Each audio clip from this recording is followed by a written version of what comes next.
Lin Ke hesitated to retreat. Yet behind him lay his own territory, inhabited by those who cherished him. Fellow compatriots, stand strong. They may destroy our bodies, but they cannot shatter our will. Drive the invaders from our land. Better to perish than to live in shame. We shall never sacrifice ourselves in vain. The spirits of humanity endure forever. Keep your gaze forward. Follow in my footsteps, faced with a formidable multitude of enemies. Lin Ke raised his sword high, his gaze resolute. I shall lead the charge. Chapter 1. The beginning slaying gods with mathematics. Is this truly necessary? Lin Ke stood in silence, staring vacantly at the woods before him. He was a being from Blue Star, who, during a fishing expedition, inexplicably found himself transported to another world upon merely blinking. Accompanied by the foreign tongue of a young master, he was reborn as an exceedingly adorable noble infant. Now he had grown up. He had once envisioned a life of simple pleasures as a Western nobleman, filled with intrigue, territorial conquests, technological advancements, and playful banter with maids. However, the emergence of a system shattered his nascent worldview. This defies logic. Taking a deep breath at the edge of the forest, Lin Ke blinked once more. Before him appeared several lines of text. Task. Outside the woods, 3 kilometers southeast of the castle. Use your exceptional verbal skills as a disguise to drain the last vestiges of vitality from the King of Gods. Reward. A tremendous, unknown benefit. Warning. Failure results in the destruction of your home and family. It seemed this was far from a simple, magicless world. Moreover, this punishment resembled the annihilation of failure in an infinite flow scenario. And why verbal skills, rather than martial prowess or agility? Lin Ke pondered the system's decree. Furthermore, this system exuded an overwhelming dominance. Its voice was gentle, yet conveyed an undeniable authority. Amidst the respectful tones of his servants, Lin Ke ventured into the small woods. Faced with the specter of death, he resolved to act decisively. Better to perish alongside a friend than to live alone. Thus, he set forth to slay a god. As he emerged from the woods, Lin Ke felt the surroundings shift, veiled in mist. Youth, we have awaited you for long, that a grand and resounding voice echoed. Lin Ke looked up to see an elderly figure, hair and beard as white as snow, clad in a robe adorned with faint golden patterns, standing majestically in the air. Who are you? Lin Ke asked, his voice clear and bright.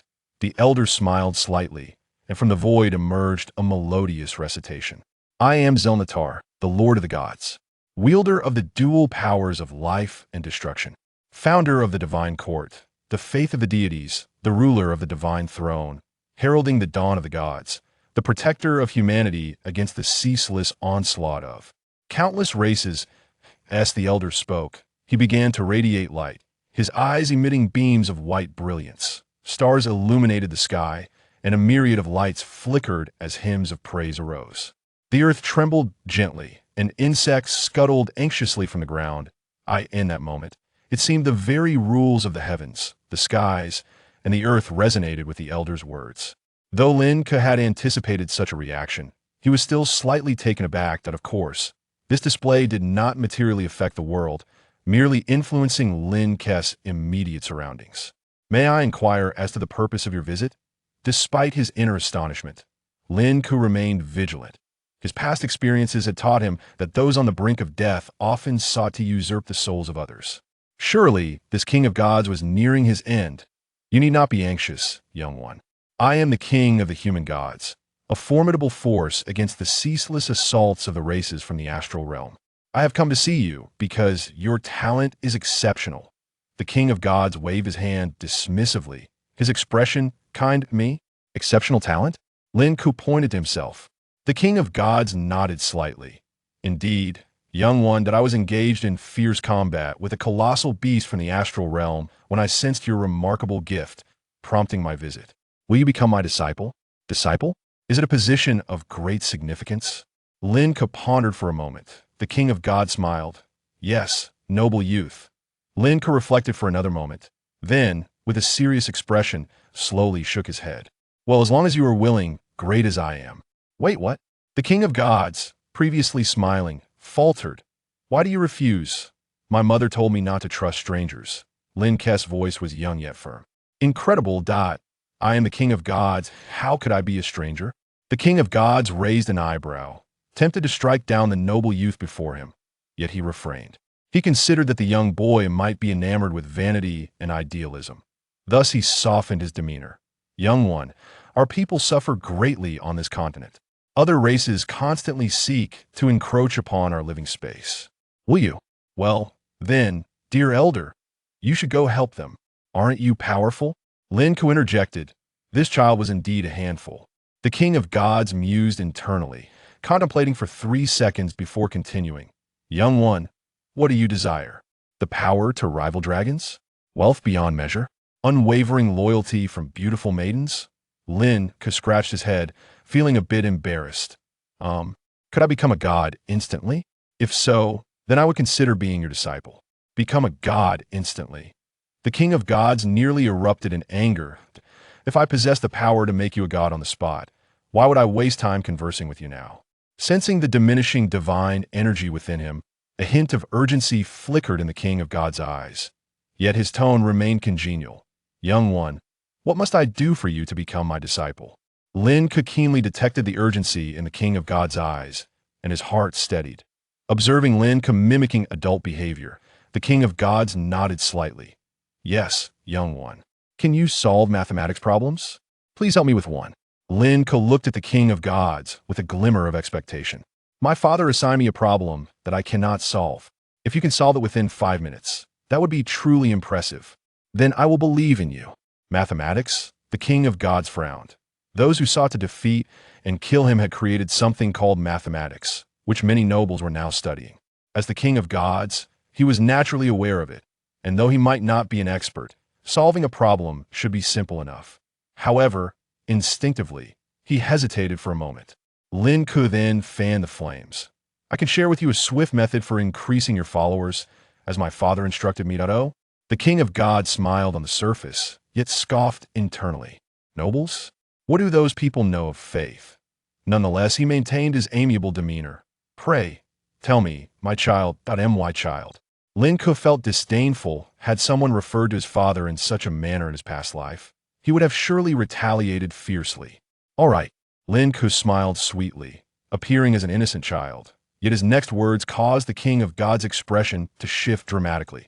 You could have your followers recruit new believers. Lin Ke smiled, continuing. If the newcomer believes in you, you could gift them an egg. If this newcomer then brings another to believe in you, you could gift each of them an egg. Thus, as this spreads from 10 to 100, those impoverished farmers lacking food will soon all become your followers. Lin Ke was well aware that the upper echelons here lived comfortably, while the lower classes, though not as starved as in ancient times, still faced hardships, he continued. Furthermore, you could organize a group effort. If one person brings 100 followers to believe in you, you could bestow upon them a more prestigious reward. I once witnessed an individual who managed to rally 60,000 people for a mere 100 gold coins. What Lin Ke described was, in fact, a method of gathering a few. This strategy demonstrated that humanity's innate desire for free benefits would render such marketing exceedingly successful. Faith, the deities of this world scarcely grasped the essence of belief. Lin Ke maintained an outward expression of childlike innocence, devoid of ulterior motives, and somewhat adorably naive, as he gazed at the king of gods. So, this method could use some elaboration, but you promise to assist me with my math problems. Once solved, I shall become your follower and share the intricate details of spreading faith. Initially, the king of gods brushed off Lin Ke's comments. However, as he listened, his eyes grew increasingly bright. What a remarkable approach! Previously, his priests were inept and lacked the intelligence of even a noble child. It seemed that this new generation of priests belonged to this very child. But first he would subject this boy to a trial of fear, confusion, and dread. And then, in a moment of mercy, he could claim him as his own. Hence, he would assist this lad with his math. Indeed, the method is quite commendable. You now possess a 1 in a billion chance of becoming my follower. Very well. I shall help you with your math. The king of gods declared with a smile. So, young one, if I solve your math problem within 5 minutes, you shall become my follower, yes? Lin Ke nodded eagerly, yes. At the instant Lin Ke affirmed, an unseen force descended, linking him with the king of gods. Upon sensing this power, the king of gods sighed with relief. At long last, though he had exhausted his final vestiges of strength, he had regained a follower. Just a trace of belief from this follower could reignite his power. When that moment arrived, he would ensure that the troublesome soul before him would endure a millennium of torment, punishing the boy for his casual demeanor in the presence of the king of gods. After the trial, he would claim his new priest, and the entire human race would tremble beneath his dominion. The humans betrayed him. Choosing Andrew thus, the entire race would pay the price. Hey, Elder, you haven't helped me with my math problem yet. As the king of gods indulged in his grandiose fantasies, Lin Ke interrupted. All right, Lin Ke nodded and began. Some numbers possess a unique property where they cannot be expressed as the product of two smaller integers, such as 2, 3, 5, 7, and so forth. These numbers are termed prime numbers. Lin Ke elaborated slowly, articulating his math problem in full. Initially, the king of gods listened with indifference, his mind still preoccupied with thoughts of reclaiming his strength to deal with the bothersome youth. However, as Lin Ke continued, the king began to sense something amiss. Gradually, he descended from the air, his brow furrowing as he attentively absorbed Lin Ke's mathematical question. At first glance, the problem seemed straightforward, but as contemplation deepened, it became increasingly perplexing.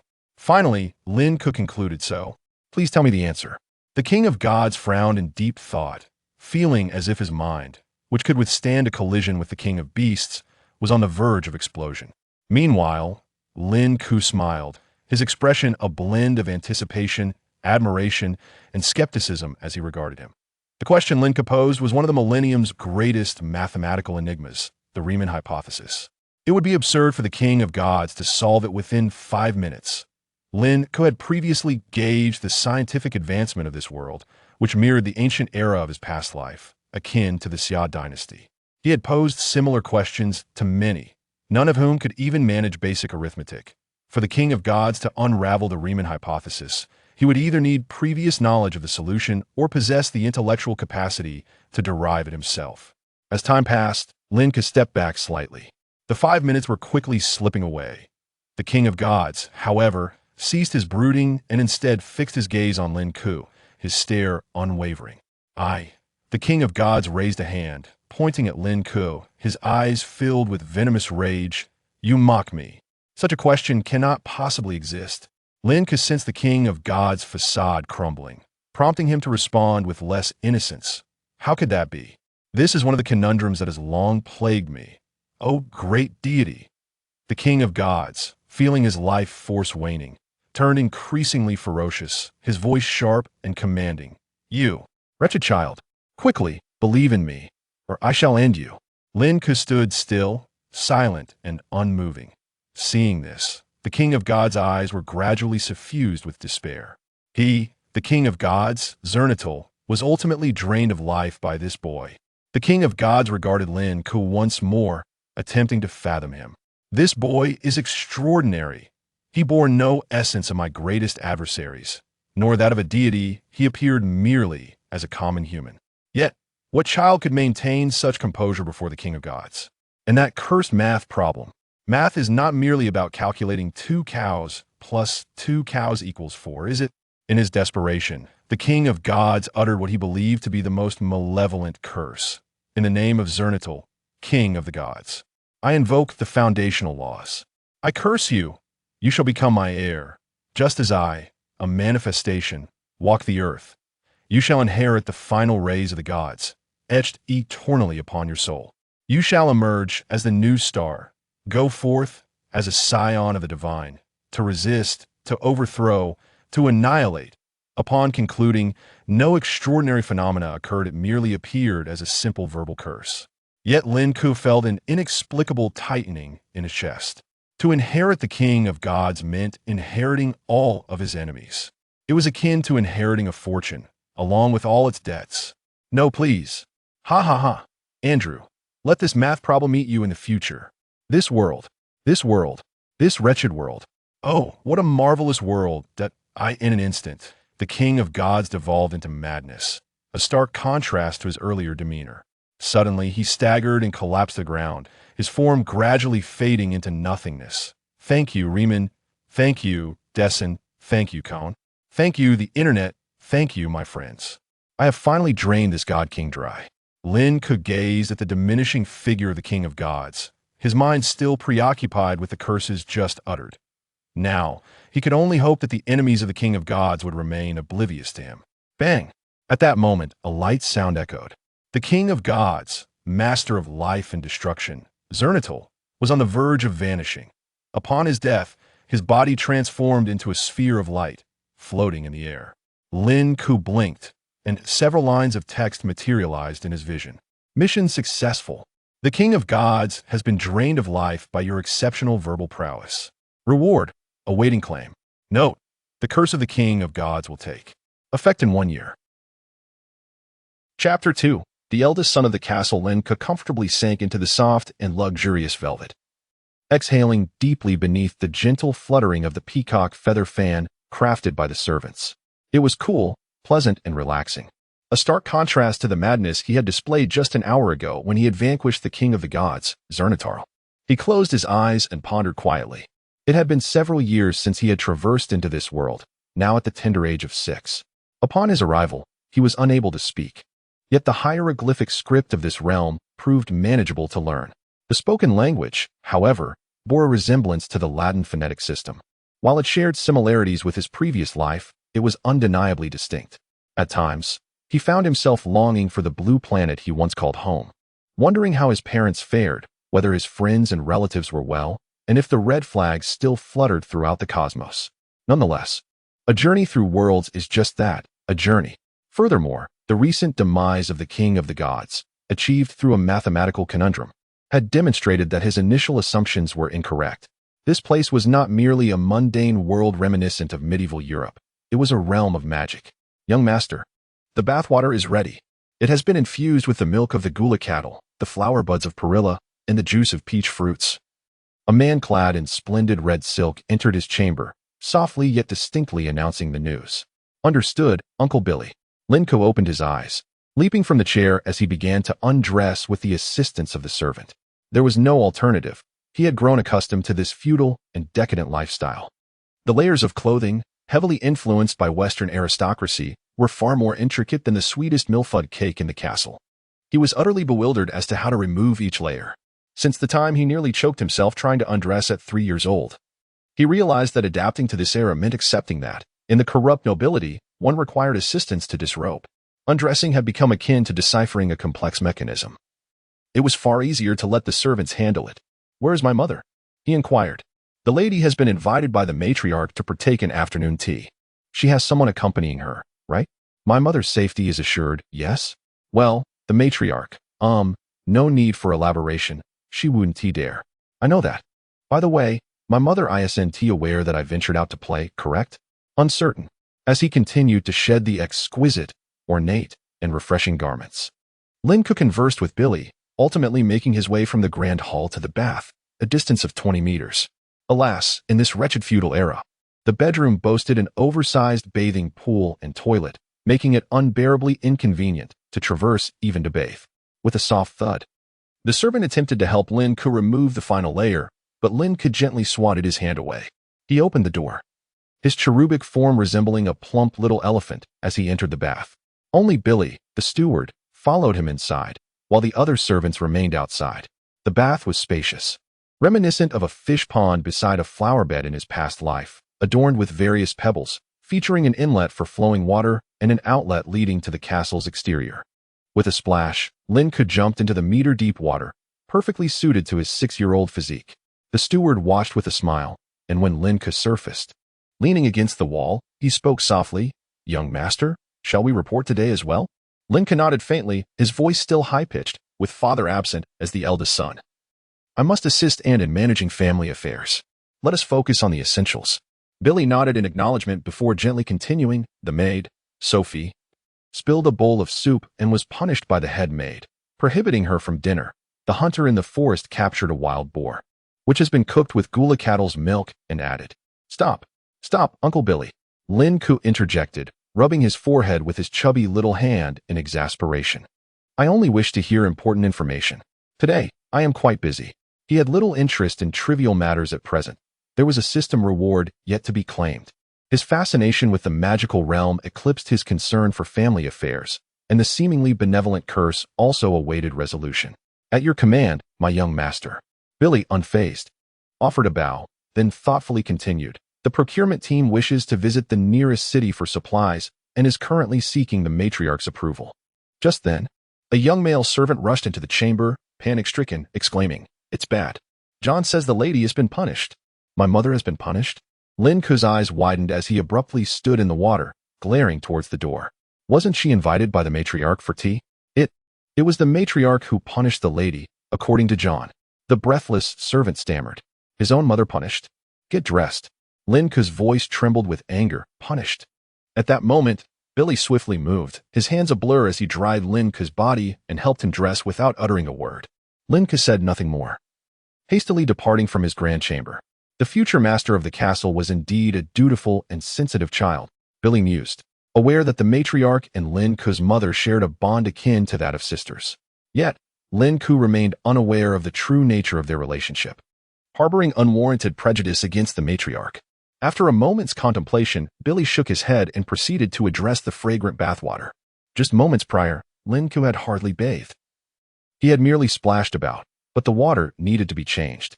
"Morton, come in and clear this water." With hurried steps, Lin Ke traversed the stone-paved floors of the castle, his mind swirling with thoughts, oblivious to the bowing servants around him. "What is troubling the young master today?" Andrew murmured. "It appears that the young master bears a heavy heart." Andrew's phrase, akin to a saying from his past life, served as a conversational filler.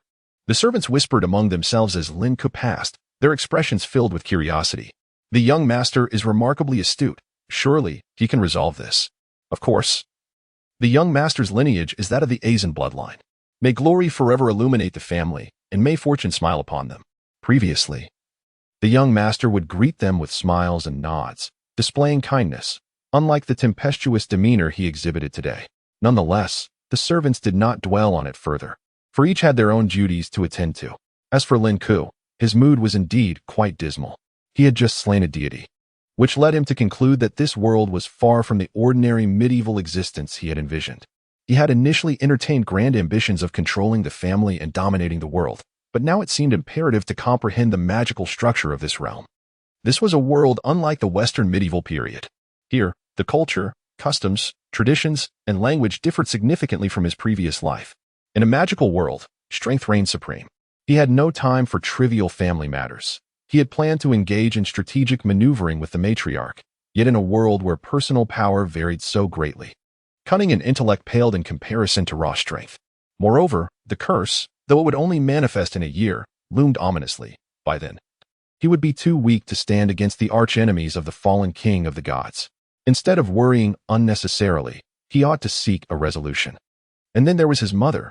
He fervently hoped she was unharmed, for he would not let the matriarch off easily if she were in danger. Lastly, he needed to gather more information regarding the magical system that governed this realm. Finally, burdened with thoughts, Lin Ke stood before a grand door fashioned from exquisite blue wood. Exhaling deeply, adjusting his attire, he firmly pushed it open. With a soft creak, he stepped into the lady's chamber. "Lin Ke, what brings you here?" A warm greeting resonated from the other side of the door. "Warm? Indeed, beautiful women excel at masquerade." Lin Ke scoffed inwardly, raising his gaze.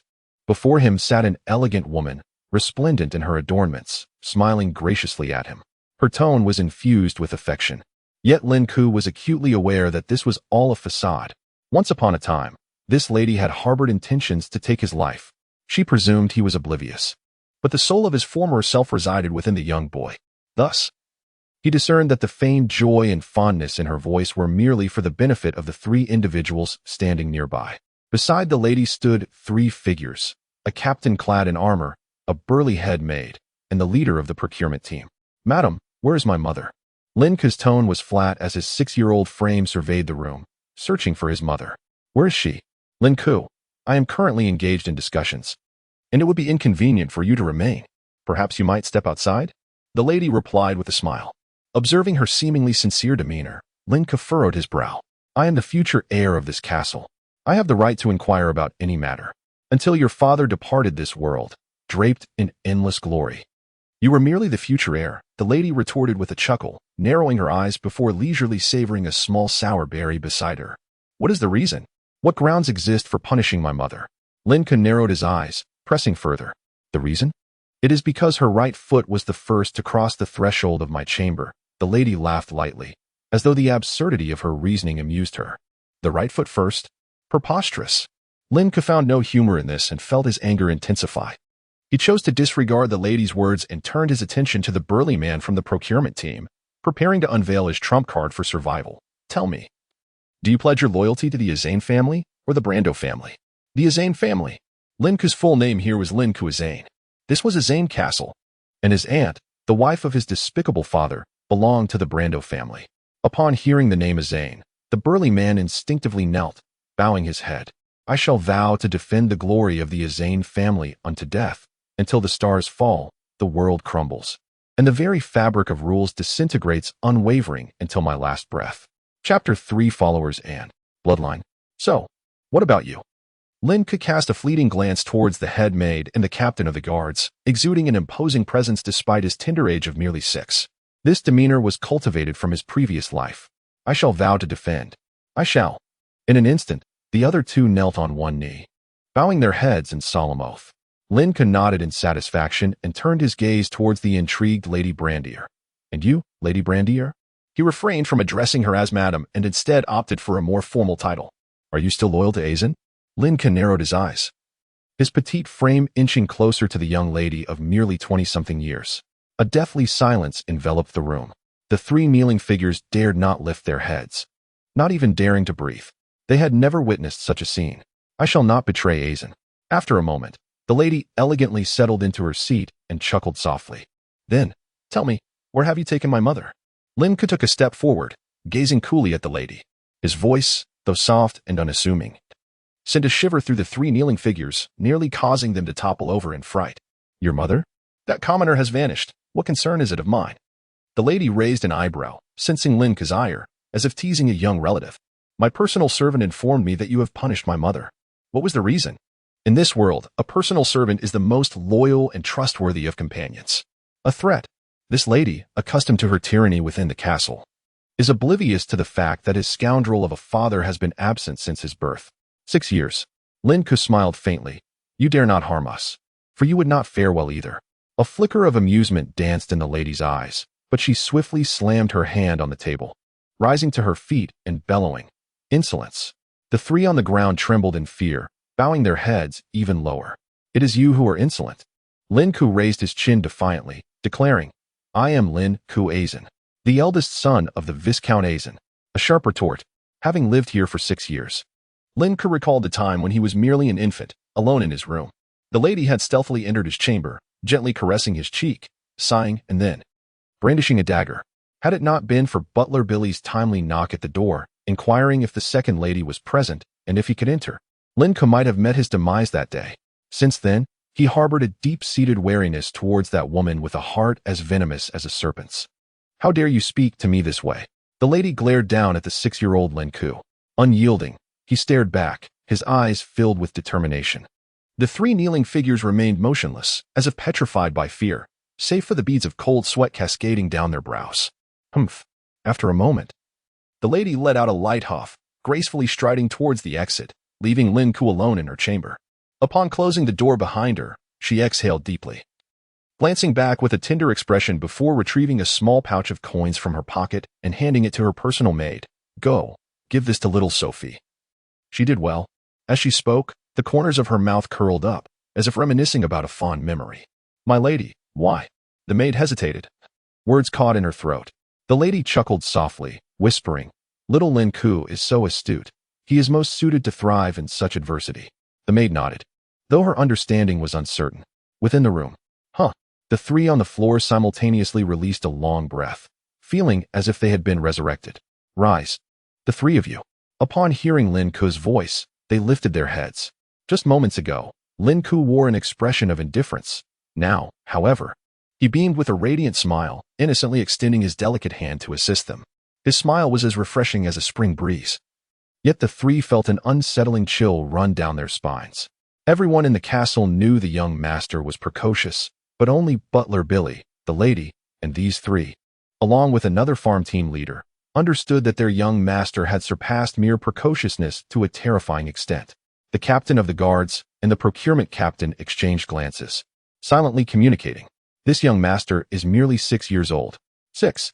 It can only be said that he is indeed worthy of the Azan bloodline, powerful and enviable. So, do you know where my mother is? Lin Ke inquired with a smile. The captain of the guards and the procurement captain quickly shook their heads. The headmaid stammered, "It seems she is just over there." Trembling, the headmaid pointed towards the adjacent study.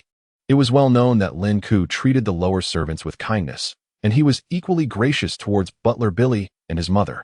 However, he was particularly stern with the lady. He was exceedingly harsh towards the headmaid, the captain of the guards, the procurement captain, and the farm team leader.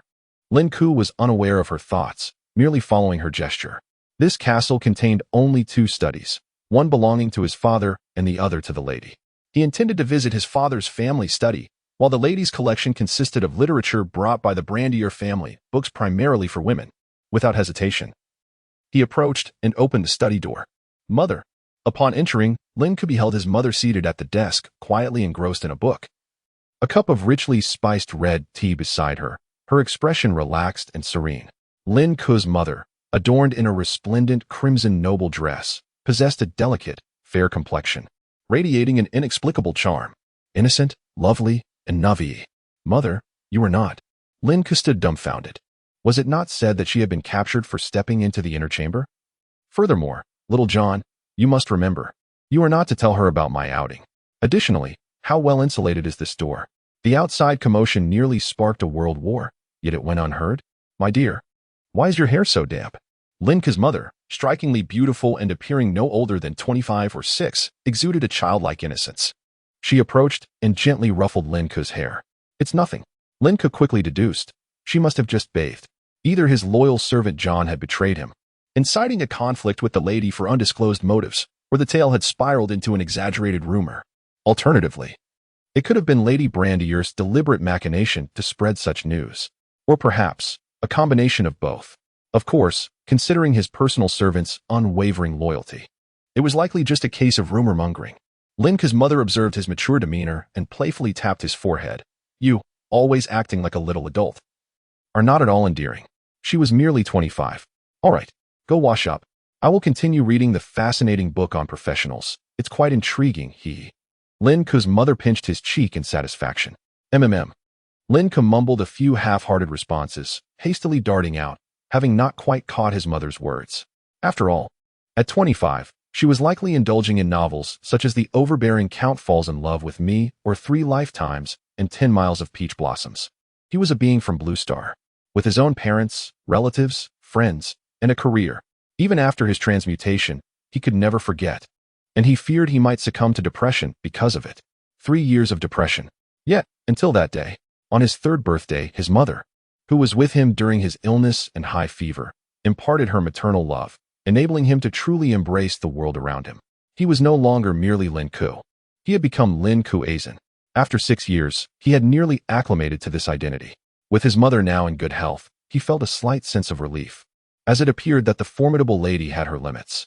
Although his mother often reassured him that the lady actually held affection for him, and that she was close friends with his mother, he could not shake the memory of the lady wielding a dagger, her face twisted in a menacing expression. Such a person could easily be ruthless towards an adorable newborn, let alone a naive second wife. Thus, as a young man venturing into the world, especially in a foreign realm, one must take care to protect oneself, particularly someone as dashing as he was. As he journeyed, he greeted the freckled, rough-skinned maids along the way. Upon returning to his chamber, Billy was still present. "Young master, have you finished?" Billy bowed respectfully. Lin Ke nodded. "Prepare a bath for me, without any fragrances. Also, please ask John to come see me once he has finished bathing." John was his personal male servant. After issuing his instructions, Lin Ke settled into his designated spot, where a male servant naturally approached to fan him and dry his damp hair. After a short while, the bathwater was ready, and he entered alone. Unless summoned, no one was permitted to enter, not even to linger in the bedroom. He was ready to explore the system. Submerged in the bathtub, Lin Ke finally felt completely at ease. It seemed he was still unaccustomed to a life of being attended to. It was a fate of perpetual servitude. Even with the closest confidant, Uncle Billy, it felt odd to be served. The steward's name always struck him as peculiar. Now let us examine my gains. Lin Ke deliberately blinked, and a line of text appeared before his eyes. Rewards, awaiting collection. Rewards. He mentally tapped the box. In the next moment, a radiant light seemed to flow into him from his forehead, as if imparting profound wisdom. The luminescence was dreamlike, hazy, and ethereal, as if infused with divine assistance. Yet, was that it? Lin Ke looked utterly bewildered. Was there something extraordinary he had overlooked? There was none of that legendary sensation of transformative enlightenment, of soaring to new heights, of becoming a deity and mastering the rules. In fact, he felt nothing at all, as if a mere flash of light had flickered before his eyes. Had he just vanquished a god?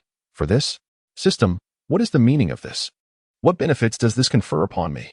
And what of the curse from before? Before Lin Ke could voice his frustrations further, the interface shifted once more. Task: before awakening your bloodline, find an opportunity to declare yourself the King of Azen. Reward: a highly potential follower. King of Azen. His father was still alive. How was he to announce this? Lin Ke felt somewhat speechless. Nevertheless, he began to ponder, for if he failed the task, he would still need to continue living, wouldn't he? Moreover, this task seemed devoid of the previous ominous warnings. The earlier alerts indicated that failure would lead to ruin and devastation. Were all tasks not supposed to carry such dire consequences? Or was this second task exempt from such harsh penalties? Did they only erase odd-numbered tasks while sparing the even? It appeared he would need to undertake several more tasks to unravel the operational mechanisms of this system. Beyond the system itself, there were the tasks it presented. He mulled over the system's words, extracting useful information. Awakening. Bloodline? Followers? Chapter 4. The inadequacies of the young Master-esque glory. Could this bloodline truly embody the magical essence of this world? Lin Ke found himself deep in contemplation. There were no rituals of cleansing the marrow, no three-headed beasts, nor flames spewing from his mouth. The rewards from the system seemed almost negligible, accompanied instead by a curse. At least, that was the impression he had. However, the latest tasks had shown a slight evolution, with the rewards now clearly delineated. Oh, never mind. First, I shall seek out a few books, and then commence my physical training. 6 years old. He was now 6, and according to the traditions passed down from Azen, both boys and girls were to embark on a new chapter of their lives after reaching this age. Perhaps it would be prudent to inquire with his mother or Uncle Billy about what constituted the beginning of this new life. Would it involve magical training? Or perhaps awakening that enigmatic bloodline? As Lin Ke pondered, he emerged from the water and began to dry himself. Being only 6, many regarded him as just a child, with the exception of Uncle Billy and the esteemed lady. As for the 4 head maids of the middle management, his strict demeanor served to effectively deter corruption, power usurpation, and indulgence. Thus, they were well aware of Lin Ke's precociousness, although they attributed it to the remarkable bloodline of Azen. He consciously endeavored to temper his brilliance to avoid being demonized. For instance, he indulged in reading and physical training, which led to his utter ignorance of the world until today, only able to make the most rudimentary judgments based on the scant details around him. Fortunately, under the guidance of his mother and Uncle Billy, he had acquired the basics of common script and could now engage in simple reading. Moreover, once he celebrated his 6th birthday, he would gain access to the study. With no time to waste, Lin Ke finished drying himself, summoned a servant to assist him in donning his garments, and then prepared to seek out the captain of the guards for advice on physical training methods. In his previous life, he often frequented the gym, but that merely involved rudimentary muscle workouts. After encountering that divine being, he speculated that this world might possess alternative forms of exercise, perhaps magical meditation or combat training, as often depicted in Western fantasy literature. However, as he exited the bathing chamber, the sight before him immediately ignited his irritation. "John!" Lin Ke exclaimed. Before him stood a slight, small boy with black hair and large, bright eyes, radiating vitality. Lin Ke had chosen this boy precisely for his hair. "Why, young master?" John stammered, startled by Lin Ke's outburst, rushing forward to examine him with concern. "Are you injured? I heard from Butler Billy that you sought out the lady. Did you get spanked?" Lin Ke had intended to tease young John, but found his irritation dissipating upon witnessing his worry. He helplessly pushed him away. Enough. Stop touching me. If we weren't both so young, I'd give you a kick. Quickly, help me get dressed in something suitable for exercise." Relieved to find Lin Ke unharmed, John hastily exited to direct the other servants to fetch clothes from Lin Ke's wardrobe. He awkwardly assisted Lin Ke into his attire. Even clothing designed for physical activity was divided into layers: an outer layer, a dust-repelling layer, a cooling layer, a quick-drying layer, and finally, a skin-tight friction-reducing layer. Quite the challenge to wear. Noble garments, the mission of a servant. Once dressed, Lin Ke playfully tugged at John's ear. "Let us go to the first floor." With that, he prepared to descend. John, not daring to inquire why, immediately lowered his head to follow Lin Ke. As they walked, Lin Ke asked, "John, why did you suddenly tell me today that my mother was captured?" John bowed slightly. "It was little Sophie who told me. But then little Vivi informed me that the second lady merely went for tea." As he spoke, John stealthily glanced up at Lin Ke, only to find him smiling down at him. Startled, he quickly added, "It's all Bush's fault. He reported to you before I could ascertain the situation. Never mind. I trust you." Though Lin Ke and John were of similar stature, he gently stood on tiptoe to pat John's head. "Would you like to train with me?" Feeling the warmth of Lin Ke's hand, John was unexpectedly touched. He knew that Butler Billy was likely punishing little Sophie or Bush at that moment. But he was not allowed to inform his young master. "Training? What kind of training?" John's voice quivered, overwhelmed by emotion. His master was truly kind. He had never displayed any airs. All the other servants in the castle, aside from John himself, had faced various forms of harsh treatment.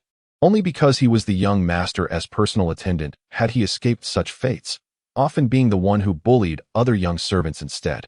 Moreover, the young master always thought of him, even inviting him to train now. Tears welling in his eyes, John wiped them away. Lin Ke noticed and chuckled. "Why are you crying?"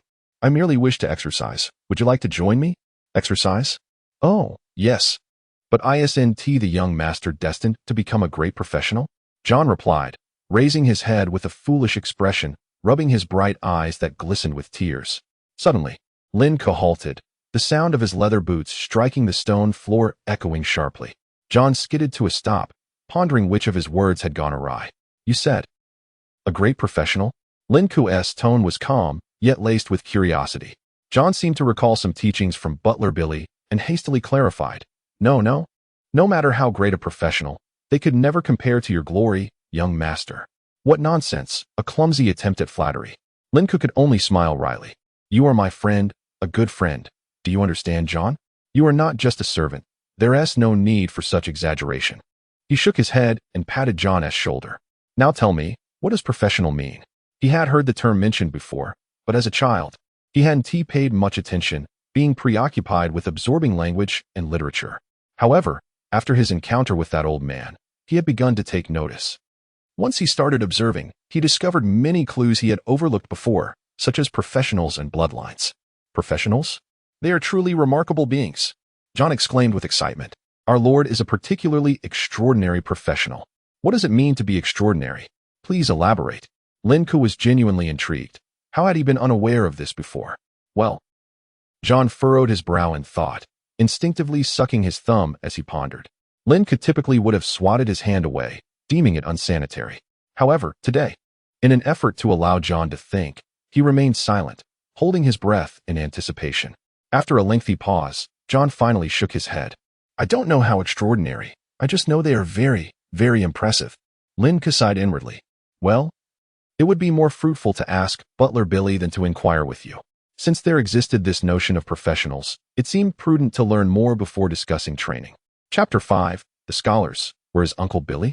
Lin Ke turned around and asked casually. John immediately recalled the housekeeper Billy, who was currently chastising a few servants, and shivered. "Billy should be busy, I suppose?" Lin Ke, walking ahead and oblivious to John's expression, continued to inquire. "Busy with what?" "Afternoon tea has just concluded." "Is he preparing dinner? In the kitchen?" John nodded, then quickly shook his head. He had vowed never to deceive his young master. I will find Billy." "Master, you should wait in your room." Lin Ke had no objection. "All right, I will wait for you on the 3rd floor." The castle comprised 5 levels. The 5th floor was exclusively for him and his father, housing his father's study and bedroom.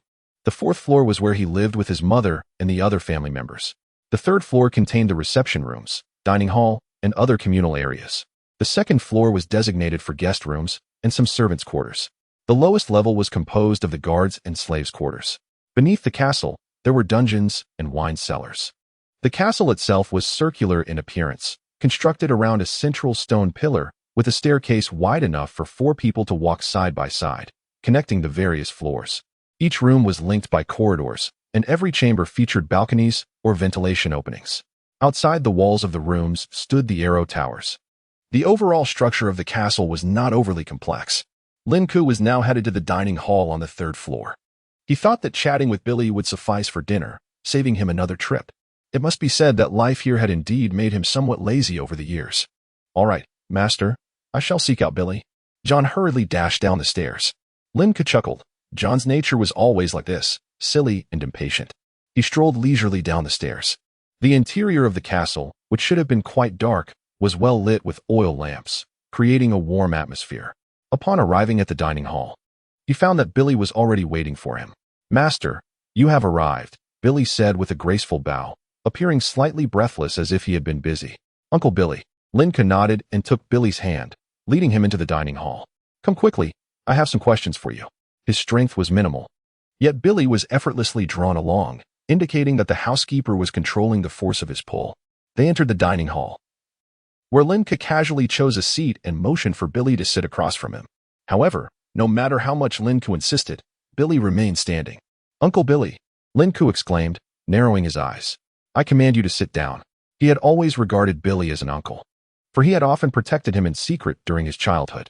If there was anyone in this castle he could trust besides his mother, it would undoubtedly be Billy, even more so than John. Master, I am fine standing, Billy replied with a kind smile.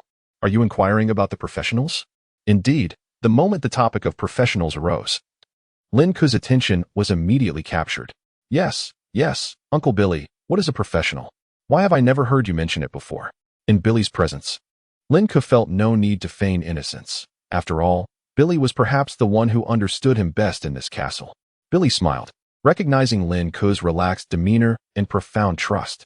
He spoke in an increasingly gentle tone, as if telling a story. Your father, the master, is a great professional. Professionals are indeed the most formidable beings in the world. Even the great deities must avoid their brilliance. Billy regarded Lin Ke as a child eager to hear a tale.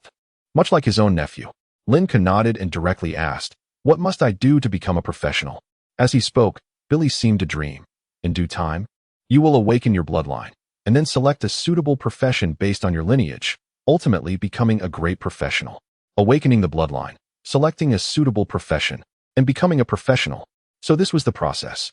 However, Lin Ke inquired again, What exactly is a professional, Uncle Billy? I mean, is this term a designation for a type of cultivation method? Oh, Master is aware of cultivation methods? Billy's eyes sparkled with amusement. Professionals can be considered a collective term, a designation for a certain class of individuals. With an hour remaining until dinner, would you like to hear about the origins and legends of the professionals? Young Master? Lin Ke nodded vigorously. And there are legends. I am so eager to hear. Moreover, these legends, though seemingly fantastical, were not merely fables, but rather historical tales passed down through generations. Once upon a time, this world was ruled by deities. They were greedy, petty, yet powerful and imperious. Billy's tone dripped with disdain, and he continued, Then, a man named Andrew emerged, accompanied by a great number of magicians and warriors, establishing the system of professionals. Wait a moment, magicians and warriors? Lin Ke widened his eyes and asked, Andrew? The Andrew known as Andrew the Leg. Andrew the Leg, how intriguing. Indeed. It should be said that these were the most ancient professions, magician and warrior, tracing back to the time before the birth of the deities. Billy smiled, his eyes filled with longing, and continued, It is said that Lord Andrew was somewhat short. Lord Andrew and that group of pioneers created the magnificent professional system above the professions of magician and warrior, ultimately sweeping those pests into the annals of history. Pests, As you know, Master. Lin Ke nodded in understanding. It was not difficult to deduce that this term pest likely referred to the deities, akin to how he would refer to certain individuals in his previous life. Naturally, Billy likely had no knowledge of the deity's true strength. After all, based on his previous reading experiences, the deities were often depicted as powerful entities. Furthermore, he recalled that God, the so-called king of gods, Zernatar, who had been so weak he could not even harm a child, yet still evoked phenomena merely by his name. Such was not an ordinary ability. He even remembered those curses.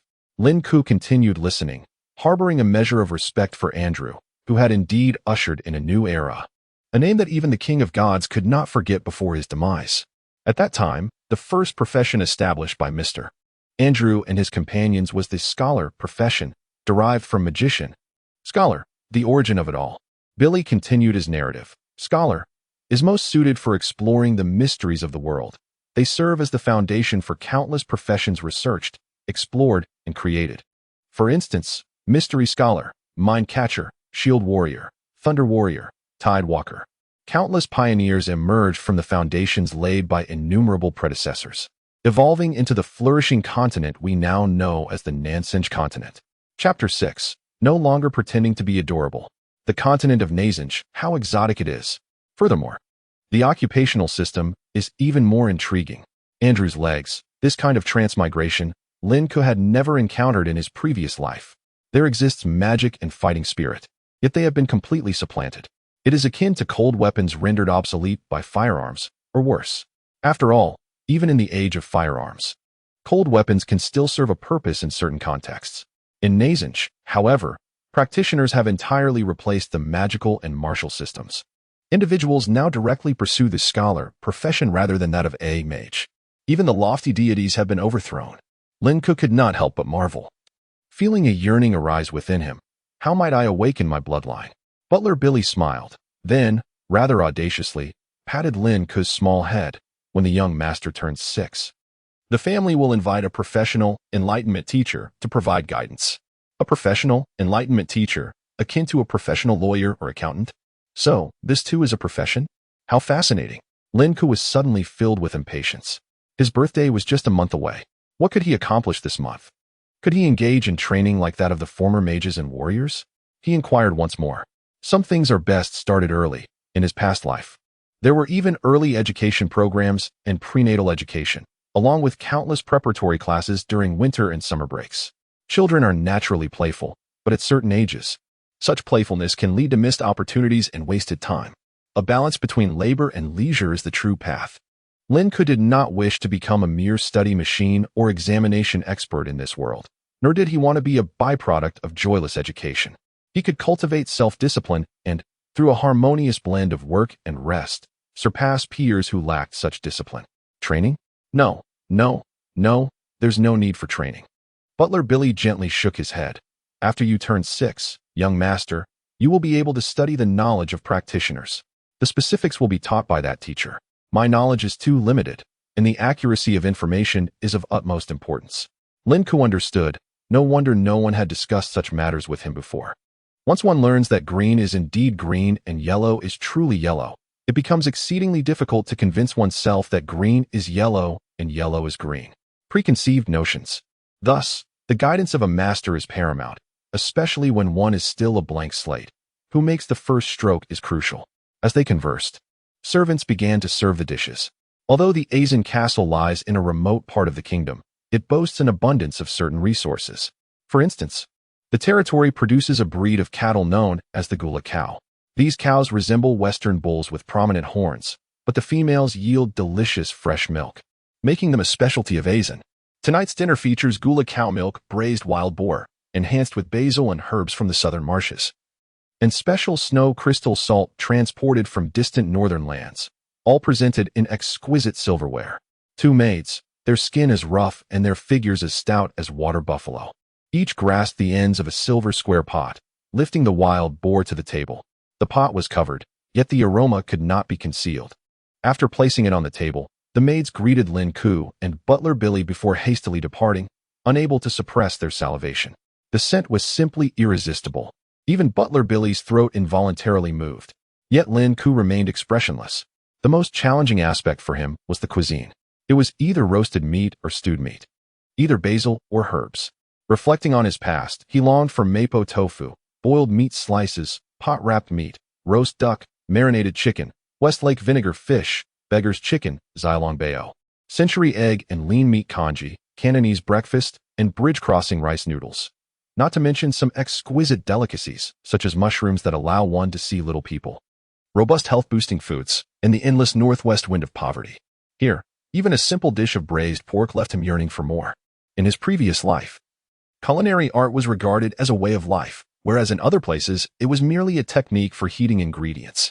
Lin Ke resolved that once he grew a bit older, he would prepare a proper meal for these uncultured folk, at least cooking a few home-style dishes. Lost in thought, he heard commotion coming from the hallway. It must be the lady of the house and his mother arriving, together with Lin Ke. They were among the only 3 individuals allowed to dine in the castle's dining room. That book is indeed captivating. The Knight Commander is just as foolish as he is. He. Ha ha ha, sister's description is quite accurate. He truly is foolish. Their voices reached him before they did. His mother and the lady of the house had always gotten along quite well, which had always been a source of concern for Lin Ke. He feared that he might one day face threats from the lady of the house due to his mother's influence. While his mother remained convinced that Lin Ke viewed people through a lens of prejudice. Contemplating this, Lin Ke felt a sense of helplessness. Little Lin Ke, come here. Have you been speaking out of turn with your aunt today? At that moment, Lin Ke's mother, with her lips pouted in mock anger, called out to him as she rounded the corner. Observing his mother, Lin Ke sighed and quickly adopted a cute demeanor, rushing over to absorb her teachings. Mother, what are you saying?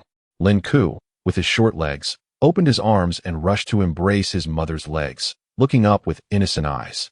In his mother's eyes, his fair and slightly chubby face, eyes clearer than the sky after rain, and soft, delicate brown hair. Upon seeing this sweet little face calling her mother, Lin Ke's mother felt her heart melt in an instant. She pinched Lin Ke's chubby cheeks. My Lin Ke will surely become the most handsome young man in Azen. I wonder how many young boys and girls he will captivate. Ah, I seem to have wandered into something strange. Never mind, let me just be adorable. Lin Ke blinked, puffing up his baby cheeks and wide eyes, feigning ignorance. This only made his mother's heart melt further. Like a sweet cone just bought from a snow cone stand on a summer's day, dripping with sweet syrup. The maids trailing behind secretly admired Lin Ke, each one eager to pinch his cheeks. Even the lady of the house could not help but fixate on Lin Ke's face, twitching her little finger, only to realize and clear her throat. Sister. Lin Ke's mother, still oblivious, continued to caress Lin Ke's cheeks, gently saying, Ah, what is it, sister? You must come and pinch Lin Ke's little face. Wow, it's so tender. Mother, you just said the lady of the house spoke out of turn. Unable to bear being treated like a plaything, Lin Ke naturally sought to redirect the conversation, vowing that even if it meant starving, he would never feign cuteness again. He had had enough. Chapter 7. I am the king of Azen. Huh? Lin Ke's mother, reminded by Lin Ke, suddenly regained her focus. What was I about to do? Never mind, let me just give my little darling a gentle rub. Wow, little Lin Ke's face is so delightful to touch. No. What was I just about to say? Right. About my sister. Lin Ke's mother snapped back to reality and immediately placed her hands on her hips, pouting. Lin Ke, tell me, did you argue with your aunt today? I did not. Lin Ke puffed out his cheeks, wide-eyed and feigning innocence like a clueless little bear. How laughable. Lin Ke is a devoted fan of the laws of Jingza. Upon hearing Lin Ke's words, Lin Ke's mother appeared puzzled, lowering her hands and turning to look at the lady of the house. The lady, with a smile, waved her hand gracefully and casually, casting a teasing glance at Lin Ke. Oh, forget it, sister, it's nothing much. She merely pointed at my nose and scolded me for being a woman of the Grandeur family. It's not a big deal. Really, children just don't understand. Lin Ke's expression turned serious. Lin Ke's mother's delicate brows furrowed as she placed her hands on her hips again, her voice rising. Lin Ke, how can you speak like that? Lin Ke pouted, his eyes misting over. I didn't tea. Wow, I didn't tea. And then he began to cry. Young Master Lin Ke was actually crying. The people in the dining hall were instantly flustered, and many servants looked at Lin Ke with pity, for young Master Lin Ke had always been exceptionally kind to them.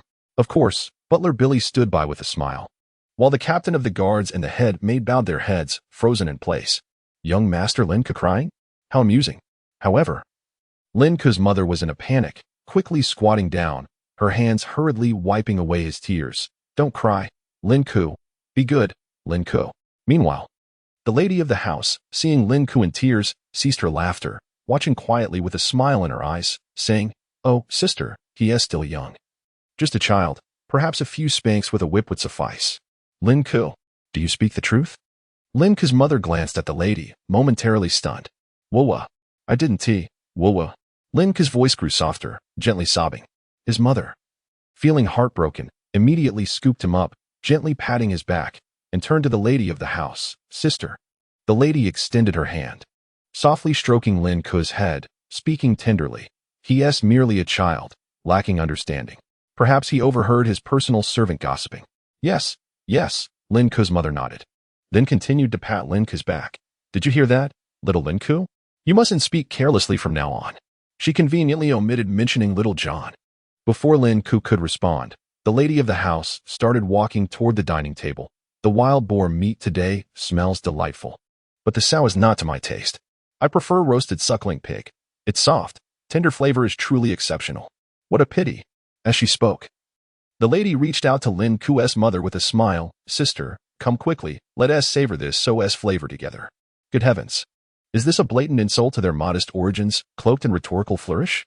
Lin Ke, nestled on his mother's shoulder, narrowed his eyes, a glint of brilliance flashing in his gaze. However, only the head maid, standing closest behind, noticed Lin Ke's expression.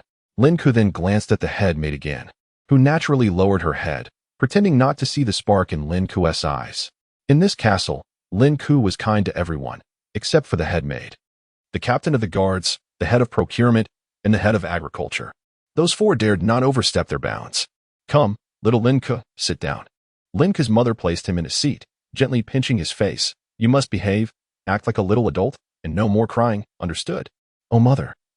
This afternoon you told me not to act like a little adult. Although Lin Ke felt helpless inside, he still nodded earnestly. Next came the dinner time. Lin Ke couldn't be bothered to engage in a battle of wits with the lady of the house. Instead, he focused on his meal. The maids first brought 3 basins of clean water for hand washing. After washing, they prepared to take them away. Leave the water basins. The lady raised her hand to stop them, then waved to the head maid. Consequently, the maid brought forth mint water in glasses for Lin Ke and the others to rinse their mouths. After rinsing, the lady poured the water into a spittoon, then declared in a clear voice, "From now on, we will spit our mouthwash into the hand-washing basin."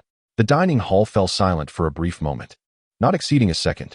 Then, Butler Billy was the first to bow and say, "Madam, your noble character shines brighter than the midday waters of Lake Orlon to the south." The head maid also bowed in admiration. It is an honor for the servants that the madam is so considerate. Even Lin Ke's mother smiled slightly upon hearing this. Turning to Lin Ke, little Lin Ke, do you understand? Your aunt's approach can reduce the number of servants carrying mouthwash basins, allowing them to attend to other tasks. She is truly kind, and we can save a bit of money too. Lin Ke, once he becomes the king of Azen, he will abolish these pre-meal washing basins and mouthwash entirely. Wouldn't his character then outshine the sun? He felt too lazy to respond. Until he possessed sufficient power, he would not attempt to overturn or resist. Doing so would invite disdain and ostracism from the entire aristocracy. As he pondered, the crystal-clear cold blue water, the petite and refreshing pure purple raspberries, and the pickled sour fruit were all enjoyed by the 3 of them. The appetizer concluded, and then came the main course. Following the main course were side dishes, snacks, and desserts, finishing with juice. The quantities were tailored to their appetites after numerous trials. It was neither excessive nor deficient. Generally just a few pieces or small plates, small yet exquisite. Today, there was a bit more wild boar meat, but the leftovers could be shared with the servants. They need not finish everything. However, when it came to the side dishes, Lin Ke felt a wave of exhaustion. After all, one's posture, gestures, and mannerisms while dining must exude utmost elegance, and one could not speak before drinking juice. Though he had practiced since he was 3, he still found it somewhat unbearable. Lin Ke couldn't help but think bitterly. I swear, once I become the king of Azen. Wait, hold on. A sudden spark illuminated Lin Ke's mind. Once I become the king of Azen? Perhaps it could be worth a try? When the time came to drink juice, conversation was finally permitted. The lady of the house and Lin Ke's mother had yet to speak, as the servants were wiping their mouths. After all, these silk napkins had been washed many times and were quite expensive. Only true nobility could afford to discard one after a meal, while they could only replace them when damaged. Before Lin Ke could wipe his mouth, he suddenly spoke up. Seriousness etched on his face. I am the king of Azen. I am the king of Azen. The atmosphere in the dining hall abruptly froze. Everyone, including the bowed servants, turned their gazes toward the little darling at the dining table. Silence, stillness, tranquility. Then, the tension lingered for over 10 seconds, 10 times longer than when the lady of the house previously announced the prohibition of mouthwash. Lin Ke's mother suddenly covered her mouth, bursting into laughter but quickly realizing it was inappropriate. She hastily took a sip of berry juice to stifle her laughter, then said, "Little Lin Ke, you must wait many, many years before you can become the king of Azen." The lady of the house remained silent. Butler Billy discreetly glanced around, then smiled and remarked, "It appears that our esteemed masters Knights of the Rapids have a worthy successor. The glory of Azen will continue to bless us for many years to come." Upon hearing these words, everyone present exhibited expressions of anticipation and pride. However, Lin Ke was too indifferent to pay heed to their flattery at that moment. Instead, he hurriedly began to examine the system. After all, he was currently unrestrained in his speech, and any utterance he made would bear no consequence. He blinked his eyes. Chapter 8. The Guardian Training Method. Lin Ke yearned to discern whether the system's intent was ambiguous or if it could only be accomplished in a singular manner. Task completed. You have declared yourself the King of Azen before the Bloodline Enlightenment. Reward. Awaiting collection. Ah, how delightful. A glimmer of joy sparkled in Lin Ke's eyes. Indeed, the system did not genuinely expect him to overthrow his father at this moment. Much like his previous task, which was his first task, the system had instructed him to drain the last vestige of life from the King of Gods outside a castle using only his voice. The reward was still unknown. At that time, he had felt an instinctive rejection. After all, the King of Gods, the divine monarch, was the system out of its mind? Nevertheless, driven by curiosity about the God King's appearance, Lin Ke had managed to elude the attendant and ventured closer. To his astonishment, he beheld a nearly lifeless King of Gods. Thus, it seemed that the system was unlikely to assign him tasks that were impossible to complete. And the methods of accomplishing these tasks were shrouded in ambiguity. This task was no different. In the future, when faced with new assignments, Lin Ke would be better prepared. As for the task reward, the so-called followers, he resolved to claim it later when time permitted. While Lin Ke pondered, the lady of the house gently sipped from her silver goblet, clearing her throat lightly. "By the way, I have something to discuss." Her eyelids fluttered lazily, exuding an air of opulence. "Tomorrow, the procurement team will head into town to purchase supplies. This time, they can take 2 additional individuals. Who among you wishes to go?" With that, the lady cast a glance at Lin Ke, her eyes twinkling with amusement. This implied that she was the true authority within the Azen castle. Was that her intent? A provocation? Lin Ke found it amusing. After all, many matters were relayed to him by Butler Billy, albeit as reports rather than requests for permission. However, wasn't such an outing to town typically arranged privately? Why bring it up? Lin Ke felt a twinge of confusion, especially given that the extra spots on the procurement team were usually at the discretion of the team leader. Wait, oh no, a young girl. Lin Ke subtly tilted his head to observe his mother. Indeed, his mother's eyes sparkled with anticipation, mingled with a hint of conflict. Life within the castle was undoubtedly comfortable, yet the allure of the town's novelties was far more enticing. It was evident that the lady's mention of this outing was a ploy to send Lin Ke's mother away. And conveniently, there were 2 empty spots. What a coincidence. Lin Ke took a hearty sip of juice, his demeanor reminiscent of downing a glass of potent 1982 Maudai. Thus, was the lady intent on maneuvering them out for some ulterior motive or scheme? Could it be a means to eliminate his loyal servant, young John? After all, mere moments ago, the lady had mentioned her displeasure regarding John's loose tongue. Who knew what he might divulge once out with his mother? As this thought crossed his mind, he was about to concoct an excuse. However, upon witnessing his mother's eager gaze, he altered his response. "My mother, young John, and I would like to go together." Including John was essential. Otherwise, his mother would insist on a solitary outing for the 2 of them. Just as his mother was about to speak, she opened her mouth, glanced at Lin Ke, and nodded. Yes, the 3 of us will go."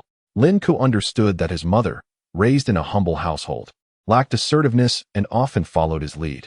He still found it curious that such innocence and exuberance seemed cultivated only among the elite. His mother, a member of the nobility? Preposterous.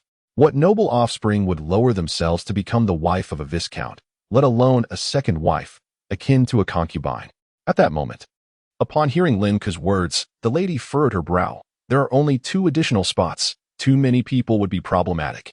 Indeed, Lin Ke felt vindicated in his suspicions. The lady likely aimed to dispose of young John. Perhaps, once he was out of the way, she would replace him with someone of her choosing. Such plots were commonplace in palace dramas. Auntie and my mother share a deep bond. Adding 1 more person shouldn't pose an issue, right? Lin Ke chirped innocently. To his surprise, the lady did not object. Instead, she set down her goblet after finishing her juice and waved her hand dismissively. Very well. Splendid. Lin Ke's mother jubilantly pumped her fist, then playfully pinched Lin Ke's cheek. Clearly, the prospect of an outing thrilled her. Lin Ke gazed at his mother's childlike enthusiasm, feeling a sense of exasperation. Such a demeanor posed no threat to the lady, which explained why she had not sought to eliminate his mother over the years.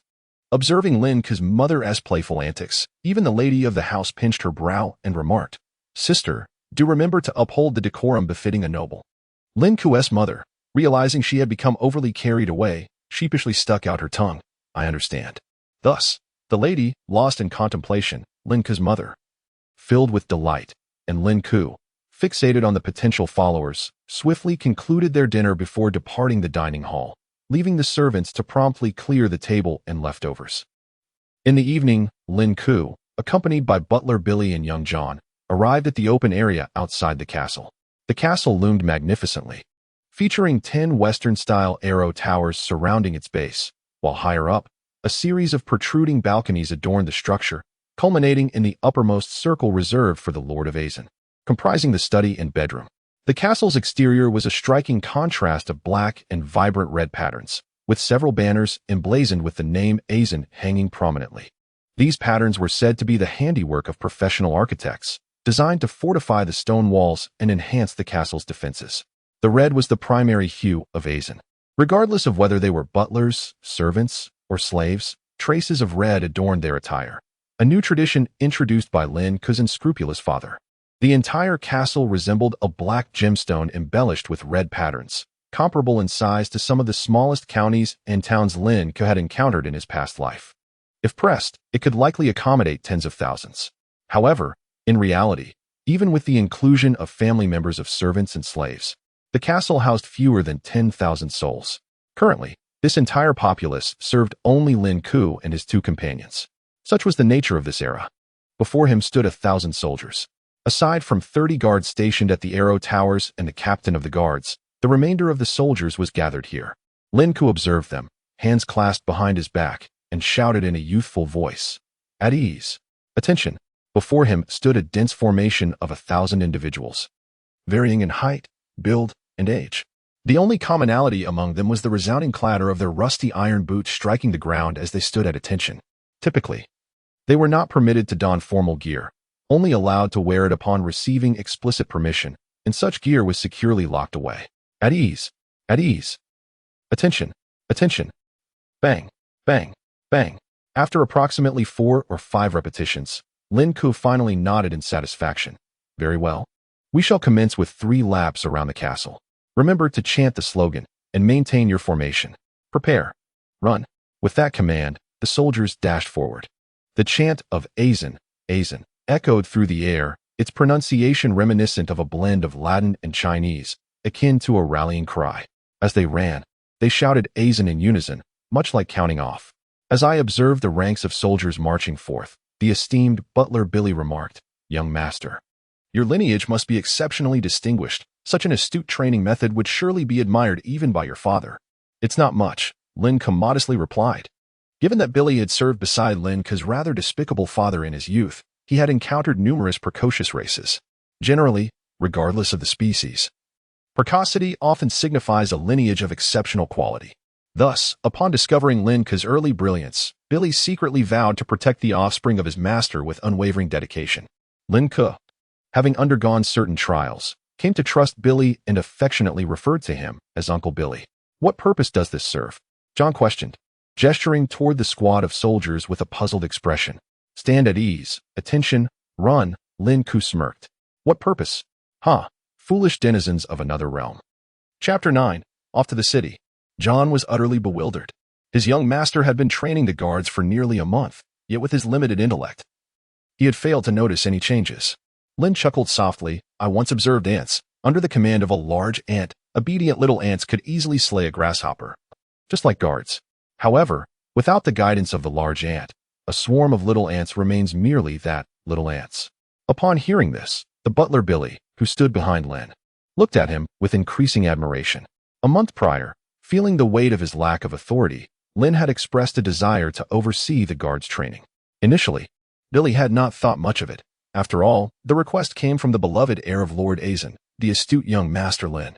It was unlikely that he could ruin the guard unit, and if he wished to dismantle the castle brick by brick, Lord Azen would likely acquiesce, even possibly utilizing his professional skills to assist in the endeavor. However, Billy had not anticipated that this young master would prove to be so remarkably intelligent and capable. The training methods, while ostensibly different from those employed by Lord Azen, bore a striking resemblance in essence. This realization filled him with a sense of hope for the future of Azen.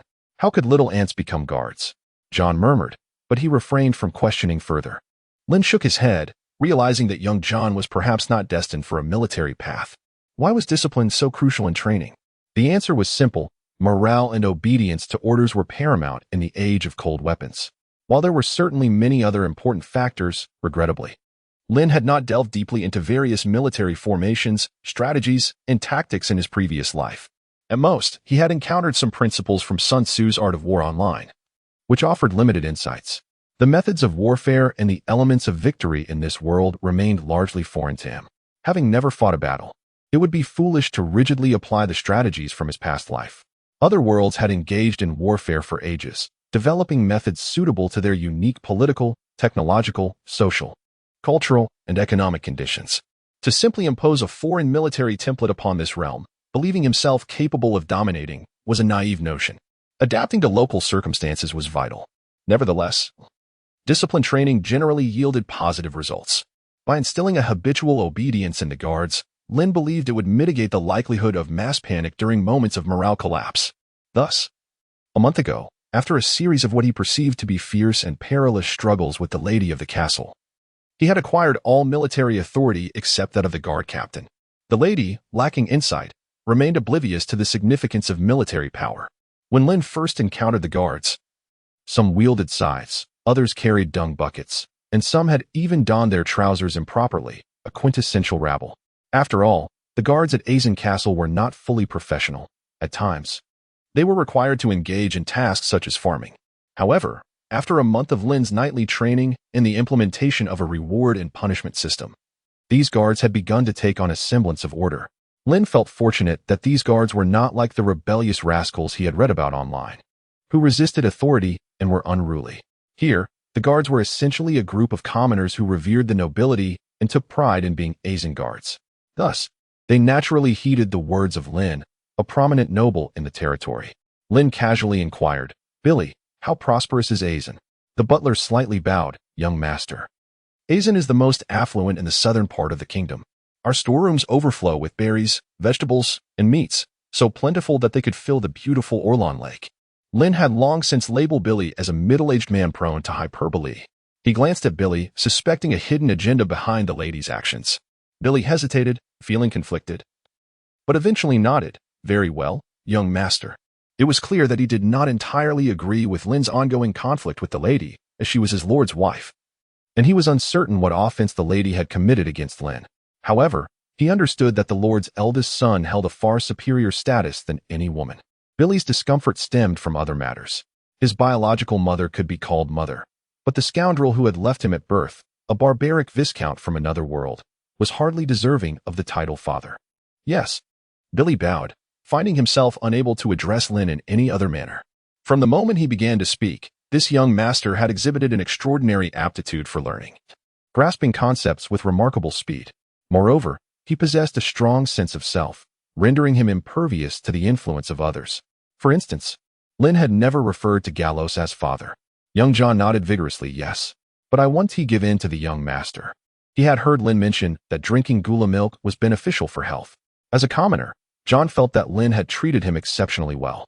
He could not allow Lin to suffer any indignities. He was determined that Lin must drink gula milk. "Yes, that's right," John thought. "I'm not reluctant to lose because I dislike milk." Lin, oblivious to John's inner musings, smiled. 5, 4, 1. "Wow, young master. You're being unreasonable." After a brief bout of playful exertion, Lin took another bath, savoring the unique aroma of gula milk in the process. Ultimately, he triumphed.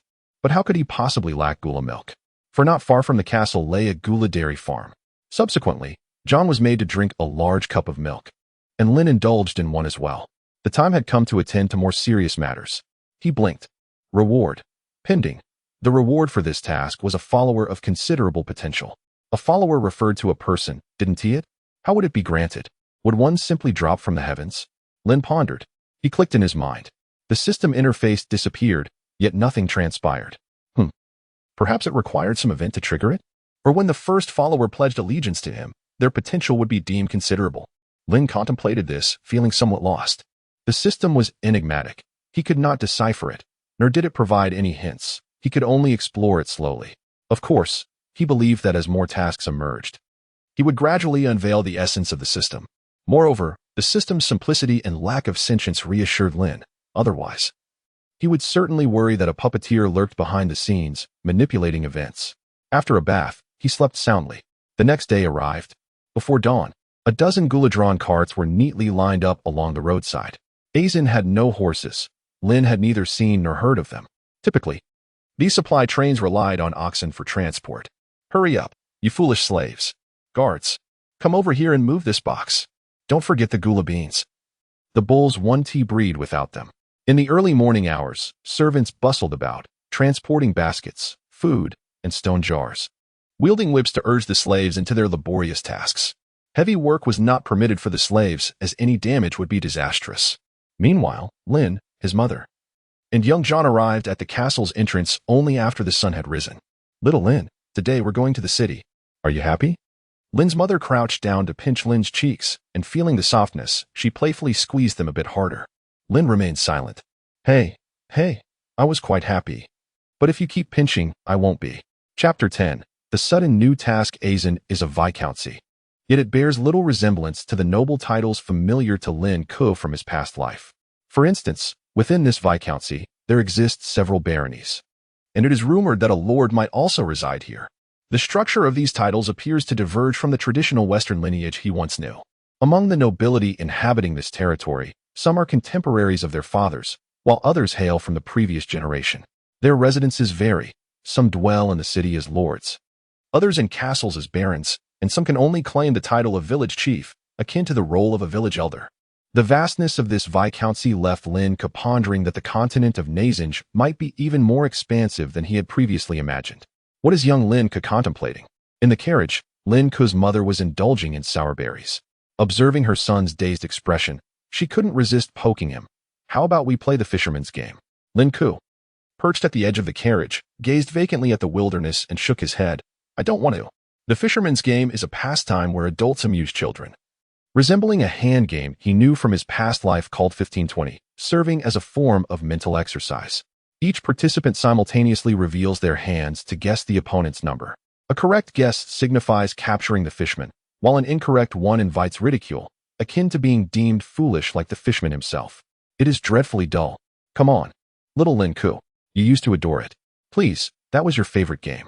I merely accompanied you, making it seem as though you were the one in need of amusement. Humph. If you win, you can enjoy these delightful sour berries. Please, those are your favorite. They are only palatable when juiced. Reflecting on this, Lin Ke glanced at the small wooden jar his mother clutched. You've already consumed half a jar. Are you still eating? Are you here for leisure, sightseeing, or merely to feast? Seeing her son ignore her, Lin Ke's mother set down the berries and embraced him. If you won't play, I shall tickle you. With that, she turned Lin Ke around and began to tickle his sides and back. Ah no, what are you doing? Whoa. Madam, have some decorum. I had no choice as a child, but now I refuse to be trifled with. Whoa, it's too much. I can't breathe. After a while, Lin Ke summoned John, finally escaping the clutches of that witch. Who has time to play fisherman? Contemplation is the true path. One must think, imagine, and reflect to minimize errors in this foreign world. Engaging in games is less productive than simply allowing the mind to wander while awaiting system tasks. At that moment, a transformation occurred before him, revealing several lines of text. The task had arrived. Task: emit an irreplaceable radiance and thereby repel the invading enemy. Reward: the unwavering loyalty of the first follower. Hint: failure of the task results in the death of the first follower. Staring at the task, Lin Ke fell into silence. After a moment, he turned. Mother, let us play fisherman together. This is utterly ridiculous. What does it mean to emit an irreplaceable radiance and repel the invaders? Radiate light? How? By generating energy through love? Or by glowing green? Should I find a burly maid to marry on the spot so she might engage with a male servant by the roadside, causing me to glow green? Is this system mad? Why not enlighten me directly and allow me to become a professional, enabling me to learn some light magic to instantaneously repel any foes? Alas, this is beyond my comprehension. As noon approached, Lin Ke had no appetite whatsoever. However, after brunch, he calmed himself and began to ponder. From the previous 2 tasks, it was clear that the system did not assign tasks haphazardly. At least they were within the realm of his capability. Sitting beside the ox cart, his chubby little legs dangled outside. If one overlooked the keen and weathered glint in his eyes, he appeared quite adorable. Young Lin Ke. A servant has gathered some sweet white fruits from the forest. They are delightful. Come try. Lin Ke's mother was as exuberant as a 24-year-old child embarking on her first journey away from home, bouncing about the caravan. How embarrassing. You are the second lady. Why do you act like a 17-year-old princess who has been confined for too long? I shall not partake, mother. Do remember to wash them first. In such an enchanted world, who knows whether there might be magical germs, viruses, or parasites? Lin Ke preferred to wash or boil everything before consuming. A fine tradition from his previous life in China. All right. Wow, Andrew's legs are truly sweet, his mother exclaimed, drawing the friendly smiles of the other servants. Lin Ke rubbed his temples. No wonder the lady of the house had accomplished nothing before his birth. This Navi's sweetness posed no threat to her. However, upon glancing at the trees lining the road, a flash of insight ignited in Lin Ke's eyes. This road led directly from the castle to the town. With a stretch of wilderness to the left and a forest, likely an extension of the southern marshes, to the right. Perhaps due to the approaching season of flowing fire, or summer's imminent arrival, the heat had begun to stir a sense of unease within him. He had even overlooked the most critical information the system had provided, the invading enemy.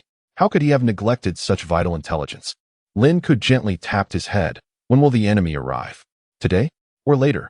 Furthermore, the system's warning had transformed into a task failure notification, indicating the death of the first follower.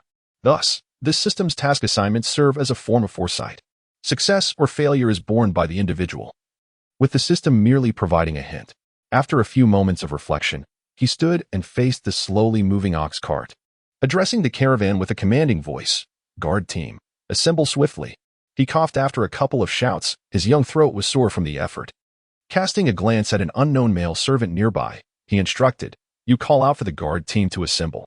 The servant complied, shouting to the several ox carts ahead and behind, "Guard team, quickly gather here with the young master." After repeating this call several times, Lin Ke halted him and added, "Let everyone except the guard team board the carts. Enemies may approach. Better safe than sorry. Precaution is prudent."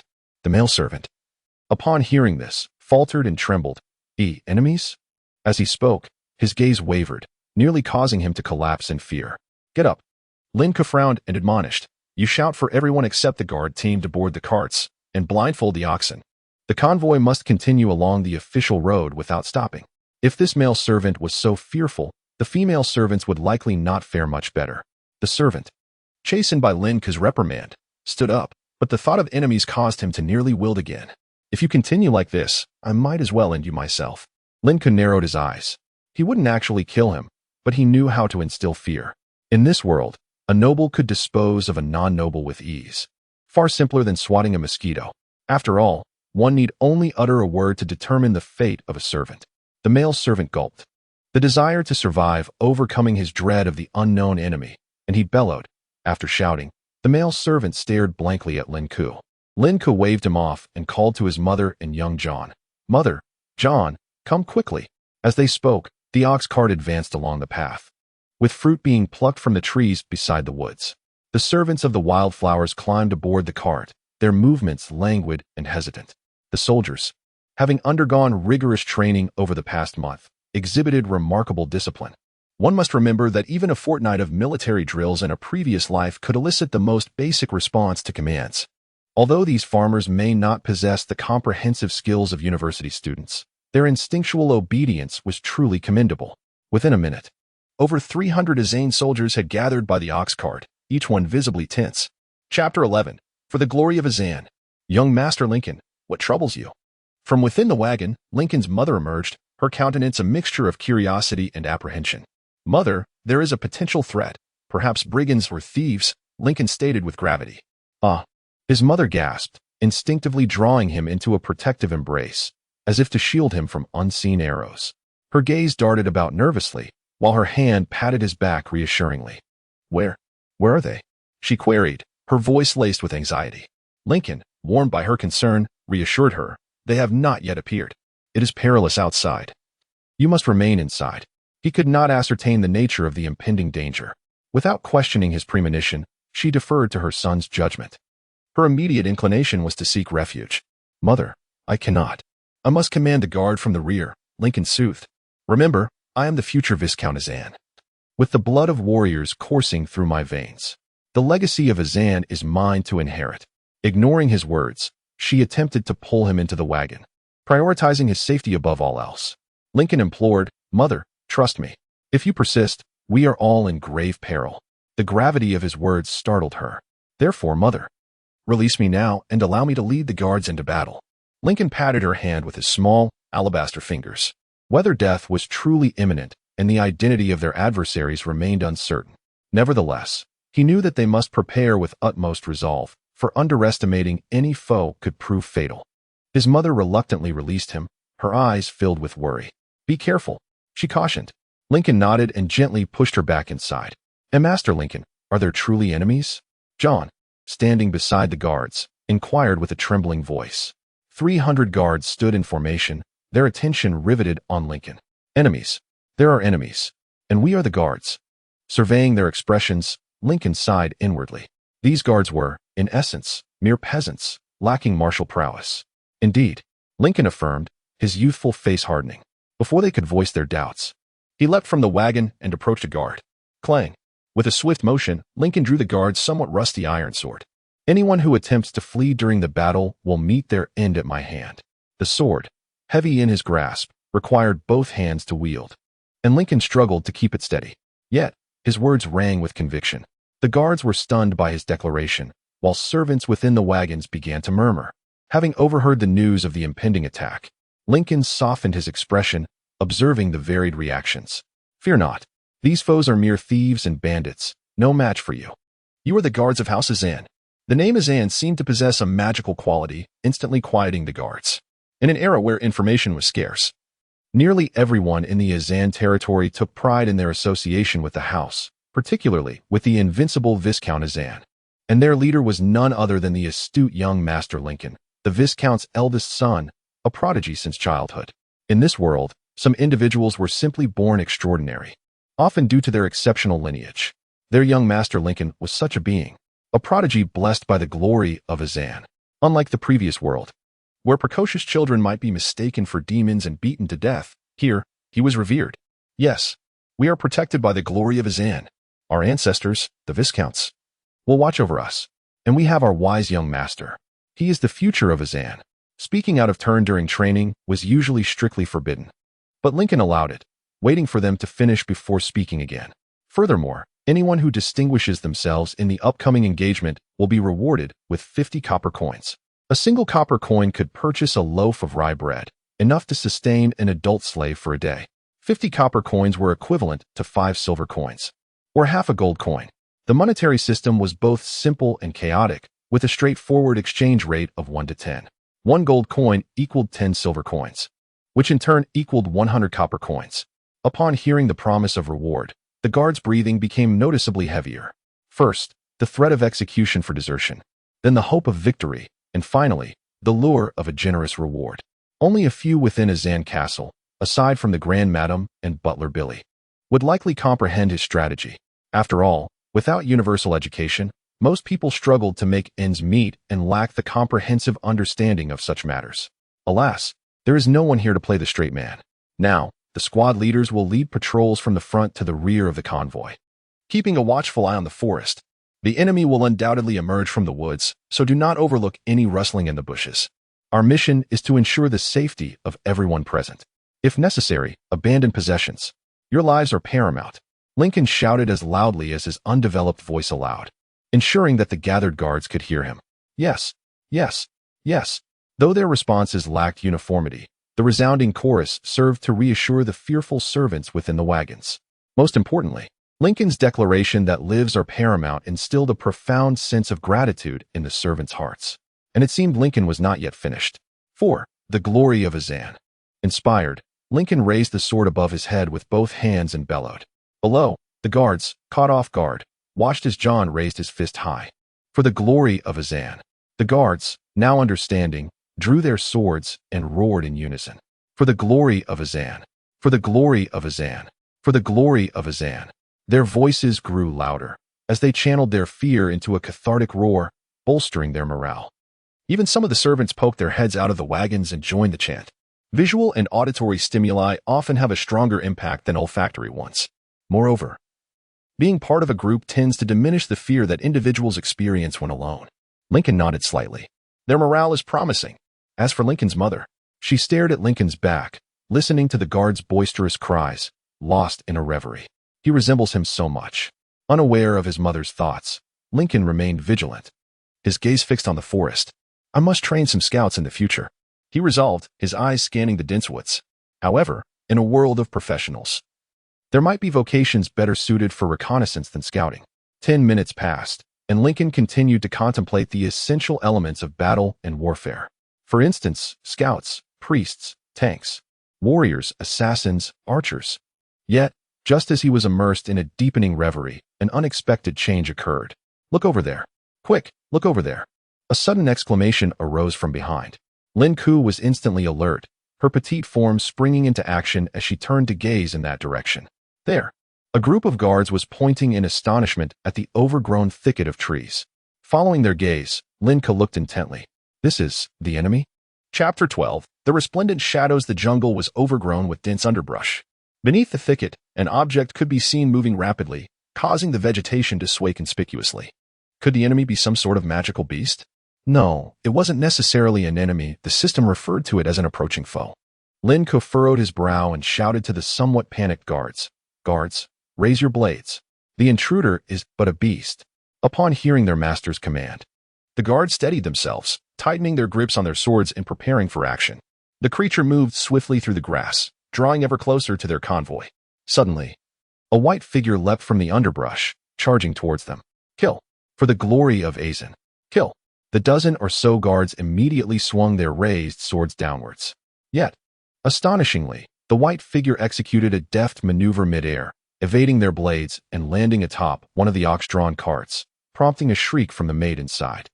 Lin Ke's pupils constricted. The white figure had clearly employed remarkable skill, using the force from the sword's back to leap away before being struck. What extraordinary agility! But wait. I mean no harm. The figure, now perched on the cart's roof, spoke in a weak and hurried common tongue, its voice sounding as innocent as a lost boy in a playground. It exuded a sense of pleading, confusion, and despair. As Lin Ke focused his gaze, it was a rabbit over a meter tall. However, he was not overly surprised, after all. The cacophony of information from the internet in his past life had prepared him for such peculiarities. Not to mention, anthropomorphized creatures were commonplace in his previous world. Who are you? Why did you attack our convoy? Before Lin Ke could pose his question, John, ever the diligent attendant, took it upon himself to address the rabbit. He, too, seemed to perceive the creature as harmless. The rabbit glanced over, noting the fierce demeanor of John and the composed expression of Lin Ke. Sir, please save me. Help. With that, the rabbit darted from the cart's roof and leapt towards Lin Ke. Master, be careful, John exclaimed in alarm, instinctively positioning himself in front of Lin Ke. However, the rabbit did not attack. Instead, it halted before them, visibly kneeling on one knee and bowing its head. Noble human, if you would extend your hand, I, Nix, shall become your follower. A rabbit person. A follower. Lin Ke's heart stirred as he recalled the dubious system's reward. First potential follower. This was the first time he had encountered the term follower in days. Could it be this rabbit boy? If the mission failed, it implied the follower would perish. In other words, should he fail, this rabbit boy would be hunted down by pursuers? Contemplating these thoughts, Lin Ke smiled softly and stepped forward. Master, be cautious. John interjected, still fearful of any sudden aggression from Nix. Lin Ke reassured him, it's all right. If the rabbit truly intended to harm me, it wouldn't kneel in submission. Reluctantly, John stepped aside, allowing Lin Ke to approach. Lin Ke towered over Nix, and with the rabbit kneeling, the sunlight cast Lin Ke's shadow upon him. Ah, sunlight, shadow, halo. Perhaps. The operation of the task should be. Observing Nyx within the shade, Lin Ke smiled warmly. You may rise. I am willing to assist you, but first, you must tell me what has transpired. I must take responsibility for my servants. He bent slightly, extending his hand, tilting his head to allow a sliver of sunlight to reach Nyx. Nyx lifted his head, momentarily at a loss for words. I. The rabbit person, though resembling a rabbit, wore garments fashioned from coarse linen, with distinct fingers. Nyx swiftly twitched his nose, and tears began streaming down his face, prompting Lin Ke to raise an eyebrow. The speed of those tears was astonishing. They are all dead. All dead. Woe is me, Nyx cried, appearing utterly heartbroken. As if Lin Ke's warmth had dissolved his defenses, Lin Ke exchanged a glance with John, who nodded and promptly instructed the guards to resume their patrol. Although John could be somewhat dull, he shared a certain understanding with Lin Ke. Lin Ke then gently asked Nyx, please tell me, are there pursuers behind you? Who are they? Lin Ke braced himself, prepared to dismiss the highly potential follower if an insurmountable enemy approached. After all, in his eyes, the lives of himself, his mother, and John, along with the many inhabitants of Azen Castle, far outweighed the value of a mere follower, especially one he had known for less than 2 minutes. Nyx seemed to finally comprehend, his drooping ears perking up once more. As he wiped his tears, he exclaimed in panic, 2 tigers. Great tigers. I heard your voice and managed to escape. They will follow me by scent. Tigers? So, it was the sound of my voice that attracted this rabbit person. The system's role was becoming increasingly evident, yet, only 2 tigers? Unconsciously, Lin Ke found himself gently stroking Nyx's ears. They were soft and fluffy. Yes, but they are awakened bloodline tigers. They should be equivalent to first or second tier practitioners. Nyx's voice trembled with fear. First or second tier practitioners. Can even animal beasts awaken bloodlines and assume professions? Lin Ke had initially felt reassured, but anxiety gripped him once more. If they were wild beasts, communication would be impossible. It seemed that battle was inevitable. This treacherous system. Prepare for combat. John nodded vigorously, pulling Nyx along. Lin Ke chuckled softly. John was just like that, if asked to hide. He would refuse, preferring to stand in front of Lin Ke. Yet, when it came to protecting his mother, he would willingly conceal himself. Lin Ke surveyed the surroundings, gauging the sun's position relative to Nyx's direction of arrival. If sunlight were the key, it would be best to take a position atop the cart. Thus, with a newfound idea, Lin Ke swiftly climbed to the top of the last ox-drawn cart. Guardians of Azen, gather together. Tighten your grips on your weapons and protect ourselves. Lin Ke tried to project his voice low yet loud as he commanded those below. All the guards had gathered at the rear of the convoy due to Nyx. Thus they all heard Lin Ke's voice. Everyone, step out of the vehicle. Behold how our valiant defenders of Azen repel those beasts. Lin Ke conceived a clever strategy and shouted once more at the servants within the carriage. Their emergence could yield additional effects. The male and female attendants peeked out, just in time to witness the guards standing resolutely at the front of the last carriage, while above them stood Lin Ke, adorned in resplendent crimson attire. Oh, those guards possess such grandeur. Indeed, is that not little Joker? Oh, what a dashing young man. He. Look, that is my beloved brother, Little Bush. By Andrew's legs, our young master truly exudes magnificence. Praise Azen. The servants and slaves pointed and whispered amongst themselves.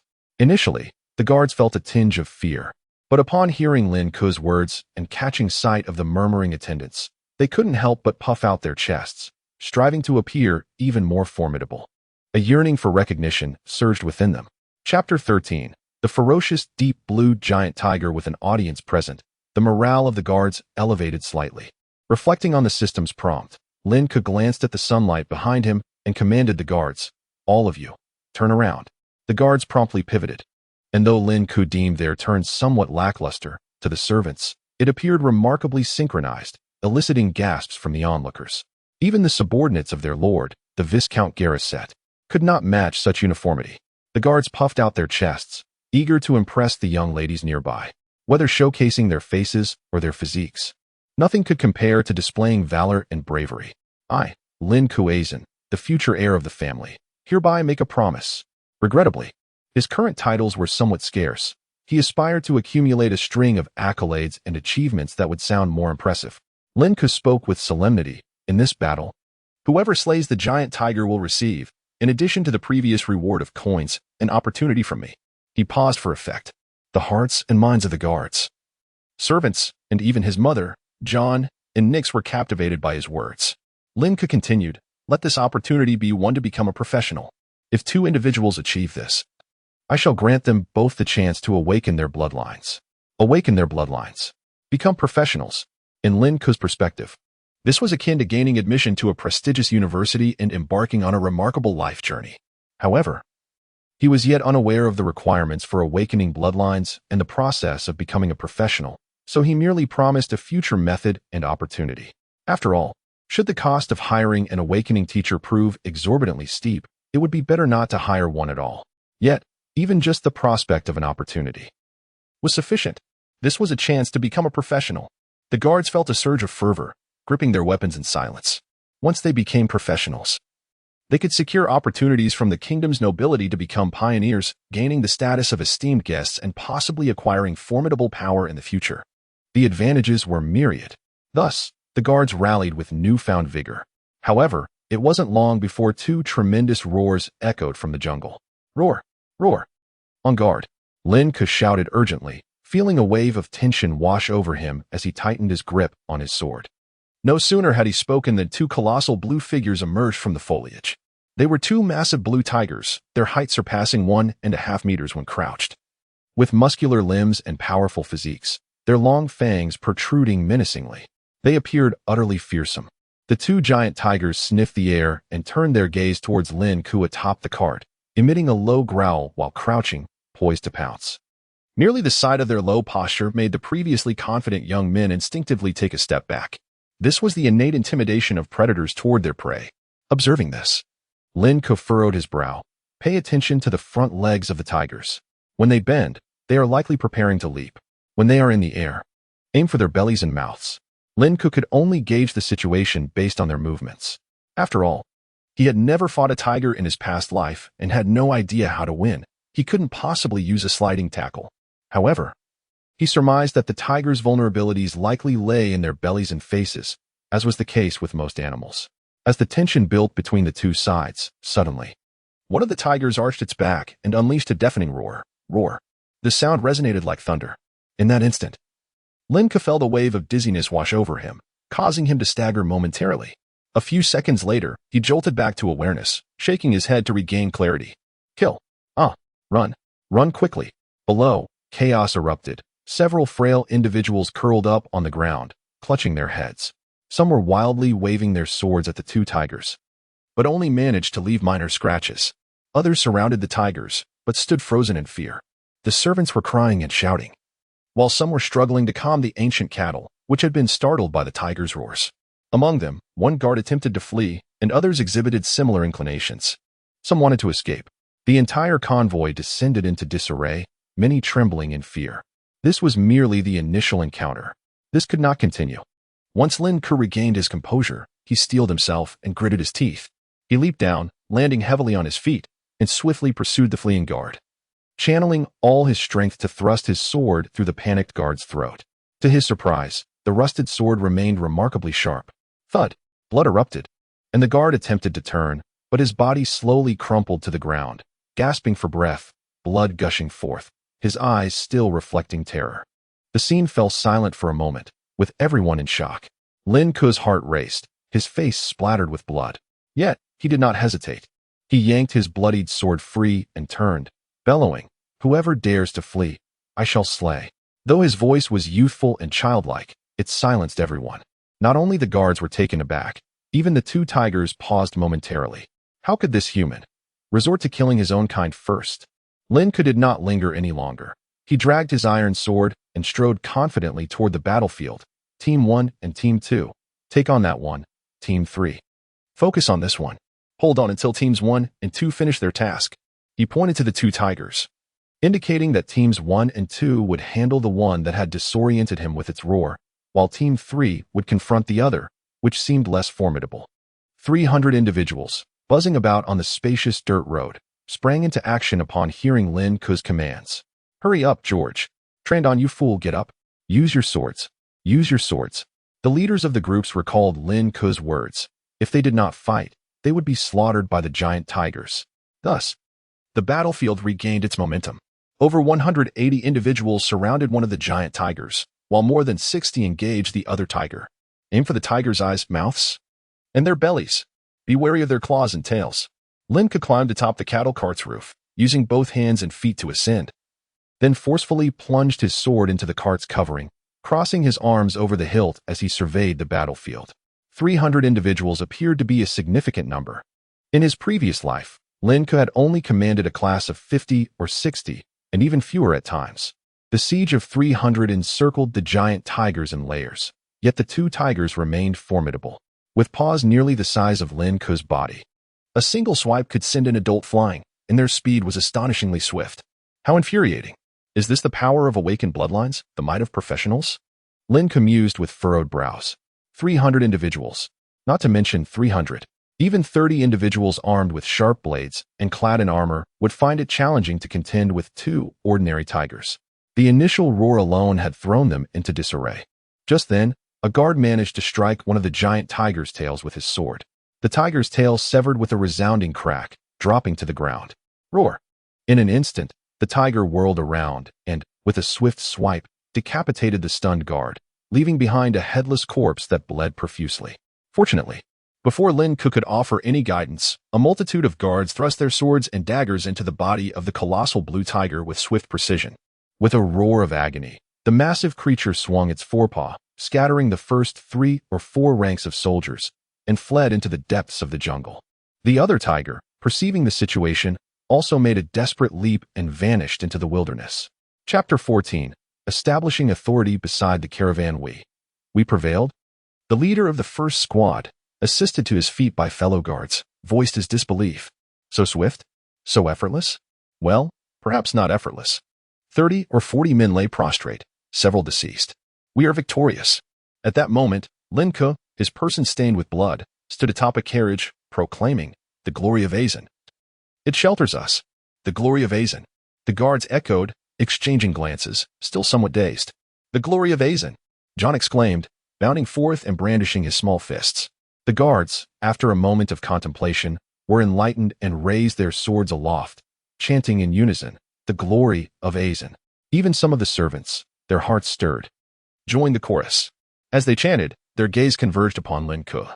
Some among them vaguely recalled the earlier rumors that their young master had publicly declared himself the king of Azen. Now, beholding his diminutive figure, their eyes shone with reverence. The members of the caravan, observing Lin Ke's blood-soaked silhouette atop the carriage, bathed in the sun's radiance, perceived him as a beacon of unparalleled brilliance. Just then, Lin Ke blinked. Mission accomplished. You have emanated an irreplaceable aura of leadership, thereby repelling the invading adversaries. Mission reward. Pending collection. The mission was a success.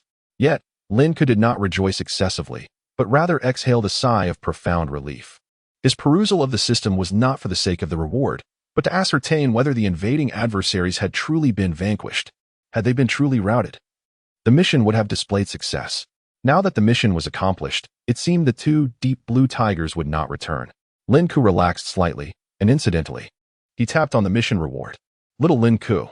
At that moment, amid the jubilant throng, Lin Ke's mother, abandoning all decorum, scrambled onto the carriage and embraced Lin Ke. Heedless of the bloodstains, she wept uncontrollably. Wah, little Lin Ke, wah. It was so perilous just now, wah. She sobbed for a while, unable to utter a coherent sentence. Lin Ke, helpless, laid his sword aside and gently patted his mother's back in solace. His mother was, after all, still a young woman of 25. The guards and servants, meanwhile, began tending to the wounded, as there were far too many casualties. After a while, Lin Ke's mother simply wept herself to sleep. Lin Ke surmised that his mother had never accompanied that scoundrel of a father into battle. Otherwise, such a minor skirmish would not have elicited such profuse tears. He instructed a servant to escort his mother away, and he commenced addressing the aftermath of the battle. The formidable Mr. Lin Ke, permit me to pledge my allegiance to you. Until the stars themselves are extinguished, the world collapses, and the very laws of existence are annihilated. Even unto death, I shall remain steadfast. Suddenly, the rabbit man Nix, who had been present earlier, knelt before Lin Ke, uttering his words with profound reverence. Lin Ke grinned. The system reward had arrived, a follower who would never betray him. The surrounding servants and guards, witnessing this scene, were imbued with a sense of solemnity and envy. Solemnity because the words uttered by the rabbit man Nyx constituted the most profound of vows, essentially surrendering his entire being to Lin Ke. Envy because these servants and guards were not even afforded the opportunity to pledge allegiance. Their station was too lowly. They were merely commoners. Unless they possessed some exceptional attribute or were bestowed with favor, like the rabbit man, they would not even be eligible to follow a noble. Rise, Nyx, Lin Ke said, helping the furry Nyx to his feet, whose fur felt pleasant to the touch. Yes, sir, the rabbit man Nyx replied obediently. Await me in the carriage. I have matters to discuss with you.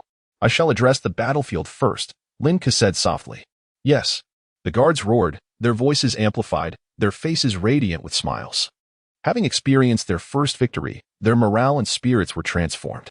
Although some had merely gripped their sword hilts tightly and ensured they did not impale those in front of them, morale often accumulated from small beginnings. Young master, what shall we do with Roosevelt, who fled earlier? At that moment, the leader of the third squad approached and inquired. After all, he had been slain by Lin Ke with a single stroke. He is a deserter. Do you know what a deserter is? Lin Ke sighed inwardly. Suppressing any semblance of pity and adopting a tone of utmost indignation, he said, his corpse is not to be cremated. Cast it into the woods for the jackals to devour. He had to instill in all the guards the notion that desertion would result in death, whereas combat might lead to survival and the attainment of glory. Only in this way would they avoid scattering in disarray when confronted with future battles. Young master, not cremate the corpse? The leader of the third squad stammered, as if unable to believe his ears. I mean, Roosevelt merely fled, I believe. According to local custom, the deceased must be cremated. Otherwise, in the afterlife, they would be sought out by ancient and cruel necromancers, who would imprison their souls and subject them to boundless torment. It was similar to the notion that if one's remains were not interred properly, malevolent spirits would come knocking. At least in this realm, necromancers were historical figures. Lin Ke's countenance darkened upon hearing the words of the third squad leader. Seeing Lin Ke's expression, the third squad leader, despite being in his 20s, lowered his head in alarm. No, he deserves it, he deserves it. Lin Ke snorted coldly, stood up, surveyed the surroundings, and proclaimed loudly, Why do you think I slew Roosevelt? Do you believe he did not deserve to die? He realized that many of these men were formerly peasants, and concepts such as morale, the domino effect of defeat, the leader-follower dynamic, and the broken window theory were foreign to them. Not only were they ignorant of these principles, but they also questioned his decisions, in an era where information dissemination was limited. The failure to centralize power could easily lead to being undermined or fostering rampant corruption. He had to establish his authority. The authority of force was not yet attainable, but the authority of knowledge and intellect had to be established first. He was to be that authority. Roosevelt was a deserter. Do you know what a deserter is? Lin Ke thundered, his voice reverberating. When Roosevelt attempted to flee, many others contemplated doing the same. If one person flees, a second will follow. And what then? Then everyone will flee. Those two ferocious tigers will slaughter every single one of you here before pursuing you and killing you one by one. Do you believe you can outrun those two tigers whose bloodlines have been awakened? Those tigers were remarkably swift, and their sense of smell is acute. Even the rabbit man Nyx, with his exceptional speed, could not shake them off. Or perhaps you believe you can survive in the wilderness. Can you hunt? Can you start a fire? What will you do if your clothes are torn? What if you fall ill? Not to mention other dire circumstances. Lin Ke spoke in one breath, bombarding the guards with a barrage of questions that left them speechless. Only then did they realize the grave consequences of desertion. Seeing the guards begin to engage their limited cognitive abilities, Lin Ke's expression softened slightly, and he continued, Squad leaders, I shall award 10 gold coins to the first squad and 6 gold coins each to the second and third squads. You must distribute them equitably. This is to commend the first squad for their valor in wounding the giant tiger. Chapter 15. The Origin of Nyx. As Lin Ke's voice faded, cheers erupted from both the guards inside and outside the carriage. Gold coins. So many gold coins. Enough for all of them to share. The surrounding servants cast envious glances. How wonderful it is to be a guard. This way, they could acquire such wealth. They completely forgot the weakness they felt upon encountering the giant tigers, with some even fainting from the roar. Meanwhile, in the depths of the jungle, unseen by anyone, a figure clad in resplendent crimson garments darted past, seemingly pursuing the direction of the giant tigers. Back in the woods, the lifeless body of Roosevelt lay abandoned, its blood gradually seeping into the earth. Deep within the soil, A small, jet-black orb absorbed the blood, as if it were drawing it in. Inside the carriage, Lin Ke sank wearily onto a seat. He exhaled deeply. John, help me change clothes. I'm utterly exhausted, both physically and mentally. At just 6 years of age, his frail body had not fully developed, and he was experiencing combat for the first time in both lifetimes. He wanted to scream, to flee, to lose consciousness. But such actions would surely lead to death. Fortunately, his decades of wisdom and experience from his previous life allowed him to suppress some of his instinctual reactions. John, diligently assisting him with his attire, had prepared several outfits for this trip to the city, where they would spend a few days. When nobles ventured out for leisure, appearances were paramount. The rabbit man Nix sat quietly to the side, not uttering a word, appearing quite docile. Lin Ke, however, did not rush to inquire why Nix was pursued by 2 blue giant tigers or how he ended up here. Instead, he closed his eyes to reflect. This battle revealed numerous issues. Firstly, there was the problem of outdated weaponry. It wasn't merely that cold weapons lagged behind firearms, but even the most basic tools like bows and spears were absent.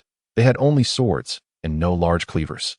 Anyone with knowledge of warfare knows that swords are particularly impractical on the battlefield. Secondly, there was the disparity in strength. According to Nix, the 2 giant tigers were no more than level 2. As for Nix, he was merely a rabbit child.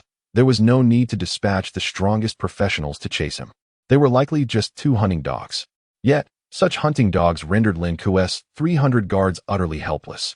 Had Lin Ke not divided the guards into teams to confront the tigers at the last moment, the outcome would have been nothing but a chaotic panic. 2 giant tigers against 300 adult male humans. Such is the might of professionals. Moreover, the tigers that pursued Nix surely had their reasons. They might even pose a threat to the castle. There were many other issues, but Lin Ke was already aware of them. He turned to Nix, inquiring about his situation. Nix, can you tell me? Can you speak? John, who was changing Lin Ke's clothes, paused, momentarily confused. However, Nix, appearing intelligent, nodded and began. Sir, I hail from the southern gray fur tribe of the Great Marsh. I was inexplicably pursued by a powerful weight. Lin Ke interjected, puzzled. You live south of the Great Marsh? South of the Southern Marsh? He gestured towards the south. Nix nodded. Yes, sir. Have you been there? Lin Ke shook his head, then stated solemnly, in my home, we have never known of any other intelligent life beyond the southern Great Marsh. A rabbit tribe exists south of the Great Marsh. And isn't the Great Marsh vast and boundless? How did Nix make it here? Nix appeared taken aback. Sir, do you reside north of the Great Marsh? There are human territories outside the marsh. He glanced around the path, slowly realizing. It seems both parties were unaware of each other's existence. Lin Ke nodded slowly. It seems the Great Marsh harbors many secrets. Please, continue. Nix resumed. To the south of the Great Marsh, there are over 50 tribes, including our rabbit tribe, the raccoon tribe, and the victorious bird tribe. We occasionally trade with the human nations to the west. The human nations to the west. Lin Ke had only known of numerous countries to the north, unaware of those to the west. Perhaps they were extensions of a certain nation? He currently knew nothing and had not studied geography or history. He only had a vague idea from the surrounding populace. Those around him, farmers, servants, and slaves, might believe the entire world to be no larger than a viscount's domain. However, yesterday, a particularly powerful professional attacked us. Nix's expression turned sorrowful, tears streaming down his face. That professional killed many of us. Our rabbit tribe can become swift walkers upon adulthood, granting us great speed, yet we could not escape now. Now there is only me left, swift walker? It indeed sounds like a profession that emphasizes speed. Lin Ke nodded slightly. Did you see what kind of professional attacked your tribe? How powerful was he? While sympathizing with Nix, Lin Ke felt compelled to ask, what if that powerful individual, in a moment of madness, pursued Nix to annihilate him? I don't know, but even our tribe's strongest level 5, swift walker, could not withstand him. Nix wiped the tears from the corners of his eyes. John had just finished changing Lin Ke's clothes and quickly rushed out, notifying each carriage. Only Lin Ke's unconscious mother and Nix remained. Nix, just stick with me from now on. By the way, can you tell me how to awaken the bloodline and become a professional? And have you already awakened? Lin Ke's voice was gentle, helping to ease Nix's sorrowful heart a little. At least the man named Lin Ke seemed very kind. Nix felt grateful and resolved to follow him closely in the future. He still occasionally recalled the warmth of the light during his most tense moments. Sir, I have not yet awakened my bloodline. Nix spoke softly, cautious not to wake Lin Ke's mother. but I have seen how they awaken their bloodlines. They just need to tap their heads. Tap their heads? Lin Ke was taken aback. Yes, I saw the human, awakening teacher, simply tap the heads of other rabbit people, and they awakened their bloodlines. Nix was confident. Lin Ke suddenly realized that Nix's voice still sounded like that of a young rabbit boy. He asked, Nix, how old are you? Nix pondered, rolling his eyes and twitching his nose in uncertainty. I should be 4 months and 10 days. Or is it 15 days? I'm not sure. My mother gave birth to 10 of us, and no one remembers the exact time. Lin Ke was left speechless. It seems the growth cycles of the rabbit people and humans differ significantly. Chapter 16. Modern medicine. The procurement convoy of Azen Castle hurriedly came and went. Their original intention had been to stay in the city for 2 days and enjoy themselves. However, due to unforeseen circumstances, Lin Ke's mother had lost her desire for leisure. Lin Ke herself was similarly preoccupied, her thoughts consumed by the affairs of the guards, fervently wishing to bolster their strength. Perhaps this stemmed from a lingering fear of inadequacy from a past life. As night fell, the castle was ablaze with lights. Rabbit people? Huh. A race that is both short-lived and feeble. Perhaps you should consider a different follower. Such was the venomous critique of the lady of the house. Having delivered her spiteful assessment, she turned on her heel, ostensibly to attend to her dear friend. Nix clenched his fists but refrained from reacting, quietly trailing behind Lin Ke. Lin Ke paid the lady no heed. Young master, may I place this rabbit follower in the room next to John? Asked Butler Billy, ever focused on practical matters. Though he appeared somewhat unwell, his complexion pale. Yes, Lin Ke nodded, then inquired with concern, Uncle Billy, are you ill? Billy shook his head. No. I merely sustained a blow to my chest a couple of days ago. It aches a bit. Cough, cough, cough. As he spoke, he coughed several times. Lin Ke immediately approached to rub Billy's chest, which brought him joy, though he discreetly pushed her away, saying, Young master, about the compensation for those injured guards. Lin Ke acknowledged, Yes, as I promised, it must be given. John is aware of this. She then pointed above, Uncle Billy, remember to take good care of my mother. Prepare a cup of Lucky Flower tea for her. She has been greatly frightened this time. Lucky Flower is a small bloom known for its soothing and sleep-inducing properties. After this, Lin Ke instructed John to accompany Butler Billy into the castle to address the aftermath concerning the guards. The duties of a butler often encompass various roles, including accounting, internal affairs, diplomacy, and procurement. John had much to learn from Billy, for once Lin Ke ascended to the title of Viscount of Azen, the role of the butler would fall upon him. Turning to Nix, Lin Ke remarked, Nix, you acted correctly just now. One must often refrain from speaking recklessly. During their journey, Lin Ke had shared some general matters regarding the castle, enabling Nix to hold his tongue against the lady's barbed remarks. Were it not for Lin Ke's presence, Nix, who was barely 4 months old, might have been forced to learn the art of dueling, as dueling was quite prevalent among their tribes, particularly south of the Great Marsh. Fortunately, Nix understood that human society was far more intricate than tribal relationships, and he would need to gradually learn the nuances of this new world. Come, Nix, let us go to visit the injured. Lin Ke descended to the first floor of the castle, with Nix following in a daze. This place is so vast, Nix exclaimed upon entering the castle. Is that the only adjective you can muster? Lin Ke chuckled.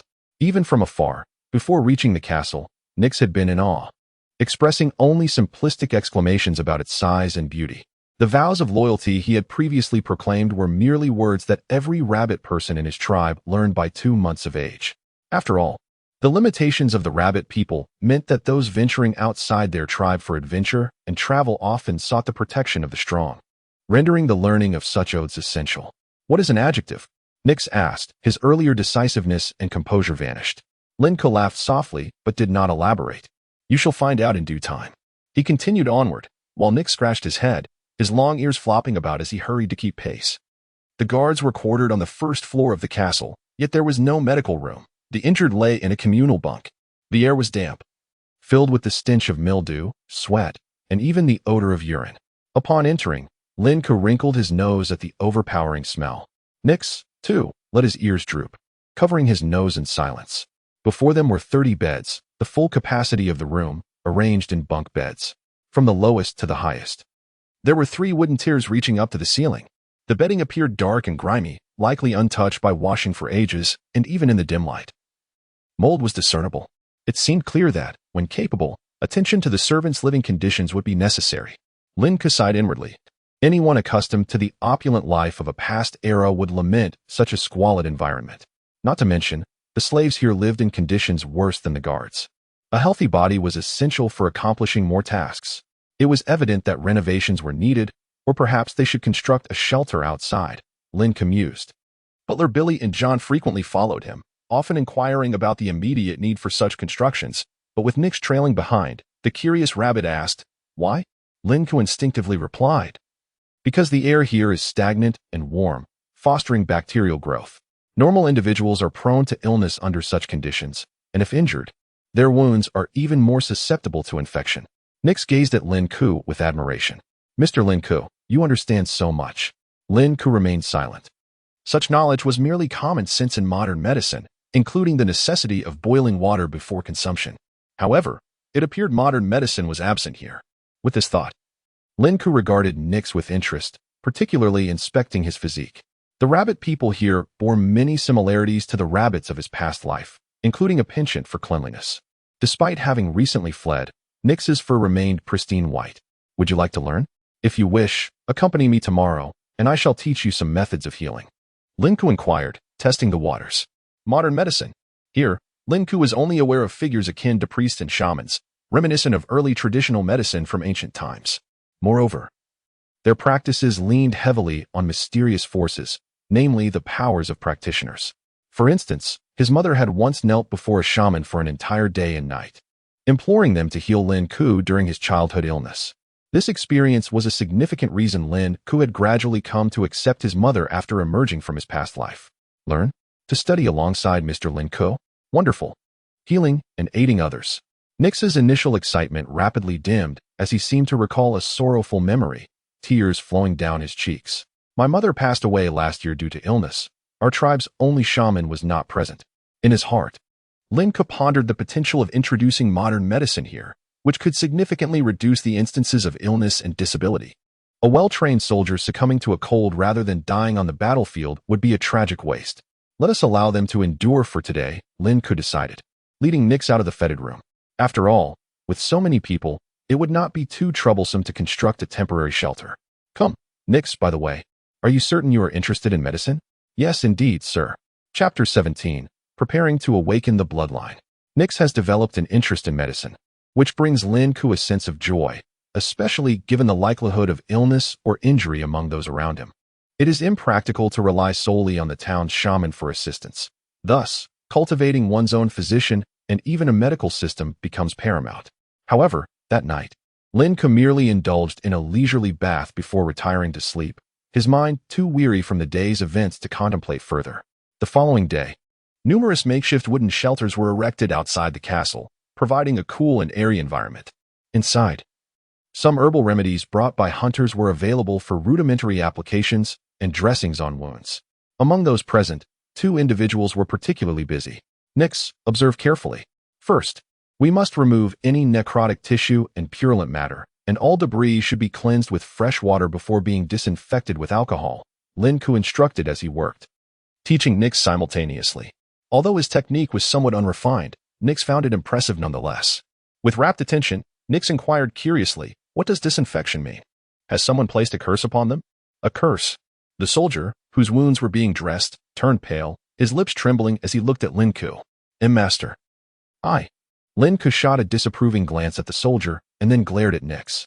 "It's akin to viruses and bacteria, tiny creatures invisible to the naked eye. Perhaps in the future, we might see them with tools. They exist all around us." He then briefly explained why humans catch colds and why food decays, among other things. Nix initially appeared bewildered, but gradually began to grasp the concepts. The entire morning passed as Lin Ke instructed Nix until the latter posed a question. "Sir, regarding those tools and alcohol you mentioned, why don't we procure them?" Lin Ke was momentarily taken aback. Why hadn't he thought of that? Why? Because it simply hadn't crossed his mind. For nearly 6 years, he had been learning the foundational languages and etiquette of this world while trying to ensure his own safety. Recently, having acquired a fair amount of knowledge, his focus had shifted to the fantastical events he encountered, leading him to forget that his most valuable asset in this new realm was, in fact, his wealth of knowledge. His education in high school subjects such as mathematics, science, and languages, alongside his dual master's degrees from prestigious institutions, equipped him well. He had even worked in technical roles and pursued interests in economics and finance.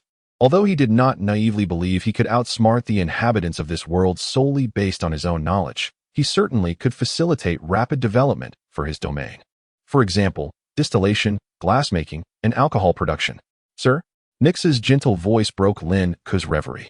This was the distinction between Nix and the butler Billy or young John. While Lin Ke pondered, Billy and John would remain quietly patient, avoiding any interruptions that might disrupt his thoughts.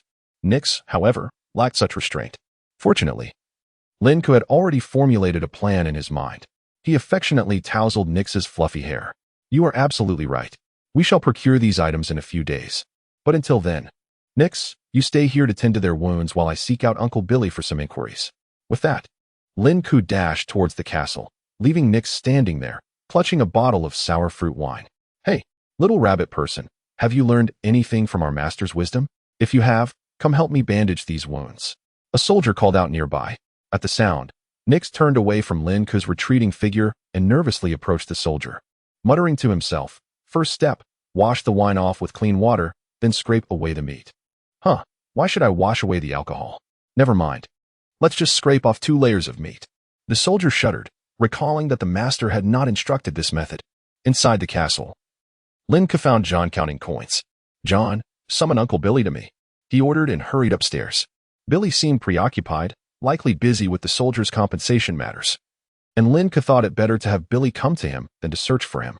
Yes, master, John nodded, setting down his task and rushing off. Regardless of whether he remained a personal servant or eventually became a butler, fulfilling Lin Ke's request was his foremost duty. After waiting for over half an hour, nearly dozing off, Lin Ke was finally greeted by Billy. Master, you called for me? Billy, clad in his signature crimson attire, bowed respectfully. Yesterday, he had appeared ill, but today he seemed much improved. Uncle Billy, are you feeling better? Lin Ke inquired with genuine concern. Much better. Thank you for your kindness. Your words are as warming as sunlight, Billy replied with a bow. That's good to hear. By the way, Uncle Billy, may I awaken my bloodline tomorrow? Lin Ke, having checked on Billy's health, quickly posed his question. Billy hesitated. But you have yet to turn 6. Lin Ke frowned at this. Must it occur precisely on my 6th birthday? What difference does it make if it's a few days early? And as for Viscount Garros, let us discuss the matter of awakening the bloodline without regard for him.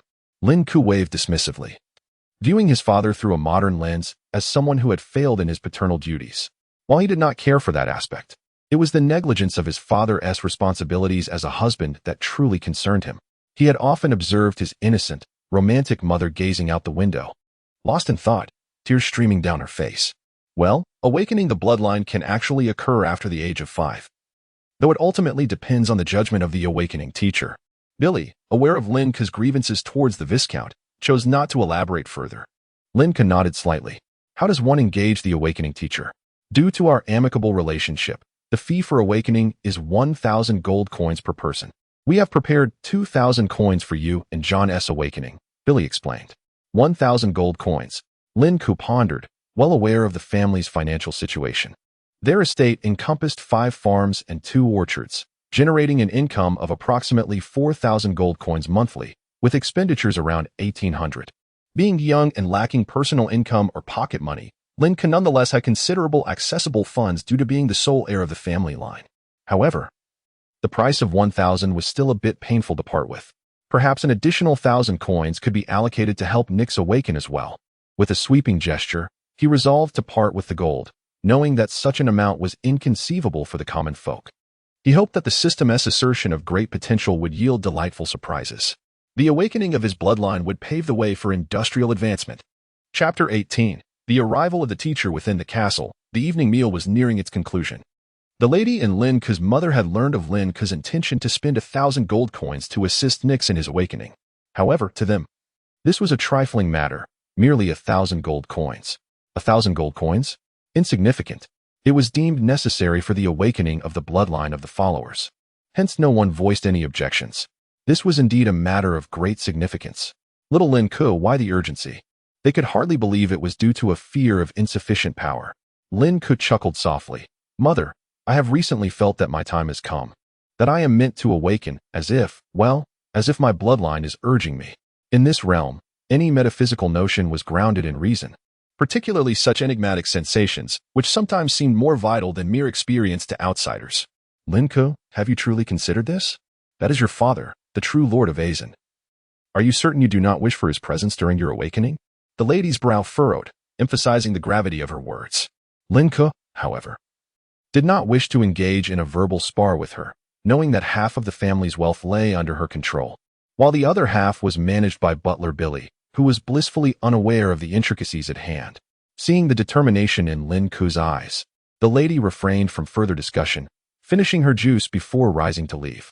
Little Lin Ke, since you have made your decision, then awaken. Lin Ke's mother had always respected his opinions, or perhaps she simply lacked strong convictions of her own and would not impose her will upon him. Indeed, Lin Ke nodded, feeling warmth in his heart. Meanwhile, Nix, who had been listening intently, could not suppress a small cheer. Nix was the fourth individual permitted to dine at the table in the castle, due to his status as a follower. This was a decree established by the Viscount Azen, declaring that followers were both kin and comrades, not to be equated with mere servants. This was one of the few regulations Lin Ke accepted. Nix, can you awaken too? You're only 3 months old. Lin Ke teased him lightly. It's 4 months. Nix quickly twitched his little nose. In our tribe, we can awaken at 2 months, but our clan lacks the funds. Woe is me. As he spoke, tears streamed down his cheeks, seemingly recalling a sorrowful memory. Lin Ke had grown immune to Nix's emotional displays. Initially, he would comfort him, but soon realized it was a futile endeavor. It was perplexing why Nix, being a rabbit, was so prone to tears. Well then, you should be able to awaken smoothly, John remarked with a hint of jealousy. He had considered himself special, the only one besides the young master capable of awakening. Now, with Nix around, despite his proximity to the young master, Nix held a higher status as a follower. Moreover, he had been preoccupied with learning from Billy, which meant Nix had taken his place by the young master's side, leaving John feeling somewhat aggrieved. I hope to awaken a strong bloodline, so I can better assist Master Lin Ke. Nix wholeheartedly agreed with John's sentiment, completely oblivious to the underlying bitterness. Lin Ke observed them, smiling silently. After waiting an entire day, and then a second, the awakening teacher still had not arrived, leaving Lin Ke feeling weary. There were other awakening teachers in the nearby small town, but their levels were too low. According to Billy and the others, a teacher should not only awaken the bloodline, but also impart a wealth of knowledge that those rural instructors could not adequately provide. Therefore, they needed to invite the awakening teacher, who was well acquainted with the Viscount Azen. It was said that this teacher was merely a part-time instructor with another primary occupation. Lin Ke, having just awakened, was attended by servants as he washed and dressed, consuming a steaming cup of gula milk and 2 slices of white bread to conclude his breakfast. He stepped onto the balcony, inhaling deeply of the fresh air. Delightful. He stretched languidly. However, as he admired the untouched beauty of the distant landscape, he suddenly spotted a figure soaring through the air, rapidly approaching. Good heavens! Someone is flying. He surmised that anyone capable of such a feat must be a significant individual. Alert! Alert! Look above. Someone approaches. Lin Ke hurriedly called out. Although uncertain whether the newcomer was friend or foe, it was prudent to remain vigilant. If they were an ally, there would be no attack.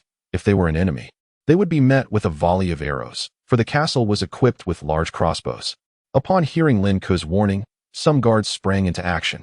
However, there was no need for notification. The dedicated archers were far more alert than the agricultural soldiers. In a matter of minutes, the crossbows surrounding the castle were readied. Yet, the figure did not charge directly. Instead, it halted several hundred meters away and descended slowly, as if taking a leisurely stroll. No hostility.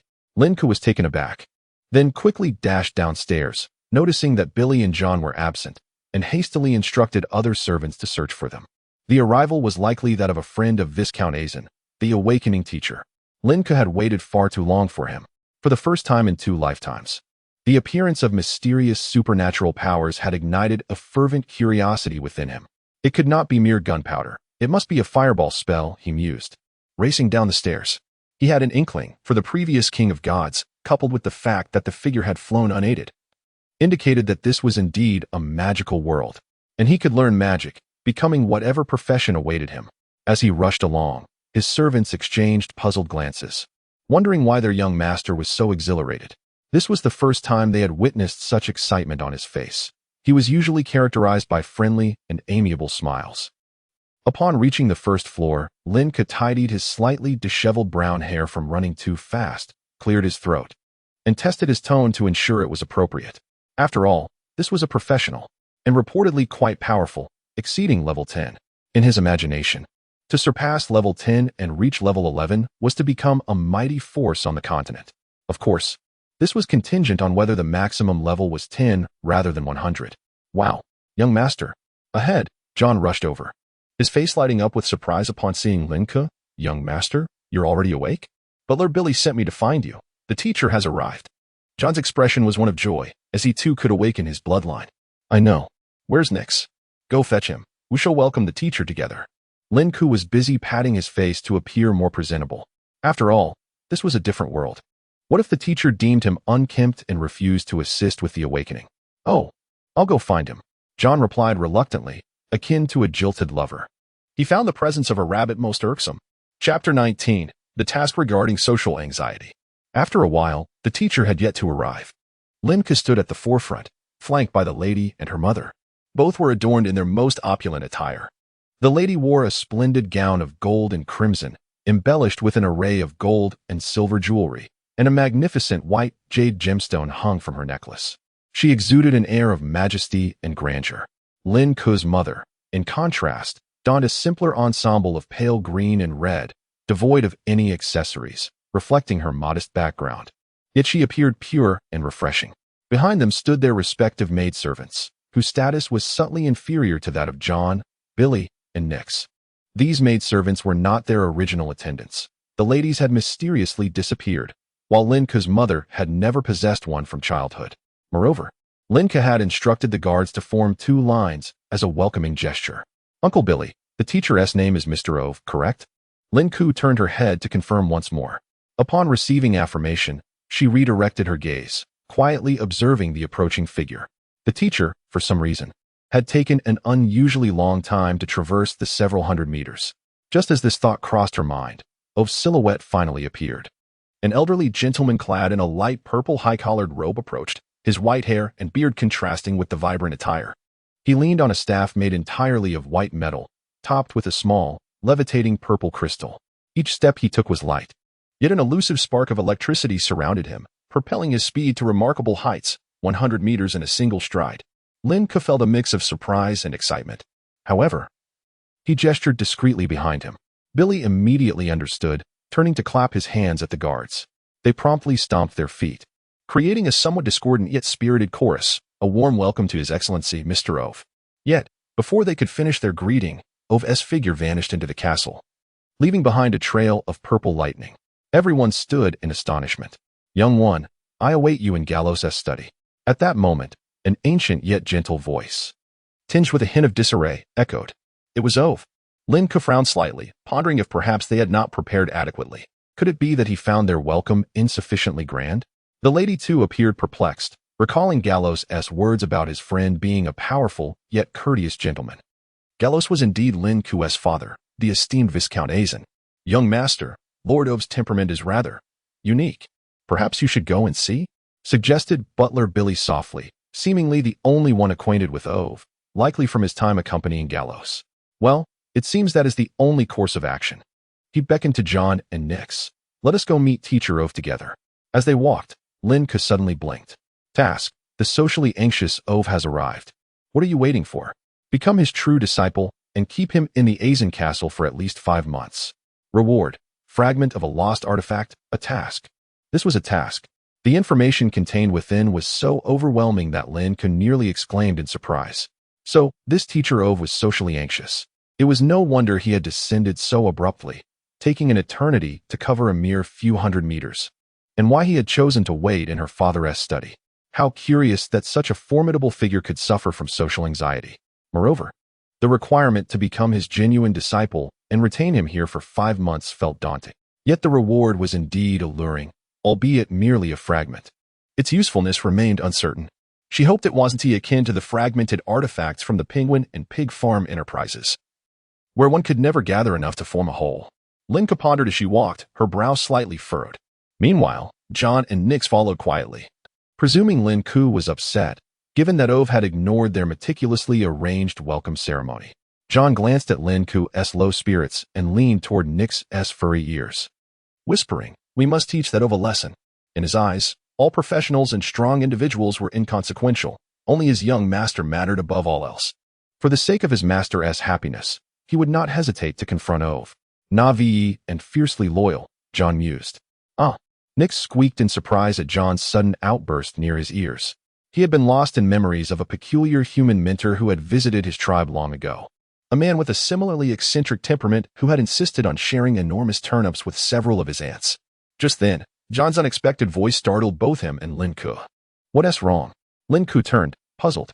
"Young master, did that old man offend you? I can help you play a prank on him," John declared, his expression fierce yet comically innocent. Lin Ke paused, then chuckled in disbelief. "No, I was merely contemplating how there's something inexplicably intriguing about Teacher Ove. Just don't act rashly, or I shall not spare you," she warned. John, being young and mischievous, was prone to such antics. While there were no issues in regular circumstances, critical moments demanded utmost decorum. "All right," he scratched his head, realizing his misunderstanding. "John, Nix, please try to refrain from speaking and simply stand still when we enter, understood?" Lin Ke reminded, realizing she had two little companions whose presence needed to be managed carefully. She couldn't risk Ove being frightened away. The reward at stake was a fragment of an artifact, after all. Understood, like statues, right? John instinctively began sucking his finger, a habit he exhibited when deep in thought or intrigued by something. Statues. Precisely. Lin Ke had devised this game to amuse her mother, who often used Lin Ke's playful nature as an excuse to engage in such childish games. "What kind of statue?" Nix inquired, confused. This made John feel a bit smug. "It's a secret between me and the young master." "Secret my foot." Lin Ke playfully swatted him, then explained to Nix. "It's a simple game, just don't move when the time comes." For someone with social anxiety, the difference between facing 3 individuals versus 1 person and 2 statues was substantial. The last thing a socially anxious person desired was to engage in social interaction with strangers. "All right, let us proceed." As they conversed, they reached the topmost level. This was a realm exclusive to Gallows, and soon it would belong to Lin Ke. Ove's behavior was somewhat impolite. However, it subtly indicated the strength of his rapport with Gallows. Taking a deep breath, Lin Ke knocked on the door. Knock, knock, knock. Chapter 20, Truth Researcher, Alf knock, knock, knock. Lin Ke gently tapped on the door. "Come in, little one," came the gentle voice. One would never guess that this tender Alf was, in fact, a social recluse.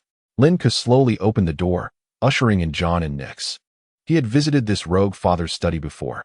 In this realm, or rather, the Asian territory, there were currently no glass windows. Instead, the windows were equipped with operable wooden shutters, which, when opened, flooded the room with light. However, this esteemed teacher Alf had tightly shut the windows and lit an oil lamp, casting a bright glow throughout the spacious study. He resembled one of those reclusive youths who, even in broad daylight, would draw the curtains and switch on the lights. Without further ado, Lin Ke bowed respectfully, saying, "Greetings, teacher. I am Lin Ke, and it is a privilege to welcome you to our castle." Following suit, Nix and John offered simple bows. Yet, Alf remained silent. Lin Ke, gathering his thoughts, faintly heard Alf muttering to himself, "It's fine. It's fine. Just children." "Yes, 3 of them. That's right, Alf. Although I initially said 2, an additional 1 is acceptable. It's fine." Strangely, why did he suddenly feel inclined to use Thunder Annihilation? No. A high-ranking practitioner harming ordinary folk would contravene the laws of the kingdom, and besides, this was that boyish child. Thunder Annihilation?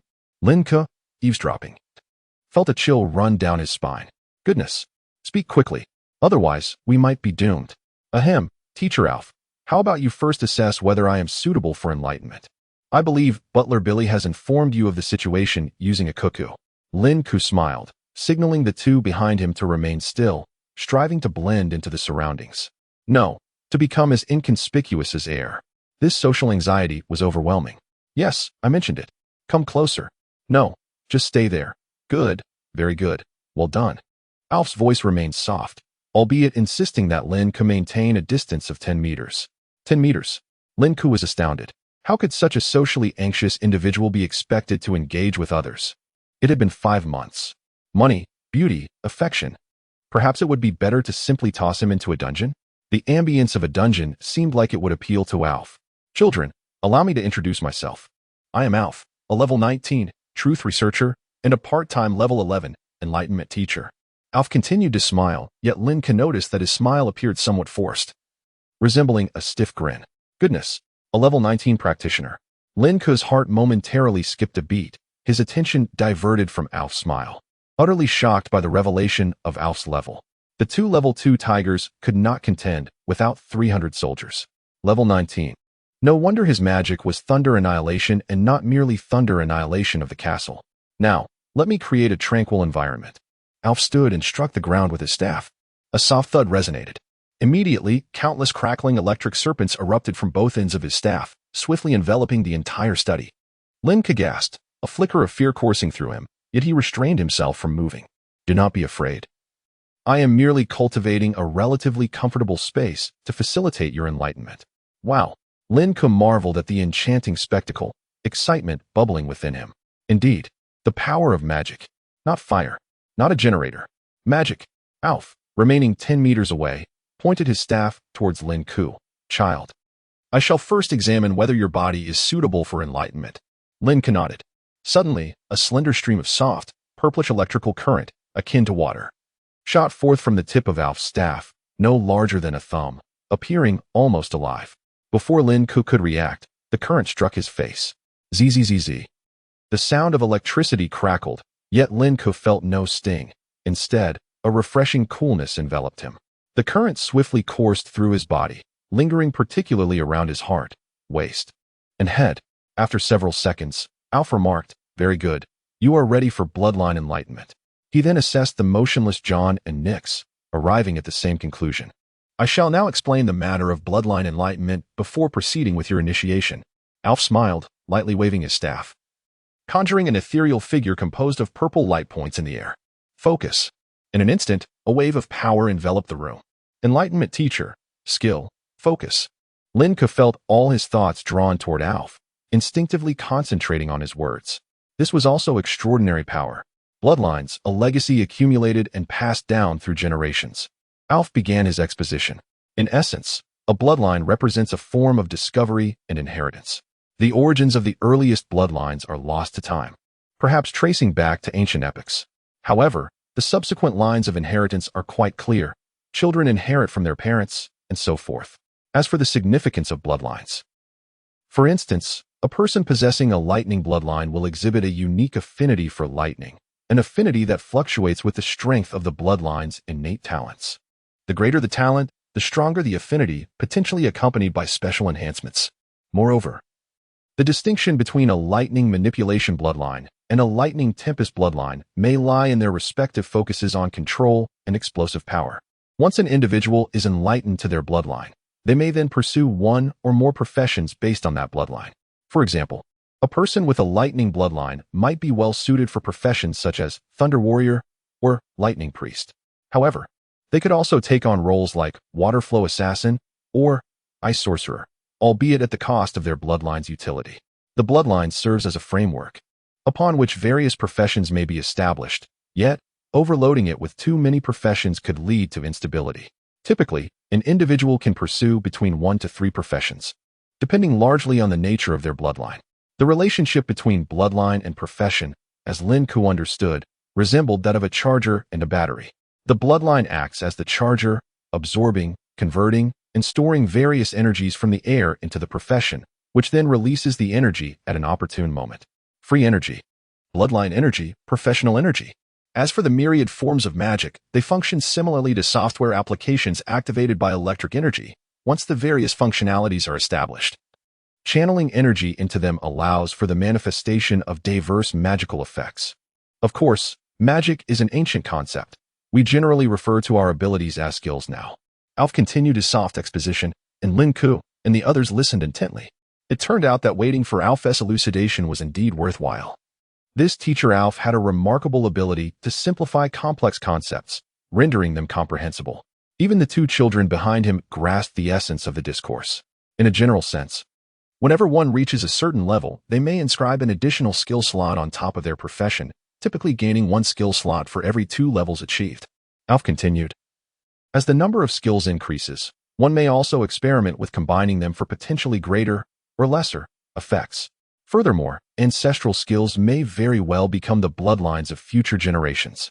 For instance, if an ancestor possessed a lightning bloodline and inscribed a skill of lightning explosion in their profession, it is possible that his thunderous explosion skill may be inherited by his descendants. When the bloodline of the offspring is awakened, there is a likelihood that they might also awaken the thunderous explosion lineage. To draw an analogy, it is akin to Lin Ke's mother in her previous life being an accountant. Thus, he might awaken the lineage of accounting as well. Furthermore, the bloodline is not a tangible entity, but rather a manifestation of certain information. According to Alf, a profession is a combination of distinct traits. For instance, the characteristics of a shield warrior include shield, defense, steadfastness, and combat. These are all forms of information. By inscribing the attributes of the shield warrior onto the bloodline and amalgamating these traits, one becomes a shield warrior. It is even conceivable that these traits could be passed down to future generations, enabling them to awaken bloodlines of shield, defense, and steadfastness. The skills, professions, and characteristics of ancestors may indeed be inherited by their descendants. This is the fundamental principle of existence for the nobility in this world, the inheritance of bloodlines. After all, many farmers have not awakened any bloodlines for generations, let alone taken up a profession. It is entirely possible for entire lineages to share the same bloodline. Nevertheless, what a vibrant and colorful world this is. Lin Ke mused softly in admiration. If such a world existed in his past life, it would certainly have been a realm of explosive professions, perhaps even ushering in a global era of careers. Having understood the concepts of bloodlines and professions, I shall now elaborate on the matters one should pay attention to during the awakening process. Chapter 21. Strength and Fortune in the Castle Study. Alf gently waved his wand, causing the ethereal figure in the air to transform into a staff. This is the manifestation of my bloodline, as it appears in the realm of the soul. Lin Ke gazed at the purple staff, noting that its shape closely resembled the one held by Alf. Upon enlightenment, you will be able to enter the soul space, where you will perceive the form of your bloodline. It could be a staff, a broom, or perhaps a castle. Nonetheless, this is of little consequence. It is merely an exterior manifestation. In essence, enlightenment is the process through which the Enlightenment Master gently opens the gateway to the soul space, allowing the enlightened individual to select their own bloodline within this realm. Within one's soul space lies an inexhaustible reservoir of information passed down through the generations via bloodlines. Upon entering the soul space, it may feel akin to traversing an expansive starry sky, where one can behold the various bloodlines. Most importantly, you must rely on your inner intuition to select your bloodline. In truth, most individuals do not actively choose, for within the soul space, one can scarcely perceive anything, but can only see a sky filled with stars. And the bloodline will naturally gravitate towards you, eventually taking root in your soul space. Of course, those capable of actively selecting a bloodline are exceedingly rare. Alf spoke with newfound confidence, displaying far less social anxiety as he elaborated on these specialized concepts. To summarize, one opens their soul space and either actively or passively selects a bloodline, which then establishes itself within the soul space. This, indeed, is the essence of bloodline enlightenment. Master Alf, when shall we commence? Lin Ke inquired, eagerly anticipating the experience of such magical power. At any moment, my child, Alf replied, his smile unwavering. Lin Ke sensed a veneer of insincerity beneath that smile. However, you may invite Lady Antova and Lady Furong to witness the occasion. Of course, it must only be the two of them. Too many spectators would not be advisable. The esteemed lady is Antova Brando, while Lin Ke's mother is named Furong Hesley. Let it be just us then. By the way, Master, how can one discern whether their bloodline is commendable or not? Lin Ke asked, curiosity piqued. That is indeed the best approach, Alf nodded slightly. As for discerning the quality of one's bloodline, it can be categorized as inferior, average. Lin Ke immediately understood, recognizing the similarity to the classification of spiritual roots in the world of cultivation, wherein the speed of absorbing spiritual energy varies. It likely follows a hierarchy of inferior, average, superior, and perhaps even exceptional. Yet, Alf continued, average, acceptable, rather good, interesting, excellent, outstanding, exceptional, and highly promising, culminating in the highest tier known as the Andrew level, named in honor of that great pioneer. Lin Ke was left astounded. The sheer number of classifications was overwhelming. leaving him at a loss for words. Isn't this a colloquial expression? Shouldn't such things be quantifiable? I presume there were only 3 levels: inferior, average, and superior, with perhaps a couple of exceptional grades thrown in for good measure. Wait a moment. I recall the system indicating that Nyx was an individual of immense potential. Immense potential? Could it be that high? Is this for real? The highest Andrew level refers to a figure who established and advanced the practitioner system, his very name becoming a colloquialism. This is akin to the great philosophers of our past, such as Confucius, Laozi, and Plato, or even more revered figures in the realm of Nassange. Naming it after him seems entirely fitting. According to your father, the bloodline of your Ajan family has always been at least commendable, representing an exceptional bloodline system, Alf teased with a smile. Lin Ke sensed that Alf's reference to Gallos was sincere this time. Master, can one's bloodline remain hidden? I would prefer that too many people do not become aware of our bloodline tier. Lin Ke pondered and asked again. It would be prudent for Nyx's highly promising bloodline to remain concealed whenever possible. Upon hearing Lin Ke's words, Alf appeared momentarily taken aback. He had encountered numerous nobles, most of whom yearned for the world to witness their descendants' enlightenment. For a commendable heritage inevitably signifies substantial talent. The more spectators present, the greater the potential for fame, providing a public proclamation that the noble family has a promising successor. In a manner reminiscent of past lives, such as heirs of prominent families, the more exceptional, the better. It is imperative that the world is aware of this, thus facilitating succession. Naturally, this presupposes that there truly exists a capable successor, as there are indeed instances where noble heirs possess inferior bloodlines. Hence, nobles typically conduct a private test beforehand, subsequently revealing the results publicly. No need. You may simply inform them of the outcome afterward. Lin Ke shook his head, gazing sincerely at Alf. Please, master. Alf refrained from further commentary and readily acquiesced. Very well. Let us begin. Close your eyes and assume a comfortable posture. I will gradually proceed. Were it not for your social anxiety, I might have thought this was a kindergarten outing. Lin Ke promptly settled into a cross-legged position, followed by the other 2. Alf approached slowly and carefully. Close your eyes. Though Lin Ke was curious to observe how Alf approached them, he ultimately complied and closed his eyes, aware that aggravating a socially anxious individual would not bode well. Once their eyes were shut, it seemed that the absence of scrutiny allowed Alf to breathe a sigh of relief. This elder, with hair and beard as white as snow, stood firm, his feet seemingly rooted to the ground, and then leaned forward, extending his wand. His wrinkled cheeks flushed slightly as he appeared to hold his breath. The wand gently tapped Lin Ke's head, then proceeded to Nyx and John. After a brief moment of catching his breath, he closed his eyes, channeling a surge of mental energy through the marks he had just left on the 3 of them. Buzz. Lin Ke felt a sudden chill at his brow, and in an instant, he lost all perception of the external world. His consciousness arrived in an abyss of darkness, surrounded by countless flickering points of light. Is this the soul space? Lin Ke observed that above, below, and all around him were luminous points resembling stars.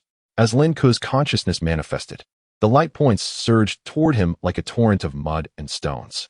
No, not mud and stones, like billions of meteors rushing toward a planet where they could land. They screamed, roared, and jostled, eager to be the first to reach Lin Ke and forcefully enter his being. Will it hurt? Just as Lin Ke's scalp tingled in trepidation, a mysterious presence appeared to awaken from the depths of this boundless darkness. Suddenly, 6 enormous luminous points emerged, akin to suns. It felt as though an unknown, terrifying entity was breathing. Moments later, these 6 luminous points pulsed rhythmically, resembling a heart beating in anger. Upon their emergence, all the smaller points of light became still. These ancient and colossal luminous points, reminiscent of suns, forcefully and brazenly repelled the smaller lights, gradually approaching Lin Ke. Hovering with an air of gravity. 6 immense luminous points. No, 6 stars. Is this an invitation for me to choose? It seems I am among the rare few capable of actively selecting a bloodline. Lin Ke was momentarily taken aback, sensing that these ancient bloodlines were indeed superior to all others. It was evident to anyone not blind. So, I choose. Thus, he directed his gaze towards the leftmost point of light, and an epiphany arose within him, akin to the instant recognition a sinologist experiences upon encountering a Chinese character, recalling its historical significance and origins. Power. The implication of this point of light is the bloodline of power? Strength? Lin Ke pondered. wondering if this was one of the formidable legacies bequeathed by his ancestors. In the realm of magic, possessing power is nearly tantamount to possessing everything. Of course, it is merely almost equivalent, not entirely so. Furthermore, could power solely signify physical strength? He decided to examine the others without haste. If a choice must be made, it would undoubtedly be for the finest. He then turned his attention to the next point. Fortune, luck, goodness gracious. This bloodline, when translated into plain vernacular, signifies the child of the world? The protagonist? Luck? Should he? Chapter 22. Harnessing the forces of the world. Regrettably, Lin Ke did not favor uncertainties. The so-called luck and fortune could often be shattered by sheer strength. Thus, he passed. The next glimmer caught his eye. Immortality. What? An immortal bloodline? In his previous life, Lin Ke would have chosen this without a second thought. Immortality, wasn't it akin to an otherworldly version of eternal life? However, in this realm, many practitioners reportedly enjoyed long lifespans, and some even attained such heights that they could almost approach eternity. For instance, Andrew, the creator of the practitioner system, had lived for an indeterminate amount of years and was still alive. Thus, the notion of immortality seemed less compelling. Moreover, on a literal level, a deceased body that remained uncorrupted could also be deemed immortal. If this bloodline promised eternal youth, invulnerability, immunity to ailments, perpetual mental well-being, and wealth and power to fulfill every desire, then it would certainly pique Lin Ke's interest. He felt a hint of regret as his gaze shifted. Next, emotion. All right, moving on. Leader. This likely implied possessing the charisma and qualities of a leader, perhaps the aura of a ruler, perfect for roles like commander, general, or king. After pondering, Lin Ke glanced at the next option, determined to review them all before making a choice. Next, the sixth and final option, knowledge. Upon seeing this glimmer, Lin Ke felt an immediate resolve. Knowledge. Grant me boundless knowledge, and I shall reshape the world. Prior to this revelation, he had contemplated choosing strength, leadership, or luck. At the very least, he could have opted for immortality. However, with knowledge, everything else paled in significance. It is essential to recognize that knowledge encompasses not only what is found in books, but also the means of acquiring it and the methods of mastering it. If it could enable Lin Ke to access knowledge more swiftly, comprehend it more profoundly, and apply it more adeptly, then this bloodline would indeed be formidable. Furthermore, throughout his past life on Earth, countless astute individuals discovered that knowledge, in any context, is invariably more critical than mere brute force. After some contemplation, Lin Ke ultimately focused his consciousness on the bloodline representing knowledge. Decision made. Knowledge. As if sensing Lin Ke's intent, the radiant orb of knowledge, reminiscent of the sun, instantaneously contracted, collapsing into an intensely concentrated point of light before surging into Lin Ke's being. He felt nothing. Then, why am I still here? Having merged with the knowledge bloodline, Lin Ke anticipated entering the realm of the soul, yet he felt no change. Previously, Alf had mentioned that upon selecting a bloodline, one would transcend darkness to form a true soul space. Wait, after a moment's reflection, Lin Ke suddenly considered a possibility. Could it be that I am to select another? His heart began to race with excitement. He was Lin Ke, reborn as Lin Ke. But what of this life's essence? It is known that a soul should begin to form once the fertilized egg commences development, and he was born just moments after that. Therefore, could he possess two bloodlines? Lin Ke's own, combined with that of Lin Ke? A dual soul? Ecstatic. No, calm down, choose wisely. Lin Ke forced himself to regain composure and began analyzing the other bloodlines: strength, luck, immortality, emotion, and leadership. First, he dismissed emotion. Relationships based on feelings may be sincere, yet they are not necessarily superior to those founded on mutual benefit. In his previous life, how many had betrayed friendships for profit, forsaken love for lust, or abandoned familial ties for survival? Moreover, he preferred to cultivate emotions through genuine connection rather than through bloodline affinity. Next, he eliminated immortality. Indeed, some individuals could not break through at the critical moment, making time exceedingly precious. Failure to transcend would mean death. However, Lin Ke believed in seizing the day rather than waiting for an uncertain future. Would you rather live 1,000 years as a mere husk or 100 vibrant years as a human? Rather than choose immortality and risk being captured and studied by the powerful for a millennium, he would rather be the strong one himself. While not necessarily immortal, life would at least be exhilarating. The next three presented a dilemma: strength, luck, and leadership. The strength bloodline would undoubtedly smooth his path in cultivation, potentially augmenting his physical power. Leadership would similarly confer upon him greater resources than a solitary existence could offer. The importance of luck was self-evident. Sometimes, a mere 1% of luck could outweigh 99% of hardship. Both elements are generally indispensable. Such a difficult choice. Lin Ke felt troubled. Meticulously weighing the pros and cons. All right, you are quite significant. Ultimately, after much deliberation, he turned his attention to the luck bloodline. With knowledge in hand, luck also held immense value. In his past life, some scientists conducted hundreds of experiments, while others achieved success with a single stroke of luck.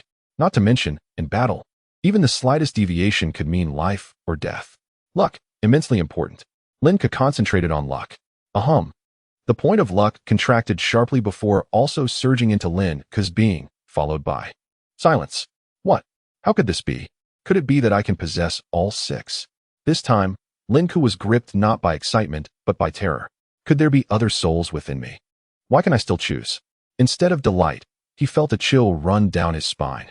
3 souls within my body. What on earth? Wait. No. The first system task's reward, the radiant orb that manifested after the death of the King of Gods. Could it be that the King of Gods is not truly dead?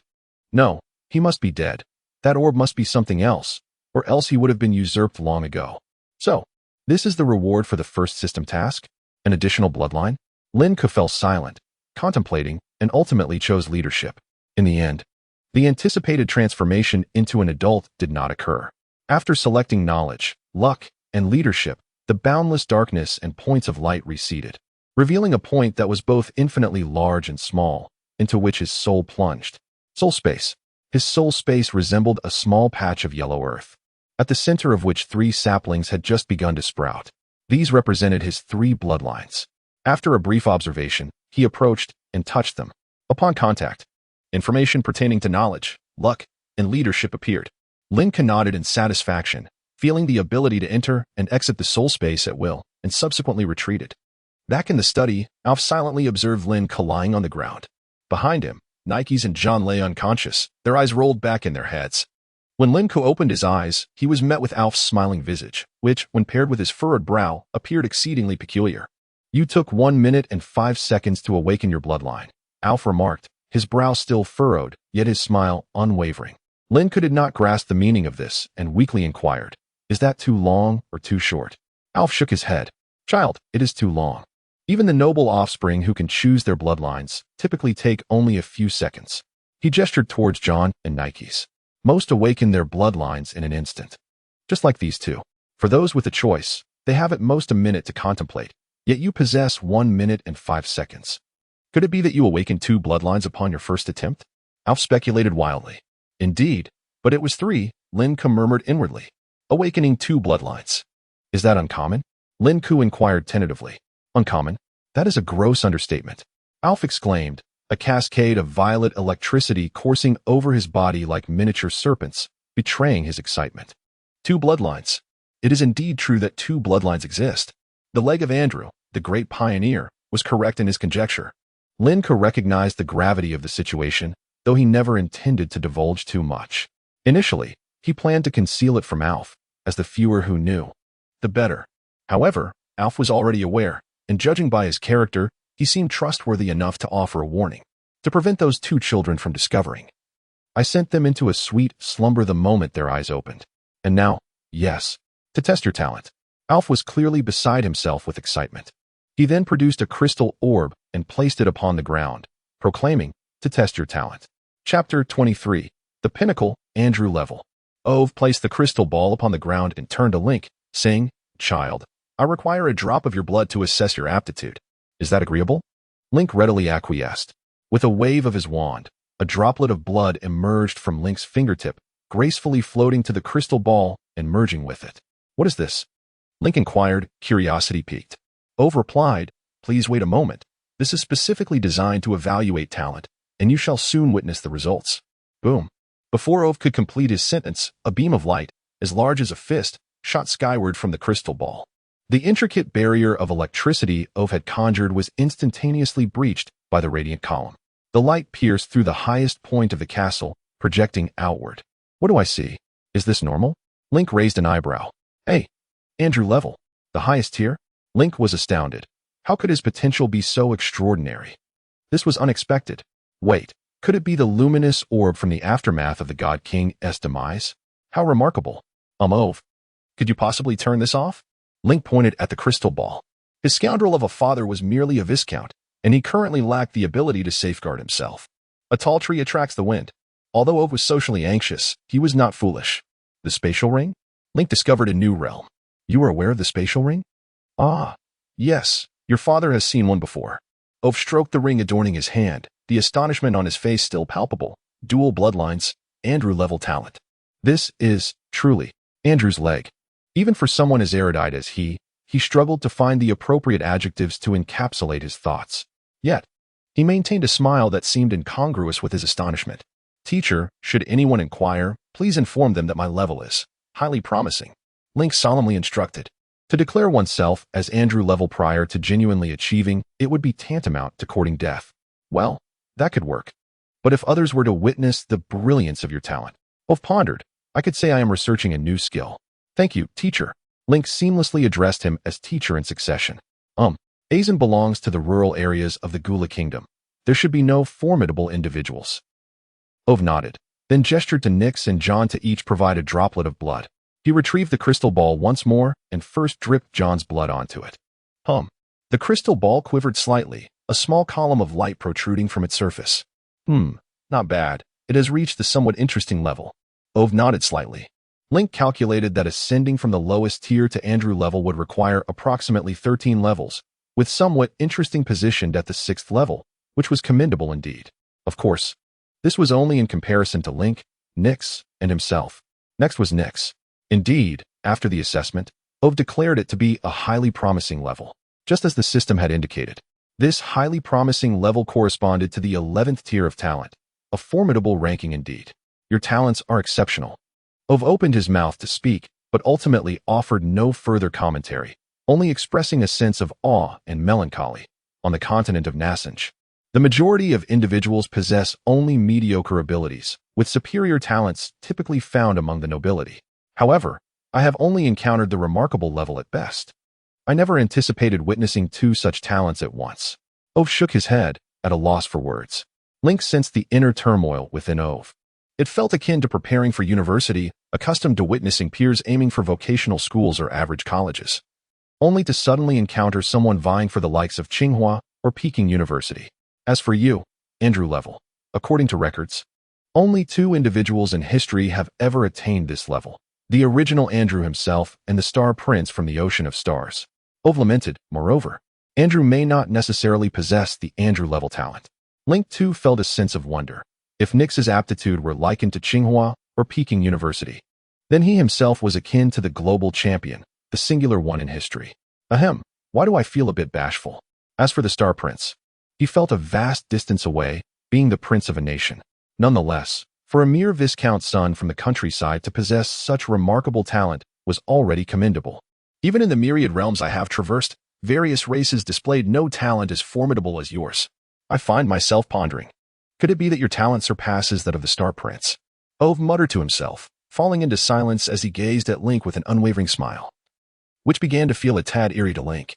Hastily, Link shifted the conversation. By the way, teacher, when you mentioned visiting various realms, what did you mean? Ove regarded him intently for a moment, but coupled with his seemingly eternal smile, it took on an odd quality. This will be covered in tomorrow's lesson. For now, you and the 2 children may take your leave. With that, Ove waved his wand, causing Nyx and John to take a quick, startled breath before rousing slowly. As for Ove, his figure transformed into a streak of light and vanished through the window. It appeared that social anxiety could not be cured in a single day. Cautious child, I have sealed your information within my memory through magical means. From this day forward, I shall only recall that the crystal ball shattered, resulting in the beam of light. Moreover, you possess exceptional talent, while your attendant falls within the very good and somewhat interesting categories. A voice resonated within Link's mind. Exceptional talent equated to a 10th level aptitude, while very good corresponded to an 8th level aptitude. Both were indeed impressive talents, sufficient to manage family affairs and even evoke envy from acquaintances, yet far less conspicuous than highly promising talent. However, Link suddenly recalled that John had also awakened. Did this not suggest that Uncle Billy had also awakened? John's enlightenment stemmed from his role as Link's personal servant and future steward. If so, could it mean Uncle Billy is a professional? Link was compelled to reflect on previous clues, such as how quickly Butler Billy responded to summons and the swiftness of his hand when assisting Link with dressing. Previously, he had deemed this mere familiarity and skill. Now he wondered if it could indicate a professional's prowess. Young master, have you awakened first? John stirred awake, scratching his head. Nyx also roused, rubbing his eyes. Mr. Link, how did I fall asleep? Link chuckled. Quite normal. Just now, Mr. O's crystal ball exploded, and I too have just awakened. Lord Ov has gone to repair the ball. Oh. The two nodded, somewhat bewildered. Then, as if realizing something, John spoke up. Young master, my bloodline is. Do not speak it aloud. Just know it yourself. There is no need to disclose it to me. Link raised his hand to halt him. What bloodline signifies, you need not share with anyone. Keep it well hidden in your heart. Nyx, you too. The two immediately nodded, obediently heeding Link's words. Subsequently, Link called for the two to exit and summoned his mother, Fulong, Lady Antova, and Butler Billy. Not only that, but he also instructed John to gather all idle servants and guards for assembly at the entrance. Approximately half an hour later, nearly everyone had congregated before the castle gates. I have an announcement to make. Link wore a humble and friendly smile, as all present focused intently, their faces betraying curiosity. Chapter 24. The Gentleman's Corruption Method. Everyone turned their gaze towards Lin Ke. Both the esteemed Lady Antoa and Butler Billy seemed to have an inkling, and even Lin Ke's mother, Fran, was somewhat aware. However, the majority of the servants appeared utterly bewildered. On this fine afternoon, while everyone was busy preparing for dinner, what could possibly warrant such a gathering? Lin Ke flashed a bright smile, revealing his pristine, well-aligned teeth, and proclaimed, Today, I, along with my most loyal servant John and my devoted follower Nyx, have awakened our bloodlines. In his speech, he deliberately mentioned John before Nyx, aware that John might feel envious otherwise. At the mention of being the most loyal, John puffed out his chest with pride. Nyx, emulating Butler Billy, stood with his soft, furry ears drooping respectfully as he bowed. A sense of anticipation began to swell among the crowd. Even the dimmest among them grasped the essence of their young master's declaration. It was undoubtedly a moment of awakening for their noble bloodlines. Our bloodlines are all of exceptional quality, or rather, remarkably so. Lin Ke's voice brimmed with enthusiasm, exuding an inspiring aura. Having awakened his leader's bloodline today, he felt an innate ability to uplift those around him, perhaps a gift bestowed by the bloodline itself. Remarkably so. Andrew's leg is truly worthy of our esteemed young master, one servant remarked, while another lamented, Oh, how I envy that lad John. Whispers of admiration filled the air. Infran could not contain her elation, exclaiming, Wonderful, little Lin Ke. She had never been one to concern herself with appearances outside the dining table. Her joy was unrestrained. Madam, young Master Lin Ke has always been exceptionally intelligent. He is destined to become the brightest jewel in the kingdom, Butler Billy interjected, employing his skillful hyperbole to flatter. Fran's joy only intensified, yet as tears streamed down her cheeks, she sobbed, Oh, I am so happy. Thank goodness little Lin Ke did not inherit my bloodline. Her emotions were a mix of guilt, relief, and a touch of gratitude. Lady Antoa, witnessing her sister's tears, rushed over to offer comfort. Lin Ke, observing this scene, felt a pang of helplessness. A moment of triumph had morphed into a display of sorrow. After contemplating, he rephrased his earlier statement. Mother, your tears of joy are indeed appropriate, for my bloodline is among the finest in the entire kingdom, and even in many other realms. Although the term tears of joy was absent, his expression conveyed a similar sentiment. Moreover, Nyx's bloodline is also commendable, and John's bloodline ranks quite highly. He elaborated on the classification of bloodlines, briefly outlining the rankings of the three of them. He further explained that the luminous pillar they had witnessed was a result of Ov's disbelief in the superiority of their bloodlines, leading to a surge of uncontrolled power that shattered the crystal sphere. His announcement served primarily to solidify his authority and assure those dependent on the Azen castle of their stability. Additionally, he sought to obscure his own formidable talent, informing the inhabitants of Azen in advance about his exceptional abilities. Most of these individuals had likely never ventured beyond Azen, so understanding that their young master was extraordinary was already a significant revelation. They dare not aspire to comprehend greater heights. Even if inquiries were made in the future, the focus would shift to Ov, not them. Little Lin Ke. Oh, how splendid you are. Woe is me. Thankfully. Fran continued to weep, her sobs growing louder and more incoherent. John stood by, utterly dazed, unaware that he had reached the 6th level, a rather noteworthy attainment. His happiness rendered him foolish. Despite his 6 years of what he considered a lengthy life, he had never learned how to express such emotions. Nevertheless, he glanced enviously at Nyx, feeling a twinge of jealousy, yet he bore no ill sentiments. Nyx's talent surpassed his own, but they were both in service to the young master, and John could only rejoice in Lin Ke's success. As for Nyx, tears streamed down his white fur as he murmured, "Madame Fran is so moved. Oh, how I miss my mother." Many servants, particularly the older ones, found themselves discreetly shedding tears. They cherished Fran for her humility and kindness, stemming from her humble beginnings. In contrast to the aloof Lady Antoa, Fran was far more down to earth. Oh, how wonderful! The madam has always feared her influence on the young master.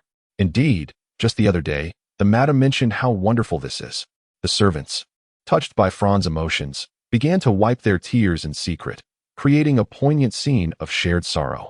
Lin Ke had not anticipated such an outcome from his announcement. He had expected cheers and encouragement.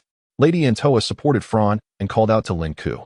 Reluctant to be swayed by the woman who had once desired his demise, he felt compelled to intervene, concerned that his mother's overwhelming emotions might harm her health, especially after her recent fright.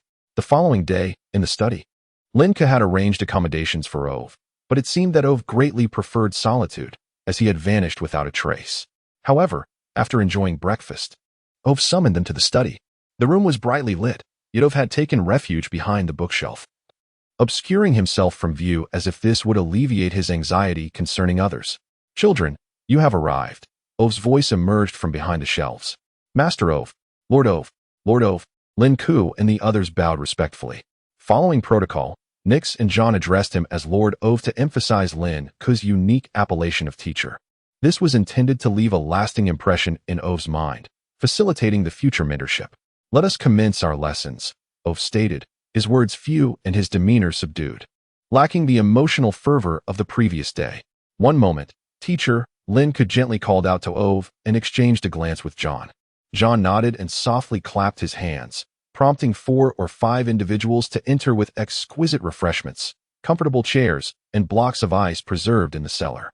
"Teacher, it is already commendable that you are here to instruct us. We must not allow you to teach in a substandard environment, for that would be disrespectful to Aizen," Lin Ke explained in an innocent tone.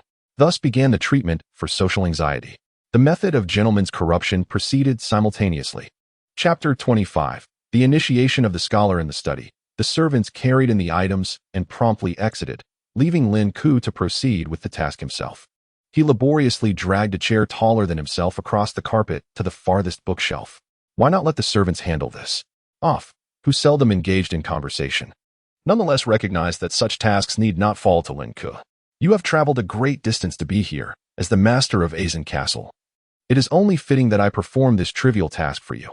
Lin Ke recited the response he had long prepared. "The compensation you provide is your affair. It does not diminish my respect for my teacher, does it?" With great effort, Lin Ke positioned the chair before the bookshelf, maintaining a distance from Off. He paused to catch his breath before commencing to lift the ice basin.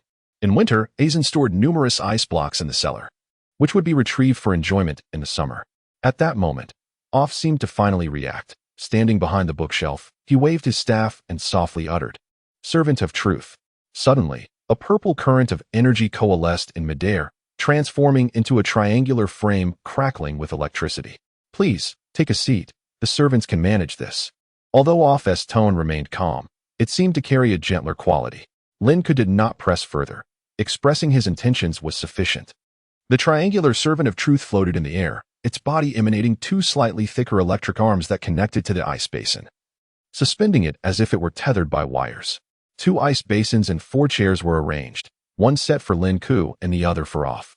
The exquisite morning tea was similarly divided into 4 portions, catering to Off, Lin Ke, and their companions. Ordinarily, John, as a servant, would not partake in such fare. However, Lin Ke disregarded this convention, unwilling to allow Off to perceive John as exceptional and thus divert his attention. Teachers often focus on those who stand out, whether for their academic prowess, mischief, or lack of skill. "Today, I shall teach you about the initiation of a profession," Off began, his voice steady. However, The process of initiation is not without its challenges. It hinges on whether you possess sufficient wisdom. Off relished the cool air surrounding him as he settled into the soft, smooth velvet seat, unable to suppress a subtle wriggle of comfort, though Lin Ke and the others remained oblivious to this. Lin Ke was eager to successfully become a disciple, for once the lesson concluded, there would be no reason to retain Off's presence. Now, let us discuss initiation. Off proceeded with his explanation, while Lin Ke and his companions listened intently, armed with bound sheepskin parchment and quill pens, diligently taking notes. In essence, initiation is a process of merging traits. Bloodlines carry the skills of ancestors, akin to the inheritance of bloodlines, professions, and traits. Traits are among the elements that can be passed down. For instance, the traits associated with the profession of scholar include learning, research, and recording. To become a profession, one must internalize the insights and memories associated with these traits into their bloodline and then merge them effectively. However, this fusion must be meaningful. For example, merging the traits of learning and destruction may not yield the profession of scholar, or may even fail to coalesce into a profession at all. Many professional trait formulas have evolved through years of speculation and exploration, and these formulas are closely guarded secrets among various factions.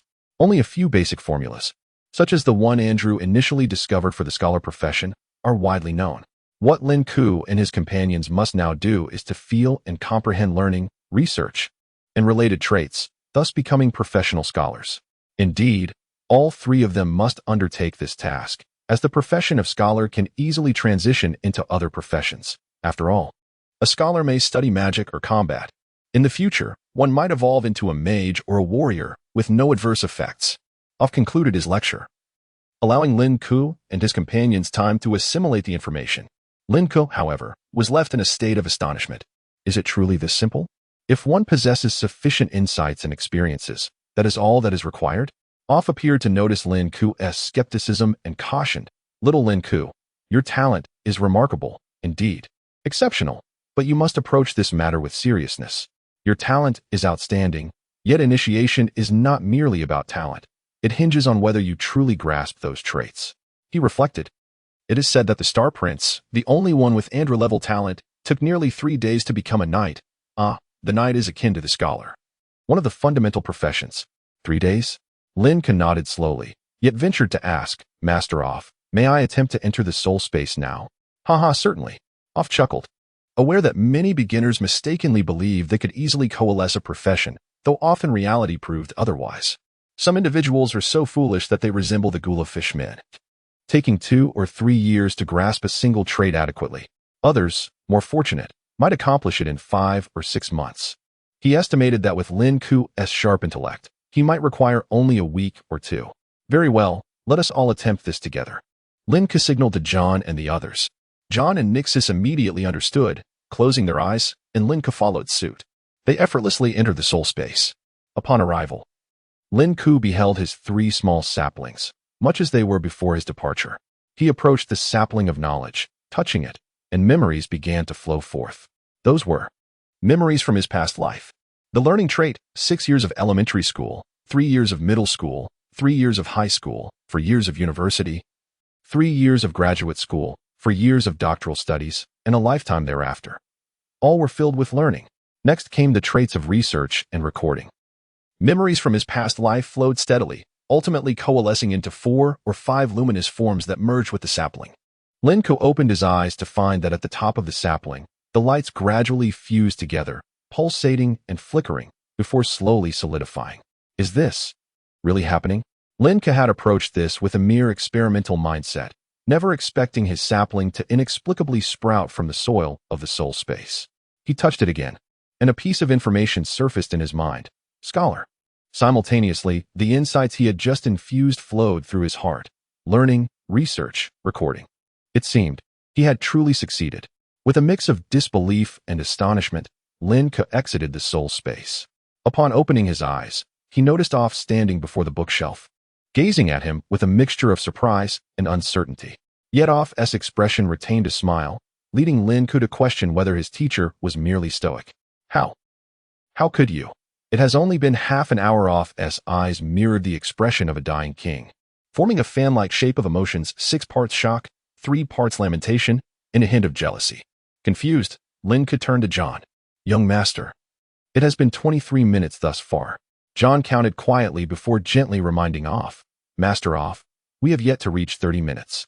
He was always meticulous, indeed, consistently so. Regarding time, although the castle of Ajan does not possess a clock, it has its own method of record-keeping. Half an hour has become. Upon hearing this, Ove was rendered speechless. Do you understand what half an hour, 23 minutes represents? Oh, esteemed pioneers of the profession, and Andrew as well. Lin is truly a prodigy. In that instant, all of Ove's emotions transformed into admiration for talent. Young one, your future accomplishments may potentially outshine even the stars. Chapter 26. Magic and science. Your innate talent, even amidst the infinite planes, is truly remarkable, the epitome of genius. Alf stated this emphatically from the outset and has become increasingly convinced of it. Even if merely exceptional, it stands as the pinnacle of talent he has ever encountered. Initially, he intended to remain here for a week or two, guiding Lin Ke and others on how to learn and conduct research, after which he would depart, allowing them to accumulate knowledge independently until they ultimately succeeded in becoming scholars. However, mere minutes into his lecture, this future Viscount of Azen had already attained the status of a scholar. Andrew, please do not mock an aged man who has long been unable to advance. Alf lamented inwardly, though his face wore a smile. He believed this expression to be quite commendable, as it was a benevolent and amiable smile cast upon his visage through a solidification spell. Unbeknownst to him, it appeared rather peculiar to Lin Ke and the others. Teacher. The distinction between genius and teacher lies in the fact that a genius is not a genius by themselves, but becomes one through the guidance of a brilliant teacher. Lin Ke respectfully inclined his head. Flattery, after all, is a skill learned through experience within the system. Well then, let us continue our lesson. Alf, electrified by Lin Ke's praise, mused to himself, this child is far more polite than that foolish brute, Garros. Look, such articulate words. He waved his wand, and a flurry of crackling purple light appeared, which then scattered dramatically. This is our continent of Nasanj. Our land rests upon a sphere, surrounded by oceans, and of course, there is another continent as well. The light points coalesced into a spherical form, with two prominent bulges representing the two continents. Alf observed the three students through the bookshelf. John widened his eyes but stifled any sound, while Nix could not suppress a small gasp. Only Lin Ke maintained his composure. Alf pondered momentarily before inquiring, Lin Ke, do you know why this is so? Why? Why is it spherical? Because of universal gravitation.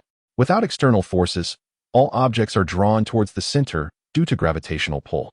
But what is the essence of universal gravitation? Do not mention him. Even Newton was at a loss.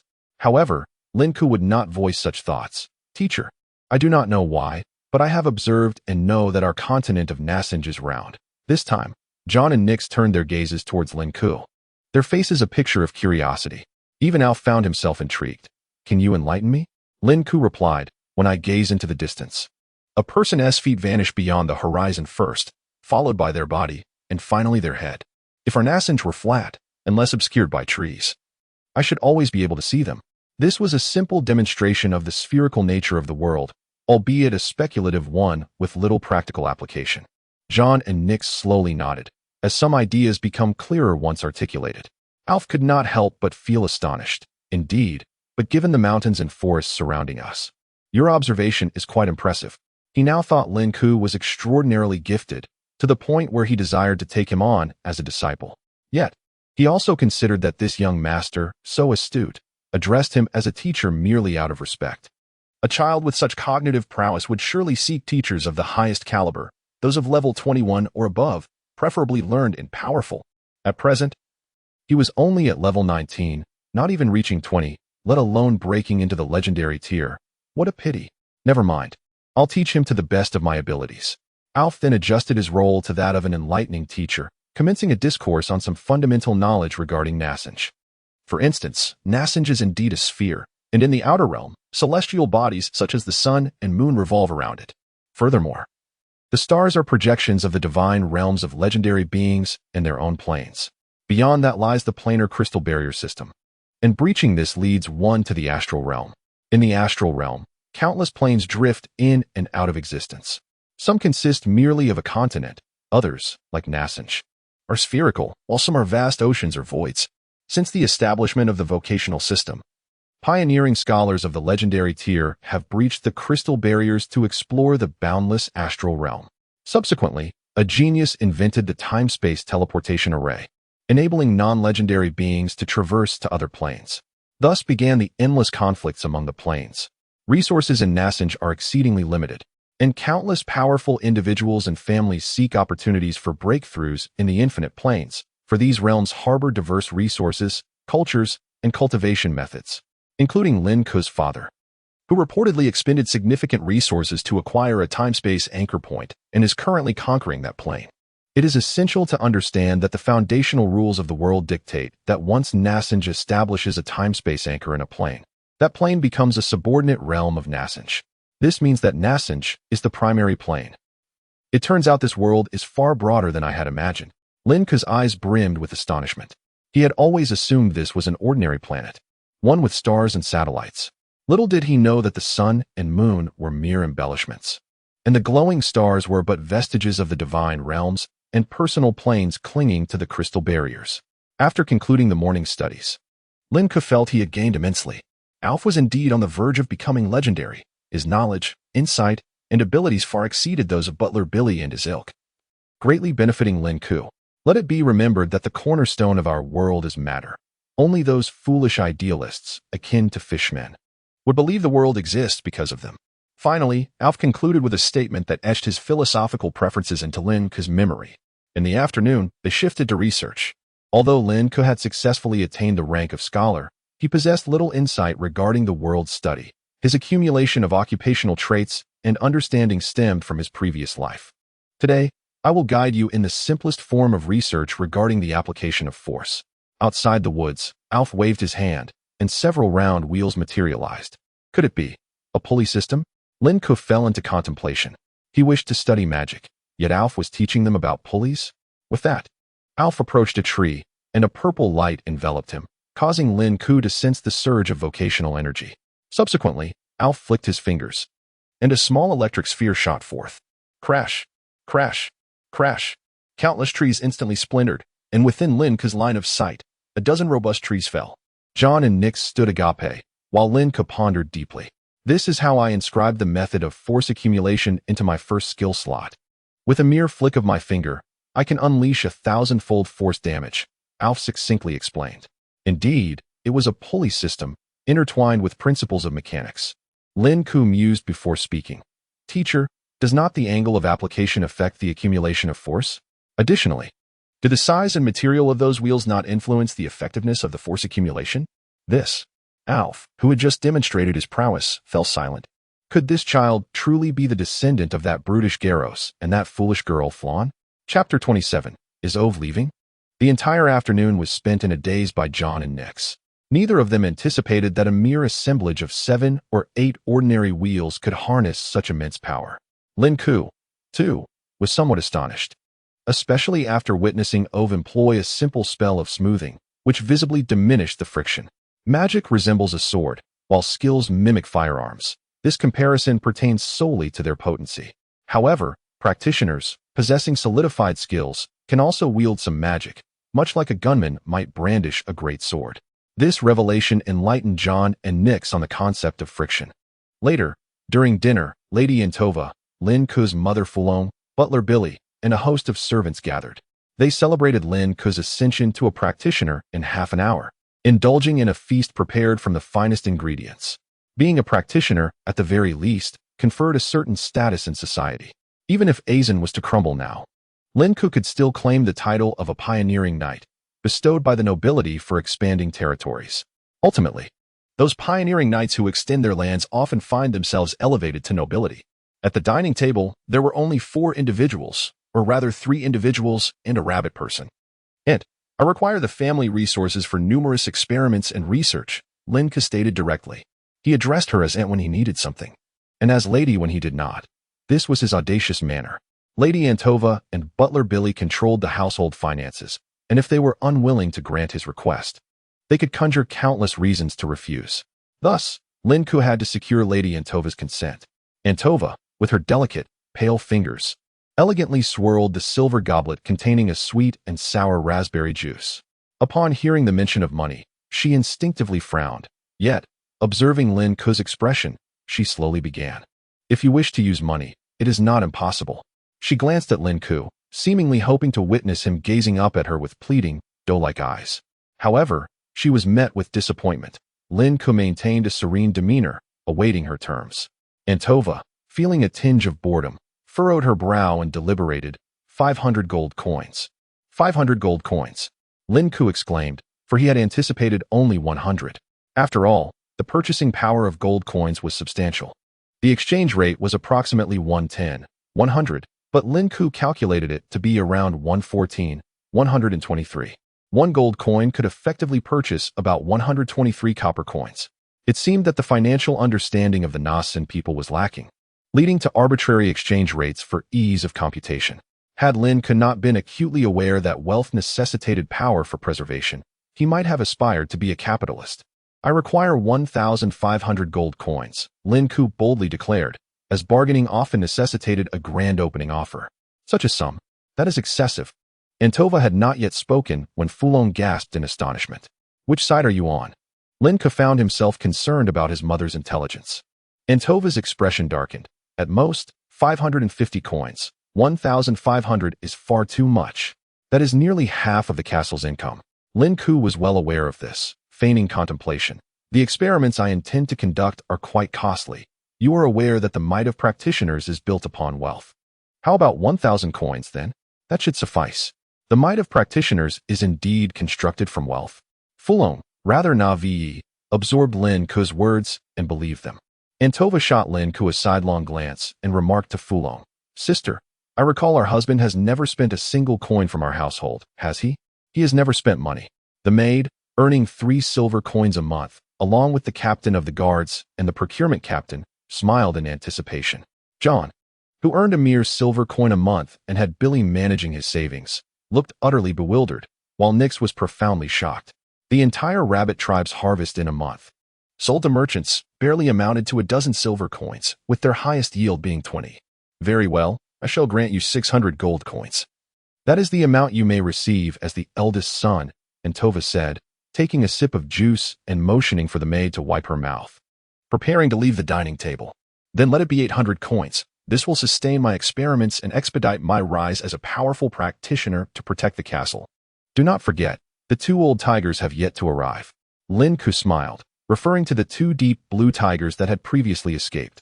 Tigers? Antova glanced at butler Billy, who nodded imperceptibly. Relieved, Antova remarked, Dear eldest son, that trouble was brought by your followers. You must resolve it yourself. Moreover, your formidable teacher is here, so we need not worry, shall we?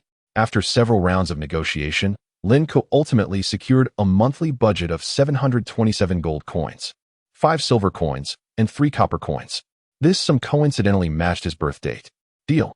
Lin Ke rejoiced. He had initially thought he would settle for around 200 gold coins, but to his surprise, he had managed to secure 700. Indeed, when one seeks to make significant demands, it is unwise to present them outright. Rather, one should propose a more grandiose request first. Should one be thwarted, the subsequent request may be more readily accepted. That evening, the guards continued their training, while some practiced archery. Lin Ke aimed to develop several guards into proficient archers. The following day, O fell silent once more regarding Lin Ke's allowance. He was aware that Garros was also rather impoverished, to the point of needing to borrow from other great nobles, despite the appearance of affluence in his household, and thus commenced the true days of study and research. Today, I shall elucidate the realm we inhabit, the kingdom of Gula. Now, it is time for you to delve into the study of pulley systems, specifically you, John and Nix. As for Lin Ke, I shall impart other knowledge to you. The levels of practitioners are unknown. Yet both deities and legends lie at level 21 and above. Today, let us discuss the conflict in history between materialism and the foolish idealism. Now, Lin Ke, you shall learn how to conjure lightning, while John and Nix, have you mastered the principles of strength? Let us see your pulley system. 5 days of companionship allowed Lin Ke to feel the passage of time once more, reminiscent of his high school days in a previous life. Within that brief span, Nix had successfully become a scholar, inciting great jealousy from John. However, after a few more days, John, 2. Achieved his own advancement. This was a healthy competition. Both strove to enhance themselves. Conversely, malignant competition often involved undermining one's adversary. Of course, only John believed he was competing with Nyx. Nyx remained oblivious to any rivalry. Today, observing the trio of talented children who had successfully advanced, Ove expressed a desire to depart. In the study, gazing at the exceptionally gifted youngsters before him, Ove felt a twinge of regret, yet his inherent reticence made it difficult for him to utter the words, "Would you like to become my disciple?" "What? Teacher, you wish to leave?" Lin Ke inquired, standing beside Ove, his brow furrowed. After days of interaction, he had grown comfortable enough to stand beside Ove. "Indeed, little Lin Ke." Ove gently stroked Lin Ke's soft brown hair, his tone warm and his expression serene. Upon discovering that Alf's smile was magically solidified, Lin Ke was determined to persuade Alf to revoke it. "Teacher, could you possibly stay a few more days? I still find myself somewhat perplexed by your earlier remarks on the attraction of lightning power." Lin Ke felt a twinge of anxiety. He perceived that his mentor, Alf, was extraordinarily powerful and possessed an extensive reservoir of knowledge, revealing to him methods of integrating magic with science. However, he had yet to fully unlock Alf's heart and address his social anxiety, leaving him uncertain about the prospect of becoming a disciple. "This won't do. I must devise a plan to compel Alf to remain." Lin Ke's mind raced with possibilities. At this juncture, he could only resort to shock therapy. Typically employed for stubborn psychological disorders, this method is often superficial and lacks efficacy. Yet time was of the essence. Lin Ke needed to present theories that were entirely contrary to Alf's, provoking him to fury and prompting a desire to prove Lin Ke wrong. He was well aware that Alf was a staunch materialist, harboring a profound disdain for the philosophical school of idealism. If he were to engage in a debate on this topic, Lin Ke felt a sense of resolve forming within him. Chapter 28. Materialism, Idealism, and Dialectics. Teacher, before you depart, perhaps we should engage in further discourse. Lin Ke endeavored to adopt a more relaxed tone. He aimed to strike a balance, avoiding any excessive agitation from Ofu that might provoke a cataclysmic outburst, while also steering clear of a lack of enthusiasm that would dissuade Ofu from staying. "What is it?" Ofu inquired gently, as Lin Ke's questions often possessed a unique insight that could illuminate his understanding. "I frequently find myself in a state of confusion. For when I close my eyes, the world vanishes, and upon reopening them, it reappears," Lin Ke expressed, his brow furrowed in contemplation. "I sense that the essence of the world hinges solely upon whether I choose to believe in its existence. The essence of the world lies in belief or disbelief." Ofu's expression grew grave as he abruptly rose from his seat. "Child, close your eyes." Without hesitation, Lin Ke complied. Ofu grasped Lin Ke's hand and placed it in his palm. "Do you feel my warmth? Do you still perceive the world as having vanished?" Lin Ke nodded, unable to suppress his acknowledgement. "The world remains." He then opened his eyes. The stern lines on Ofu's face softened slightly as he cautioned. "It is entirely normal to encounter confusion when first grappling with new knowledge. Indeed, it is to be expected. However, you must remember, the foundation of the world is undeniably material." Ofu began to introspect, questioning whether his frequent references to a certain group of idealists had inadvertently influenced Lin Ke's perceptions. Such a transgression was unforgivable. A mind as promising as Lin Ke's must not be led astray by idle chatter. "Understood, teacher," Lin Ke gradually nodded. Yet the perplexity on his face remained. Ofu, noticing Lin Ke's lingering confusion, felt a pang of concern. "Little Lin Ke, do you harbor any further thoughts?" Although unspoken, Ofu had mentally adopted Lin Ke as his first disciple. He was determined not to allow Lin Ke's thoughts to be tainted by the foolish ideas he had previously mentioned, for that would mean the world could potentially lose a gifted materialist scholar. "Well, teacher, I was unaware of this world before my birth, yet upon my arrival, it manifested before my eyes. And with my demise, this world will cease to exist for me, at least from my perspective." Lin Ke's confusion resurfaced. Ofu stood firm, his voice gentle. "Child, I have spoken to you about geography and history. This world existed long before your birth." To create sufficient impact, Lin Ke interjected, "This could be a grand illusion. Everything arrives with me and will ultimately fade with me. All things are mere fabrications." Historical nihilism.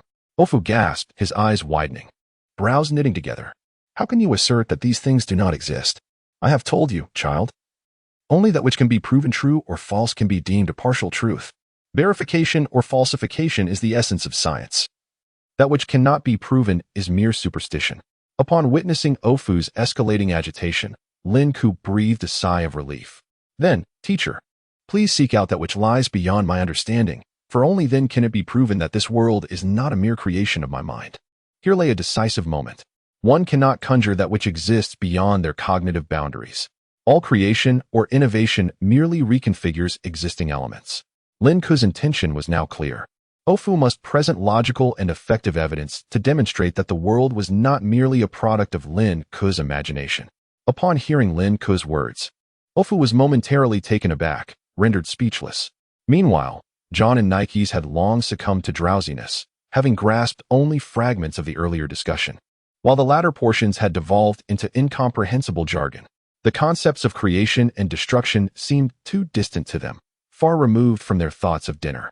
Lin Ke, observing Ofu's demeanor, gently called out, "Teacher, what is your perspective?" Boom. Lin Ke felt a surge of tumultuous energy, only for it to dissipate in an instant. Yes, if he could prove the existence of principles and theorems unseen by those foolish idealists, they would recognize their errors. Ofu became animated, his white hair and beard seeming to sway as if caught in an invisible breeze. Lin Ke stood astonished. Was it possible that in this world, idealists advocating historical nihilism were flourishing? Little Lin Ke, I understand your intent now. You wish for me to remain, do you not? Ofu regarded Lin Ke with an authentic smile that radiated warmth. He had always recognized the child's remarkable intellect, never believing Lin Ke would succumb to the folly of historical nihilism. Though he had spent centuries in isolation, he was far from foolish. He finally discerned Lin Ke's aspirations. The child surely sought to absorb more of his knowledge.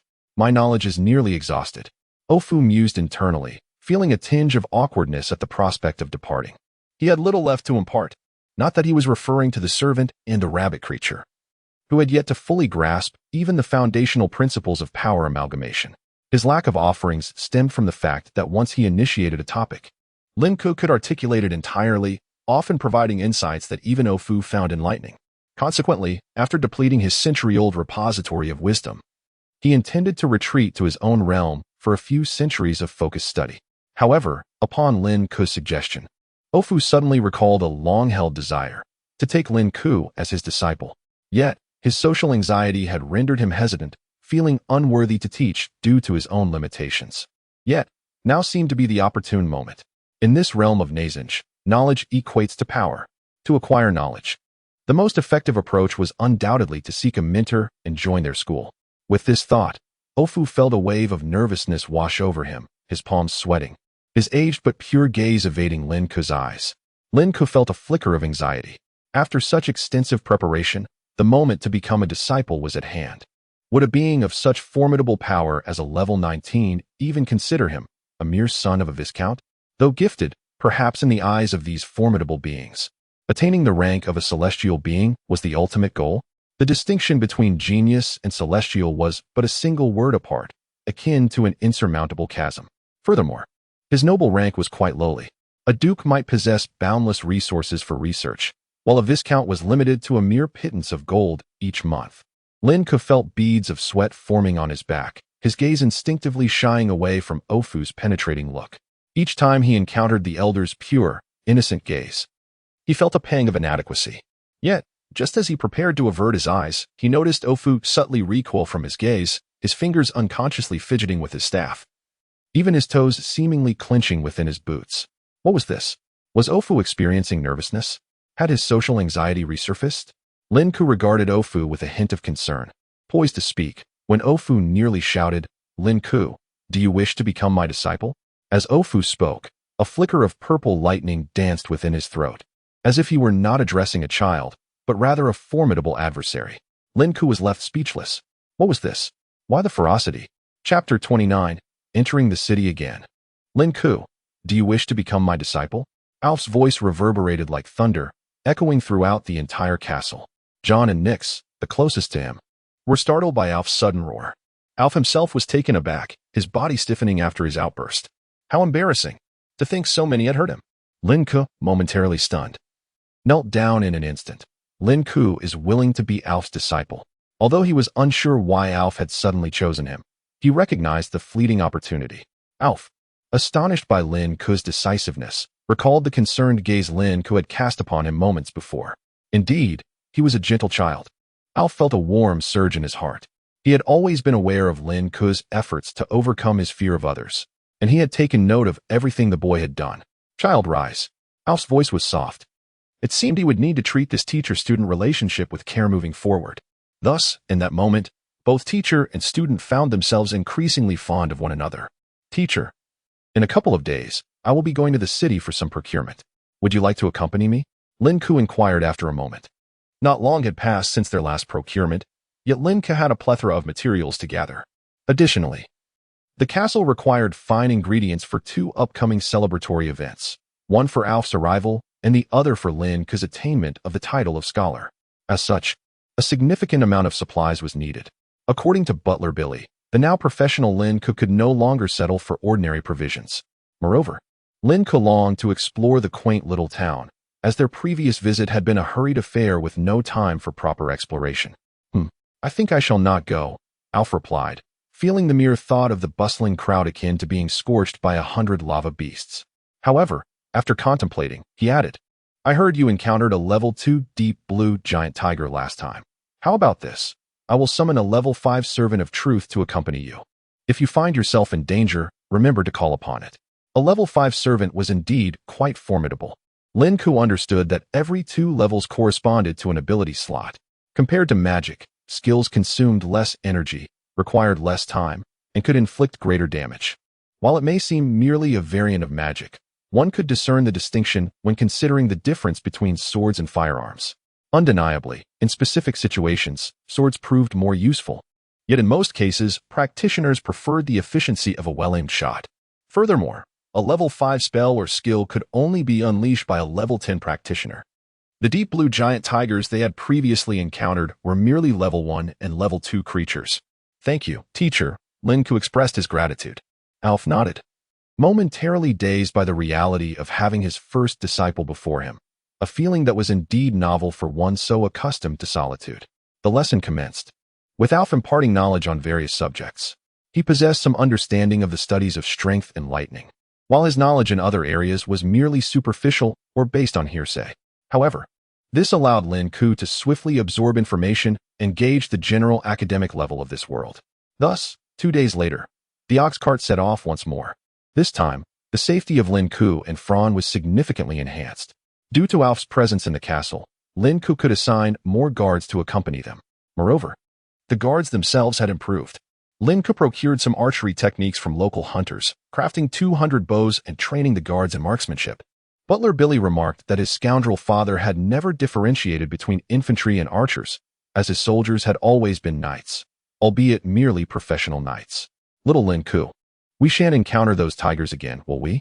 Fran asked, a hint of worry in her voice, remaining seated in the cart. This caused Nix nearby to feel some guilt. Lin Ke hurried to reassure Fran. Fear not, mother. I am now a powerful practitioner. Alas, Lin Ke had neither learned magic nor acquired a skill slot, for he was still at level 1. Speaking of power was merely to comfort Fran. Indeed. Yes, little Lin Ke is quite impressive now. Fran, unable to resist, playfully pinched Lin Ke's cheek. He allowed her to do so several times, and her spirits lifted before she hopped out to play, with John following suit. Lin Ke had intended to bring Fran along, as the previous tiger encounter had frightened her, a rural girl who had never seen much of the world. A little distraction was just what she needed. Lin Ke turned to Nix. You needn't feel guilty. Even if I had shielded you, the outcome would have been the same. The tigers would have scented you and pursued, leading to our encounter.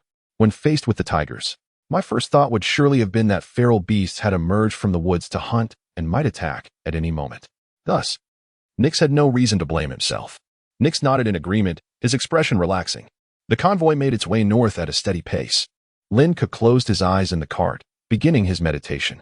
Observing Lin Ke's remarkable talent, Nix decided to sit down as well. Outside the realm of the soul was a vast darkness, filled with myriad flickering lights. Lin Ke's consciousness spread forth, capturing those faint glimmers and directing them like offerings to the saplings of knowledge sprouting in his soul space.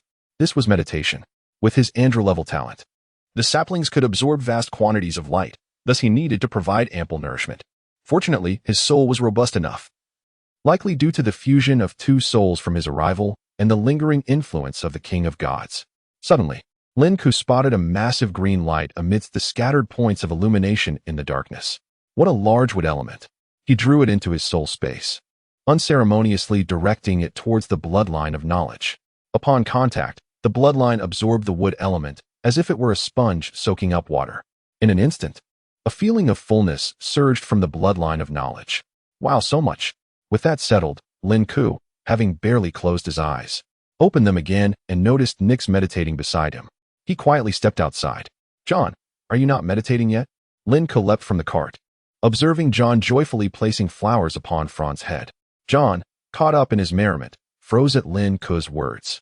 Lin Ke shook his head and approached, advising, "You must catch up to Nyx. To follow in my footsteps, you must work diligently. Meditation, like studying in my past life, can be quite monotonous. However, to achieve success in university, one must endure, controlling the urge to play. This is the nature of the world's rules. Thus, if you wish to accomplish anything in the future, hard work in your training is essential." Chapter 30. An unnamed baron. Ultimately, John obediently set out to practice. It is uncertain whether it was the remark about being inferior to Nyx, the inability to keep pace with Lin Ke, or perhaps a combination of both that spurred him on. Meanwhile, Lin Ke accompanied Fu Long to indulge in some leisure. On this outing, Lin Ke hoped to bring genuine joy to his mother, allowing her to momentarily escape her worries and soothe her spirit, easing the recent tumult of emotions for her well-being. Thus, Lin Ke poured forth all his efforts into entertaining her, his performance rivaling that fateful day when he nearly provoked the wrath of the gods, eliciting laughter from Fu Long throughout their journey. At last, they arrived at the quaint little town of Parrot City around noon. Little Lin Ke, can you guess why it is called Parrot City? Fu Long, adorned with a bright yellow flower, brimmed with excitement, resembling a naive, romantic village girl. Fu Long possessed a unique charm, one that Lin Ke had never encountered in anyone else. He found no desire to unravel its mystery. Maintaining his image as a lovable and understanding son, Lin Ke endeavored to cheer his mother. If there was anything Lin Ke truly cherished in this world, it was undoubtedly his mother, followed closely by his teacher and companions John and Nyx.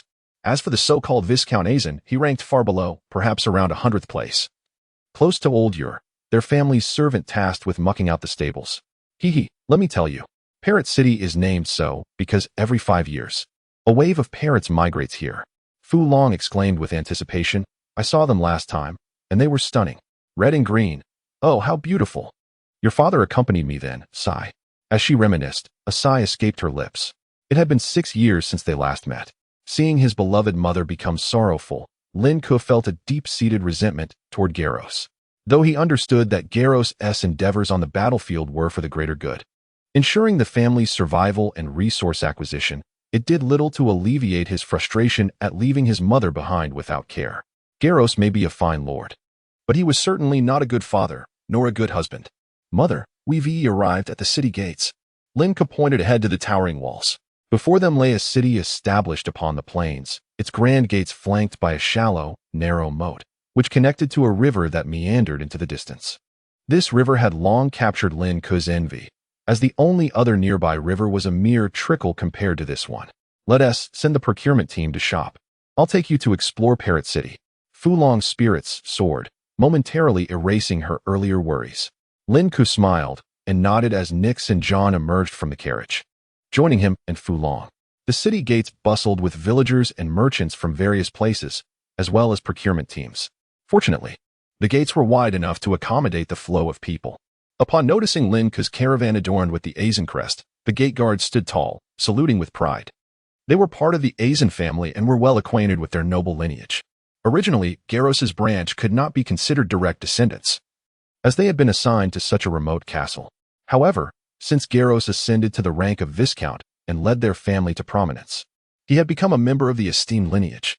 The noble hierarchy of Nathaneg was straightforward, albeit rather brutish and unrefined, likely due to the king's lackadaisical governance and the allure of endless dimensions awaiting exploration by the aristocracy, who would invest their energies into trivial Viscount fiefs.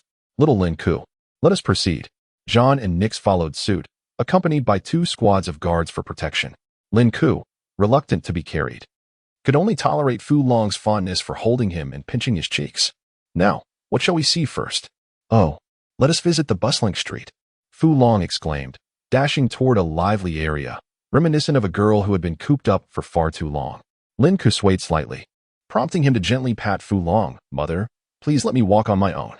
Behind him, John, Nix, and the guards lowered their heads, pretending not to notice this rare sight of their young master being treated like a child. To them, he was destined to be a great practitioner, a gifted peer, and a stern training officer. Perhaps only in Lady Fu Long's eyes, he remained a child who had yet to celebrate his 6th birthday. At last, after a brief sprint, Fu Long, slightly breathless, set Lin Ke down. Little Lin Ke, you are 6 now. You must learn to walk on your own. Do you understand? She said, exasperated. All right, let us go. Fu Long, satisfied, playfully pinched Lin Ke's cheeks before pulling him along. The bustling street was akin to a marketplace, bustling with a myriad of goods and people. Among them were ruffians playing with sharp knives, typically thieves or brigands, occasionally masquerading as robbers. Weathered travelers mingled with street performers and beggars, while vigilant guards kept a watchful eye. The scene was teeming with life, and Lin Ke remained attuned to his surroundings.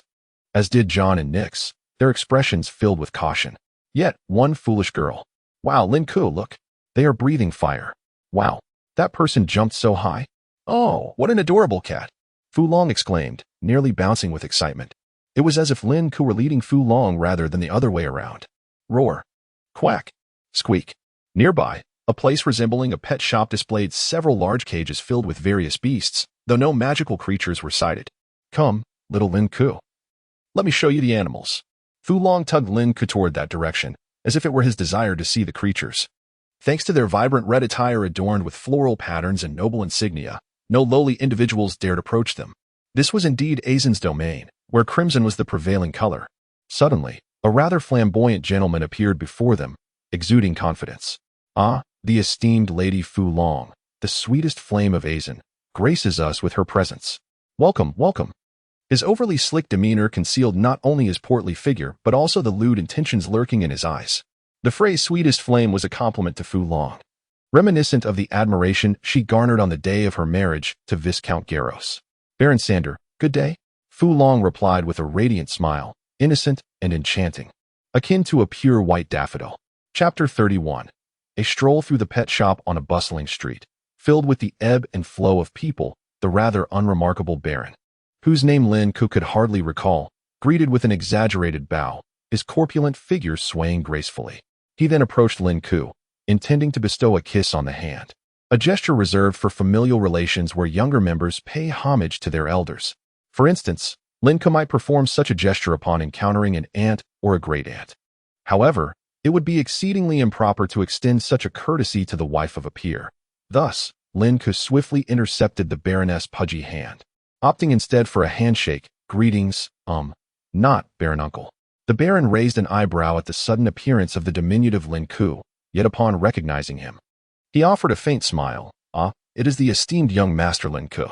I am your uncle. Do you remember? He then shifted aside his ample belly to reveal a similarly rotund boy, slicked back hair gleaming. Galia, you ought to converse with your peer. Now, if you'll excuse me, I must speak with Lady Fu Long. With that, he attempted to nudge Lin Ke aside with his ample backside. The Baroness' son tilted his head back, nostrils flaring as he smirked. Hello, I am.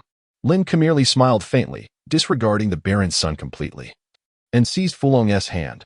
Come, mother, let us visit Acrylic's shop. Without waiting for a response, he pulled her along, and Fu Long waved back at the Baron. Goodbye, Baron Sander. John and Nix, still too young to comprehend, merely followed suit. However, the two guards subtly positioned themselves to obstruct the path of the Baron and his son. Father, that muddy breed ignores me. The Baroness' son pouted, smearing the powder from his face, revealing the freckles beneath. The Baron remained silent, squinting slightly, concealing the glimmer of his eyes, before following behind. Acrylic's shop, a veritable emporium of pets and exotic creatures, boasted several levels teeming with life. Within its walls, one could find not only pets and mounts but also livestock and even some delectable beasts. This establishment, reputed to have branches throughout the continent, also dealt in unique beings from other realms and even sentient life forms. Despite its three-story structure, the shop was crowded with hunters and adventurers who had captured rare creatures from nearby forests or distant swamps, resulting in a cacophony of animal sounds and a rather pungent aroma. As Fu Long approached, her expression soured, halting in her tracks. From a distance, one might perceive only the allure of novelty, oblivious to the underlying stench. She contemplated departing, especially under the sweltering afternoon sun, which intensified the odors. Yet at that moment, Lin Ke felt a flutter in his fortuitous bloodline.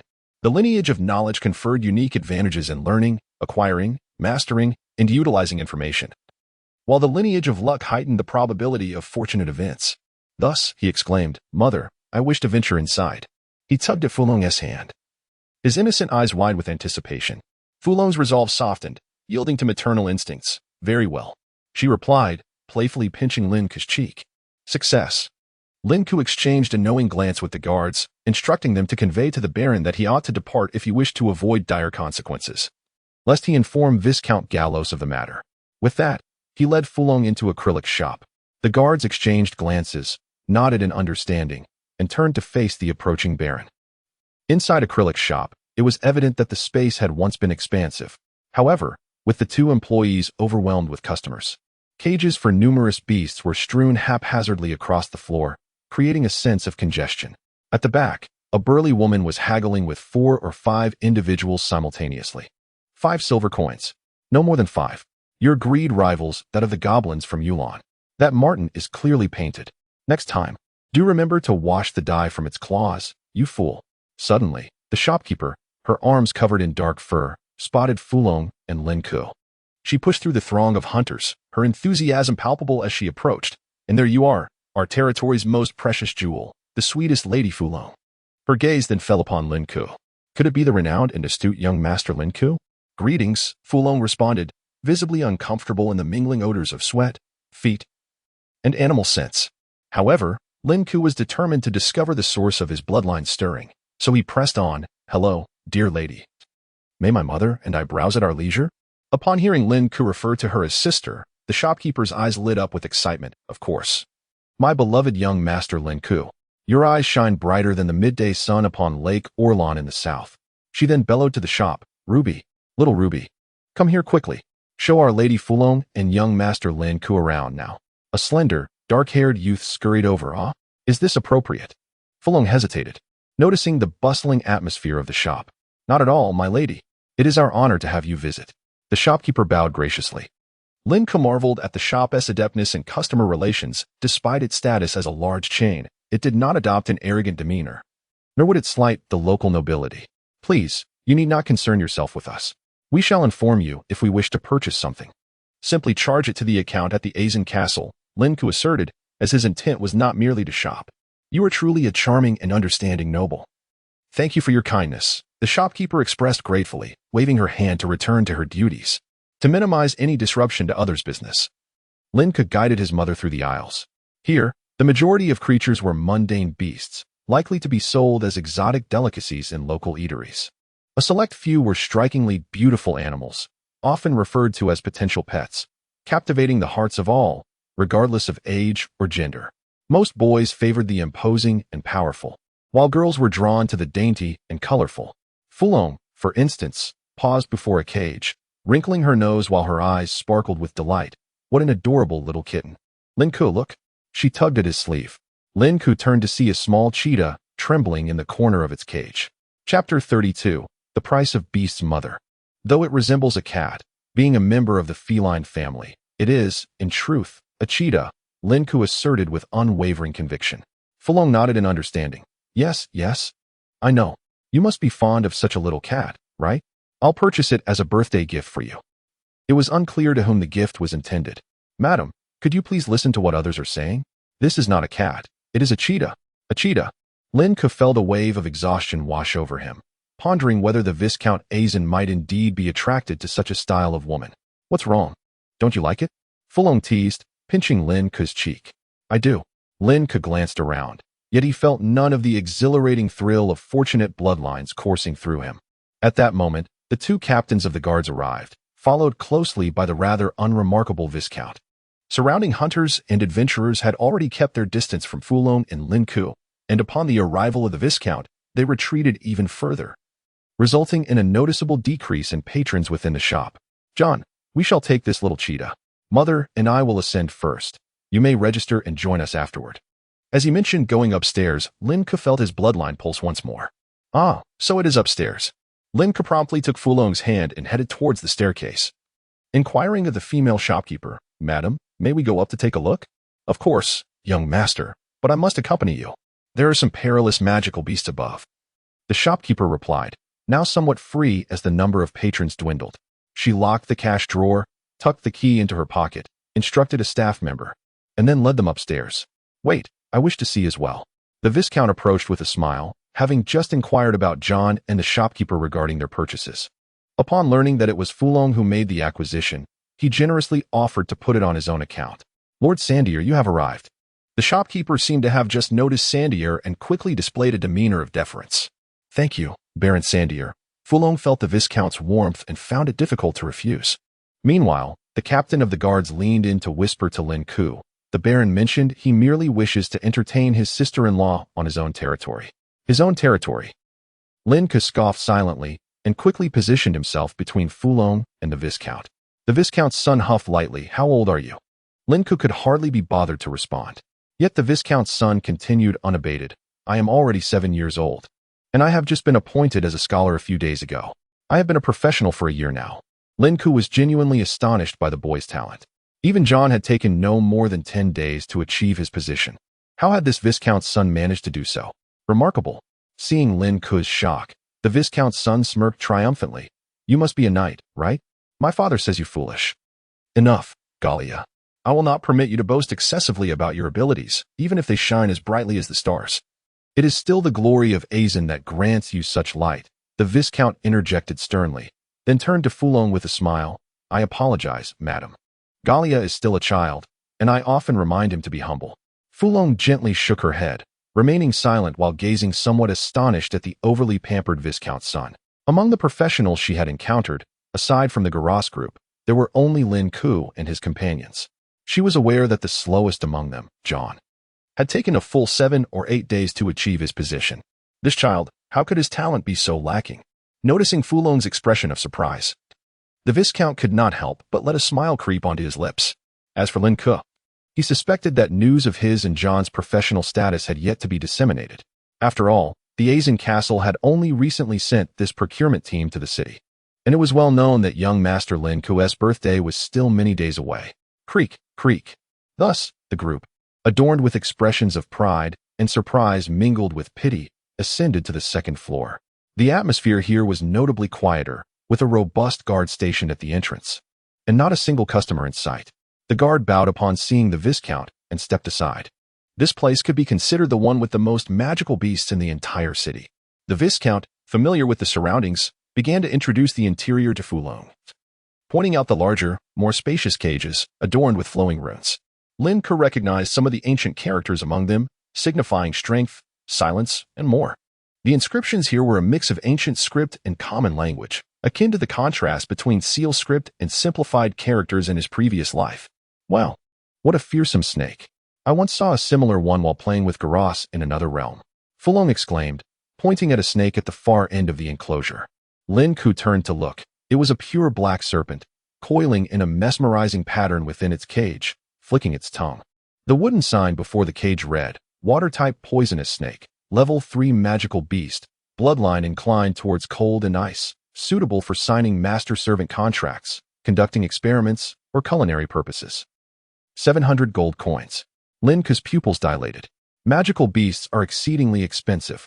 Thus, in summary, this magical snake is quite remarkable. However, I already have a level 2 magical snake at home. Alive, the most valuable magical beasts are those that can enter into a pet contract. Lin Ke gleaned valuable information from this. It seemed that only living magical beasts commanded such exorbitant prices. Indeed, many magical beasts gain a degree of intelligence after awakening their bloodlines. Most proud magical beasts would never enter into a master-servant contract with the weak. It would be akin to suicide. Therefore, those captured and bound by a contract inscribed into their souls, awaiting the buyer's blood signature, were priced accordingly. A level 3 magical beast could easily be worth 700 gold coins, truly extortionate. "Mother, I wish to go to the 3rd floor and take a look." Lin Ke surveyed the surroundings, finding no connection to the magical beasts here, and thus resolved to ascend further. "Young Lin Ke, this may cause the shopkeeper some trouble." Fulong felt somewhat embarrassed but was reluctant to deny Lin Ke's request. Not at all. If young Master Lin Ke wishes to go to the third floor, it is the honor of this establishment. The Viscount's eyes sparkled as he observed Fulong's furrowed brow, swallowing hard as he suppressed a flood of anticipation. With the backing of the Viscount, Lin Ke felt little desire to linger, pulling Fulong along as they ascended. Upon reaching the third floor, they found it filled with eggs. This is it. Lin Ke's intuition told him that treasures awaited here. Chapter 33. Purchasing eggs. Why are these eggs devoid of prices? Upon reaching the third floor, Lin Ke finally discerned the source of the pulsating luck in his bloodline and let out a sigh of relief. It was merely eggs. That was manageable. Each of these eggs was priced at 1,000 gold coins. The well-informed young man seemed quite knowledgeable, explaining, some of these are monster eggs, already imbued with the bloodline by their monstrous parents, while others are ordinary beast eggs, and there might even be dead eggs. The outcome of one's selection depends entirely on oneself. Lin Ke understood. It resembled the gambling stone game from his previous life. One might spend 1,000 gold coins to acquire a dragon egg, perhaps even one blessed by dragon parents. It was here that the favor of the goddess of fortune became evident, although the goddess had long since fallen to the great astrologer, Tesher. As the young man continued, the conversation shifted back to himself. For instance, I might be favored by the goddess of fortune. I purchased an egg and hatched a second-level magical serpent at home. His tone exuded the braggadocio typical of a middle-aged man. However, my dear Baron, acquiring a third-level monster costs only 700 gold coins. Lin Ke feigned innocence as he inquired. Young Master Lin Ke, you are still quite young and do not understand. Here, as long as you do not incur a loss, it is considered a gain. The young man frowned in displeasure but refrained from elaborating further, instead directing his gaze toward Fulong. Madam, as the owner of this city, I can procure 2 eggs for you. Please feel free to choose. Such a miserly approach to courting. Lin Ke scoffed inwardly, and before Fulong could decline, he exclaimed, Wonderful. Thank you, Baron. Let this serve as my birthday gift. Mother, shall we each select one? Who would wish to gift you such an insufferable little creature? Upon hearing Lin Ke's words, the young man raised an eyebrow, yet ultimately did not refuse. After all, for a mother, pleasing her son was nearly equivalent to pleasing herself. You mustn't let the Baron incur any expenses on my behalf. Fulong appeared quite irked, sensing that Lin Ke had not behaved in such a manner previously. But he is my uncle. He wishes to give me a birthday present. Am I to refuse? Lin Ke widened his innocent eyes, gazing at his mother. Fulong's resolve softened, conceding defeat. Meanwhile, the young man's expression darkened. Yet he narrowed his eyes without uttering a word. At that moment, Lin Ke exchanged mischievous glances with the young man, signaling, Look, I'm about to play the egg game. Seeing this, the young man piped up, Daddy, I want one too. The young man's father shot him a glare, ready to refuse. But upon noticing Lin Ke turning toward him, pulling Fulong to do the same, he realized he could not display discourtesy in the presence of a lady nor be unkind to the younger generation. Very well, you may select one.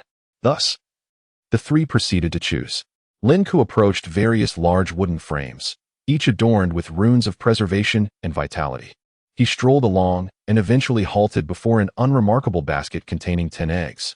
As he touched each one with his fingers, he felt a sudden jolt of his lucky bloodline upon brushing against an egg adorned with pale yellow patterns. Lin Ke's brow furrowed as he prepared to select this egg, only to notice the young man approaching, fixated on Lin Ke's choice. Attempting to intercept? In that instant, Lin Ke comprehended the child's intent. In kindergarten, the most delectable dishes were always those on others' plates. This young man had inherited his father-esque traits. This one looks good. Lin Ke whispered in a tone audible enough for the young man to hear, pointing to a beautifully azure egg.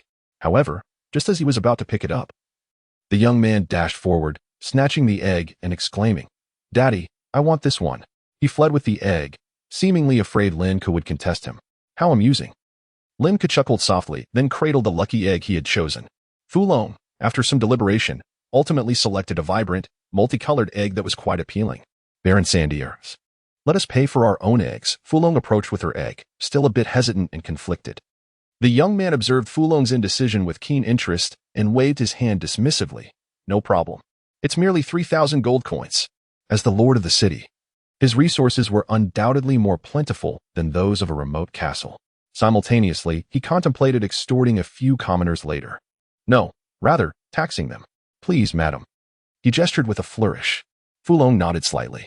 The group then descended the staircase. Aside from Fulong feeling somewhat embarrassed, the others were in high spirits, albeit for different reasons.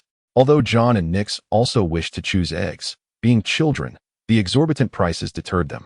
Eventually, the young man expressionlessly instructed the female shopkeeper to charge the egg purchases to his account, and the group exited. "Madam, where will you be staying tonight?"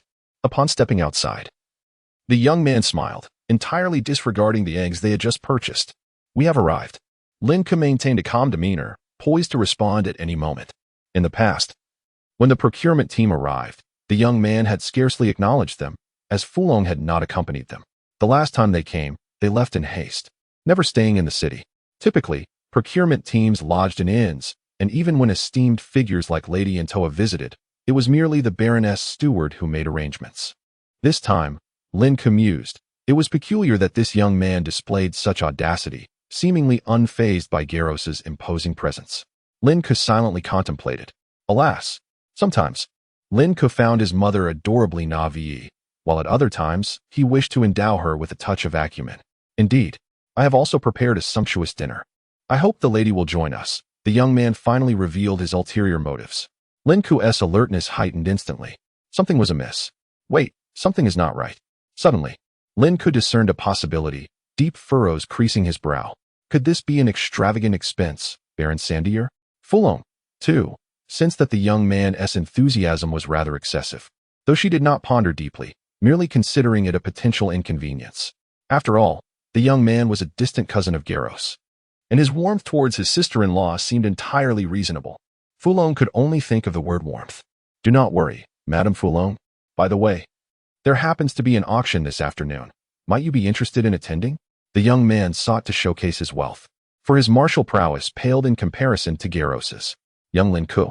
Fulong appeared conflicted, glancing at her astute son for guidance. At that moment, Lin Ke raised his head at the mention of his name, squinting with a smile. "Certainly. We shall meet challenges with challenges and obstacles with obstacles. With a formidable protector at home, should matters go awry, he could summon the enigmatic elder to unleash divine retribution." The notion of a second-level magical serpent guarding the home was laughable. Chapter 34. The inspiration from the auction house. Remember, these eggs must be well protected and handed over to the manager of the acrylic shop. Otherwise, the consequences will be severe. Lin Ke entrusted the eggs to the two captains of the guards, giving them specific instructions. Severe consequences. The guard captain realized the gravity of the situation and replied solemnly, "Yes, young master. Ensure she brings the young cheetah along with the eggs when the time comes. It would be better for someone experienced in escorting to handle this matter. Otherwise, if they were to crack or break, he could only imagine the devastation he would feel. The acrylic shop should have professionals specifically tasked with such escort duties. There may be unforeseen circumstances." This was not mere paranoia on Lin Ke's part, but rather an assessment based on the behavior of that fellow, who acted as if Garros did not exist, shamelessly extending his claws towards Fulong. This compelled Lin Ke to worry. That scoundrel father. May nothing happen to him. Although Nix could sense the pheromones emanating from the Baron, he was unfamiliar with the complexities of human social interactions, having never lived in their world. After all, humans visiting their tribe had a peculiar tendency to fall into a state of heat. Surely, it was nothing. Hopefully, he was just overthinking. Lin Ke patted Nix on the shoulder. "Your speed is unmatched, so I must rely on you to inform Teacher Ove. If you arrive late, I might find myself in danger as well." Upon hearing these words, Nix's ears, which had been drooping forlornly, perked up instantly. His small black nose twitched vigorously. "Mr. Lin Ke, I will stay behind to protect you." He still vividly remembered the first time he met Lin Ke. The warmth and brilliance he exuded, along with his oath. Regardless of the circumstances, he would remain steadfast until death. Now that Lin Ke was in danger, how could he possibly run away first? However, Lin Ke silenced him, glancing back. The fellow was laughing and joking, waiting for him. "Little Lin Ke, what are you saying? Are you done yet?" Fulong stood in the front, while the fellow was entertaining her with jokes. Almost. Ultimately, he nodded emphatically, turning and vanishing like a white shadow into the crowd, moving with incredible speed. Lin Ke let out a slight sigh of relief and walked towards Fulong and the others. When he first encountered Nix, the latter had effortlessly evaded even a second-tier deep blue giant tiger, showcasing the innate talents of the rabbit folk. "Little Lin Ke, where did Nix run off to?" Fulong inquired curiously, Noticing Nix's absence behind Lin Ke, I sent him to keep an eye on the eggs. I fear those servants might damage them. Lin Ke exclaimed loudly. The fellow, who had initially harbored some doubts, observed Lin Ke's demeanor and found his skepticism somewhat diminished. In his view, while this young master Lin Ke and his nephew possessed considerable intelligence, they were unlikely to stir up anything significant. Thus, the group proceeded toward the auction house. There was but a single auction house in the entire city, and the auctions were held irregularly, with notifications sent to the nobility of the city and nearby regions. However, for the Parrot City auction house, the highest-ranking noble was merely a viscount, who often fought in other realms. Consequently, invitations typically reached only a handful of barons, lords, and a few pioneering knights. As the city lord, the fellow naturally held the privilege of occupying the most luxurious seats at the auction. Upon entering the auction house, which could accommodate 300 people, they arrived at the spacious seating area on the second floor, where the platform and audience below were fully visible. The auction was scheduled to commence 1 hour before dinner. Thus, they could enjoy some afternoon tea and engage in pleasant conversation. The fellow glanced at his somewhat worn, heavily patinated pocket watch, inadvertently revealing the pure gold striking mechanism within. Is this a clock? How beautiful! Fu Long was evidently captivated. In Nazinj, clocks had only recently begun to be manufactured and widely used. It was said that a legendary craftsman of the celestial tier had created them, making them rare and expensive. The fact that this fellow possessed one was somewhat surprising to Lin Ke. It was known that the Aizen castle could afford such luxuries. Yet they had refrained from acquiring them, as per the directives of the esteemed lady. Not only clocks, but many luxury items were absent from their inventory. And even various skincare products used by the ladies were entirely natural, crafted by the castle's servants from crushed plants. It was as though Aizen Castle was not truly affluent. This had once puzzled Lin Ke, but he later attributed it to the ladies' frugality. Now, seeing the clock, Lin Ke's entrepreneurial instincts began to flourish. Clocks. The principles of their construction are quite simple and not overly complex. In fact, he had dismantled one during his childhood, although he had never managed to reassemble it. Later, during his graduate studies, he had attempted to construct one himself, inspired by a brother who specialized in this craft. Craftsmen produced clocks individually, hence their scarcity and high price. Luxury items, an exorbitant profit. The entire afternoon was spent amidst the incessant chatter of the fellow. Yet, though he was rather simple-minded, as the city lord, he had encountered a multitude of people and matters, which he eagerly recounted. Not only was Fu Long engrossed, but even Lin Ke found his knowledge expanding. Previously, his teacher Ove's insights primarily pertained to the upper echelons, while the fellow's experiences were rooted in the lower strata, enriching Lin Ke's understanding. By around 4 o'clock, the auction house began to fill with attendees. Initially, a few minor nobles entered, and upon seeing Lin Ke, Fu Long, and the fellow, they approached to greet them. However, Lin Ke noticed that a couple of lords cast peculiar glances at him and Fu Long. A lack of information channels. Lin Ke felt a headache coming on. The absence of such channels left him in utter darkness, which was truly uncomfortable. As a remote rural viscount, he had far too few sources of information, and even those lords and pioneering knights seemed to possess more knowledge than he did.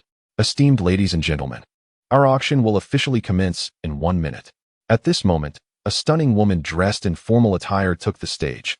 Her voice amplified through some apparatus that reached every corner of the venue. As soon as she finished speaking, cheers erupted from the crowd. Several strong men first brought forth a large object covered by a red cloth. Everyone was captivated by what lay beneath the fabric, and Lin Ke was no exception. 1 minute later, the enchanting woman dramatically unveiled the red cloth, revealing a massive stone, upon which several sparkling objects glimmered in the light. This was the creation of a professional. Formed as a result of an accident during a level 10 professional's experiment, this fragile yet beautiful object resembled the purest of gems. As she spoke, a dreamy glint appeared in the woman's eyes. This creation must surely be the last legacy left to the world by the goddess of fate. Within these exquisite patterns, traces of destiny must surely remain.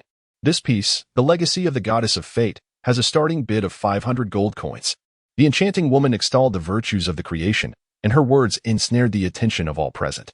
The stone before them bore blackened, scorch marks, which only served to accentuate the purity and brilliance of the gems atop it. What a beautiful gem! The fellow beside her also found the gem exceptionally stunning and could not help but glance at Fu Long, complimenting. Upon seeing it, I am reminded of your purity. Akin to the water lilies by the shores of Orlon Lake, the beautiful Lady Fu Long felt a bit embarrassed by such flattery, merely nodding in thanks while continuing to admire the piece known as the legacy of the goddess of fate. Little Lin Ke, what do you think of this gem? Flong could not help but poke Lin Ke, who was equally astonished and somewhat dazed, standing beside her. Beautiful. Lin Ke gazed in awe at the legacy of the goddess of fate before her. Indeed, it was stunning. This, what on earth is this? Chapter 35. The vision of a new profession. This is porcelain, the finest of ceramics. I have never felt such a profound sense of failure. Lin Ke was overwhelmed with self-reproach. Upon traversing into this new world, his primary concern had been to survive within the depths of an aristocratic family, especially after witnessing the lady of the house wield a dagger during his infancy. Having survived, he then sought to vie for the so-called military power, which led him to engage with the professional system. This whirlwind of events had prevented him from contemplating certain critical issues. For instance, he had completely overlooked the possibility of bringing some unique products from Blue Star.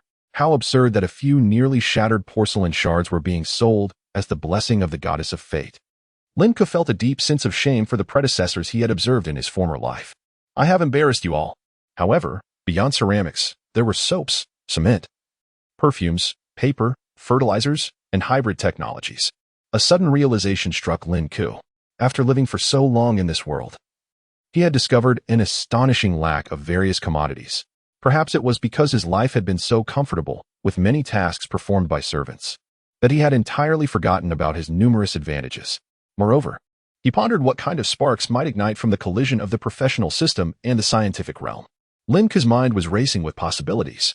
At that moment, within the depths of his soul, his knowledge bloodline and luck bloodline began to shimmer faintly, prompting Lin Ke to contemplate even further.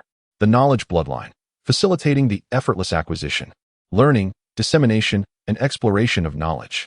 The luck bloodline, bestowing greater fortune. Thus, Lin Ke's thoughts flowed like a gushing spring. Furthermore, considering the myriad professional systems from his past life that thrived in a society devoid of magic, he wondered how he might establish similar professions in this realm.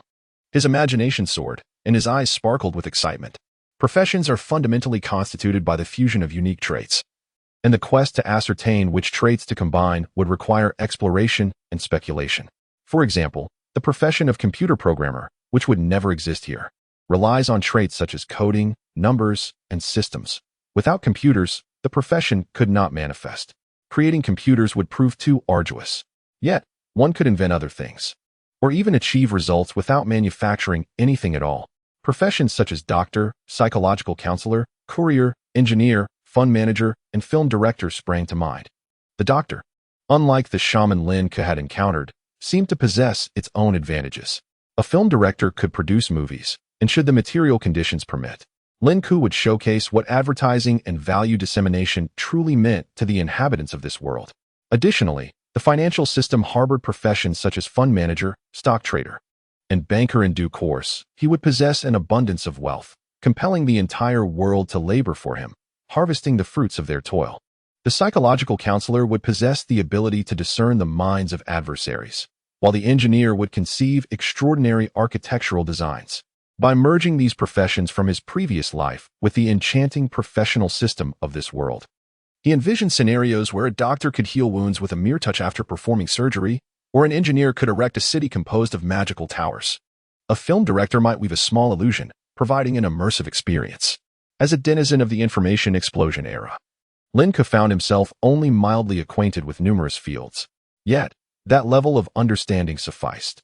Once he grasped the overarching direction, he could delegate exploration to others, who would then embark on their career paths.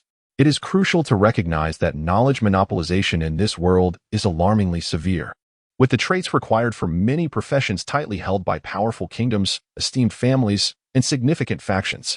Initially, Lin Ke had contemplated joining a school established by a materialist, affiliated with ALF, and signing a contract to become a laborer, laboring for decades in exchange for a respectable profession.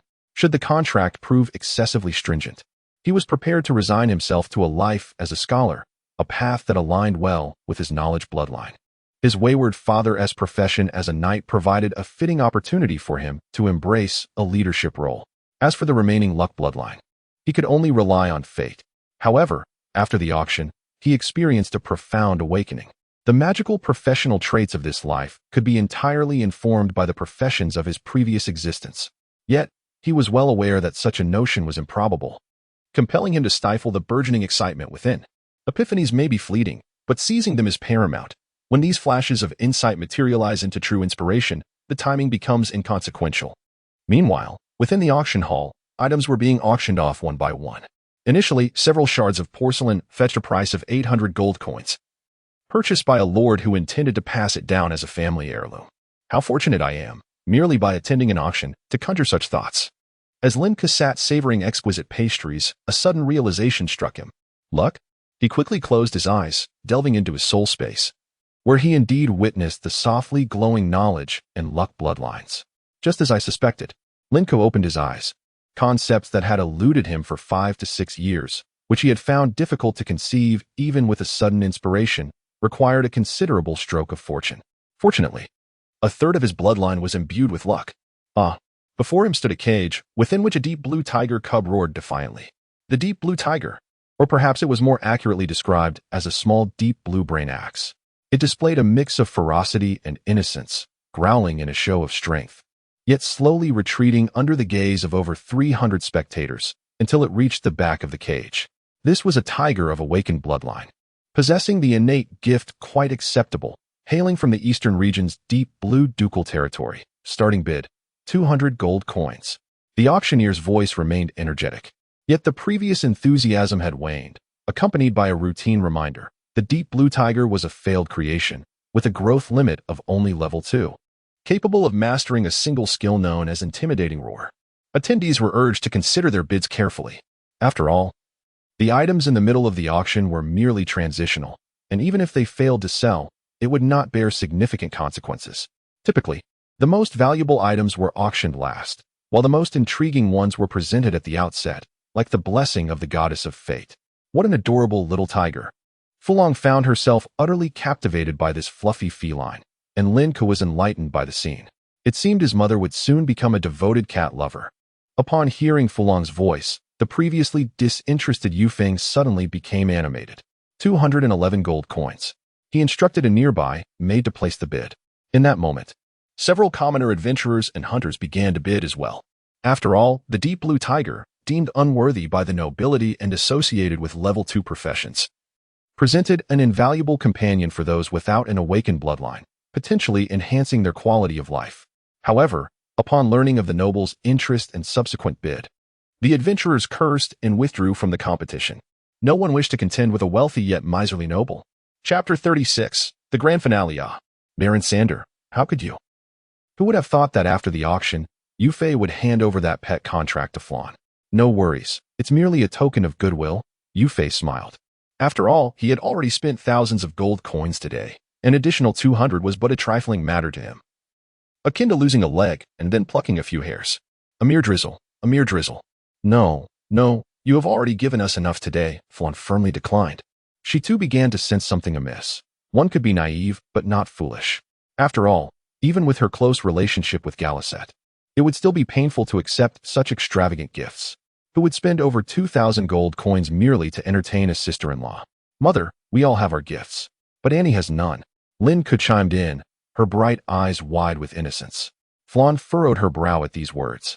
Indeed, Sister Antoa had always been so kind to her. How could she not have a gift? How about purchasing this little tiger from Baron Sander? Flan glanced at the slave contract in front of her, about to speak. However, Lin Ke, having already anticipated Flan's intent, interjected, Baron Sander, why not consider this deep blue giant tiger as a gift from my aunt? It would symbolize your friendship towards our Azen castle and your goodwill towards the Brando family. The Brando family. Yufei hesitated at first, but upon hearing that name, he had no choice but to acquiesce. Otherwise, word would spread that he, a mere baron, was too stingy to give even a 200 gold gift to a lady of the Brando family. He would lose all face. Moreover, he had many private dealings with the esteemed Antoa Brando. However, he felt that finding something appropriate to gift Flan was proving to be quite challenging. The items he had previously acquired at the pet shop were considered gifts for Lin Ke, while the current item was to be a gift for Lady Brando. So, he had been spending money for nothing. It was all Lin Ke's cunning fault. Baron Yufei shot a glance at Lin Ke. After several more auction items, the final item of the day was finally announced. The previously subdued atmosphere became lively once more as everyone began to speculate about what it could be. This item was described as a trifling remnant from a great celestial tier professional, possessing immense historical and practical value, with a starting price of 10,000 gold coins. The enchanting hostess called out a staggering figure, igniting excitement among the crowd. Andrew's leg. What kind of nonsense demands 10,000 gold coins? Is it the toe of His Majesty the King? Ha. Don't be ridiculous. Even a strand of hair from the celestial maiden wouldn't be worth that much. Ha. Perhaps it's a relic from the former king of the gods, Zernatal? Upon hearing this, someone nearby scoffed. A relic? Who would want such outdated junk? Only a fool would regard it as treasure. At that moment, a certain fool seated in the upper stands found himself stirred by the words of the enchanting hostess. He had not anticipated that even a small auction could include items worth 10,000 gold coins. One could only imagine the spectacle of auctions in larger cities. Lin Ke couldn't help but feel a sense of anticipation. Such grand auctions in major cities would surely present an array of goods from different realms, undoubtedly more diverse offerings. As the enchanting hostess perceived the audience's excitement, she promptly had a tray covered with a red cloth brought forth. This is tonight's grand finale item.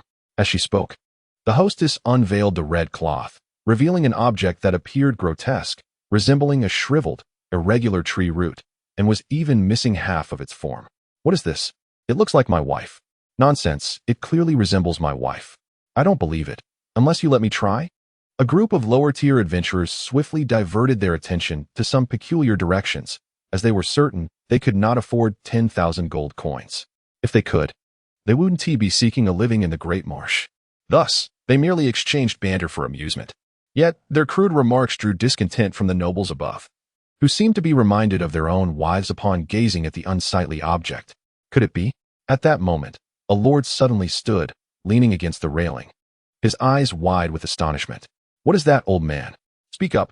The adventurers below, noticing someone who recognized the item, eagerly encouraged the old man to reveal its identity. This was a chance to broaden their horizons. After all, while the nobles might be stingy and haughty, they were generally well-educated. 2 barons were present, one of whom was the Lord of Parrot City, and beside them sat Lady Flawn of Azen Castle and young Master Lin Ke. All eyes were on him, seemingly urging him to speak. The news could hardly be kept secret. The Lord contemplated the situation. Now would be a good time to assert himself. If he remained silent, he might risk incurring the wrath of the Baron from Parrot City. Thus, he composed himself and spoke, albeit with a quiver in his voice. This is a merman's root. A merman's root? What is that? Haven't Team Merman been extinct for many years? Not even a realm remains. A root? Could it really be that hideous thing? It looks like a plant, for goodness sake. Mermen must still exist in some realms. It's just that no one has ventured there. Adventurers often fixated on oddities. At this moment, the disparity in education and knowledge between the nobility and the common folk became evident. Lin Ke's companion, Baron Yufei, furrowed his brow and abruptly stood, moving to the railing, declaring in a deep voice, 11,000 gold coins. I'll take it. I am Sander Azen. His tone conveyed a sense of confidence and authority. As he surveyed the surroundings, particularly noting a few distant relatives who were his main competitors, he then addressed the hostess below, packaged the item, and sent it to my quarters. The hostess, seeing the situation unfold, forced a smile. My Lord Sander. That's against the rules. The bidding hasn't even begun. Yufei waved his hand dismissively, the fat on his stomach jiggling. I am the rule of Parrot City. He felt a surge of bravado as he uttered those words. Afterward, he glanced at Flawn behind him, but she was engrossed in conversation with Lin Ke, utterly oblivious to him. This left him somewhat disheartened, yet he redirected his gaze towards the merman's root. As long as he secured the merman's root, it would suffice. Dear cousin, do you truly believe that a mere 11,000 gold coins would suffice for the merman's root? Suddenly, a slender, somewhat wiry man rose, raising his hand. 15,000 gold coins. Baron Robert, are you really going to compete with me? With the financial strength of your village? Yufei mocked. The slender man remained unfazed. Of course not. I am relying on my wife's noble family and the wealth and influence of my exceptional offspring within it. Humph. Yufei's expression darkened at this remark, and he chose not to respond further. 16,000 gold coins. The slender man waved his hand. 21,000 gold coins. After several rounds of bidding, Yufei was already sweating, and the slender man's demeanor was no longer as relaxed as before. Are they mad? So much money. Are they insane? These two are lunatics. What could a merman's root possibly be? It can't be a spring. Don't compare your foolish stallion to nobles. Adventurers continued their chatter below, discussing the antics of the two great nobles. In any case, they had long been solitary and harbored no fear of incurring the nobles' wrath due to verbal disputes. If worse came to worst, they could simply retreat into the vast marshes. At this moment, their greater curiosity lay in discovering the true nature of the fishman-esque root. Even Lin Ke was filled with immense intrigue. Chapter 37. Disturbing news. The auction house buzzed with tension. 50,000 gold coins. Pubin narrowed his eyes. A palpable aura of menace surrounding him. Should you dare to raise the bid, you shall reap a withered merman root and my unrestrained vengeance. He brazenly targeted the frail figure before him, as conflicts among nobles were commonplace. Even families often found themselves at odds, let alone an entire clan. Of course, such blatant intimidation was generally frowned upon by the aristocracy, as evidenced by the discomfort etched on the faces of those around. Yet, Pubin could not afford to concern himself with their opinions. The frail man silently regarded Pubin, only to break into a smile. My dear brother, the merman root is yours. Pubin sighed with relief upon hearing this, allowing a smile to grace his features. A wise choice. You have gained my friendship, and thus the friendship of Parrot City. The two exchanged knowing smiles before taking their seats, appearing cordial, while internally they each wished for the other's swift demise, preferably in a dramatic explosion. Dad, what is a merman root? At that moment, Pubin's son voiced the curiosity that lingered in Lin Ke's mind. What could possibly be worth 50,000 gold coins? Surely, even Parrot City required a certain reserve to make such a purchase? Lin Ke's curiosity was piqued, yet he did not feel an urgent need for answers. Especially with a socially anxious family member around, he could inquire later. Madame Frong, shall we take our leave? The evening banquet should be prepared by now. Pubin gracefully invited Madame Frong, evidently pleased by his recent acquisition of the merman root. Thus, the group hastily departed the auction house. The Baroness' residence, which also served as the Lord's estate, was situated at the heart of the city. After completing their purchases, the procurement team settled in, while some familiar guards ventured off to enjoy the pleasures of Pink Street. Upon Lin Ke's arrival, the banquet was just being set. John and the others dined elsewhere, leaving only Lin Ke and Madame Frong at the table. However, it appeared that Pubin had gone to attend to the merman root, for they waited quite a while before he finally arrived. Pubin strode in, brimming with exuberance, his face flushed with excitement, even more so than usual, as if he had slathered himself in lard for hydration. Come, let us begin, he exclaimed, his jovial spirit evident as he took his seat alongside his three wives, though only one son graced the table. Madame Frong, I believe there is news that must be conveyed to you, Pubin stated, casting a glance at the butler, who promptly ushered the servants, including John, from the dining room. What news? Madame Frong delicately sipped her sweet apple juice, the delightful blend of tartness and sweetness eliciting a smile and a gesture for Lin Ke to drink more. In Azen Castle, sour fruit juices were most prevalent, and while refreshing, they could become tiresome with excess. Yet, Lin Ke's thoughts were not on the delectable apple juice, but rather on the news Pubin had to share. He gently swirled the juice in his cup, as if savoring fine wine. In contrast, the culture of the Nathaneg continent favored fruit juices, as the aristocracy preferred these delightful beverages over the intoxicating drinks deemed suitable for the lower classes. Indeed, Madame Frong took another sip, her expression radiant with joy, eliciting envy and disdain from the three heavily made-up women across the table. Mother truly lacks perception. Lin Ke sighed beside her. He is dead. The glory of Viscount Garrose once shielded our family, yet alas, he may remain forever in the Minikel plane, Pubin declared, taking a hearty gulp of juice, then clicking his tongue in regret. His tone suggested not sorrow, but rather a sense of relief. What did you say? Madame Frong was suddenly taken aback, staring blankly at Pubin. He struggled to maintain a serious demeanor, though his face betrayed an unmistakable delight. No, it cannot be. He was so powerful. It is impossible. You are lying. The abrupt fear of losing her husband, the helplessness of mother and child, the uncertainty of their future, all these chaotic emotions surged within her. Madame Frong's vision blurred, and the apple juice slipped from her grasp, spilling onto the table as she leaned forward, on the brink of fainting.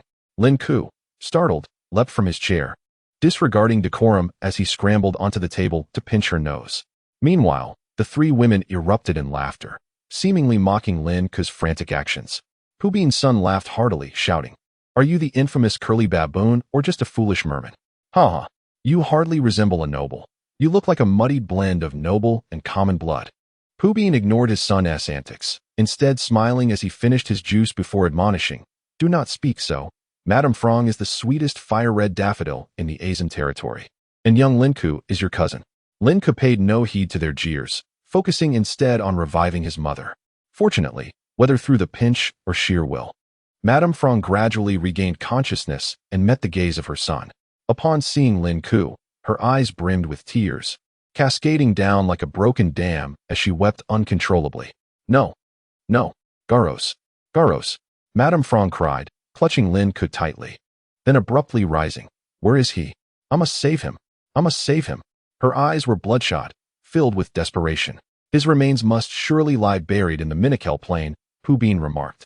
Lin Ke, feeling the weight of Madame Frong's sorrow, silently ached for her. "Mother, please, calm down." Madame Frong sank to the ground, tears streaming down her face, soaking her clothing. She held Lin Ke before her, weeping while gently stroking his back. "Little Lin Ke, your father is gone."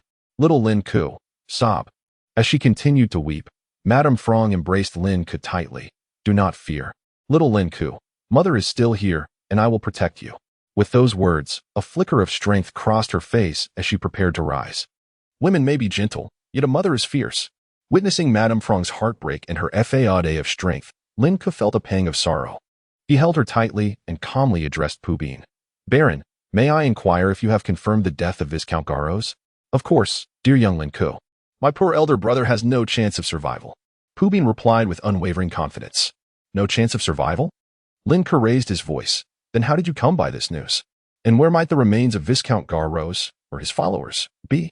Viscount Garros had many followers, 5 of whom were particularly formidable knights. "Missing and in dire straits? Are you suggesting that Viscount Garros is not dead, but rather has lost contact with his family, or is ensnared in some perilous predicament?" Lin Ke retorted loudly. Madame Frong ceased her weeping, lifting her head to gaze at Pu Bin with renewed hope. "Missing? In dire straits?" While these terms could imply death, Lin Ke recognized the necessity of allowing Madame Frong time to process this news. Thus, Lin Ke declared resolutely, "Viscount Garros is not dead." As hope began to rekindle in Madame Frong's eyes, Lin Ke furrowed his brow and inquired, "Where is that knight now?" Given the years Viscount Garros had spent striving outside, Lin Ke felt he ought to understand the situation. However, to leave Fulong, a fragile woman, alone in the castle, not only exposes her to the threats of the lady, but also recalls the time when Lin Ke fell ill and they had to seek the aid of a shaman. If Garros were present, how could a mere shaman dare to act so brazenly? A delicate woman has toiled to raise Lin Ke. The absence of Garros for 6 long years is utterly excessive. 6 years. Had Lin Ke not traversed into this world, she might have succumbed to psychological distress by now. Nevertheless, despite her disdain for Garros's paternal actions, Lin Ke must concede that the privileges and status she enjoys are a result of Garros's influence. Thus, Garros cannot be allowed to perish under any circumstances. Moreover, Lin Ke glanced at Fulong beside her.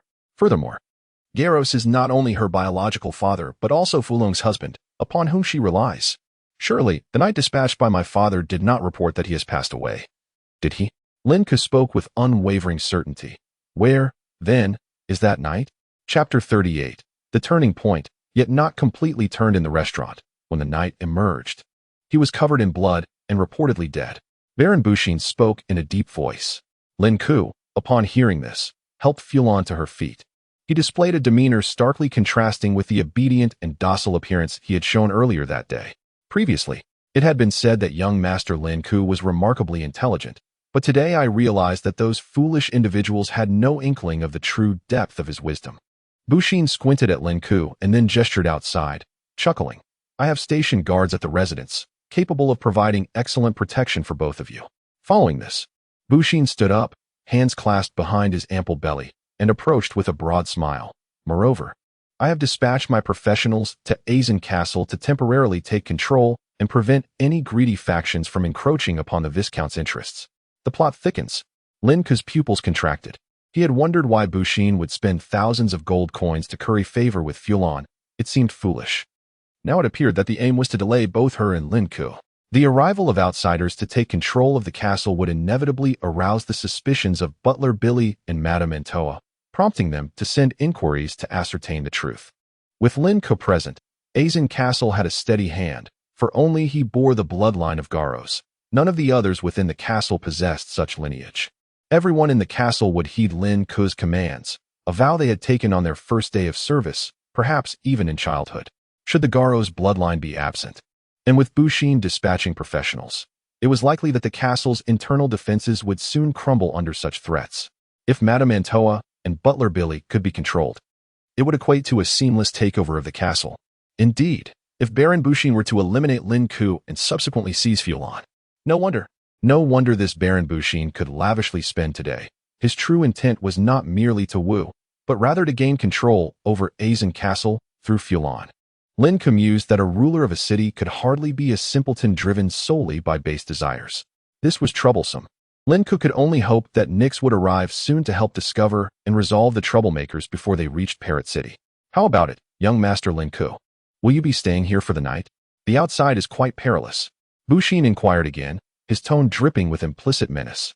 Lin Ke stood firm, turned around, and extracted a transparent orb from his pocket, resembling a glass bead, within which flickered a spark of electricity. With a decisive smash, he shattered the orb on the ground. Instantly, the electric spark within expanded, culminating in the appearance of an electric tripod levitating in the air. This is my teacher, Mr. Alf, a level 19 professional, who gifted me this level 5 truth servant to attend to my needs. Lin Ke smiled, grasping his mother's hand. Thus, there is no need to worry about my safety outside. A level 19 professional as a teacher, with a level 5 truth servant at his service. Casting level 5 magic requires a level 10 professional, while a level 19 can unleash level 9 spells. Coupled with skills, the potential was formidable. Bushin's pupils dilated, and the three baronesses gasped in astonishment. Bushin's son, wide-eyed, shouted, "Impossible! You haven't awakened your bloodline." Lin Ke responded calmly, "I have awakened it, just over 10 days ago. With an extraordinary lineage. My teacher accepted me as a disciple, and I successfully attained the title of scholar." "Impossible!" Bushin instinctively widened his eyes, while Bushin's wife gasped repeatedly. Such remarkable talent. Bushin's son was momentarily stunned, but quickly shook his head in disbelief. "It can't be. Your talent cannot be so exceptional. You're lying, father. He's deceiving us." He angrily pointed at Lin Ke. "You fraud. I will kill you." "Silence." Lin Ke scoffed, and the tripod servant unleashed a whip-like bolt of electricity that struck Bushin's son. The force was light, merely sending him flying without causing death or fractures, just a bit of bloodshed. Bushin glanced at his disgraceful, whimpering son and then at the composed and astute young man before him, who was not only calm under pressure, but also clear-minded and protective of his mother. He couldn't help but feel apprehensive for the future of the baronial house. By the heavens! Bushin's wife rushed to check on her son after witnessing the blow. Once assured of his safety, she turned to Lin Ke, her lips smeared with lipstick twisted in rage, and cried out, "Guards! Guards! Someone intends to kill us." Her voice echoed like a ravenous owl in the dead of night, harsh and grating.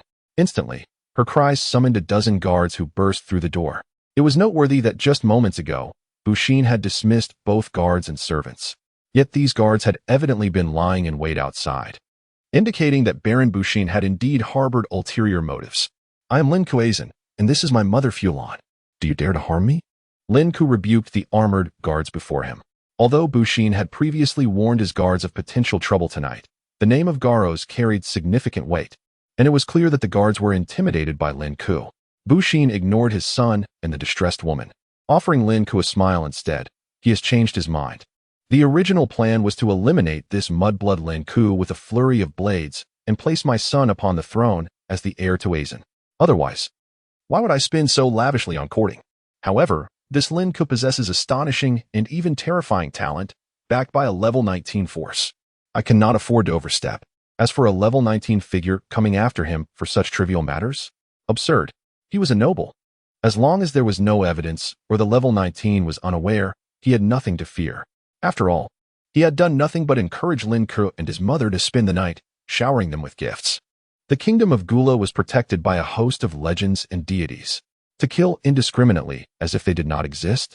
That would not concern him. He had turned against them, yet could not fully sever ties. As for Fulon, Bushin gazed at her tear-streaked, weary visage, finding the three distressed women beside him akin to chewed, dry beans, coarse, sticky, and repulsive. "Let me go. Let my mother stay?" Lin Ke chuckled, even in her naivety. Fulon understood Bushin's intentions and declared, "I will stay. I will remain to accompany Baron Sandier." A glint of determination flickered in her eyes. She resolved that if the Baron were to attempt anything untoward, she would first sever his throat or inflict harm elsewhere before taking her own life against the wall. Then, she turned to Bushin, smiling. "If I recall correctly, dear Bushin, your level is merely 4? She had no regard for Bushin's name. It held no significance to her. And what of that? Bushin chuckled dismissively.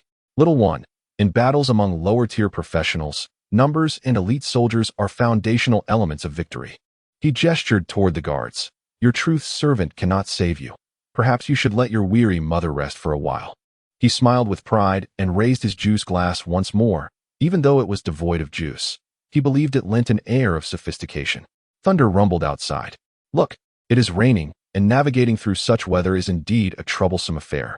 He lifted his glass and gestured towards the door. "Thunder? In this clear, crisp autumn sky? How could there be thunder?" Lin Ke also smiled, a sincere smile. He summoned the servant of truth to ensure that Pu Xin would not act recklessly, demonstrating the potential of his background to instill caution in Pu Xin, engaging in various trivial conversations merely to buy time. Now, with the thunder approaching, the maggots scatter. Chapter 39. Thunderstorm. The Baron's estate, a modest 3-story structure resembling a traditional courtyard, boasted a garden adorned with vibrant purple morning glories. "Ah, cough, cough." Lin Ke had intended to laugh boisterously, reminiscent of a villain, but midway through, he realized that his vocal cords were still developing, rendering his laughter awkward and somewhat embarrassing. "Cough, cough." He cleared his throat and shook his head, saying, "Do you know what fears thunder and lightning the most on a rainy day, Yu Bing?" The name sounded strange, almost like a monk-esque title. "My name is Sandal Azen, Master Lin Ke," Yu Bing corrected him, perplexed by Lin Ke's sudden demeanor. He furrowed his brow and remarked, "On a rainy day, those without shelter must surely fear thunder and lightning the most." His gaze pointedly shifted to the helpless Fulong and the upright Lin Ke. Lin Ke shook his head and softly replied, "The ones who truly fear thunder and lightning are the ugly worms dwelling in the darkness beneath the trees." Lin Ke's eyes sparkled with mirth as he looked at Yu Bing, prompting the latter to frown once more. "Kill him. Father, kill Lin Ke. Oh, my poor son." The cries of the guards echoed. Humph. Although Yu Bing was unsure of Lin Ke's unfounded confidence, his patience wore thin. The weeping woman beside him lamented the shortcomings of her son, whose voice was hoarse with despair. The thunder rumbling in the sky and the low atmospheric pressure exacerbated his agitation. "Make your choice, Lin Ke, my nephew." Yu Bing could no longer bring himself to address Lin Ke with the honorific, having cast aside all decorum in his growing irritation. Akin to a beast unaware of impending danger, Lin Ke glanced outside and observed the thickening dark clouds. At that moment, everyone in the city felt an oppressive weight descend upon their hearts, leaving them breathless. Whether they were ordinary beggars or esteemed professionals, all sensed a heavy discomfort, as if a formidable foe circled above them. Of course, those esteemed individuals, graded at levels 1 through 4, were still considered dominators of Parrot City. "Hurry and make your choice." Within the Baron's estate, Yu Bing struggled to loosen his clothing, feeling increasingly suffocated by the low pressure, and could not help but shout, "Surrender, my disciple Lin Ke. Otherwise, I shall obliterate this city." It was the voice of Alf. Lin Ke finally breathed a sigh of relief. Immediately gesturing to the servant of truth, the power of the scholar surging within him, the servant's form flickered with intense purple light as it charged outside, sending guards flying, while Yu Bing and the others were still reeling from the thunderous declaration they had just heard. Lin Ke seized Fulong and stepped out alongside the servant of truth. At that moment, the entire city erupted in chaos. It's a professional, a high-level professional. Certainly above level 15. Level 15. Oh, how terrifying. The highest level I've ever known is only 3. Lin Ke. Who is Lin Ke? Young Master Lin Ke. It must be young Master Lin Ke. Lin Ke. Who dares to capture young Master Lin Ke? Are they trying to doom us? Does even the eldest son of Lord Garas dare to harm him? Countless voices buzzed with speculation, some trembling in fear, while others frantically sought to flee the city. Meanwhile, the servant of truth released a blinding purple light that soared into the heavens, resembling a star ascending in the dark. Boom. A terrifying bolt of lightning struck in that direction, illuminating Parrot City in a brilliant flash. "Who dares to harm my disciple?" A furious voice echoed, as Alf transformed into a being of lightning, crashing into the Baron-esque garden like a falling star. The endless arcs of electricity spread like a spider's web, instantly reducing the garden's exquisite blooms to charred remnants. His body crackled with electricity, his white beard and hair danced freely as if caught in a tempest. His eyes radiating blinding purple light, piercing the walls like a flashlight. He descended like the god of thunder. Are you seeking to harm my disciple?" Alf landed, spotting Lin Ke, who had just burst through the guard's encirclement, as well as the agitated Yu Bing. Enraged, he roared, boom. He slammed his staff onto the ground, and all the electrical energy converged into the staff's tip like sand pouring into an hourglass. Almost immediately, a dazzling sphere of light erupted from the top of the staff. Dozens of terrifying arcs of plasma shot forth from the lightning sphere, cutting into the ground and leaving blackened trails in their wake. "I shall kill you." Alf's voice resonated like that of an indignant deity. Thunder. Storm. Endless lightning elements surged into the plasma sphere atop his staff, which began to rise slowly toward the sky, creating a brief vacuum of thunderous energy. Alf unleashed his skill, Thunderstorm. The plasma within the sphere expanded like cascading waterfalls, and the Baron's brick structures exploded and melted under the intense heat. "Look. What is that? Save me. The high-level professional is going to destroy the city. Oh, all-powerful goddess of wealth, please redeem me." Does he not fear the eternal emperor and the professional-esque pact? Parrot City descended into utter chaos, with countless professionals fleeing, while ordinary citizens were engulfed in despair, some resorting to prayer. "Not good." Lin Ke shouted urgently, "Teacher, stop.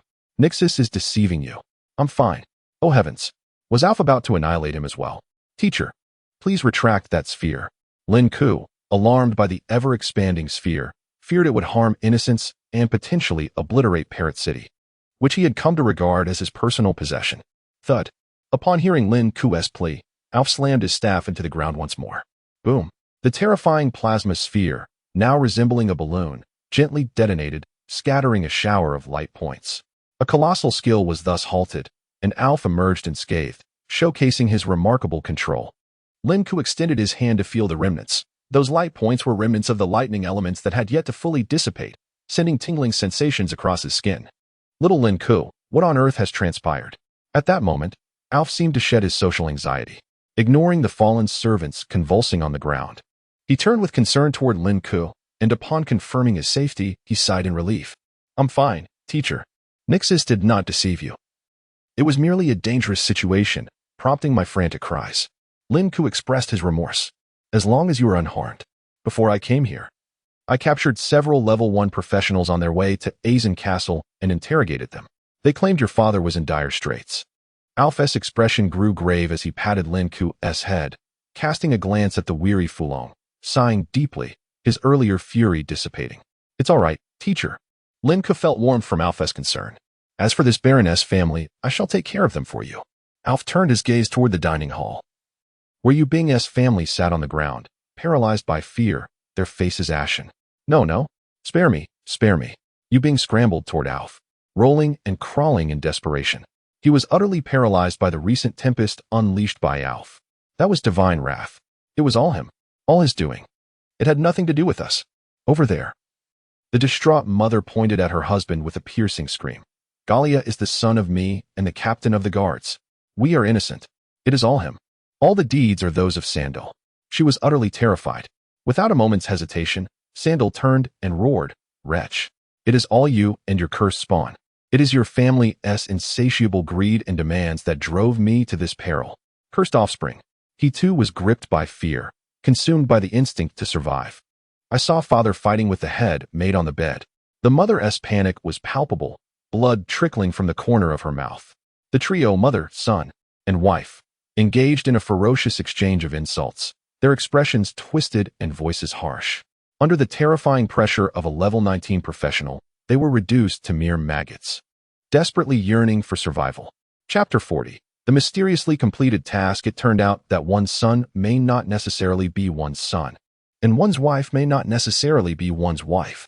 Ove was bewildered, yet profoundly shaken, feeling his social anxiety deepen by 100-fold. What shall we do? Should we kill them? He glanced at Lin Ke, whose strong opinions he respected. No, master, Lin Ke replied, shaking his head slowly. Though he was tempted to eliminate this repugnant and morally corrupt family, the world operated by its own rules, and Lin Ke wished to keep Ove's hands untainted. Have you forgotten the Concordat of Nasneg? Lin Ke reminded him.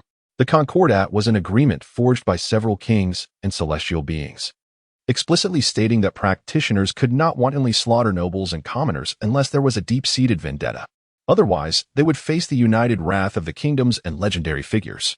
This was due to the immense destructive power wielded by practitioners. If one were to massacre a city today and another were to obliterate a territory tomorrow, ultimately, Nasneg would be devoid of life.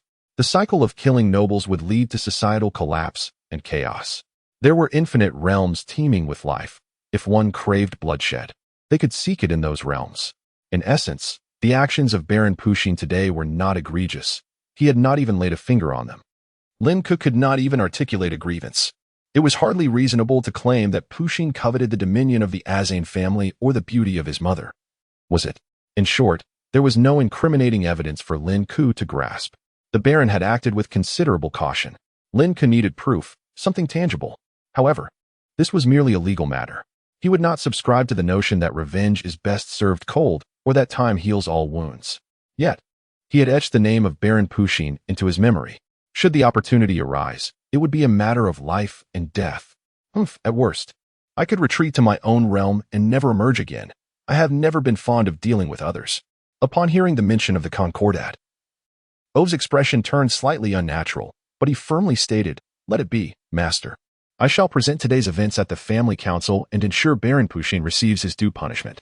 Lin Ke felt warmth in his heart at Ove's words, yet he declined. As the perennial, good-natured person, he even felt the need to maintain a smile on his face. Becoming anxious in front of 3 children, to have someone travel great distances to help him, risking judgment, was truly admirable and endearing.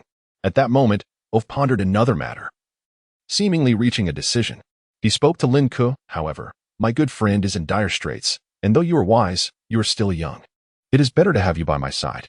Lin Ke had been considering Ove's welfare, concerned he might be hunted for slaughtering commoners or killing nobles, which filled him with warmth. His disciple was indeed thoughtful and adorable. The bond between the two was harmonious. Suddenly, Lin Ke was struck by a vision. Mission accomplished. You have become the disciple of socially anxious Ove and have kept him by your side for 5 months. Mission reward. Awaiting collection completed? Wasn't it supposed to take 5 months? What? To prevent that Lady Antova from making any foolish moves, her hands were likely quite venomous. With Garrett present, she might hesitate. Without him, the power-hungry Lady Antova could act rashly. Lin Ke felt this to be the case. "Thank you, young Master Lin Ke. Thank you for sparing me." At that moment, Baron Pushin had approached Lin Ke, kneeling and weeping profusely. "Remember, do not disclose my teacher's rank. Just say he is above level 15, Lin Ke said dismissively, preparing to assist Fulong in leaving. Just then, a thin sheet of parchment slipped from Pushin's person, and Lin Ke caught a glimpse of the writing on it. It read, "My dear Lin Ke and Sister Fulong will arrive in Parrot City tomorrow." Lin Ke's pupils constricted. He quickly strode over and snatched the palm-sized parchment. "Did Lady Antova give this to you?" Lin Ke's voice was as chilling as a winter gust. "Yes, young Master Lin Ke," Pushin stammered, utterly terrified, prostrating himself on the ground, trembling like the most subservient of slaves. Turning to Ove, Lin Ke instructed, "Master, could you summon John and the others? Have everyone gather at the city gate with supplies." Some guards and servants had taken to revelry on Pink Street, and finding them would prove challenging. They would rely on Ove's previously bellowed orders to the entire city. Ove nodded and relayed Lin Ke's request. Lin Ke noticed that Ove seemed to employ some magical element to amplify his voice, akin to a loudspeaker. "Let us go, mother." Lin Ke gently assisted Fulong, following Ove as they departed, leaving behind the baronial estate, utterly devastated in both a physical and moral sense. On their return journey, Fulong curled up and fell asleep like a little girl, occasionally calling out for Garrett, only to be gently soothed back to slumber by Lin Ke's tender pats on her back, reminiscent of the nights when she had stayed awake for him during his illness. "Master, thank you for your efforts this time," Lin Ke murmured to the ceiling of the cart. Ove, having recovered from his fury, returned to his state of social anxiety, and being in close quarters with Fulong was not ideal, so he sat atop the cart in contemplation. Lin Ke smiled at John, who was wide-eyed and clutching a small dagger, appearing to keep vigil. "John, if you're tired, you may meditate for a while." John vigorously shook his head. "Young master, you meditate. I'm not tired." He was consumed with guilt for not attending the banquet and protecting his master, wanting to make amends. Even though his presence may not have made much difference. Understanding John's sentiments, Lin Ke shifted his focus to the system. He had inexplicably completed his mission. How curious. It had only been a few days. Lin Ke furrowed his brow, beginning to ponder. According to his understanding, there were two requirements for the task. One was to become O's disciple, which he had achieved. The second, however, was meant to take time, requiring Ove to remain by his side for 5 months. Who could have anticipated that he would suddenly complete it today? Wait a moment. At that instant, a strand of knowledge within Lin Ke's mind began to glow subtly. Infinite knowledge could potentially yield sufficient wisdom, yet ample wisdom could not procure infinite knowledge. For instance, Confucius's wisdom could not inform him how to create a mobile phone, yet a knowledgeable traveler could exhibit sufficient wisdom. After all, acquiring and comprehending information is paramount. After considerable reflection, Lin Ke finally discerned the reason for the task's completion. The answer resided in Ove's words. Chapter 41, Fragments of the Divine Artifact and New Tasks, combined 4K. Within the confines of the carriage, Lin was momentarily taken aback. The system task had been completed. How enlightening. Naturally, he clicked the box to claim his reward.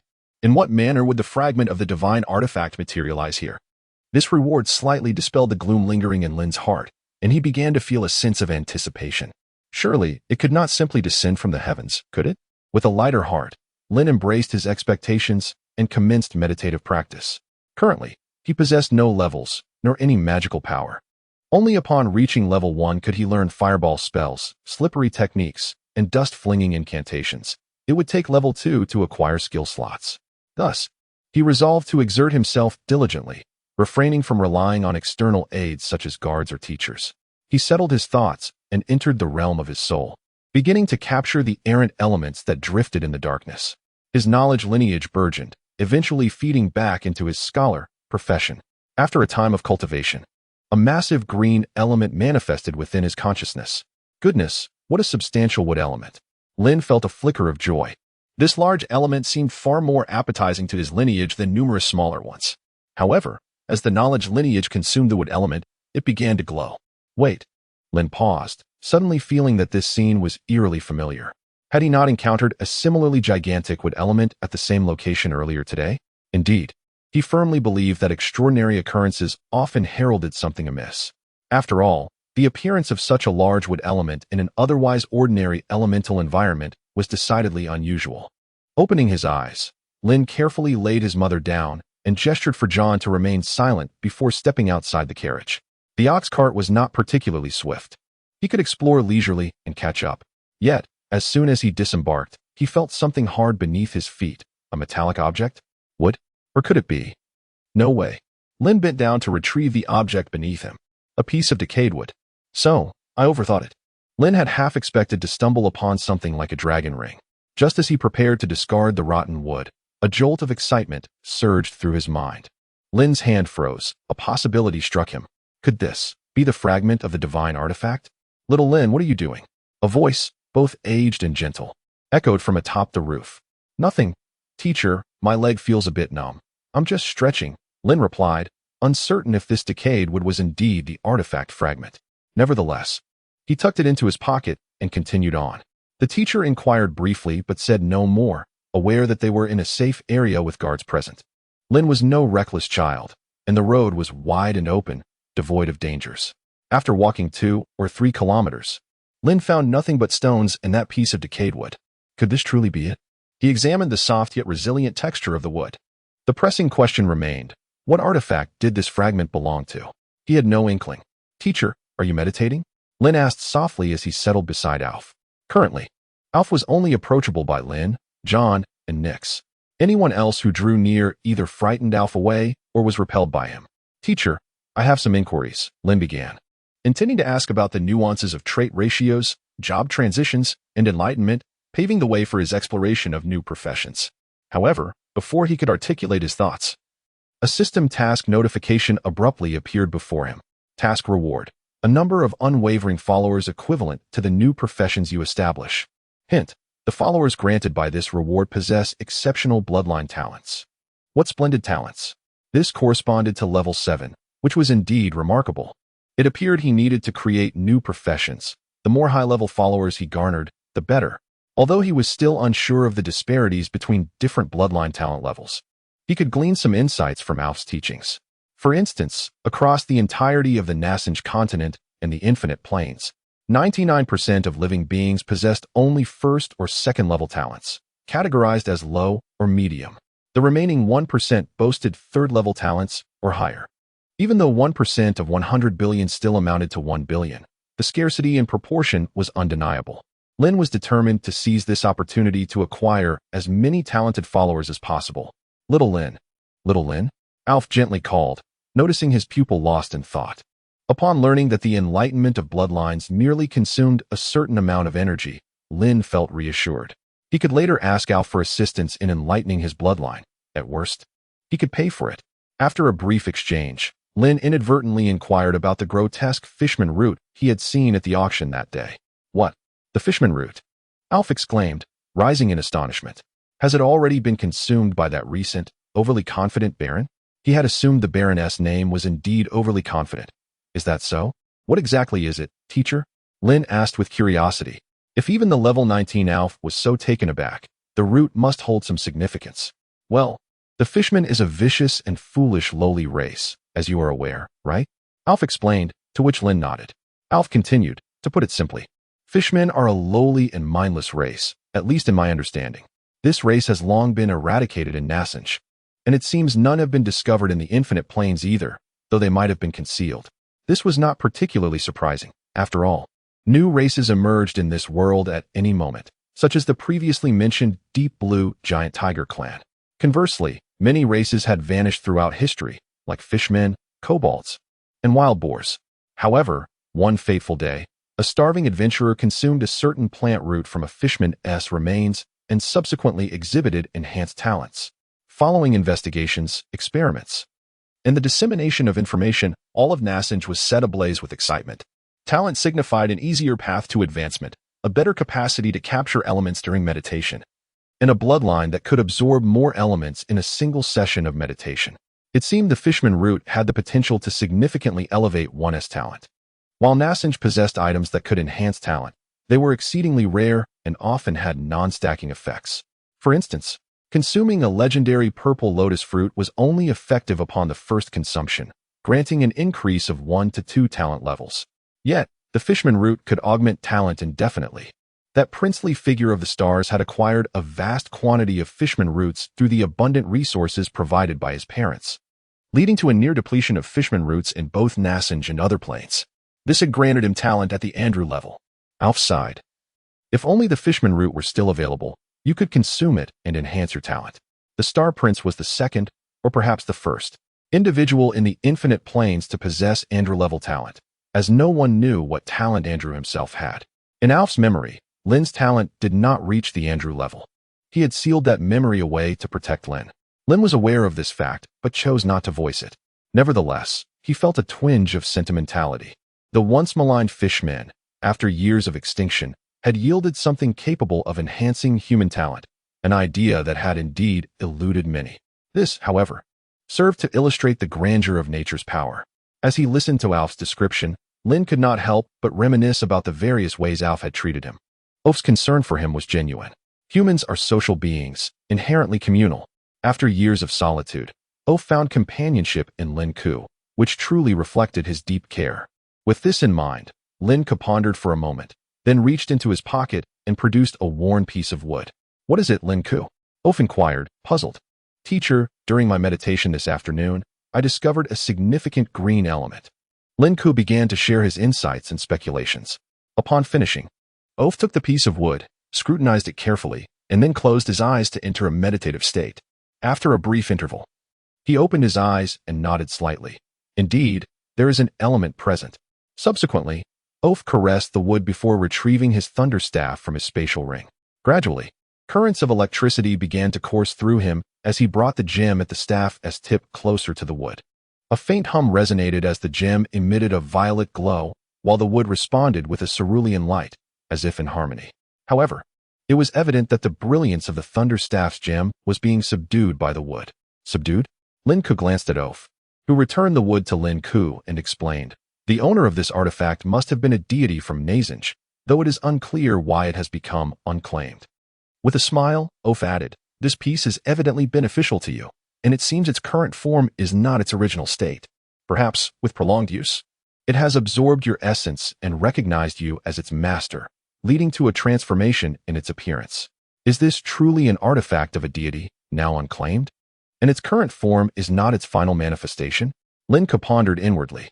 They traversed the woods, nearing the location where they had previously encountered the deep blue giant tiger. Remarkably, he had completed 2 tasks in this vicinity. Moreover, could the former king of gods be the one in question? Lin Ke speculated that this fragment of an artifact might be the remnants of that ancient being.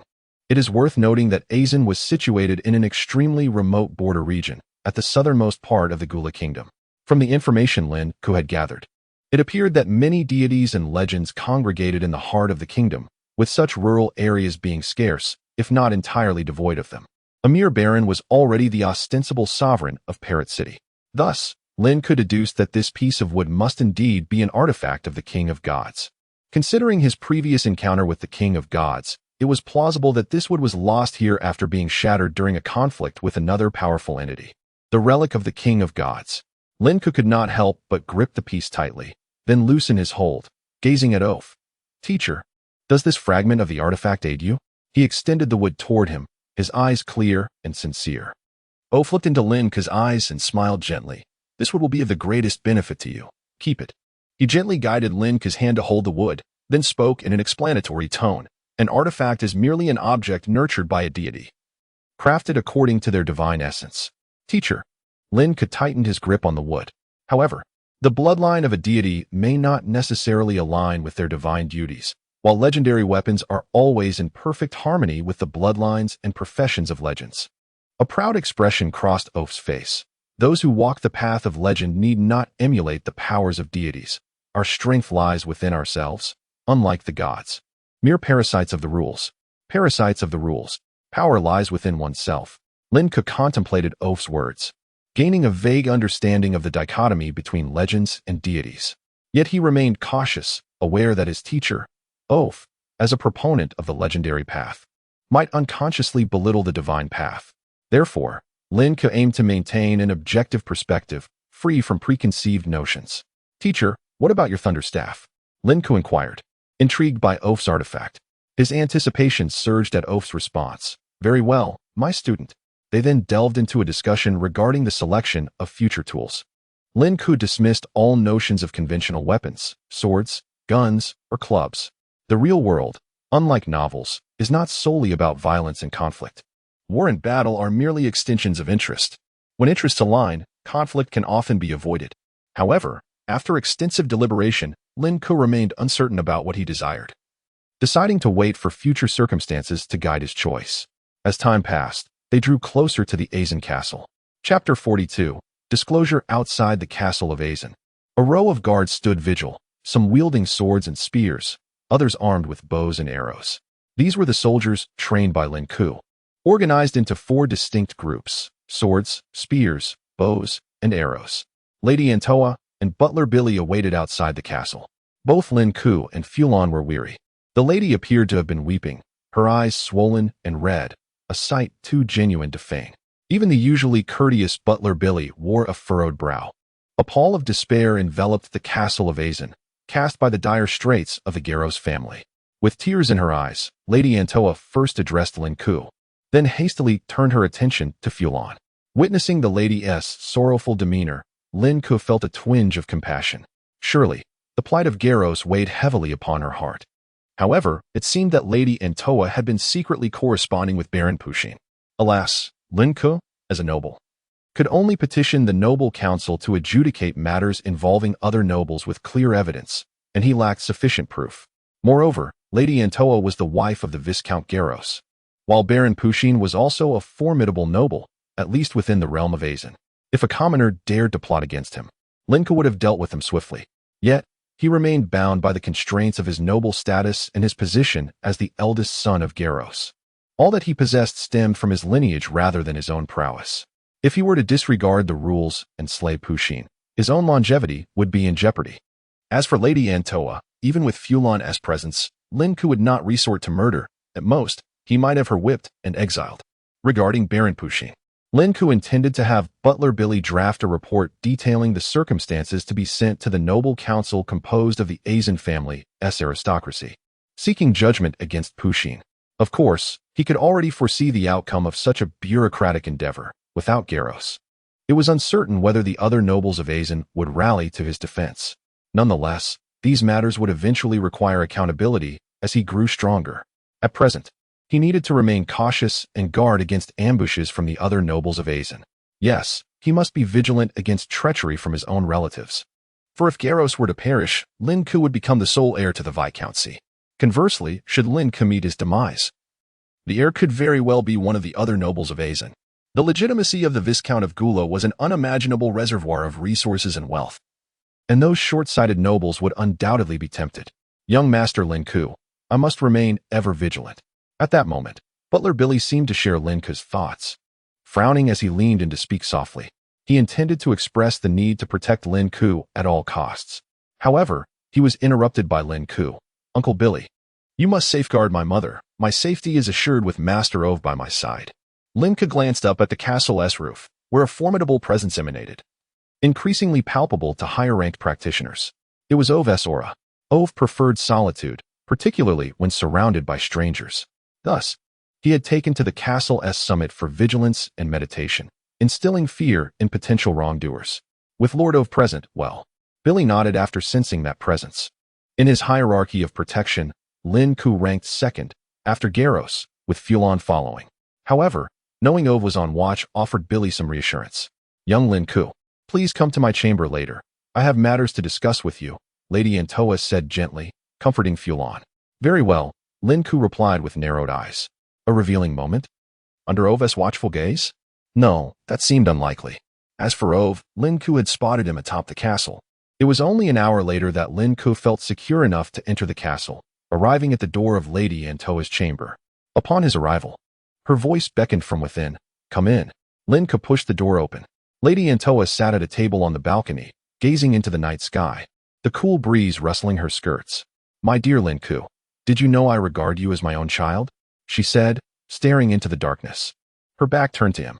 Lin Ke's heart remained unmoved, though he replied, You are my mother's sister, and I refer to you as aunt. When the subject of Garros's potential demise arose, Lady Antoa's eyes reddened once more. Lin Ke felt a slight softening within him as he nodded, acknowledging her words. Unlike Fulon, who was frail, Lady Antoa quickly composed herself, inhaling deeply and stating, As the future Viscount of Azin, there are matters you must be apprised of. At this juncture, Lin Ke grasped the purpose of her summons. They had evidently concluded that Garros's situation was dire and were preparing for the future. The normal operations of the castle of Azin depended heavily on Lady Antoa and Butler Billy. This included correspondence with relatives and interactions with other nobles. Aunt, please speak, Lin Ke said, employing a degree of respect. After all, Lady Antoa appeared to support his ascension to the Viscountcy. Perhaps this was the mark of wisdom, with Fulon present. Lin Ke would not harm the lady, but should another noble from Azin vie for the title, she could find herself in peril. Thus, her support of him was entirely rational. As for dealing with Lady Antoa, only should she commit a grievous offense could Lin Ke contrive an accident to address her. However, up to this point, Lady Antoa had not transgressed. The only instance of her wrongdoing was a failed attempt on his life during their childhood. By the way, Baron Sander has treated us with utmost respect over the years. I never anticipated he would act thus. From her expression, Lady Antoa appeared incredulous and somewhat fearful. As if explaining something significant, Lin Ke remained silent, deep in thought. My beloved Lin Ke and Sister Fulon will arrive in Parrot City tomorrow. Perhaps the intent was merely a jest or a prank. Or, the implication of that parchment could also suggest that Pusheen ought to treat them well. Was that truly the case? Lin Ke did not respond to Lady Antoa's remark. Seeing his reaction, Lady Antoa continued, As the heir, I believe you must remain wary of Baron Sander and his ilk, but more pressing matters are at hand. First and foremost, gold. The moment she mentioned gold, her expression soured. Our estates generate substantial income, sufficient to uphold our castle within the kingdom of Gula, yet I fear others may covet it. Lin Ke nodded slightly. And, with Master Ove present, there should be little cause for concern in the short term. He recounted Ove's wrath briefly. Lord Ove is indeed formidable.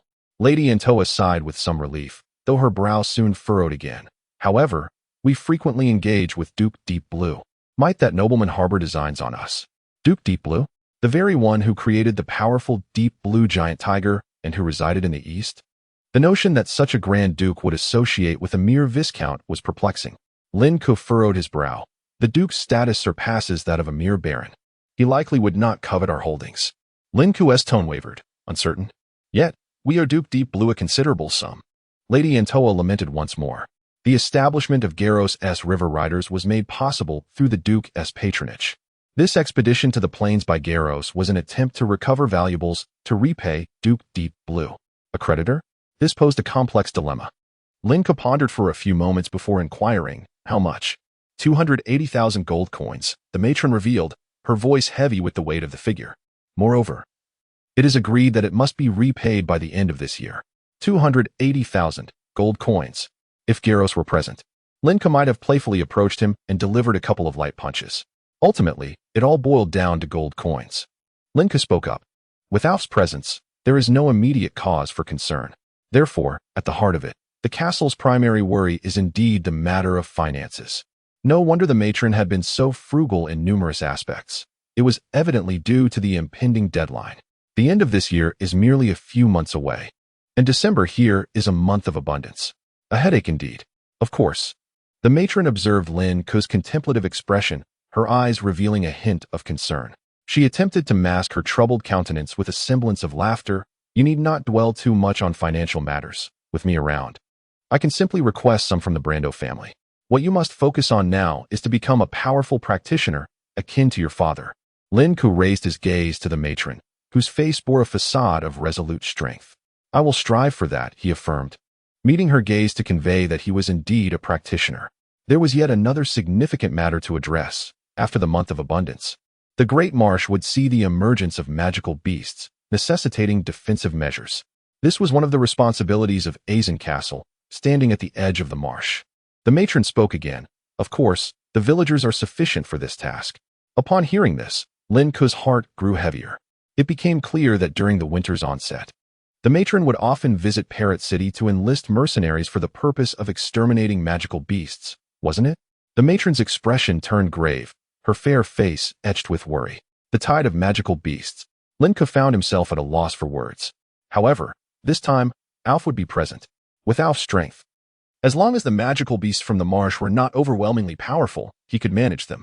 If Garros, at his current level, could handle them, surely Alf could as well. I will also find a way, Lin Ke declared with determination. Nobility entails wielding power, but it also demands the bearing of responsibilities. They enjoy the affection and support of their subjects, and thus must also shoulder their obligations. This is one of Lin Ke's principles. The matron averted her gaze from Lin Ke, waving her hand dismissively.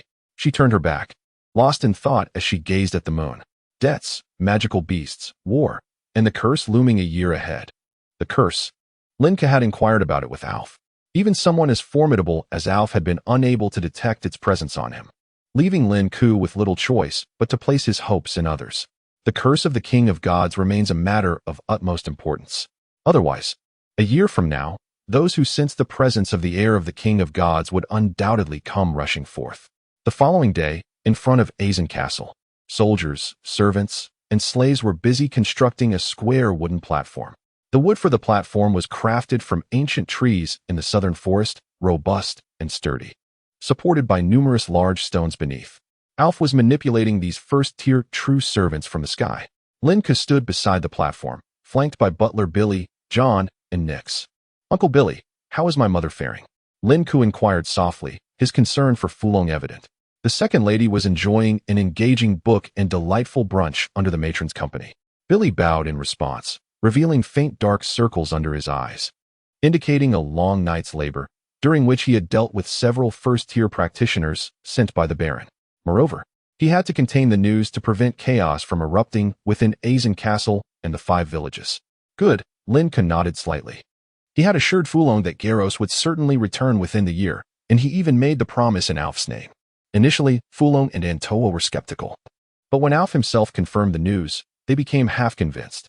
At the very least, a semblance of normalcy could be maintained. I have notified everyone, Mr. Lin Ke.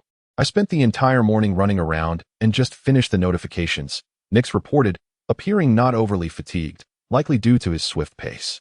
Furthermore, the expansive lawn was not far from the villages, and one could even see the smoke from their cooking fires. All right, we shall commence in the evening, Lin Ke agreed. Near Azen Castle, there were 5 villages, all largely self-sufficient. Some daily necessities were only procured from Parrot City after long intervals, occasionally accompanying the supply team from Azen Castle. These villages cultivated their lands, growing grains, vegetables, and fruits. Except for the winter months when they needed to recruit lower-tier practitioners from Parrot City to fend off the wild beasts or magical creatures from the Great Marsh. Life was idyllic and harmonious, akin to a paradise. However, to Lin Ke, this seemed a tremendous waste. Those vigorous and robust young men spent their days laboring in the fields, shyly courting young women, and expending their energy in traditional pastimes at night. Meanwhile, the diligent and meticulous young ladies either opened themselves up to or shyly endured their advances while engaging in less physically demanding tasks. Such squandering. These are not mere chives. Alas, these are human resources. If capitalists from his previous life were to witness the abundance of idle folk here, they would surely weep copiously. Lin Ke was not a capitalist, nor did he intend to cultivate a career as one. He simply sought to earn money to repay his debts. 280,000 gold coins is no trifling sum.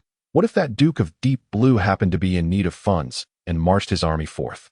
Under reasonable circumstances, Alf could protect him, but in the case of debts, Alf would find it difficult to intervene. Thus, Lin Ke was determined to build this platform to generate income. By year's end, he must repay his debts. Just thinking about it overwhelmed him with pressure, even more so than the burdens faced by mortgage holders in his previous life. Relying on Antoa and Fulong seemed unreliable. Ultimately, they might have to either sell off their assets or ask the matron's family for assistance. Therefore, Lin Ke had to devise his own solutions, such as establishing a factory or perhaps entertainment, erecting a stage, a theater. Of course, beyond the potential for profit. The theater was also integral to Lin Ke's envisioned profession as an inventor. After much contemplation, Lin Ke ultimately settled on his aspiration to become an inventor. Indeed, invention. If the scholar's skills were acquired through research and learning, then the inventor profession, in Lin Ke's conception, was about obtaining feedback through invention and creation. For instance, Alf's first-tier skill, a power-enhancing ability, was essentially a combination of a pulley system, friction, and angles of force. A feeble bolt of lightning unleashed from that skill slot could pierce through a dozen trees. Lin Ke was eagerly anticipating the potential discoveries he could make by merging his previous life's technological advancements with the professions of inventor and scholar. To invent a rule, to conceive a principle, that too constitutes invention, does it not? Moreover, Lin Ke had already decided on the bloodline that would accompany the inventor profession, the bloodline of luck. A single bloodline can indeed harbor multiple lineages. However, such a scenario would burden the bloodline with excessive energy extraction demands. The bloodline acts as a conduit, storing various energies Lin Ke captures and converting them into professional or magical energy when required. Thus, to safeguard against exhausting his knowledge bloodline, Lin Ke planned to pursue the inventor profession under the auspices of the lucky bloodline. The premise hinges on his ability to accurately conceive the intricate qualities of an inventor. Nathaniel possesses a multitude of professions, yet all are commandeered by various formidable factions. Even a formidable individual like Ove, ranked at level 19, is unable to acquire some commonplace professions, such as knight. This is partly because Ove has not actively sought them out, and partly due to his unwillingness to align himself with any particular faction. Even the materialist school behind him resembles more of a casual interest group, comprised of individuals sharing common hobbies who occasionally engage in amicable exchanges. In such an environment of knowledge monopolization, should Lin succeed in creating some potent professions, he might well have the potential to establish a powerful faction in the future. Let us not forget, his third bloodline is that of a leader. Shaolin, could you come up here for a moment? At this moment, Ove suddenly called out to Lin, and a servant of truth appeared at Lin's feet. Lin stepped up, and his body was whisked away into the air, soaring towards Ove. From the perspective of those in the castle of Azen, the young master stood with his hands clasped behind his back, his luxurious attire adorned with fiery red patterns billowing elegantly in the wind. With his eyes closed, he appeared to be contemplating profound philosophical questions, his brow slightly furrowed. Chestnut hair flowing in the breeze, his posture impeccably straight. Truly, he was a sight to behold. Some infatuated maids, with rough skin and freckled faces, yet possessing robust physiques, gazed at him with hearts aflutter. Although the maids were burdened with arduous tasks and lacked the perpetual polish of their noble counterparts, this did not diminish their admiration for handsome men. Moreover, their own young master, possessing striking looks, a prestigious lineage, innate talent, a formidable mentor, and a future promising both wealth and brilliance, was the epitome of an exceptional man. Lin, could you share what you wish to pursue? Ove continued to manipulate the servants of truth, unimpeded in his inquiry. Upon hearing Ove's voice, Lin opened his eyes, which had been stubbornly shut by the wind, and began to move his previously frozen body, feeling somewhat stiff. This was his first experience of flight. Had he known that his brief ascent would attract the attention of the servants, he would likely have felt utterly embarrassed.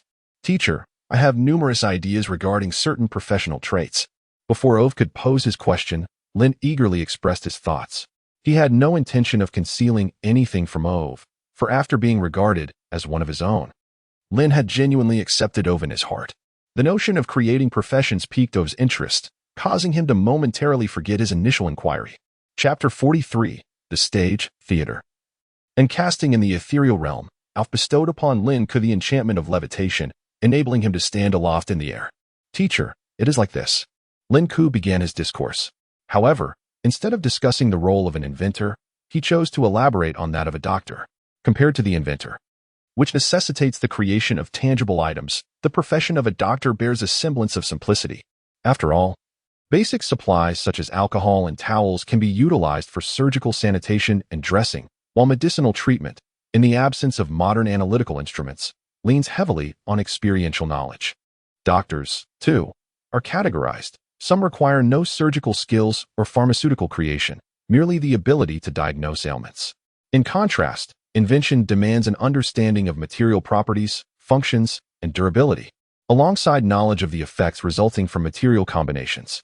This encompasses mechanics, materials science, mechanics, human anatomy, and even zoology and botany, as many flora and fauna in this world differ significantly from those in Lin Ke's previous life, necessitating a fresh start in his studies. Nevertheless, Lin Ke resolved to first establish the profession of doctor, as his mission is to create a plethora of occupations, thereby attracting more followers. That is the gist of it. Teacher, Lin Ke bowed respectfully before the elder. The concept of a doctor bears resemblance to that of a shaman, yet there appears to be a fundamental distinction, Alf mused thoughtfully.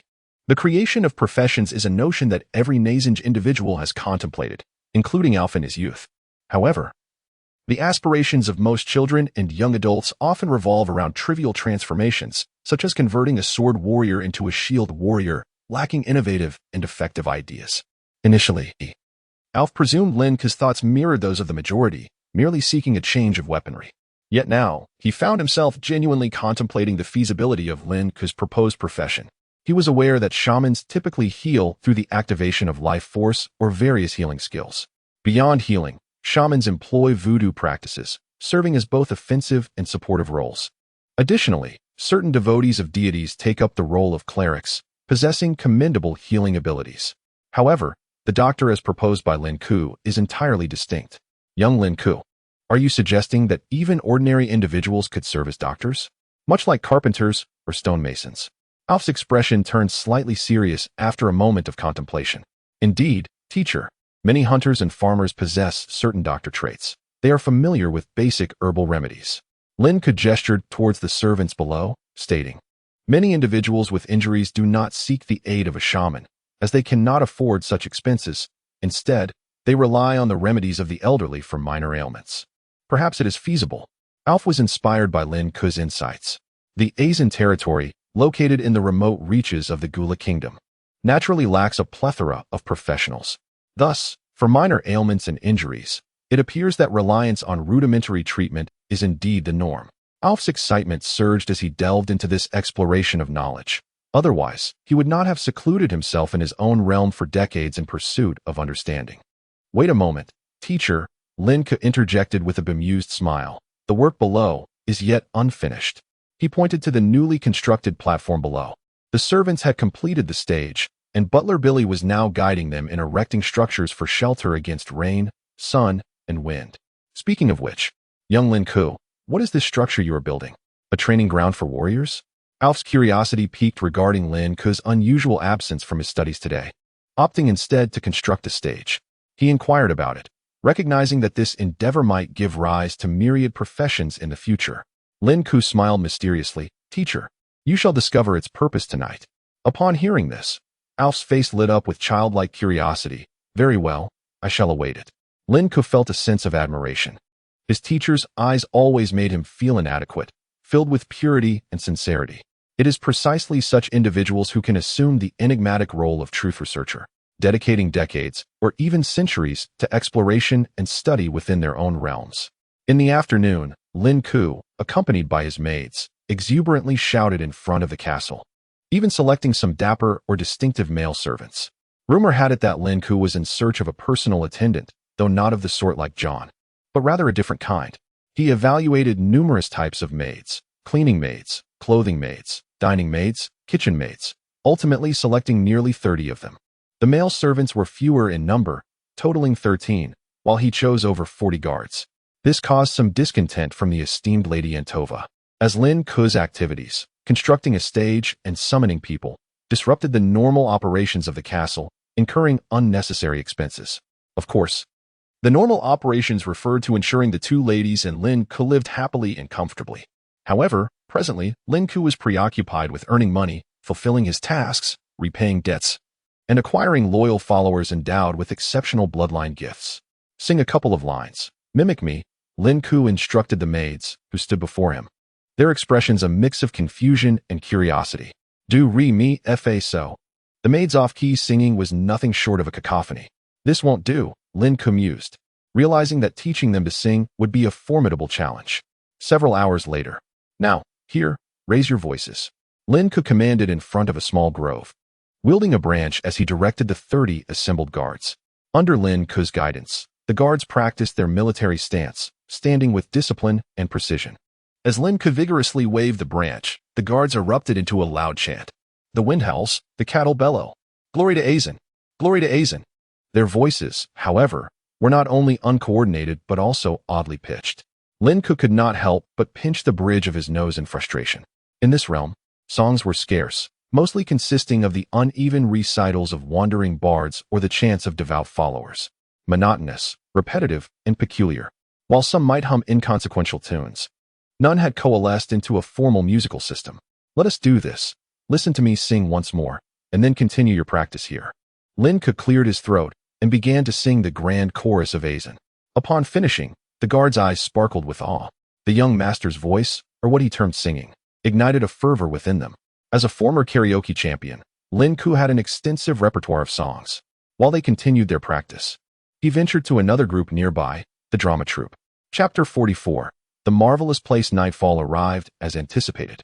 Ordinarily, the farmers would wash themselves casually and then retire to slumber, embracing their plump and rugged wives. If the day's toil had not been too demanding, they might even labor further to augment their household's workforce. However, today, their young master Azin summoned them, dispatching that charming rabbit boy to inform the village elder early in the morning. By evening, everyone found themselves quite idle. Otherwise, the single village would not have blossomed into 5 scattered settlements. With a population of 200, each village contributed 40 individuals. In other regions, when nobles summoned farmers, it was typically for the construction of castles or various edifices, often without any compensation, a mere exercise in futility. Each summons was met with lamentations from the farmers. Yet the nobility wielded absolute power, leaving no room for dissent, only complaints. However, the situation was different with Azin. Since Lin had learned to speak and walk, he had never engaged in such burdensome endeavors, resulting in widespread admiration for him throughout the villages. Even during Garrow's time, aside from constructing Azin's castle, little else was undertaken. Yet now, whispers among the village elders suggested that our young master Azin might be inclined to emulate those nobles. The elders sighed, aware that those avaricious nobles, enamored with indulgence, relished in compelling farmers to build this and that. Thus, the farmers, filled with trepidation after hearing the elders' words, gathered here under the night sky. These 200 farmers were predominantly young men, with the occasional stout woman among them. The village elders presumed their gathering was for labor, thus sending the most robust among them. Before these farmers stood a room supported by wooden pillars, filled with seating. At the front of this chamber was a wooden platform, flanked by walls of stone, with a wooden roof overhead. Marvelous place? One farmer, possessing a slight understanding of written language, murmured in confusion. They were guided by servants from Azen's castle to the front of the room, where 4 characters graced the expansive ceiling. Welcome, esteemed guests, to the marvelous place. Suddenly, an exuberant yet somewhat inexperienced voice rang out, prompting the farmers to turn their gazes. A trio of bright lights suddenly illuminated a small boy with black hair and eyes, standing atop a tripod on the platform. Mr. John, ladies and gentlemen, please take your seats swiftly. John, clad in his fiery red servant's attire, spoke with palpable excitement, devoid of any hesitation or embarrassment, a stark contrast to his usual demeanor. Are we speaking about ourselves? A young man in rough linen questioned, bewildered. Indeed. It is you, gentlemen and ladies from the 5 villages of Azen, John declared, pointing his straight wooden staff at the farmers, then gesturing to the seats in the audience. Ladies and gentlemen, please take your seats promptly. Reluctantly, the farmers approached and settled into their seats. The audience area was dimly illuminated by flickering torches, while the stage radiated with the brilliance of numerous servants of truth. This evening, our future king of Azen, young Master Lin, unveiled a brand new entertainment activity for the people of Azen, inviting 200 gentlemen and ladies to be the first audience to partake in this experience. John spoke with fervor, his words captivating the farmers' attention. Above, in the clouds, Lin nodded in satisfaction, addressing his mentor, Alf. Teacher, some low-level magic can indeed be quite useful, such as this courage spell and excitement spell. He indicated John below, stifling a laugh at the thought of John's impending embarrassment once the magic wore off. Indeed, magic is often practical, Alf remarked, his focus drawn to John's words. Even as professionals, we must not confine ourselves solely to skills, but should adeptly combine both magic and skill, he continued, then shifted his tone. However, energy and time are far more precious than the roots of fishmen. You must allocate them wisely. Skills are the main strength of a professional. Magic serves merely as an aid. Lin nodded thoughtfully, glancing at a dark stone beside him. Teacher, this shadow stone can indeed be interrupted and modified afterward, correct? Alf affirmed this, igniting a flicker of excitement within Lin. The shadow stone. We can finally produce films and series. John's voice blazed with enthusiasm as he finished speaking and exited the stage. Following him, various performers clad in diverse costumes took the stage, commencing their acts. Although the farmers still harbored some confusion regarding the nature of the performances, they gradually shed their earlier tension and anxiety. John's earlier assurance that they needed only to remain seated and watch the performances eased their minds. Once relaxed, they naturally began to converse and share tales. Our young Master Azen remains as kind as he was in childhood, one remarked. Indeed, I feared we would have to toil like slaves as the bards sing. Another chimed in. Indeed. Oh, look at that unfortunate fellow, rejected in his engagement. It must be deeply embarrassing for the nobleman to face such a fate. Yet his mentor is a legendary figure of the heavenly tier, a being greater than the gods themselves. And he even possesses his own private realm. How formidable. As the 200 farmers engaged in lively chatter, the cacophony gradually diminished as the unfolding drama on stage captivated their attention. I, Shales, shall cleanse this humiliation. A youthful voice resonated from the center of the stage. You are the daughter of a realm's ruler, a grand noble. I am but a minor noble. Yet, I too am of noble blood, and I possess dignity. I swear, I shall venture to the realm of my fiancée and annul our engagement. The young man stood at the center of the stage, raising his fist high, proclaiming his defiance. Upon closer inspection, his arm trembled slightly, betraying his nerves. Yet the farmers paid no heed to such details, their focus solely on the unfolding narrative. Yes, annul the engagement. She is a wicked woman. Several farmers shouted. Their passions ignited. Had John not earlier cautioned them against leaving their seats, they might have surged forward to confront the young man's fiancée. The tale continued with the youth discovering a coiled serpent ring in his modest castle. Hello, young one. I am a former deity. An elderly servant clad in white ascended the stage. At this revelation, gasps erupted from the crowd. A deity? A deity has come to Azen. Chapter 45. The serpent ring in the audience. The farmers gasped in astonishment. Within the ring resided the soul of a fallen deity. Was this youth favored by the esteemed astrologer? Meanwhile, upon the stage, with the divine presence as his support, the youth embarked on his training. The farmers soon realized that the old man was not a true deity, but merely a part of the performance. What a fright! I nearly knelt. They murmured among themselves. At this moment, 7 or 8 youths, strikingly similar in appearance, came forth to depict various scenes of the boy-esque cultivation: knight, sculptor, fire manipulator. The lad juggled 3 professions. Eventually, on a fateful day, he stood upon the dimensional teleportation array. With his back to the crowd, he stood tall. "Vivian, I have come. I am here to divorce you." Upon uttering this proclamation, the light belonging to the servant of truth suddenly dimmed. This bewildered the farmers, who were engrossed in the spectacle. "Where did he go? Where is Xiaolais?" One farmer shouted. "Could he have been transported to that dimension? Xiaolais must divorce that woman." The farmers clamored, their emotions surging, with some even rising to shout.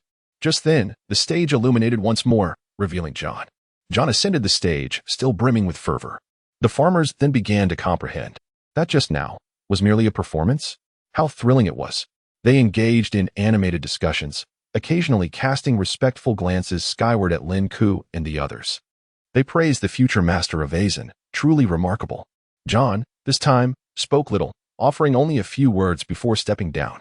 The stage darkened. The farmers began to anticipate. They now understood what constituted a performance and eagerly awaited the next act. However, the forthcoming act was rather peculiar. It was singing. Sophie, a 10-year-old girl, was Lin Ke's personal maid, at least she once was. The reason she was chosen by Fulon was her melodious voice and charming appearance. However, once Lin Ke learned to speak, he promptly rescinded her position. Thus, she became a cleaning maid. Initially filled with resentment, over time, only regret and sadness lingered in her heart. Whenever she encountered the young master, he would even nod and smile at her. She realized that when the young master was little, she must have served him poorly, causing his disfavor. Such a kind-hearted young master. And she had failed to cater to him properly. This burden weighed heavily on her conscience. Who would have thought she would be called upon to sing? Gazing at the more than 200 people in the distance, she felt no nervousness. Rather, she focused on the smaller figures seated amidst the clouds. She began to sing. Who is singing? The warmth of solitude. Her voice was melodious and enchanting, yet it bore a hint of sorrow. The farmers, still flushed with excitement from the previous performance, fell silent the moment the 10-year-old girl began to sing. "In your heart, soaring free. Come with me, to distant lands." The girl's voice gradually transformed from a gentle melody to a clear and resonant tone, amplified by the magic of Alf, spreading far and wide. Meanwhile, Lin Ke felt somewhat dissatisfied. Without instruments, the a cappella seemed rather lackluster. However, Alf, seated nearby, appeared quite pleased, even softly joining in the song. The centuries-old Alf, his hair and beard white as snow, donned a robe and hummed gently. Who is singing? The warmth of solitude. Lin Ke, listening beside him, felt restless. Thankfully, she did not sing the original version with its grand bravado, but chose a more tender rendition. Otherwise, it would have been quite amusing. As for why this song was chosen, he remembered many catchy tunes about love, freedom, and whimsical tales, and he intended to present these in the future, for constant theatrical performances could become tiresome. On the stage, after repeating "soaring free" 3 times, Sophie took a deep bow before exiting. "So beautiful, so beautiful. In your heart, soaring free. Oh, how wonderful. Truly splendid." The farmers, with their limited vocabulary, erupted in cheers, reminiscent of audiences from a past life who could only exclaim in awe. Next up was the short play Romeo and the 40 Thieves. Please welcome the Azen drama troupe. Group 2. John made a brief appearance before handing the stage over to the so-called drama troupe. Following that was Snow White and then a lengthy serialized drama, 2 short fairy tales, and 4 ultra-short stories. Interspersed were 3 songs, performed by 2 maids and a male servant. The grand finale was a rousing chorus of the glory of Azen. As the audience felt a tinge of loss, they realized the performance had come to an end. According to Lin Ke's observations, this performance was indeed remarkably successful. Although he perceived numerous flaws in the plays, the actors' performances lacking finesse, the dialogue often forgotten, and the absence of special lighting, instruments, and background music, along with issues of makeup, props, atmosphere, and costumes. Even the audience refrained from applause, opting instead for cheers and wild shouts. Yet, for Lin Ke, In this world devoid of entertainment, such performances were already a considerable achievement. One could discern the joy etched on the spectators' faces. If in the world of Nazengu, the advent of professions had not occurred, if the resources of the dimension were ample and the endless dimensions remained undiscovered, or if endless dimensions were discovered but the teleportation array was never invented. So many what-ifs. Had all these conditions been met, perhaps today, the continent of Nazengu would be alive with song and dance, possibly even developing a rich cultural, artistic, and philosophical system. However, there were no what-ifs. The emergence of Andrew in Nazengu birthed the professional system, leading to a surge of talent and enhanced combat abilities. It is essential to note that in the realm of magic, lacking elemental affinity equates to a lack of talent, rendering one unable to become a mage. Conversely, in the professional system, one's lineage could bestow various talents, with an array of professions awaiting one's choice. For example, Alf lacked elemental affinity. His true talent lay in research, with lightning merely a skill he mastered through study. Nazengu, initially possessing sufficient resources, found itself strained as the number of professionals increased, leading to scarcity in natural, human, and land resources. Then, the professionals invented the interdimensional teleportation array. After all, deities and legends could traverse the astral realm, aware of the myriad dimensions beyond, and would explore them, yet conquering and ruling remained a formidable challenge. Even the mightiest deities and legends were but individuals. However, once the professionals created the teleportation array, allowing common folk and low-tier professionals to venture into other dimensions, the endless journey began. With the urgency of conquest, who had the leisure to cultivate culture and art? For leisure, one could simply indulge in the pink street. And this, indeed, presented an opportunity for Lin Ke, a chance to profit. No one understands the lucrative potential of entertainment better than Lin Ke. In this world, in Nazengu, who possesses the most wealth? Undoubtedly, it is the nobility. He, a mere heir of a frontier minor noble family, scarcely considered a noble himself. Should he pursue industrial development? Should he delve into engineering? Should he spread scientific thought? How could that be possible? If he were indeed a genuine viscount, it might be worth a try, for there are many complexities involved. However, what if his intention is merely to extract wealth from the nobility? Nobles, whether in the past or present, and regardless of the future, have a fundamental need that surpasses material wealth, the quest for spiritual fulfillment. Should he produce mere paper? Even if priced at a mere copper coin per sheet, it is likely that a farmer would still seek additional incentives, such as buy 3, receive 1 free. As for entertainment, presenting a theatrical performance to the nobility at the cost of 1 gold coin might be perceived as lacking in quality. Yet, should the price be elevated to 10 gold coins, the ennui-ridden nobles would likely flock to it with great enthusiasm. Thus, in pursuit of wealth, one must target the riches of the nobility, focus on entertainment and culture, engage with these two realms. Chapter 46, She Stirred My Heart. The first performance was underway, captivating everyone present. The servants and guards engaged in lively chatter amongst themselves. Nix, engrossed in studying the doctor system as described by Lin Ke, was absent from the performance. And Tova, Fulom, and Butler Billy busied themselves with various matters in the castle, some indulging in leisure, some lost in nostalgia, and others tending to their duties. In the study, Lin Ke inquired with a smile, "What did you think of today's performance, master?" "Quite intriguing. I believe the nobles would readily part with a silver coin, nay, a gold coin, to witness such a spectacle," came the reply. "Oh, a voice that stirs the heart?" Lin Ke leaned closer, curiosity ablaze in her eyes. "Is it the voice of my teacher's wife?" It seemed her teacher was not as socially anxious as she had presumed. After all, Ofu's previous social discomfort was more akin to a clinical condition than the typical introverted aversion to trivial social interactions. Yet now, the mention of a teacher's wife? Could it be that he had experienced a breakup, leading to his social anxiety? In response to Lin Ke's probing, Ofu's expression softened with reminiscence as he spoke softly. "The last voice that captivated my heart was that of a level 15 eagle-faced being I encountered in the hating dimension, a powerful tribal leader whose resonant voice nearly caused my heart to burst." What a captivating voice. Lin Ke fell silent. Perhaps conversing with this centuries-old socially anxious bachelor was not as stimulating as she had hoped. "Master, this stage is merely a stage for now, but I intend to use it for various advertisements in the future, as well as product launches and recording sessions." To avoid discussing non-existent issues, Lin Ke gradually unveiled her plans. The advertisements were trivial, just a modest sum of money.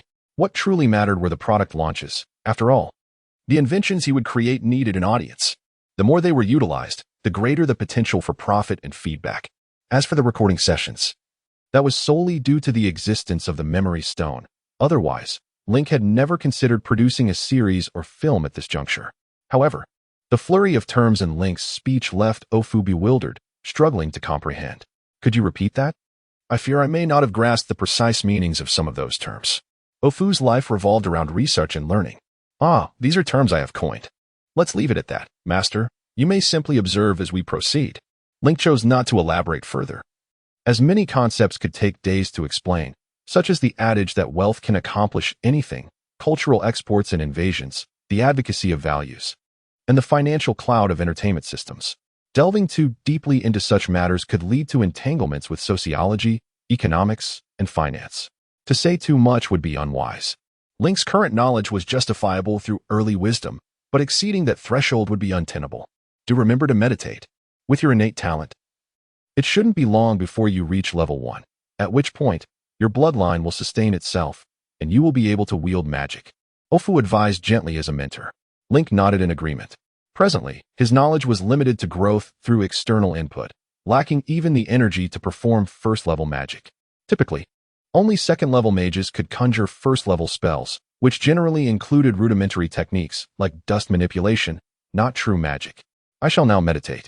Until tomorrow. Trusting in Link's self-discipline, Ofu shimmered and vanished in a flash of purple light. Farewell, Master. Link bowed before exiting.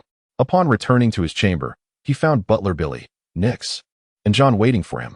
Young Master, the bathwater has been prepared, infused with gula cow's milk and the soothing flower of slumber, Billy said, bowing politely with a gentle demeanor. Very well, I shall attend to it shortly. Link turned to Nyx. How much have you gathered? Have you recorded it all in the common tongue? This afternoon and evening. Link had tasked Nyx with compiling all knowledge regarding herbs from everyone in the castle, what to consume for headaches, what to apply for bleeding, what to take for colds, and so forth. This was one of the attributes he speculated the doctor profession would encompass. Another attribute involved diagnosing ailments. The simplicity of these two traits belied their complex implications. First, Nyx needed to discern the cause and location of an ailment based on the patient's descriptions, which necessitated the accumulation of experience and knowledge. Then, he would need to prescribe appropriate remedies, addressing one or more ailments to treat the illness effectively. Mastering these fundamental aspects of diagnosis and treatment would sufficiently occupy Nyx's time. Should these two traits fail to coalesce into a cohesive vocation, Link would consider additional attributes such as surgery, hemostasis, and sterilization. In essence, Link's current directive to Nyx was to truly grasp what it meant to be a doctor, rather than merely a shaman who could evoke life force. This was Nyx's most crucial task, for with each profession Link created, he would gain another unwavering ally. However, Nyx's performance caused Link to frown. Mr. Link, I inquired with many individuals, yet only 3 types of herbs were noted. Upon uttering these words, Nyx's face fell, and tears streamed down his cheeks. Link examined the notes, which contained 3 lines. Flying grass, crushed and applied, can staunch bleeding. Little yellow flower, consumed raw, can treat diarrhea. Black tree bark, boiled in water, can remedy bruises. Link fell into contemplation, while Nyx, overwhelmed by guilt, wept silently. John observed with sympathy, but remained silent. While Billy maintained a cheerful demeanor, all his attention focused on Link, as if the others were mere background figures. I was mistaken. After a moment of reflection, Link suddenly raised his gaze to Nyx, his tone filled with regret. The method was flawed. Nyx's tears flowed even more fiercely at this acknowledgement, yet he made no sound. It resembled the potent, instinctive release of tears linked to his latent potential. John, stunned, pondered, could it be that the young master has erred? How is this possible? Ever since I began following the young master, he has never faltered. The wise and discerning young master, whose decisions shone like stars, could not possibly be wrong unless it was due to a misstep on their part. As he spoke, Billy bowed slightly. Meanwhile, John gazed adoringly at Billy, thinking to himself that he had much to learn from the butler's path. Yet Link shook his head at Billy's words. I am not a deity. I am fallible. The notion of an infallible, omniscient being is unscientific. Indeed, even legends make mistakes, let alone deities. Upon hearing this, admiration swelled in Billy's eyes, while John stared in awe, and Nyx was moved even more profoundly. Chapter 47. Practicing medicine in this life. Individuals do not possess vivid recollections of herbs and ailments. To inquire directly is futile. One must conduct on-site investigations. Nix is burdened with a particularly arduous task. Lin Ke's expression grew slightly serious. With tears streaming from his bright, dark eyes, Nix implored, "Mr. Lin Ke, I assure you I will accomplish this." His tear ducts seemed overly developed. Perhaps a physician should first attend to his own lacrimal glands. Lin Ke found it amusing, recalling individuals from his previous life who also wept easily during quarrels. Indeed, I have realized that my approach was misguided. To comprehend the essence of a physician, one must immerse oneself in the village, Lin Ke explained. A village? Nix's tears momentarily ceased. Yes. Let me share a tale, the story of Shinong, who tasted 100 herbs. Lin Ke spoke slowly, the narrative concise yet profound. Upon concluding the tale, John and the others regarded Shinong with deep reverence. This pioneer is truly remarkable. I wonder where the young master learned of this story. Butler Billy expressed admiration for Shinong. It was imparted by my teacher, Lin Ke replied, rising to continue. Initially, becoming a physician may merely require a brief stay in the village, but thereafter, you may find yourself perpetually engaged in the noble pursuit of saving lives. Lin Ke gazed into Nix's tear-streaked eyes, resting a hand on his shoulder. This is a new vocation, one that allows ordinary individuals to live fulfilling lives. You will exist as the first practitioner dedicated to serving the common man. Your experiences will inspire countless others, enabling them to become saviors in their own right, even those who are awakening their innate potential. However, this journey is fraught with challenges and the peril of contracting various ailments. A moment's carelessness could lead to poisoning during the quest for herbal knowledge, or exposure to dreadful diseases or viruses. This path lies under the watchful gaze of death. Are you willing to tread it? Lin Ke's tone was solemn, while Butler Billy and John remained respectfully silent, absorbing the weight of his words. A gentle summer breeze wafted through, causing Lin Ke's chestnut hair to dance lightly. Nix recalled the day they first met. Instantly, he knelt on one knee and proclaimed, "Mr. Lin Ke, I vow to follow your illustrious path until the stars fall. The world crumbles, and the very fabric of reality disintegrates. My loyalty shall remain unyielding." That response is somewhat off-topic, Lin Ke mused inwardly. Yet he grasped Nix's sentiment and sighed. I hope you will come to appreciate the satisfaction derived from saving lives. He wished for Nix to embrace the profession of physician for his own fulfillment, rather than merely to serve him. First, you should familiarize yourself with the universal script of Nasanj. You may also need to learn painting later. Nix had yet to master various scripts, possessing only a basic understanding that required further study. However, both he and John were scholars, adept at learning swiftly. Having addressed Nix, Lin Ke turned to John. How about you? He inquired, his eyes twinkling with mirth. Blushing slightly, John responded, It feels, well, actually quite pleasant. Pleasant? Lin Ke exclaimed, marveling at the diversity of human experience. As long as you enjoy it. That's all that matters. You will need to host the event the day after tomorrow, so try to speak without a script. Lin Ke was pleased with John's performance. In fact, John had excelled tonight, followed closely by the young maid who sang Free Flying. Understood, young master, John bowed respectfully. Butler Billy. The servants need not continue with their other duties. Please seek out a new batch of servants. Lin Ke contemplated briefly before addressing Billy. Very well, young master. However, I must report this expenditure to the madam. If she disapproves. Billy hesitated. If she disagrees. Simply inform her that I discovered some parchment at the Baron in Puffin. I have yet to remember the Baron's name, Lin Ke thought. A glint of cold light flashing in his eyes. He would need to settle matters with Lady Antoa in due course. For now, however, he focused on his tasks. As long as Antoa did not become an impediment. Very well, young master, Billy acquiesced, refraining from further inquiries.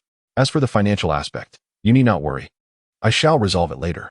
Lin Ke pondered for a moment regarding the performance fee. Currently, it was a trial run, with villagers merely experiencing the event. In time, he would certainly invite the residents of Parrot City to watch. Those from various backgrounds tended to indulge after adventures or tasks. And rather than allowing them to squander their wealth in the Pink Street, it would be wiser for the esteemed Lin Ke to manage the affairs. Once his reputation spread, nobles and merchants from the territories surrounding Viscount Azen would surely come to witness the spectacle. At that juncture, the entertainment's capacity to generate income would become apparent. While not necessarily surpassing tax revenues, it would undoubtedly prove more profitable than the farms beneath Azen Castle. Thus, he could better earn money to repay debts, After a soothing bath, Lin Ke reclined on his bed and entered a meditative state. Meditation did not exhaust him. On the contrary, it invigorated his spirit. Were it not for the demands of his bloodline, he could easily spend an entire night without sleep. As was rumored of Off, who could stand atop the castle for a whole night. Outside his soul space, myriad lights floated gently. Lin Ke immersed his consciousness and began capturing the luminous orbs. Suddenly, a green light darted forth. Ah, the fragment of that wretched wooden artifact. Lin Ke recalled, realizing the shard of divine artifact lay in the small cabinet beside his bed. He directed his consciousness toward the bright orb, enveloping it and feeding it to his knowledge bloodline. In an instant, the knowledge bloodline felt overwhelmed and began to digest the offering. As Lin Ke prepared to withdraw from the space, he felt the bloodline grow slightly taller. Taller. A surge of joy surged within him. Level 1 scholar. He had attained level 1. He could now learn some simple, non-grade spells. Truly, the shard of divine artifact was remarkable. Generally speaking, it is exceedingly rare for one to reach level 1 so swiftly after successfully assuming a profession. Those with less favorable bloodlines might take years to achieve such a milestone. However, with the aid of the artifact shard and Lin Ke's innate talent, he had ascended directly to level 1. This wretched wooden artifact is indeed a treasure. I wonder if there will be further tasks to collect other shards. Perhaps I can assemble a complete artifact? Having nourished his bloodline and feeling invigorated, Lin Ke rose from his bed. Someone, fetch me some parchment and a quill. He was entirely devoid of sleepiness. Immediately, a night watchman rushed to the study to retrieve the paper. Aizen Castle spanned a vast area, comprising 5 stories above ground, excluding the basement. Here, the art of papermaking was non-existent. Although referred to as parchment, it did not necessarily derive from sheep. It could also be sourced from the unique Gura cattle or domestic pigs. By stretching the hide on a wooden frame to its utmost extent, thinning it with a knife, and allowing it to dry, parchment was created. Lin Ke aspired to develop the technique of plant fiber papermaking, one of the 4 great inventions of his past life, into his present innovations. Meanwhile, within the castle, Butler Billy reported to Lady Antoa. Did he truly say that? Lady Antoa stood before her desk, her voice cold and piercing. Indeed, my lady. Billy the butler bowed respectfully behind the esteemed lady, hesitating momentarily before speaking. I believe there has been a misunderstanding regarding your plans for young Master Lin Ke. At this point, Antova waved her hand dismissively. Very well, you may assist him. As for the gold, please sell the 5th level quill made from the tail feathers of a goose that I brought from the Brando family. She gestured again. We must navigate through this difficult time. I recall from those novels that one should not increase the challenges for Lin Ke at such moments. Billy nodded in understanding and took his leave. Antova stood quietly in place, lost in thought. Suddenly, a soft chuckle escaped her lips, and her smile grew wider, a rosy hue blooming on her cheeks. Ah, young Lin Ke has seen the letter from Sander. It appears he is aware of how much his aunt cares for him. My reminders to Sander to protect them were not in vain. Hee. However, as her laughter subsided, Antova's expression darkened, and she muttered to herself. Yet that scoundrel Sander dares to treat my dear Fran in such a manner. The more she pondered, the angrier she became. Finally, she retreated to her study, seized a quill, and began inscribing on a piece of parchment, to my esteemed brother, the helmsman of the Brando family. Permit your sister to express her profound longing and concern. After a while, she filled the parchment and approached the window. At the window stood a wooden birdcage, home to 7 or 8 small birds resembling hummingbirds, perched on one leg, gazing at Antova with innocent curiosity. She opened the cage, extended her hand, and softly instructed, Hideway, deliver this letter to my brother, and ensure that our father does not see it. One of the hummingbirds hopped onto her hand, delicately grasped the letter with its slender beak, and in a swift motion, soared into the sky. Chapter 48. Necromancer? No. I am an artist in a room bathed in hues of red, adorned with carpets. The walls beside the bed displayed dried herbs meant to assist in slumber. On the balcony, there was a small table accompanied by a velvet-backed chair, typically reserved for the presentation of exquisite tea delicacies for Lin Ke's enjoyment. Arranging a piece of coarse parchment, Lin Ke settled into the velvet chair, grasping a quill dipped in the ink of an unknown plant, and began to document his thoughts on the parchment. He aimed to systematically organize the tasks he needed to undertake. Before entering society in his past life, Lin Ke had succeeded in gaining admission to prestigious institutions for his undergraduate and postgraduate studies, even securing funding for overseas studies. all due to his formidable self-discipline and time management skills. Whenever he sensed an overwhelming number of tasks, he would clarify his thoughts and manage his time accordingly. Gazing at the parchment before him, he inscribed, in Chinese, the most urgent and significant tasks on the first page. The subsequent pages were reserved for tasks of lesser importance and urgency, and those deemed important yet less urgent. He chose to write in Chinese, knowing that the people around him could not comprehend it. Some secrets were not meant for others' ears. Taking up the first sheet, he realized that for him, the singularly most pressing and important matter was the system task, to establish a sufficient number of professions within 5 months. In a world where the characteristics of professions were monopolized, achieving this as an inexperienced individual posed considerable challenges. If it were easy to create professions, the monopolization by various factions would not exist. Nevertheless, he could navigate through trial and error. Furthermore, the system tasks appeared to be sequential. Thus far, he had not encountered instances of simultaneous tasks, making the completion of these assignments quite urgent. Moreover, the rewards for these system tasks were quite enticing. They could yield a promising follower like nicks, fragments of divine artifacts, or other benefits such as eternal loyalty. He noted down the numbers 1, 2, and 3 in Arabic numerals, which were untranslatable in the native tongue of Nazing. He sought to clarify his thoughts regarding professions. The first was undoubtedly Nix's doctor, a role that even Ove deemed feasible. The second was related to the stage, envisioning singer and actor. Lin Ke had yet to finalize the candidates for these roles. As employment required Ove's guidance in awakening their bloodlines and providing basic instruction, if he were to awaken individuals with severely lacking bloodline talents, it would be a waste of resources, thus competition would be the preferable approach. The third, also stage-related, was his envision magician, capable of deceiving audiences through visual and verbal trickery, which could also be employed against foes. However, Lin Ke's understanding of magic was limited. He had only gleaned rudimentary tricks from videos in his previous life, leaving this profession in a state of uncertainty. After this, he noted it as pending. The fourth was engineer, necessitating mastery in materials science, mechanics, aesthetics, and more. This role bore resemblance to the architect in this world, though here, the term referred more to construction workers than engineers. The fifth encompassed finance-related professions, accountant, economist, and financier. Nazing lacked a formal accounting system, relying instead on rudimentary record-keeping methods, such as marking down a purchase on paper and crossing it off once paid, an archaic approach to accounting.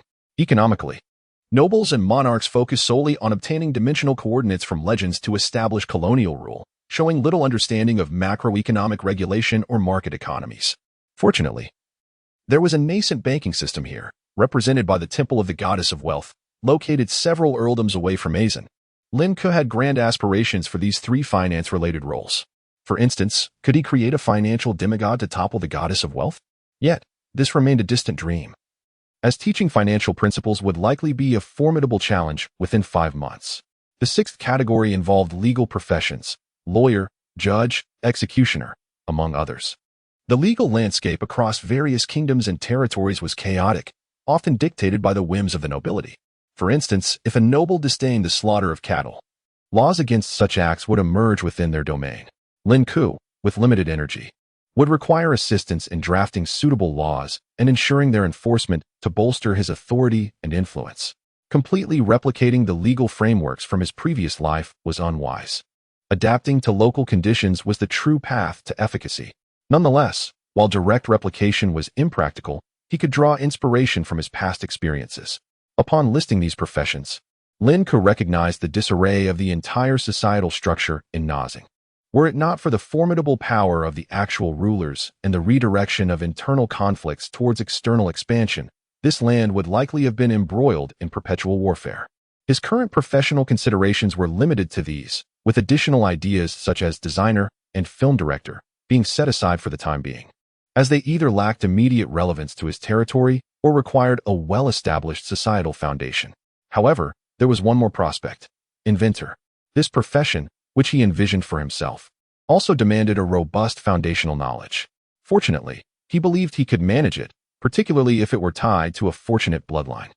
It is known that many inventions arise serendipitously from fortunate encounters. Yet, Lin Ke remained ambivalent regarding this role. After completing his list of 7, the modest parchment was nearly filled. These tasks represented the most critical and urgent matters at present. Following this, he turned to the most urgent yet less significant tasks, which he could undertake alongside his primary responsibilities. The first of these was to develop simple industries. Foregoing discussions on steam engines, generators, or combustion engines, technologies requiring substantial industrial foundations, he identified simpler ventures such as clockmaking, ceramics, and paper production. Fragments of ceramics, rumored to stem from a scholar's experiment or magical mishap, had been auctioned under the auspices of the goddess of fortune, fetching exorbitant prices. As for clocks, their complexity lay in the precise components like nuts and gears, but the fundamental design was straightforward, and kinetic energy could be harnessed through small, energy-absorbing magical arrays. Next came weaponry.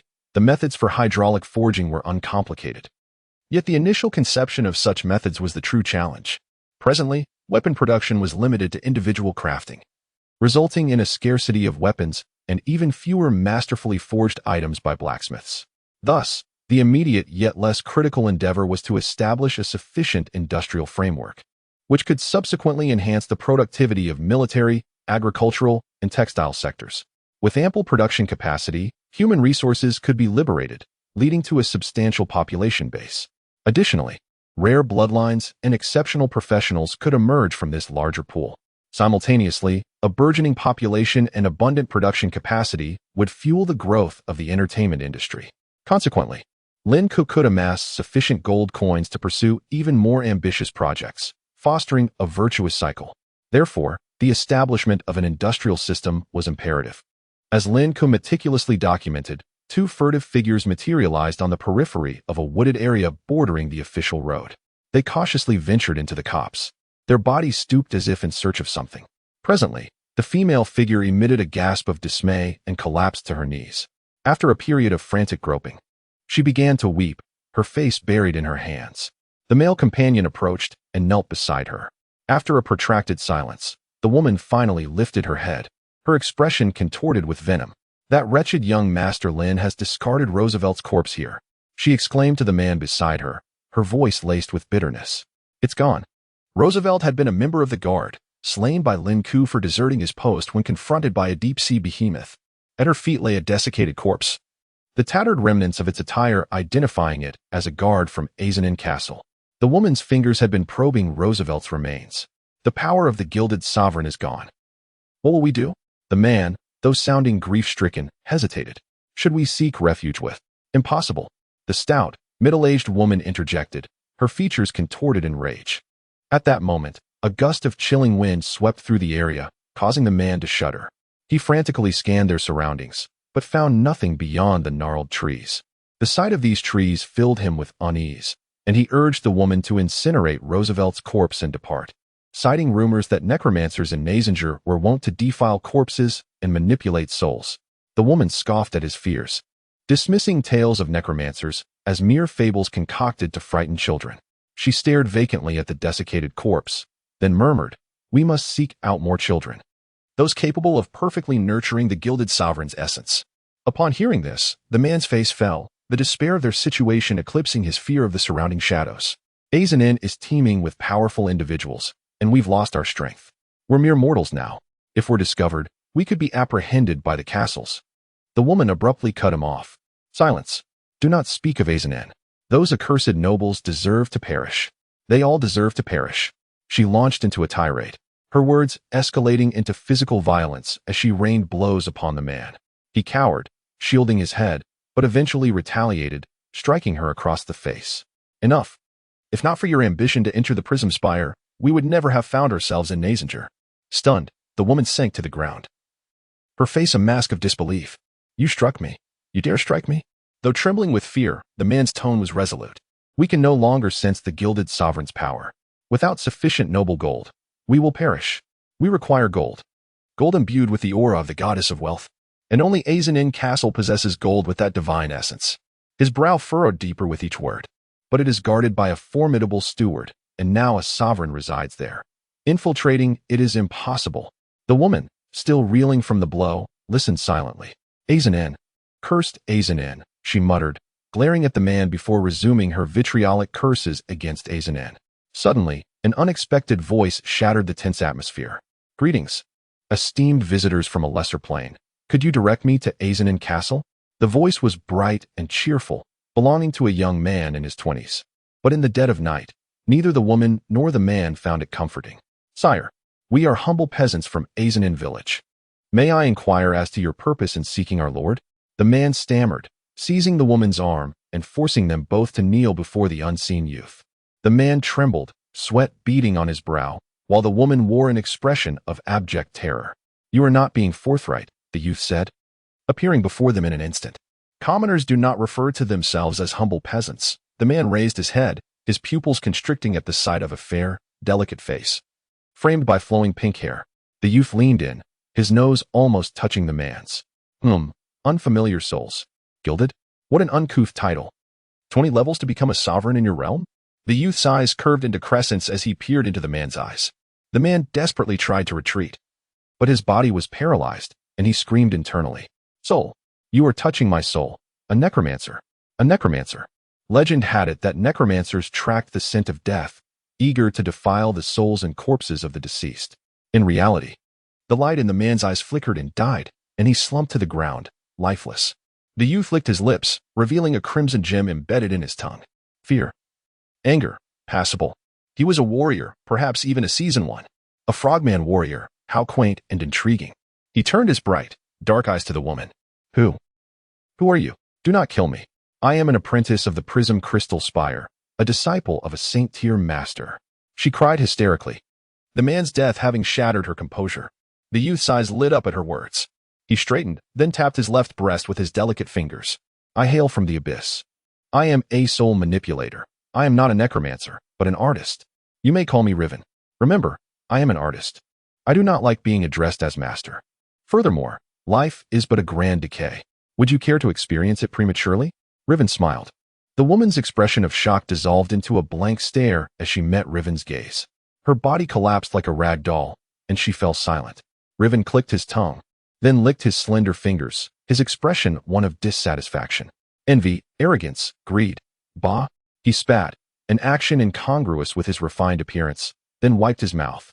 Andrew's leg. Indeed, greed is the most distasteful. Azanin. A petty lord is of little interest. I shall proceed to the Great Swamp. It lies south of Azanin. If I recall correctly, Riven prepared to depart, but paused, frowning at the ground. Beside the two corpses lay a desiccated body, seemingly that of an ordinary Nazangarian. Strange. An aura of divine power, not of the gilded sovereign variety, but of a Nazangarian deity or higher. Chapter 49. Recruiting workers. After organizing the urgent matters, Lin Ke proceeded to outline the most significant, yet less urgent tasks. In this world, martial prowess is of paramount importance. Fortunately, Lin Ke possesses remarkable talent, arguably exceptional, and being young, he has ample time to develop further. Thus, he only needs to meditate each night. The next point of lesser significance but still noteworthy involves two individuals, the esteemed Lady Antova and the Baron of Plainview. Lady Antova, being a senior relative, cannot be harmed, regardless of Lin Ke's military might. Although he senses her ulterior motives, such as her past attempts on his life and her correspondence with the Baron, his interactions with her have revealed no trace of malice. Rather, she exudes kindness. Hence, he perceives her as a shrewd and power-hungry matriarch. As long as she does not obstruct his ambitions, Lin Ke welcomes her presence in the castle, appreciating that she can converse with Fulon, who holds a similar status. As for the Baron of Plainview, his fate requires careful deliberation through various channels, such as convening a family council of the Azan family. Esteemed elders, who are both respected and seasoned, will deliberate on the Baron's punishment. The distinction between the current king of Azan and the future king in terms of family authority is profound. Once the Baron is dealt with, Lin Ke aims to appoint a compliant individual to manage Parrot City. With a deep sigh, Lin Ke completed his assessment of recent events. The myriad tasks had appeared overwhelming, yet they became considerably clearer after his reflection. This technique mirrors one he employed during his previous academic endeavors, a straightforward yet effective method of time management. As for Roosevelt, whom he had dispatched without a second thought, he merely instructed someone to relay the news of his demise, remaining wholly unaware of the events that transpired in the woods. Young master, would you care for a steaming cup of gula milk? John's voice chimed from behind. Rising from his seat, Lin Ke beheld John, who, with sleepy eyes, offered a glass of milk. accompanied by butler Billy. Uncle Billy, children require ample rest, especially one like John. Lin Ke advocated for the young laborer. John, possessing considerable potential, needed extensive meditation to absorb enough elemental energy to sustain his lineage. In contrast, John's less potent bloodline likely required only a few sips before he could retire for the night. Disturbing his slumber was indeed detrimental to his growth. Butler Billy bowed, his tone still courteous and filled with respect. "It is my honor to serve you, young master." John also bowed, though his words were less eloquent. Nevertheless, Lin Ke regarded John as a childhood friend and companion, thus not minding the lack of formality. "Very well, you both should rest," Lin Ke declared, downing the small glass of milk. "This is quite delightful. The Gula cattle ranchers deserve commendation. One of Gula Kingdom's specialties is Gula cattle, primarily raised in the territories of the Viscount Azen and a neighboring count. Consequently, a small ranch situated near Azen Castle produces Gula cattle, selling cheese, fresh milk, and a modest supply of butter and beef. Would you like a small piece of delectable cheesecake made with lucky flowers and Gula milk? It possesses excellent sleep-inducing properties," Butler Billy suggested, demonstrating his professional acumen with comprehensive thoughtfulness. "Are you attempting to make me ill so that I must wake in the night?" Lin Ke mused, contemplating giving John a playful kick. "Billy, your professionalism needs improvement. You must realize I can scarcely consume more." "That will not be necessary, Uncle Billy." "John, you both should rest," Lin Ke reiterated, as he too felt the weight of fatigue. In the following 2 days, Lin Ke adhered to his schedule, training the various groups of the Azen Theater in their performances. This was a semi-dedicated endeavor, as Butler Billy later assessed the financial situation and concluded that fully dedicating 40 to 50 individuals could slightly disrupt the castle's operations. For instance, if the cleaning maids could not maintain the castle around the clock, the once gleaming stone tiles might lose their luster. Moreover, if Lady Antova were to walk with one less maid to manage her trailing gown, it might accumulate dust. Lin Ke felt fortunate to be born of the second Lady Fulon rather than a commoner, all thanks to his inept father, who had unwittingly facilitated this situation. Meanwhile, reactions to the wondrous sight were brewing in several villages, piquing the curiosity of the villagers. To their surprise, their young master was not drafting laborers, but inviting them to witness a performance. What is this performance? The question ignited excitement among many, particularly among the spirited youths. They had heard praises about the serpent ring from their peers, and the rousing chorus of the glory of Azen stirred their souls. The enchanting melodies captivated not just the young men but also the young women and mothers, who found themselves humming free to fly throughout the day. With the evenings drawing crowds of elderly men and women, as well as youthful companions, who would gather to share tales of legends unchanged for years. At the village's entrance, one elder lamented, "Roosevelt has met his end, and his parents have fled. How foolish." Shaking her head, she reflected, "Our Azen is splendid. Young Master Lin Ke is intelligent and considerate, treating us well, unlike other nobles who are forever constructing edifices." Indeed, another elder concurred. "Moreover, our young master provides us with performances. How wonderful he is! Oh, praise young Master Lin Ke. He is indeed as magnificent as a deity. Deities cannot compare to our master." Another chimed in, "Young master is simply extraordinary." Speaking of performances, another elder remarked, "I heard from young York that our master has a show in 2 days." As one elder busily filled sausages while sniffling, seemingly under the weather, she commented, "You must cherish this opportunity." At that moment, the village chief's wife approached, her demeanor proud as she swayed her ample form. "My nephew mentioned that our young master might start charging admission." The village chief's nephew was none other than John, who, after losing his parents to a flood at a young age, had been entrusted to the castle, ultimately becoming Lin Ke's devoted attendant. Thus, the once ordinary couple had risen to prominence as the village chief and his wife. Indeed, he is a boy who has been graced by the goddess of fortune. When one thinks of John, the envious glances exchanged by the village women and elderly men directed at the village chief's wife are quite evident. However, although there will be a fee in the future that applies solely to outsiders, our young Master Lin Ke is exceedingly kind to us humble villagers. Though the village chief's wife carries herself with an air of arrogance, her eyes light up with admiration at the mere mention of Lin Ke. Indeed, everyone eagerly agrees, sharing the sentiment that their young master is truly exceptional. Village chief's wife, it has been several days since we last saw Roosevelt's parents. At this moment, a woman inquired of the village chief's wife. With a disdainful expression, she replied, Those two servants must be complaining about our illustrious young master Lin Ke. In a couple of days, I shall visit my dear John and simply inform him.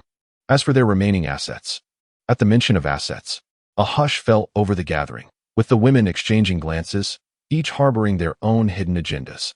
Typically, such wealth would be confiscated, although there are instances where the castle looks down upon it, leading the village to divide it amongst themselves. Just as these conversations unfolded, a piece of news arrived. Have you heard, Aunt Laura? The young master is seeking to recruit numerous workers. It is said there will be wages, and the work is quite easy. If one finishes early, they can even take a leisurely break during working hours. Chapter 50. Workers in factories. Is the young master looking to recruit workers? Exclaimed the elderly folks around in surprise. I want to go. I want to go. One elderly woman, upon hearing of payment, leapt from her small stool. Following her, 4 or 5 others stood up as if called to attention. With financial incentives, they saw no reason not to earn a wage, especially since their agricultural duties were minimal. Unlike certain great civilizations that practiced meticulous farming, their seeds were sown with little more than the hope of rain. Hey, do you even know what worker means? You just want to go? An elderly man scolded, evidently a family member. The young man who had come to spread the word quickly clarified. The young master said that workers will do less than the laborers of old, and they will be paid. Instantly, the once ailing elder stood with his cane, inquiring, "How much copper will we earn for a day's work?" At this moment, those who had intended to engage in agricultural or domestic tasks gathered around. Having caught wind of the promise of payment, the young man patiently detailed the recruitment plan of young Master Lin Ke, his golden hair and earnest demeanor instilling trust. Thus, the following day, driven by the notion that earning even a single copper coin was better than idling at home, the people from 5 villages set out in droves. After all, one person could tend to the fields adequately. It merely required a bit more time. Families of 4 or 5, some even numbering 7 or 8, ventured forth. Labor was plentiful. The Azen castle lay at the southernmost edge of the Gula plain, beyond which sprawled a vast swamp and a small lake known as Orlan. The waters of Lake Orlan flowed from several tributaries of the Azen River, one of which passed by the castle and meandered through a wide expanse of grassland in front of it. Taking Azen Castle as the origin of coordinates, the river occupied the 1st, 2nd, and 3rd quadrants. The 4th quadrant housed a small grove, where Lin Ke had once stumbled upon the old king of gods in the wilderness. Additionally, the 4th quadrant featured rudimentary structures, and adjacent was the rehearsal ground for the Azen Theater Company. In the 1st quadrant, a main road led directly to Azen Castle and Parrot City, constructed specifically for the castle. A small Gula ranch, unique to Azen Castle, resided in the 2nd quadrant, while the 3rd quadrant was home to the 5 villages, separated from the castle by the river. Indeed, it appears more prudent to establish the factory in the 4th quadrant.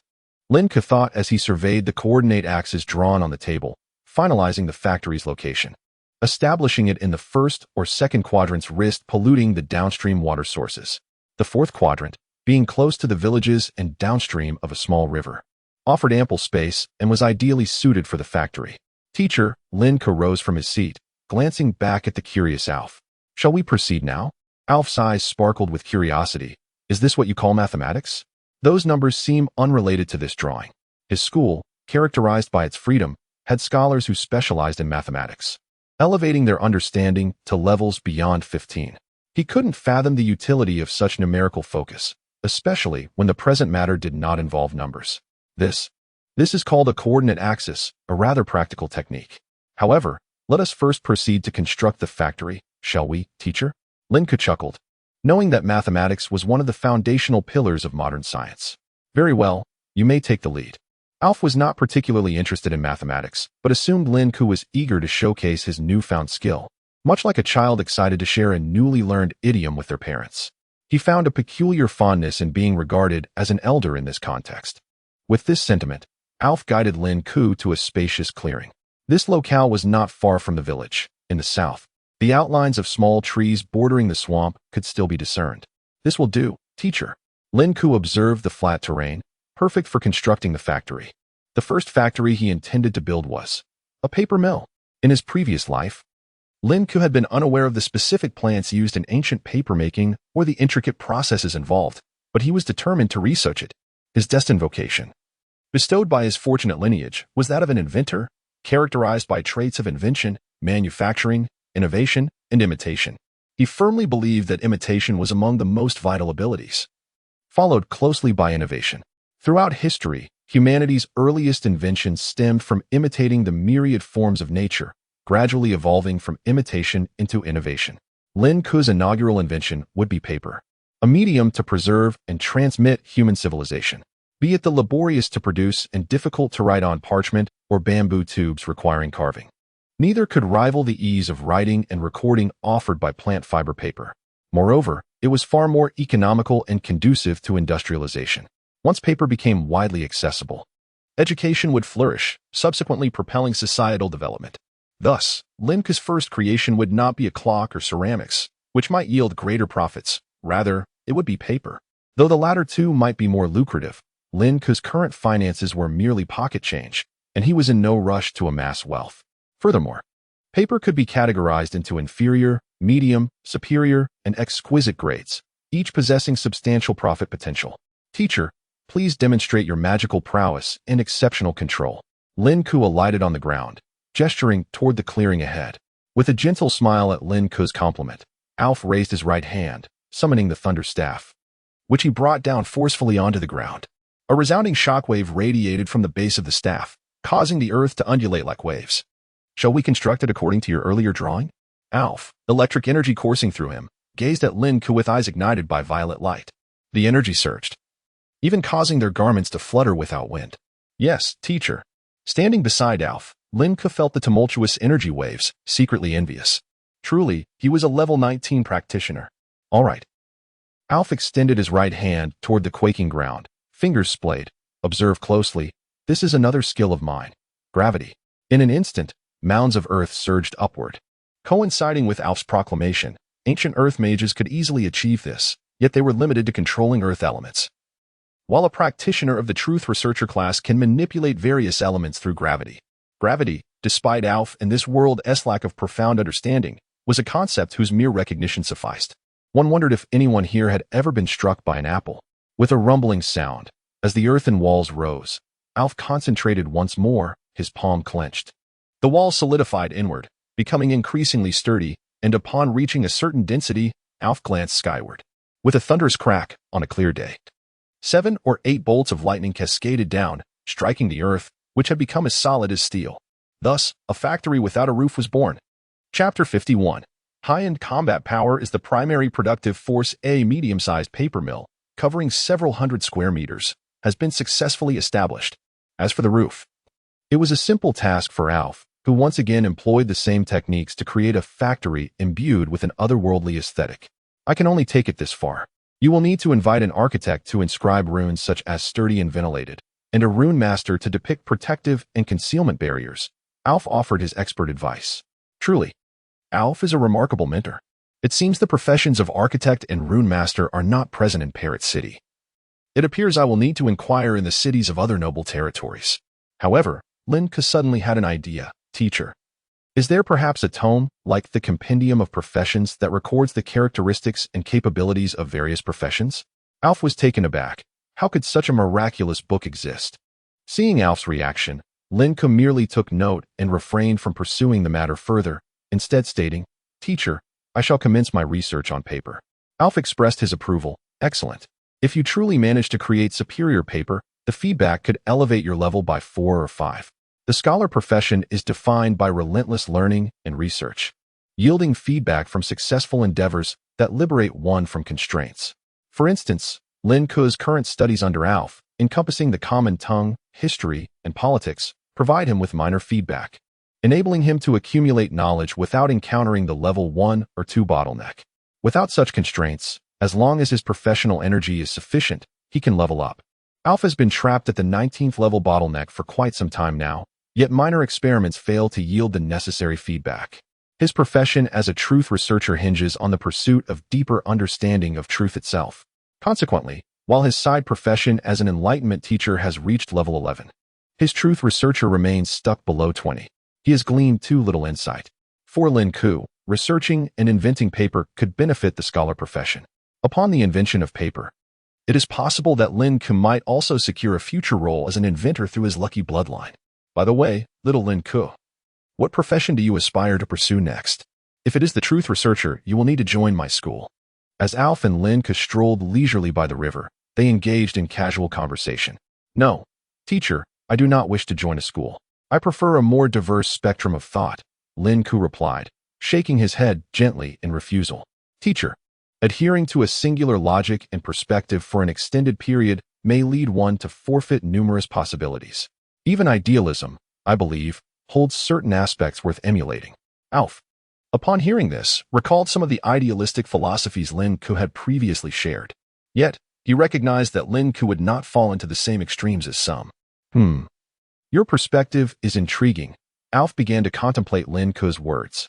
Seizing the opportunity, Lin Ke recounted a phrase he had heard in his past life. Teacher, the only truth in the world is that there is no truth. The pursuit of truth in science is merely an endeavor to draw ever closer to it. The essence of science is not gravitational theory, relativity, or any specific doctrine. Rather, it is a coherent and logical system of thought. Scientists utilize this framework to prove or disprove truths, embarking on an exploration towards the ultimate truth, which is the very essence of science. Just as scientists once believed that the solar system revolved in a flat plane, only to later discover that it moves through space, so too might we later find that the solar system orbits an unknown celestial body. Therefore, one should never presume to have grasped or controlled the entirety of truth. Most individuals cannot attain this understanding. Only a select few may touch upon it, and among them, only an even smaller fraction can claim mastery over some aspect of truth. Upon hearing Lin Ke's statement, Alf was momentarily speechless. His feet remained planted on the ground, leaning on his thunderous staff, murmuring, "The only truth is." No truth? Lin Ke, sensing Alf's curiosity regarding his interpretation, elaborated. Just as past magicians believed that those with an affinity for earth elements should practice earth magic and absorb earth elements. He gestured towards the paper mill nearby. Yet now, it is evident that the profession system is broader and more proficient, and perhaps in the future, a new system will emerge to challenge the existing professional paradigm. Would it not? Once, people believed they lived on a vast, flat expanse. Now we understand that we reside on a sphere. Lin Ke gazed expectantly at his teacher. Teacher, you posit that materialists possess the means to grasp or wield truth, but have you considered why idealists might share the same conviction? They, too, believe that only idealists can access truth. Moreover, you are all-powerful, intelligent, and wise. Sometimes, exploring and absorbing entirely different or opposing philosophies may yield remarkable insights. After expressing his thoughts, Lin Ke stood still, waiting for Alf to ponder. He genuinely hoped that Alf could break through to the 20th level, entering the realm of the legendary reserve.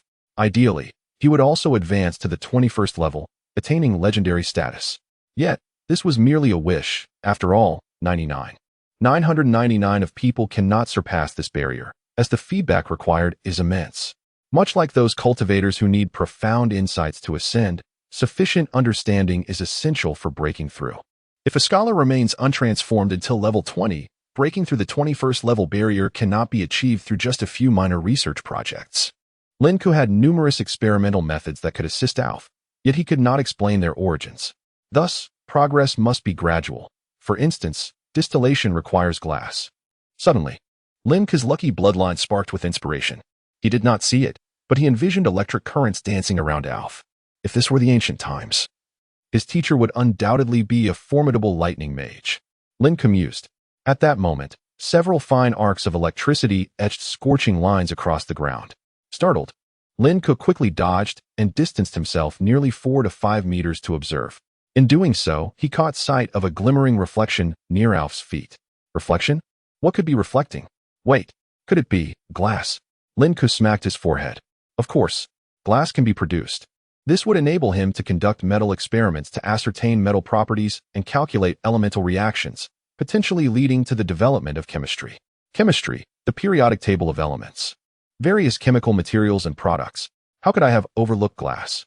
Lin Ke felt a wave of relief. Bolstered by knowledge and the enhancement of his lucky bloodline, he was able to seize many inspirations. After all, he possessed extensive knowledge from his previous life, which sometimes led him to overlook certain elements. Boom. Just then, as Lin Ke contemplated, he suddenly noticed a terrifying phenomenon forming above Alf's head.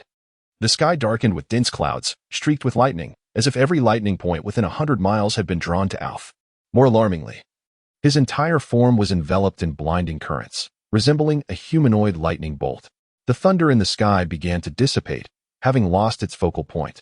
Yet beneath Alf's feet lay a glistening scatter of shattered glass. Indeed, the productivity of advanced combat capabilities is remarkably potent, surpassing even that of certain high-temperature furnaces. Lin Ke, observing this, contemplated the prospect of a solitary factory. The thought of employing some high-ranking legends to produce glass, paper, and the like filled him with anticipation.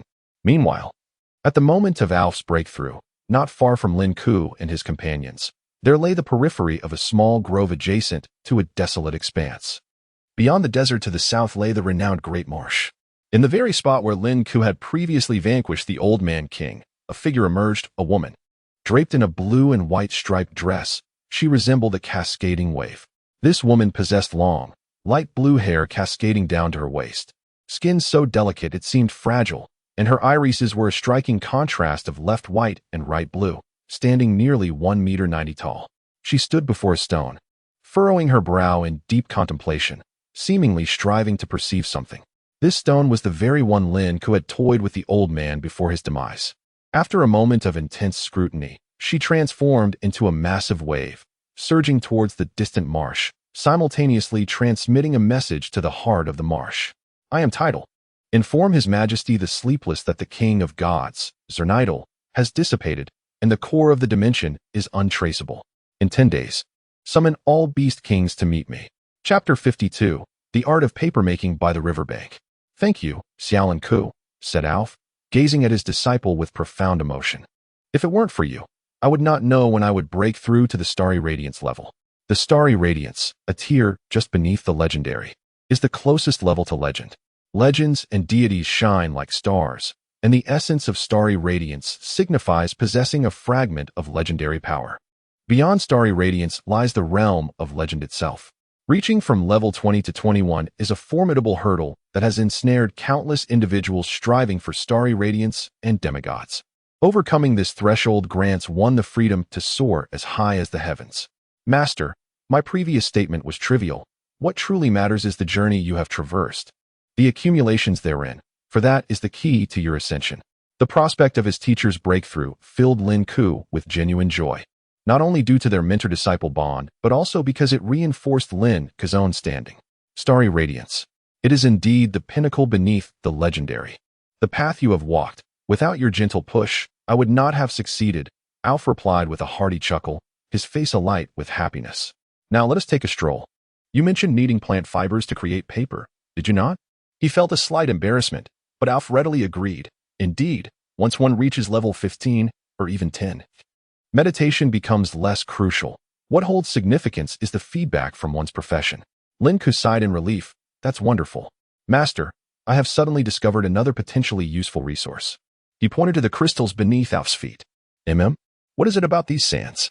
Alf asked, perplexed as he glanced down. They are merely some shiny grains.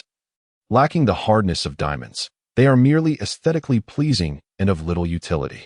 Indeed, considering the martial prowess of this world and the sporadic occurrences of fires and lightning, materials such as porcelain and glass should have emerged long ago.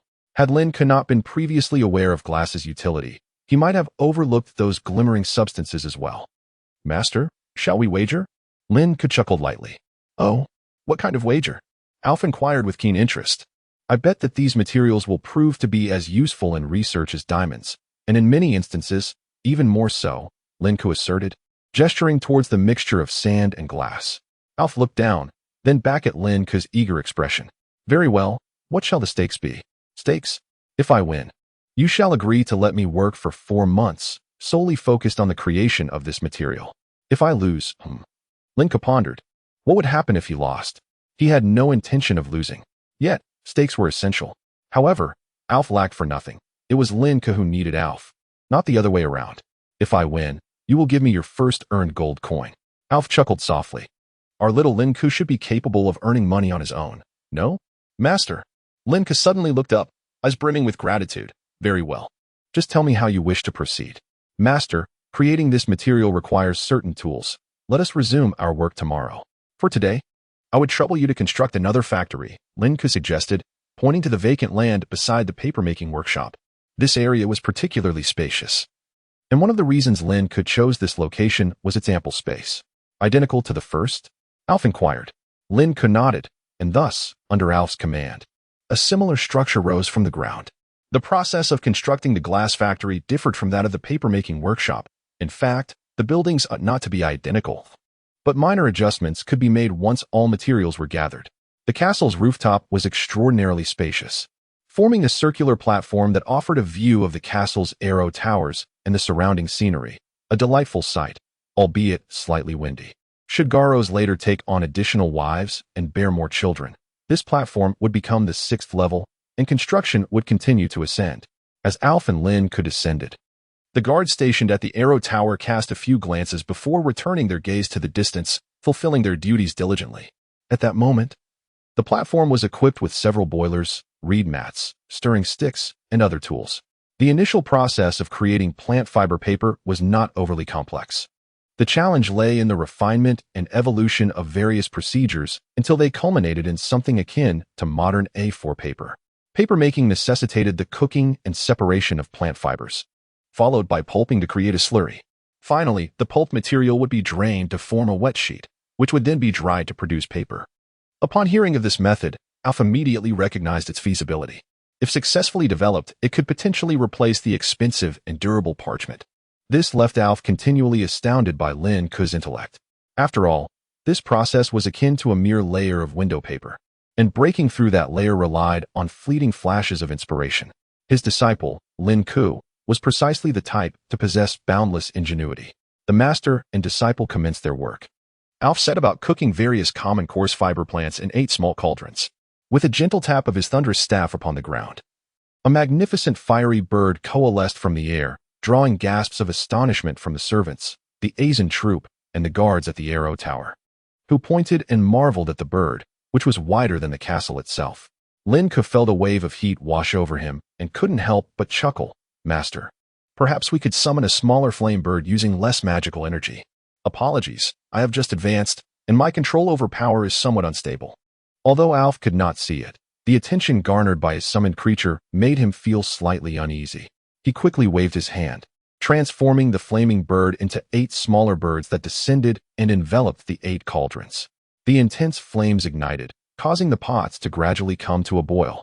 Master, summon the servants of truth to stir, Lin Ke suggested, observing the still surface of the boiling pots.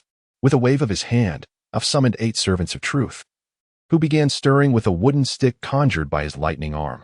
Once the cooking reached an appropriate stage, Lin Ke proceeded with pulping, molding, drying, and other steps. With Alf's assistance, these processes became significantly easier. After nearly an hour, Lin Ke inspected the 8 small sheets of paper before him, evaluating whether they possessed the characteristics of proper paper, such as whether writing would leave a mark, if the texture was too brittle or too hard, and whether the thickness could be reduced. Regrettably, none of the experimental products proved usable. However, Lin Ke remained undeterred, taking note of the strengths and weaknesses of these plants before commencing experiments with the next batch. After testing over 20 different plants, Lin Ke proceeded to conduct blending experiments. Based on the recorded data, he mixed the pulps of those plants exhibiting certain advantages, followed by cooking, mashing, and drying, continuously repeating these processes. With Alf's assistance, the procedures became swift and convenient. As the afternoon waned, a glimmer of success finally emerged. Bulrush, reeds, wheat, and lucky flowers all seem viable. Perhaps they can be categorized into various grades and applications, Lin Ke murmured, surveying the experimental results. Beside him, Alf observed Lin Ke's meticulous demeanor with a smile of satisfaction gracing his face. Chapter 53. Preparations for the second performance. These types of paper are quite good. What are your thoughts, teacher? Lin Ke concluded his contemplation, eager to hear Alf's opinion. I am not considering the paper itself, but rather the kind of paper that can embody magic and skills. Previously, we used the hides of magical beasts for this purpose. If we could cultivate plants imbued with magical properties. A glimmer of wisdom sparkled in Alf's eyes. Lin Ke's eyes brightened upon hearing Alf's words. Indeed, sometimes he would forget that this world is filled with practitioners. As for this research, I believe you might not need my guidance. Alf couldn't help but pat Lin Ke's small head. It was his first time doing such a thing. He used to run away upon seeing others. However, feeling Lin Ke's soft brown hair was quite pleasant, so he rubbed it again. Then, unable to resist, pinched Lin Ke's cheek. The texture is delightful. No wonder that little girl, Fulon, pinches it every day. Teacher. Lin Ke sighed, realizing that yet another face-pinching enthusiast had emerged, in addition to Fulon. We have now completed our research on plant fiber paper, little Lin Ke. Close your eyes and feel the feedback from our findings. Alf seemed to sense something and closed his eyes. Lin Ke followed suit, shutting his eyes as well. In his perception, a sensation of lightness enveloped him, a feeling even more refreshing than the sage's time. After a moment, that marvelous sensation faded, and Lin Ke opened his eyes, smacking his lips. With a slight intuitive grasp, he realized that he could smoothly progress to the 8th level of scholar without worrying about encountering any bottlenecks. He pondered the scientific principles behind this feedback, which seemed to provide a physiological response. Moreover, it appeared that Lin Ke could also decline this feedback and choose to accept it later, essentially accumulating it for future use. Meanwhile, Alf had already opened his eyes. Although the significance of inventing paper was monumental, the simplicity of the research process and its outcomes meant that this feedback could not assist him in breaking through. It seemed Alf was saving this feedback for a future legendary breakthrough. Feedback arises from characteristics. The feedback from this paper-making endeavor originated from Lin Ke's research, directly corresponding to the scholar characteristic study. In contrast, feedback from learning traits is generally scarce. For instance, Lin Ke's studies of Nazing history, geography, and others yielded only minor feedback. As one attains higher levels, the feedback from learning pales in comparison to that derived from research. Research feedback can be categorized into two types. The first involves the invention of something that has never existed in the world, such as the creation of writing. The second pertains to things that exist in the world but are unknown to the researcher. For instance, writing may have been invented long ago but not widely disseminated, leading others to independently discover it and receive feedback. However, the second type of feedback is significantly inferior to the first. Furthermore, if a researcher is already aware that something has been studied and still chooses to investigate it, the feedback pertains to learning traits rather than research traits. Oh, by the way, have you checked on that performance? Alf suddenly recalled the performance, which he too was quite invested in. All right. Lin Ke felt mentally invigorated after an afternoon of intense focus. Although he enjoyed a brief moment of comfort from the research feedback, he was now inclined to relax. With some time left until dinner, it was the perfect opportunity to observe the Asian theater troupe's progress. The Asian theater troupe, established by Lin Ke, is divided into 4 groups. The first group specializes in male-centric serial dramas, currently focusing on The Serpent Ring. The second group is a short play ensemble, primarily presenting concise yet meaningful stories such as 1001 Nights, Andersen's Fairy Tales, and Grimm's Fairy Tales. The third group is a singing ensemble, mainly comprised of 3 members, 1 male and 2 females. Lastly, there is a choir, entirely composed of singers performing the glory of Asian. The troupe's performance 2 days ago was deemed satisfactory by the standards of this world's aesthetics and entertainment. While Lin Ke felt indifferent to it, it did not prevent others from enjoying it thoroughly. Social anxiety often loathed such meaningless interactions. John, how is your memorization going? Lin Ke called out to John, who was deeply engrossed in rehearsing his lines. John was so absorbed that he did not notice Lin Ke and Alf's arrival. Young master, you are here, John exclaimed, running over, only to suddenly blush. Lin Ke chuckled, asking, "What's wrong, my future steward?" John, slightly embarrassed, replied, "Young master, can I try performing without a script today, and without magic?" Though John appeared slender and was only around 6 or 7 years old, he exhibited remarkable charisma as a host. It was rare to find someone with such hosting qualities. Only 3 possessed it: Fulon, Butler Billy, and John. The others lacked that innate charm. Moreover, Fulon and Butler Billy were either unsuitable or too busy. Thus, John had to take the stage. "Do you enjoy being a host?" Lin Ke smiled, his gaze earnest. "Yes." John nodded vigorously, then immediately shook his head. "No, I still prefer being your devoted servant." Lin Ke found it amusing. "How many times have I told you not to say such things?" However, he understood that this sentiment was unlikely to change. "I am your servant, your most loyal servant, and then comes everything else." John bowed deeply. Lin Ke, feeling a sense of nostalgia, patted John's shoulder. "All right, John, tonight. We will see your performance. Without the courage spell, do not let me down." John, filled with excitement, replied, "Yes, absolutely."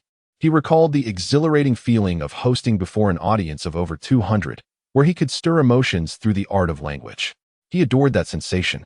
Memorize your lines first. I will check on their progress. Lin Ke waved his hand and entered the small grove. In his previous life, without supervision, many would likely have been distracted by their phones. However, this life was different. The power of life and death over servants, even the common folk and slaves, rested entirely with the Lord. These servants were fortunate to have several hours each day to perform, sing, and find joy in their endeavors. Naturally, they practiced diligently. After all, their young master had promised that if they performed well, they might never have to toil again, but rather continue to perform indefinitely. Such motivation had spurred the members of the Asian theater troupe to compete with one another. As Lin Ke observed their progress, he felt quite satisfied. During one actor's performance, the others followed Lin Ke's guidance, watching attentively and providing constructive feedback, allowing for self-reflection. This method had rapidly improved the troupe's performance skills over the past 2 days. Meanwhile, the second group was presenting the story of the fisherman and the golden fish, where a fisherman catches a golden fish that pleads for freedom, promising to fulfill his wishes, only for all wishes to be squandered due to the insatiable greed of the fisherman's wife. The tale conveys the lesson against greed. Watching the actors dressed in fisherman attire and a rudimentary fish costume, Lin Ke felt pleased. They had reached a level comparable to middle school students from his past life. However, he noticed a lack of singing. Curiosity piqued. He wondered why the guards, who should have undergone daily training, were not singing. After all, the grand chorus "The Glory of Asian" does not necessarily require an extensive period of practice. Lin Ke had yet to entertain any thoughts of instructing others in singing. Then, what of the male and 2 female members of the singing group? Just as Lin Ke ambled forward in contemplation, a sudden voice of entreaty pierced the air. "Please, let me go." Chapter 54. Amplification Technique. Lin Ke raised an eyebrow and stealthily approached the source of the commotion. Not far away, he discovered 3 singers, who should have been practicing, engaged in a scuffle amidst the bushes. A male and a female singer were each gripping another female, Sophie, one on the left and one on the right. "Sophie, I swear you must make a mistake while singing today," the male singer threatened, tightening his grip on Sophie's chin. "Absolutely." The female singer beside him pressed Sophie's hand against a large tree. "But this is the young master's command." Tears welled up in Sophie's eyes as she pleaded, "I cannot sing out of tune." Upon hearing the young master's name, the male and female singers frowned, then reiterated, "You cannot make a mistake, but you must sing worse than us." What a farce. Lin Ke grasped the situation after just a few words. The 2 were evidently envious of Sophie's superior singing talent. Sophie? Why does that name sound so familiar? I promise you. Please don't hurt my mouth." Sophie, unable to break free from their grasp, could only beg.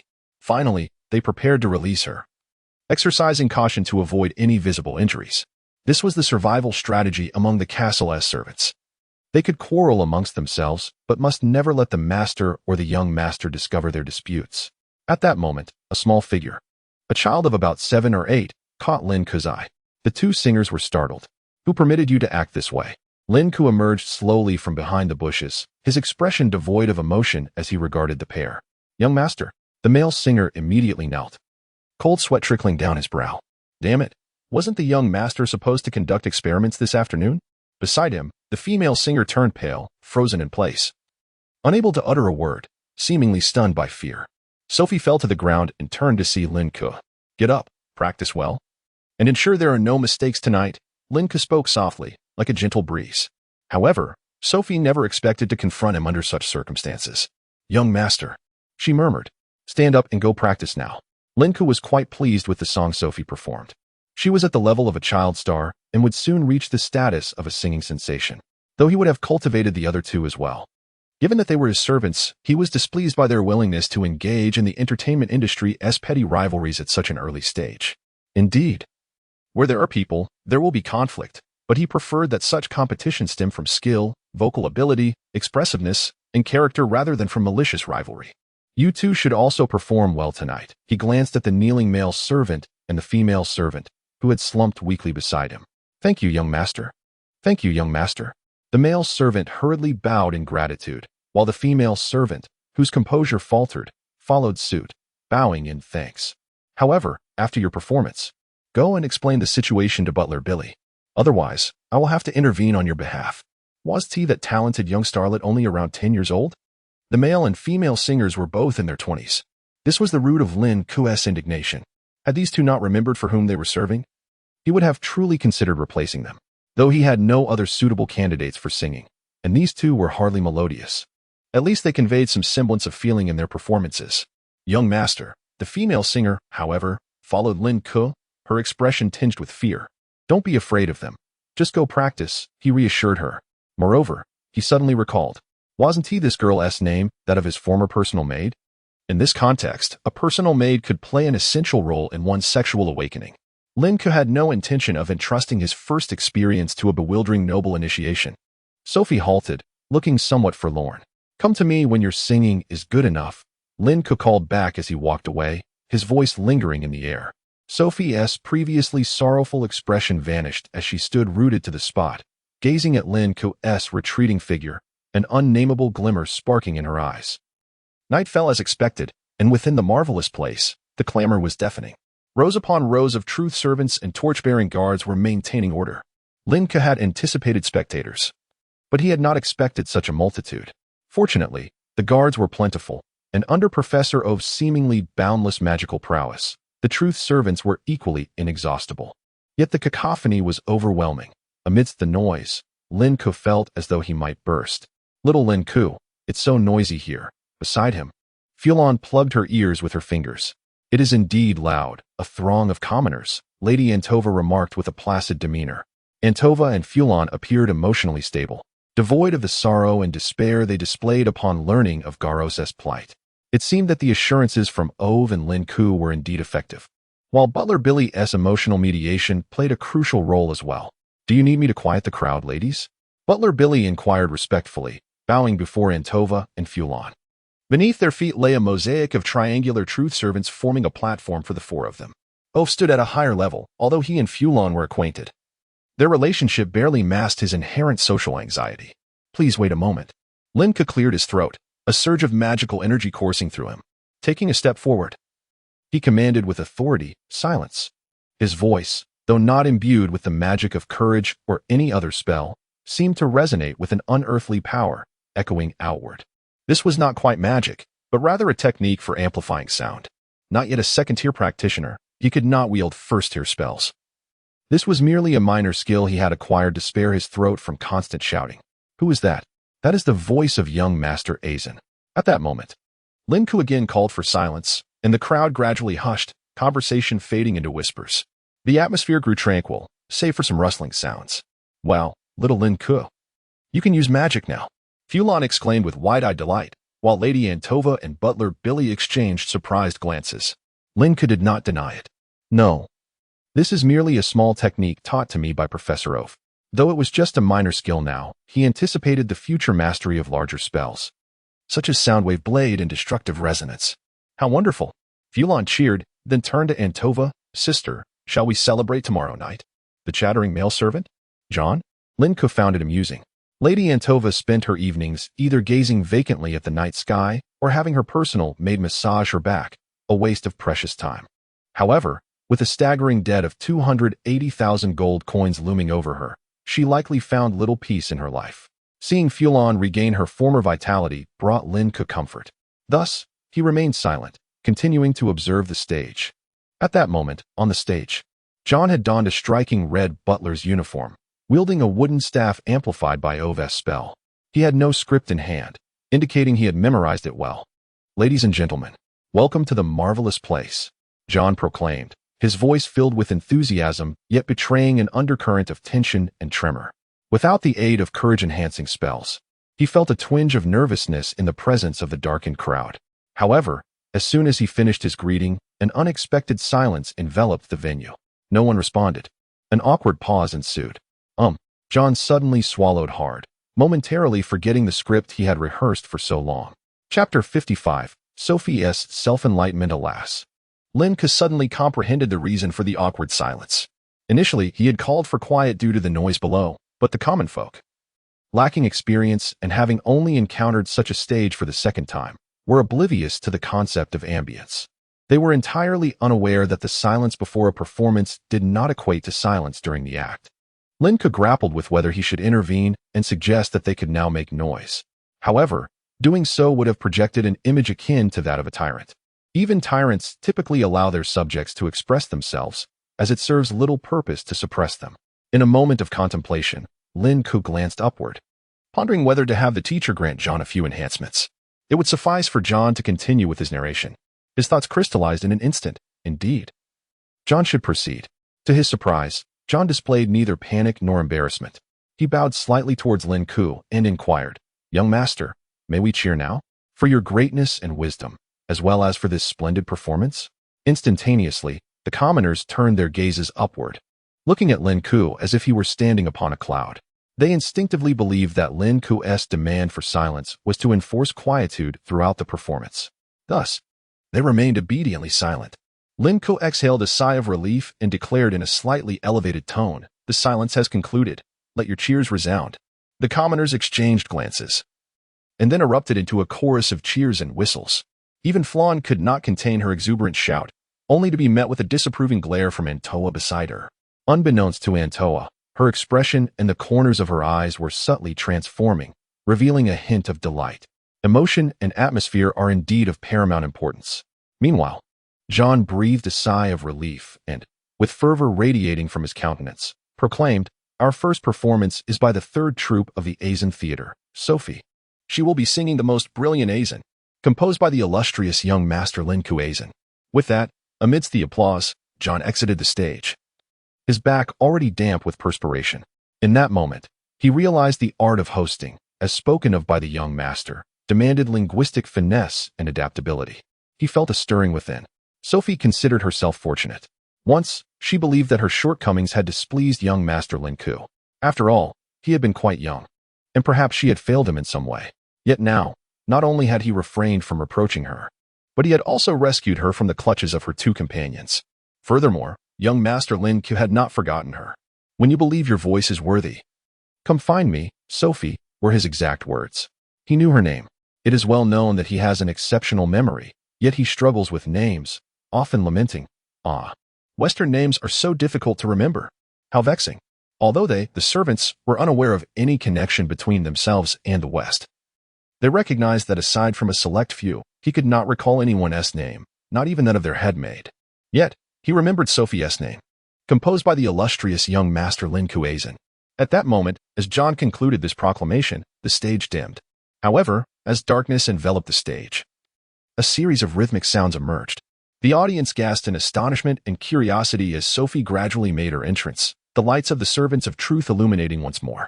"The vast horizons are my love, the radiant flowers of Lake Orlan are in bloom." Clad in a vibrant red dress, Sophie stepped forth with a half-matured voice and a beaming smile. Her song intertwined with the clattering of pots and pans, produced by male servants energetically striking large cooking vessels with hefty iron spoons. These were the instruments prepared by young master Lin Ke for their singing ensemble. As the name suggests, they were meant to create music. Listening to the sounds of the instruments, Sophie discovered the melody young master Lin Ke had described. "You are the most beautiful cloud on my horizon, let me keep you with all my heart." As she sang these lines, an inexplicable glimmer passed through her eyes, her gaze drifting upward. Yet, she was acutely aware that a connection with Lin Ke was improbable. At best, when she had been his personal maid, she could have imparted lessons on what a gentleman ought to do during their initial night together. "Oh dear, what are you thinking, Sophie?" Yet perhaps young master Lin Ke had dismissed her from being his personal maid, only to later remark that if she sang well, she could meet him again. Could it be? As these thoughts coursed through her mind, Sophie's voice grew increasingly animated, her cheeks flushed with excitement.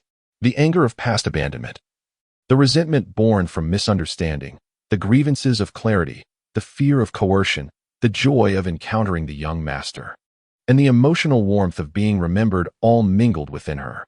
Singing the winds of Azen stay with me as her song concluded, Sophie closed her eyes.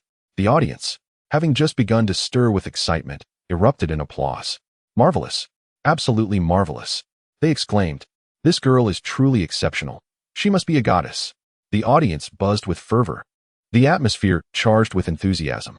Flan, swept away by the melody, cheered exuberantly, her movements echoing the rhythm as if she were a blissfully naive and beautiful mermaid.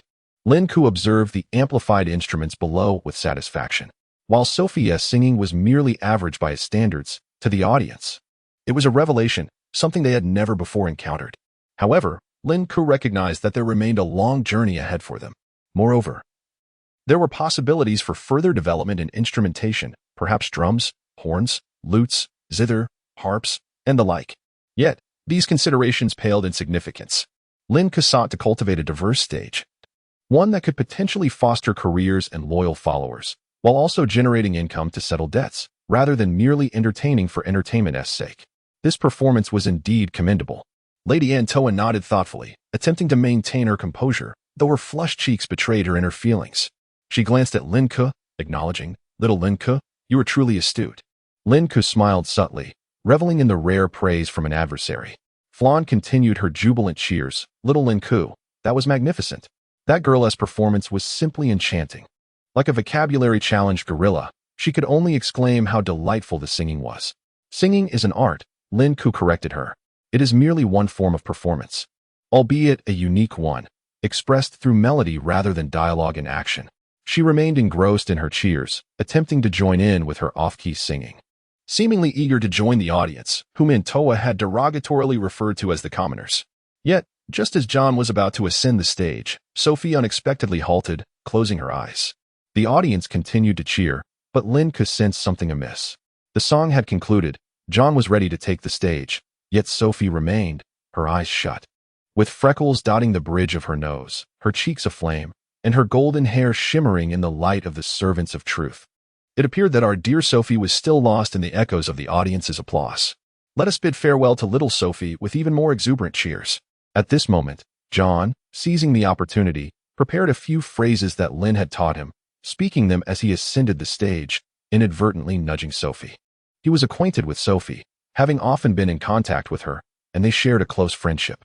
Although Sophie had previously endured the whip of butler Billy, John, upon nudging Sophie, discovered to his astonishment that she remained immovable. Sophie. In that instant, John found himself at a loss for what to do. However, at that very moment, several servants of truth descended from the heavens, extending their lightning-like arms to lift Sophie into the sky. The performance continued. A voice, resonant and commanding, echoed directly in John's ear. Thus, the show went on. Chapter 56, Self-Enlightenment, and the singer Lin Ke gazed incredulously at the girl lying on the ground before him and asked, "Is this even possible? Little Lin Ke, this is the 8th time you've asked." Fu Long tapped Lin Ke's head lightly. Rubbing his forehead, Lin Ke looked at the girl, Sophie, and then glanced upwards. His astonishment stemmed from a simple realization. This maid named Sophie had achieved self-enlightenment. No, as ancient sayings go, she had emitted the first glimmer of light piercing through the darkness, which could be succinctly termed self-enlightenment. Ofu had just informed him that the maid's behavior bore a striking resemblance to that of certain ancient individuals. In antiquity, the concept of bloodline enlightenment was virtually non-existent. People simply underwent assessments to determine their affinity with elements such as wood, earth, wind, water, fire, lightning, light, and darkness. They would measure elemental affinity and then utilize light magic to gauge mental strength. Those deemed suitable would ascend to become noble mages, while the unsuitable would resign themselves to being warriors or ordinary folk. It was only with the emergence of Andrew that a plethora of diverse professions blossomed, allowing for a vibrant tapestry of careers. For instance, an individual possessing a mud bloodline in ancient times would be deemed to have low affinities with water and earth, rendering them unfit to become a mage. However, in contemporary times, after awakening their bloodline, they would understand their affinity was with mud and could pursue a profession such as a swamp walker. If that failed, they could opt to be a scholar and gradually uncover the vocation that suited them best. Thus, the professional system's strength lay in its inclusivity and adaptability. Yet, it is noteworthy that even in antiquity, prior to Andrew's advent, there were individuals who did achieve bloodline enlightenment under peculiar circumstances, entering a realm of spiritual reflection where they could perceive their own lineage. However, such occurrences were exceedingly rare, even in the infinite planes. Ofu recounted tales of individuals who, in states of extreme rage, managed to self-enlighten but subsequently lost their lives to ferocious beasts while in a trance. Hence, even if self-enlightenment occurred, it often went unnoticed due to the scarcity of documented cases. Ofu himself claimed he had never encountered anyone in his centuries of existence who had achieved such a feat, save for having heard of it once, which merely provided him with an understanding of the state and vibrations emitted during such an event. Yet, why had Sophie achieved self-enlightenment? Could it be that her singing had stirred her emotions to such a degree? Was it truly possible to self-enlighten from excitement? Lin Ke mused aloud again. Is there such a possibility? The 9th time. Fu Long covered her face in exasperation, choosing to ignore her own son and instead focusing on the performance. Antova shot a disdainful glance at Lin Ke, who seemed utterly perplexed, and resumed her attention on the show. For her, the concept of enlightenment was insignificant. For the common folk, it was merely a means to ascend to nobility. However, as a noble herself, Antova held no interest in such matters and found the ongoing performance far more captivating. Lin Ke remained fixated on Sophie, his follower. Why? Because Ofu had informed him that those who achieved self-enlightenment possessed exceptional bloodline talents. Furthermore, the initial task had indicated that for every additional profession he gained, he would acquire an unwavering follower of high aptitude, never to betray him. Lin Ke initially contemplated observing the performance of these individuals to determine who would merit an opportunity for free enlightenment, thereby allowing them to experiment with the professions he envisioned, such as actor or singer. Those who excelled in performance should possess a superior understanding of those vocational attributes, hence enhancing their integration. To his surprise, the system's task had presented Lin Ke with a delightful revelation. Teacher, how long does self-enlightenment take? Lin Ke inquired skyward. I don't know, Ofu admitted, lacking substantial research on the matter due to its random nature. Very well. Lin Ke circled Sophie and then turned to the butler. Billy, Uncle Billy, is this Sophie the personal maid I previously dismissed? Indeed, young master, Billy bowed. Lin Ke stroked his chin thoughtfully. Sophie no longer needed to take on the role of scholar. She could directly assume the position of singer as he had envisioned. This would also save him the expense of 1,000 gold coins for the enlightenment process.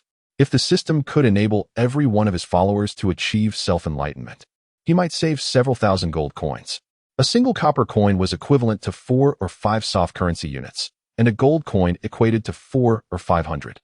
Saving several thousand gold coins would translate to tens of thousands in value.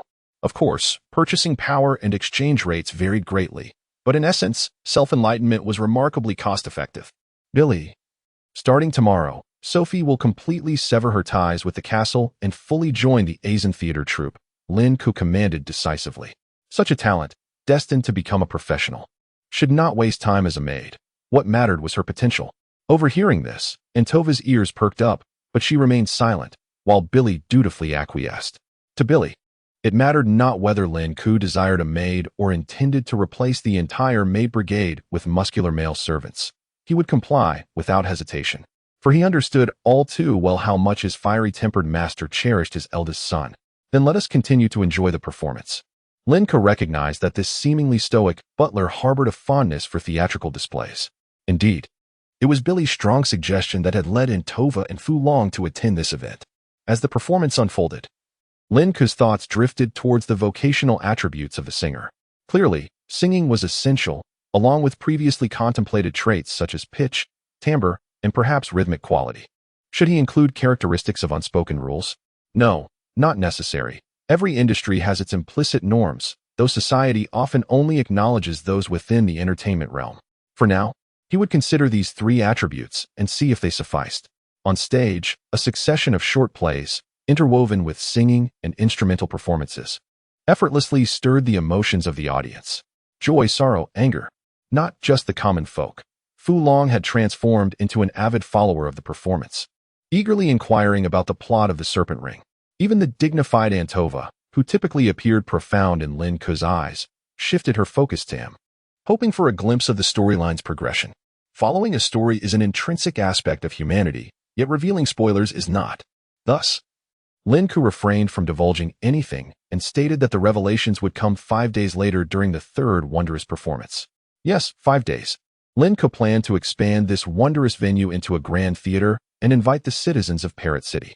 He would also extend invitations to barons, lords, and pioneering knights from the Asian territory, perhaps even some lower-tier professionals. Why? Because Lin Ke wished for his first professional creation to experience a broader audience and gain deeper insights. In a performance-oriented profession, feedback might not derive from the same learning and research methods as it would for a scholar. Instead, it could arise from factors such as audience size, performance skill level, and the quality of the singing. Who knows, perhaps someone like Sophie might also achieve self-enlightenment. Moreover, it could be profitable. One could not deny that Fu Long was quite intrigued. Chapter 57. Delivery from Black Mountain the day after the performance. After a night filled with incessant chatter, Fulong had grown weary of inquiring about the plot of the Serpent Ring from Lin Ke, who remained tight-lipped. Moreover, supplies had finally arrived in the city.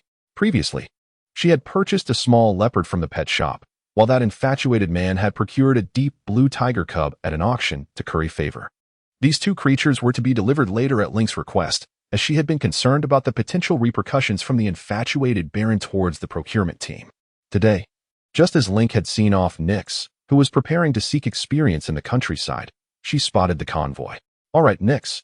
Perhaps once you have successfully grasped the essence of being a doctor, you should first address your tear ducts," Lin Ke mused, waving goodbye to the tearful Nyx. Nyx, a tall figure clad in vibrant red, had floppy ears that drooped behind him. After all, he was a lop-eared rabbit.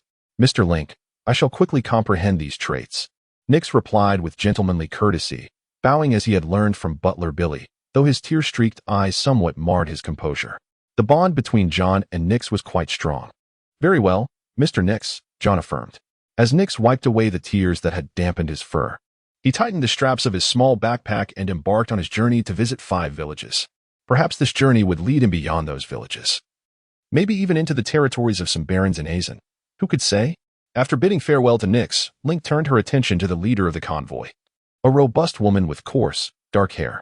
She stood waiting for the woman to approach her. As the future heir of Azen, Lin Ke deemed it unnecessary to greet anyone. Save for the nobility, he merely stood and awaited her arrival. "Miss Black Mountain, what brings you here in person?"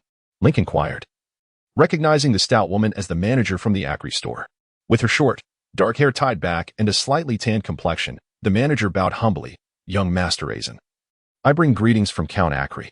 Count Acri, the very man who had expanded the Acri store across Nazinj and attained the title of Count due to his 13th level merchant status. There existed an unwritten rule in Nazinj.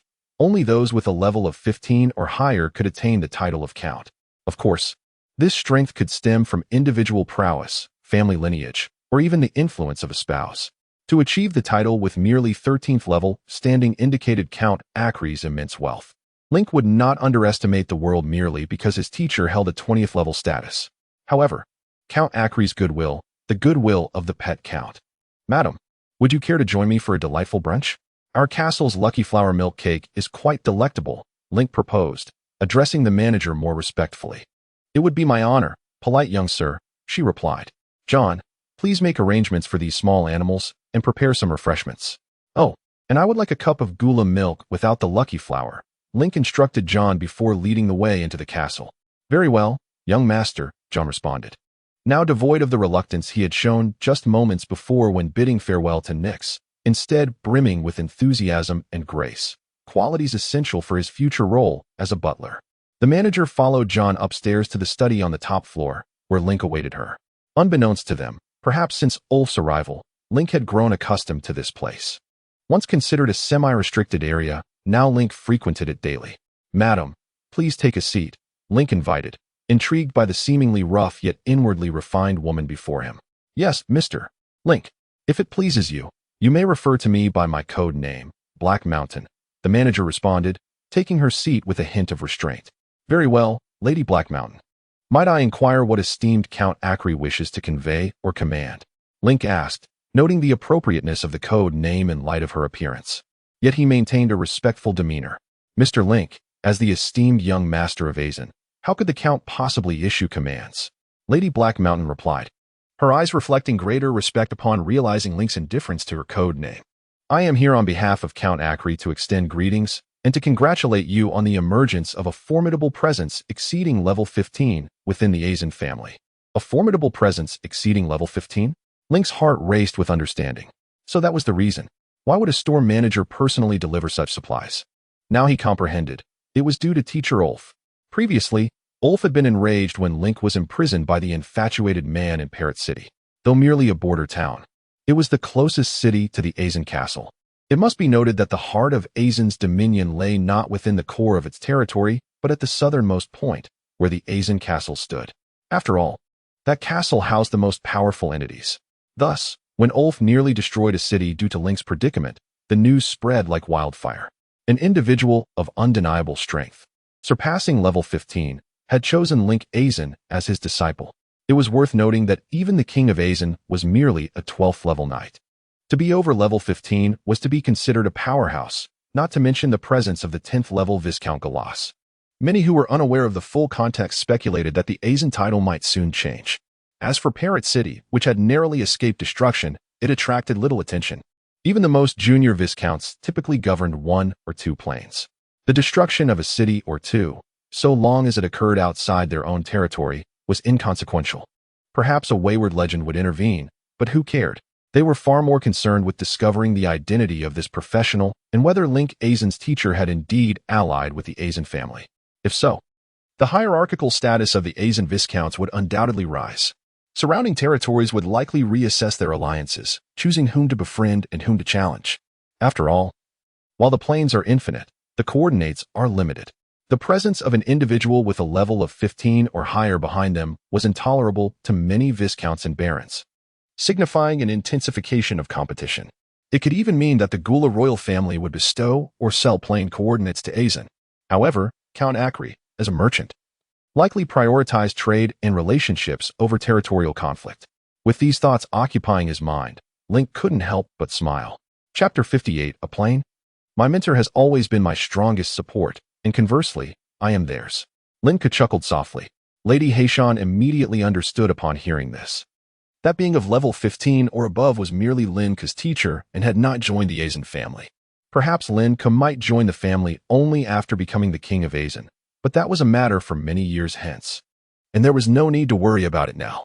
Mr. Lin Ke, I have come not only to offer my congratulations, but also to present you with a personal gift. A birthday gift, Lady Heishan said, her round face filled with respect. A birthday gift? Lin Ke was momentarily taken aback, then quickly realized that his 6th birthday was just 5 days away. Indeed, this gift represents my personal esteem, and I hope it will earn your meaningful friendship, Lady Heishan spoke softly. Just then, John entered, accompanied by 2 maids bearing 2 cups of sweet milk and 2 exquisite portions of sour fruit milk cake as refreshments. Meaningful friendship? Lin Ke took a sip of the fragrant milk before dismissing the 2 maids, leaving only John to attend to him. Nobility's friendship is not merely a simple bond between friends. At times, it resembles the intricate human relations of a past life. For instance, Alf had once mentioned that a certain Viscount had given so much friendship that he ended up dividing his territory, ultimately becoming a mere lord. However, noble friendship does not always entail land. It could also involve substantial sums of money, quality treasures, or crucial assistance. At this moment, Lady Heishan's news could indeed translate into a birthday gift and a noble friendship. Pray tell, what is it? Lin Ke inquired, his curiosity piqued. Lady Heishan glanced around, ensuring that only John remained, before speaking nervously. A plane. A plane. What? Initially calm, Lin Ke clapped his hands on the armrests of his chair, rising abruptly in shock. A plane? How is that possible? The Azen family possesses only 1 plane, which was graciously bestowed upon them by His Majesty when they ascended from a baronial to a viscountcy, granted to Viscount Garros. It is the very plane that his scoundrel father, Viscount Garros, is currently waging war over to repay debts. It is known that while there are many planes, only legendary beings or exceptionally powerful practitioners can breach the plane's crystal walls to traverse the astral realm. This makes the coordinates of a plane exceedingly precious. A legendary individual must traverse the astral realm for a significant duration to discover a plane. Furthermore, apart from a few formidable legends, most would claim unclaimed planes for themselves or their factions and families. Selling a plane usually requires an equivalent exchange of benefits, or it is relinquished by those unable to develop it, or simply because they dislike the internal environment of the plane. Some powerful kings or deities might offer planes to enhance the cohesion of their subordinates, as exemplified by the king of the Gula kingdom, who frequently traded planes to his nobles. However, planes are the realm of powerful figures' intrigues. Lin Ke had even prepared himself for the possibility of not encountering any planes apart from Garros's until he reached level 15. Perhaps only upon becoming a count would he have access to one. But now, this ordinary person, or at most a practitioner of just 1 or 2 levels, claimed to possess a plane. No, Mr. Lin Ke, you misunderstand, Lady Heishan said, her imposing figure betraying a hint of nervousness. It is a minuscule plane, no larger than a half-parrot city, devoid of life and only containing minerals. Realizing the gravity of the situation, Lin Ke could not help but roll his eyes internally, then sat back down. Could you please be more concise in your speech next time? That is not a plane, it is merely a small space. Small spaces are typically remnants left by powerful beings after death, which can be fashioned into spatial rings. For example, Alf had possessed his own diminutive plane at level 15. Merely a few dozen square meters in size, which he cultivated to the size of a castle only after reaching level 17. Should Alf perish, his plane would become an unclaimed space, potentially leading to its extinction or inheritance by another.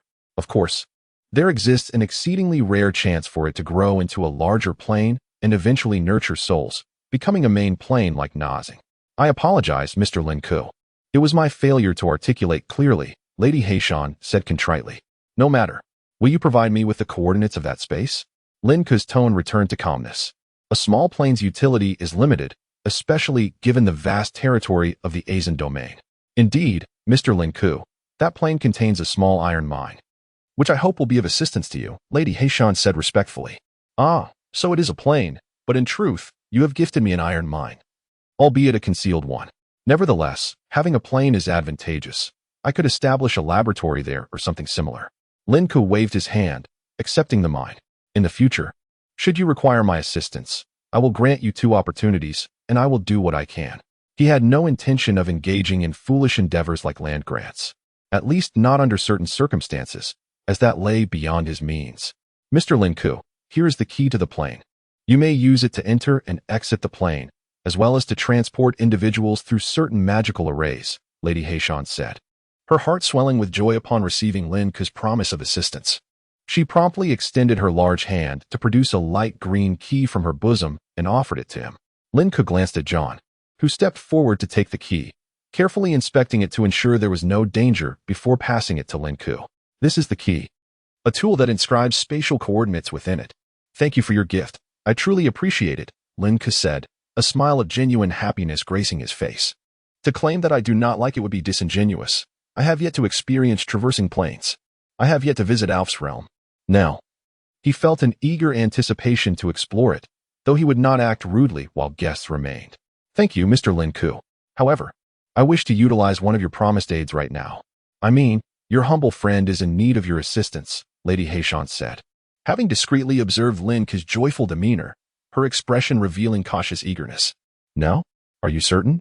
Lin Ke inquired, playing with the key in his right hand.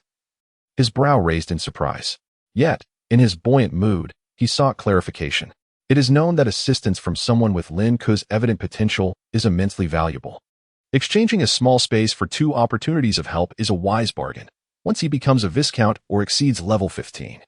He might very well require a larger plane to secure such noble camaraderie, the support of a level 1 practitioner and a noble heir. If postponed for a decade or so, could transform into the aid of a renowned figure across the continent. Thus, Lin Ke was curious about what pressing matter could compel someone as perceptive as Lady Heishan to forego future opportunities in favor of immediate assistance. My apologies, but I require the text you wish for me to refine and translate before I can proceed. Please provide the content, and I will furnish you with an enhanced version in English, adhering to your specified guidelines. Chapter 59, Hatching the Egg. In the study, when Lin Ke inquired, Heishan hesitated momentarily before promptly responding. It is as follows. Young Master the robust and imposing Heishan now exhibited an air of caution and awkwardness, starkly contrasting with the confident demeanor Lin Ke had observed in the acrylic shop. After Heishan's elaborate explanation, Lin Ke's expression shifted to one of realization. Everyone was aware that Baron Pushin was destined to fall. A new baron or lord would inevitably take over Parrot City. Thus, what Heishan desired was to carve out her share of the pie amidst the ensuing chaos, striving to obtain the largest portion possible. Naturally, curiosity abounded regarding how Baron Pushin dared to offend Lin Ke, for they were oblivious to the predicament engulfing Garas.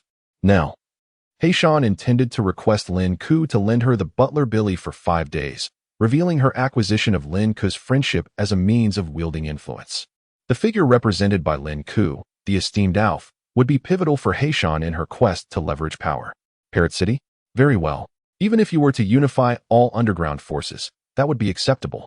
Lin Ke readily acquiesced, noting that the very reason these underground forces remained weak was their inherent fragility. Though the prospect of such power was enticing, Lin Ke feigned disinterest, as his priority lay in his own empowerment. This sentiment resonated with the consensus of Narsing. No matter how grand your underground faction, it is the nobles and the strong who dictate the world. However, Lin Ke was also reminded of the insularity of news in Azen Castle, and thus, he cast a meaningful glance at Heishan. If you truly manage to unify the underbelly of Parrot City, perhaps you may earn my genuine friendship. Thank you, Mr. Lin Ke. The joy that initially sparkled in Heishan's eyes transformed into exuberance. A wise and only son of a noble family. Heishan felt a bit dizzy. Engaging in casual conversation with Lin Ke before departing Azen Castle, accompanied by butler Billy. The young master's precociousness is far more dazzling than you can imagine, remarked butler Billy, smiling in agreement, a hint of pride lacing his tone as he relished the praise for Lin Ke. Heishan nodded, then looked earnestly at butler Billy. In the coming 5 days, I entrust everything to you, Lord Billy. Fulfilling the young master's commands is my duty, he replied. Trust me, Lord Billy, I am more eager than you to complete this swiftly. Heishan nodded, elated. This endeavor was immensely rewarding. A medium-sized iron mine could yield a fortune within Parrot City's underground realm. Truly a magnificent bargain. As for that space, Lin Ke mused that, at least for the upper echelons of society, land held little intrinsic value. It is only the possession of people or land imbued with social significance that constitutes the coveted treasure pursued by many. Engaging with new social circles and fresh individuals, as well as novel power structures, offers the stagnant legends a chance to break through. Therefore, in Heishan's view, exchanging a small space containing an iron mine for the underground world of Parrot City was an unequivocal gain. In the study, Lin Ke marveled at the cleverness of Heishan as he regarded the key in his hand. Yet, he thought her rather foolish. The young master was destined to become a legendary practitioner, and one opportunity had already been squandered. When no one was present, John resumed his natural demeanor, refraining from speaking in a formal tone, an order Lin Ke had given, as he did not wish for his childhood companion to become a mere servant. No, that is precisely her cleverness. Before a sapling has grown into a towering tree, it remains merely a sapling. At best, a sapling with potential, Lin Ke chuckled, shaking his head while examining the key in his grasp. Would you prefer the guaranteed 1 million now, or the uncertain 100 million a decade hence? It was evident that Heishan had opted for the former. However, if this clever and benevolent woman truly possessed the potential and resolve, Lin Ke might find her useful in the future. Let us consider this an investment on Lin Ke's part. After all, a mere iron mine could ultimately yield nothing more than the friendship of a noble. The additional opportunities Lin Ke provided were also a form of reciprocal investment in Heishan. Should that tenacious woman seize these 2 chances and rise to prominence, Lin Ke would indeed extend her genuine friendship. All right, John, let us take our leave. Lin Ke stood, finishing the last half cup of his milk and savoring 2 pieces of lucky milk cake, then patted John.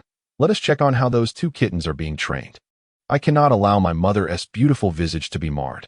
Lin Ke arrived at Fulong's chamber, discovering 2 newly minted noble cat servants engaged in playful antics with their feline masters, the 4 of them tumbling about on the bed in delightful chaos. This sight stirred a pang of longing within him. He too had pets. In his previous life, he had raised a loyal and affectionate Labrador, despite its penchant for excessive shedding and other inconveniences. Yet, the healing bond between pets and their owners was irrefutable.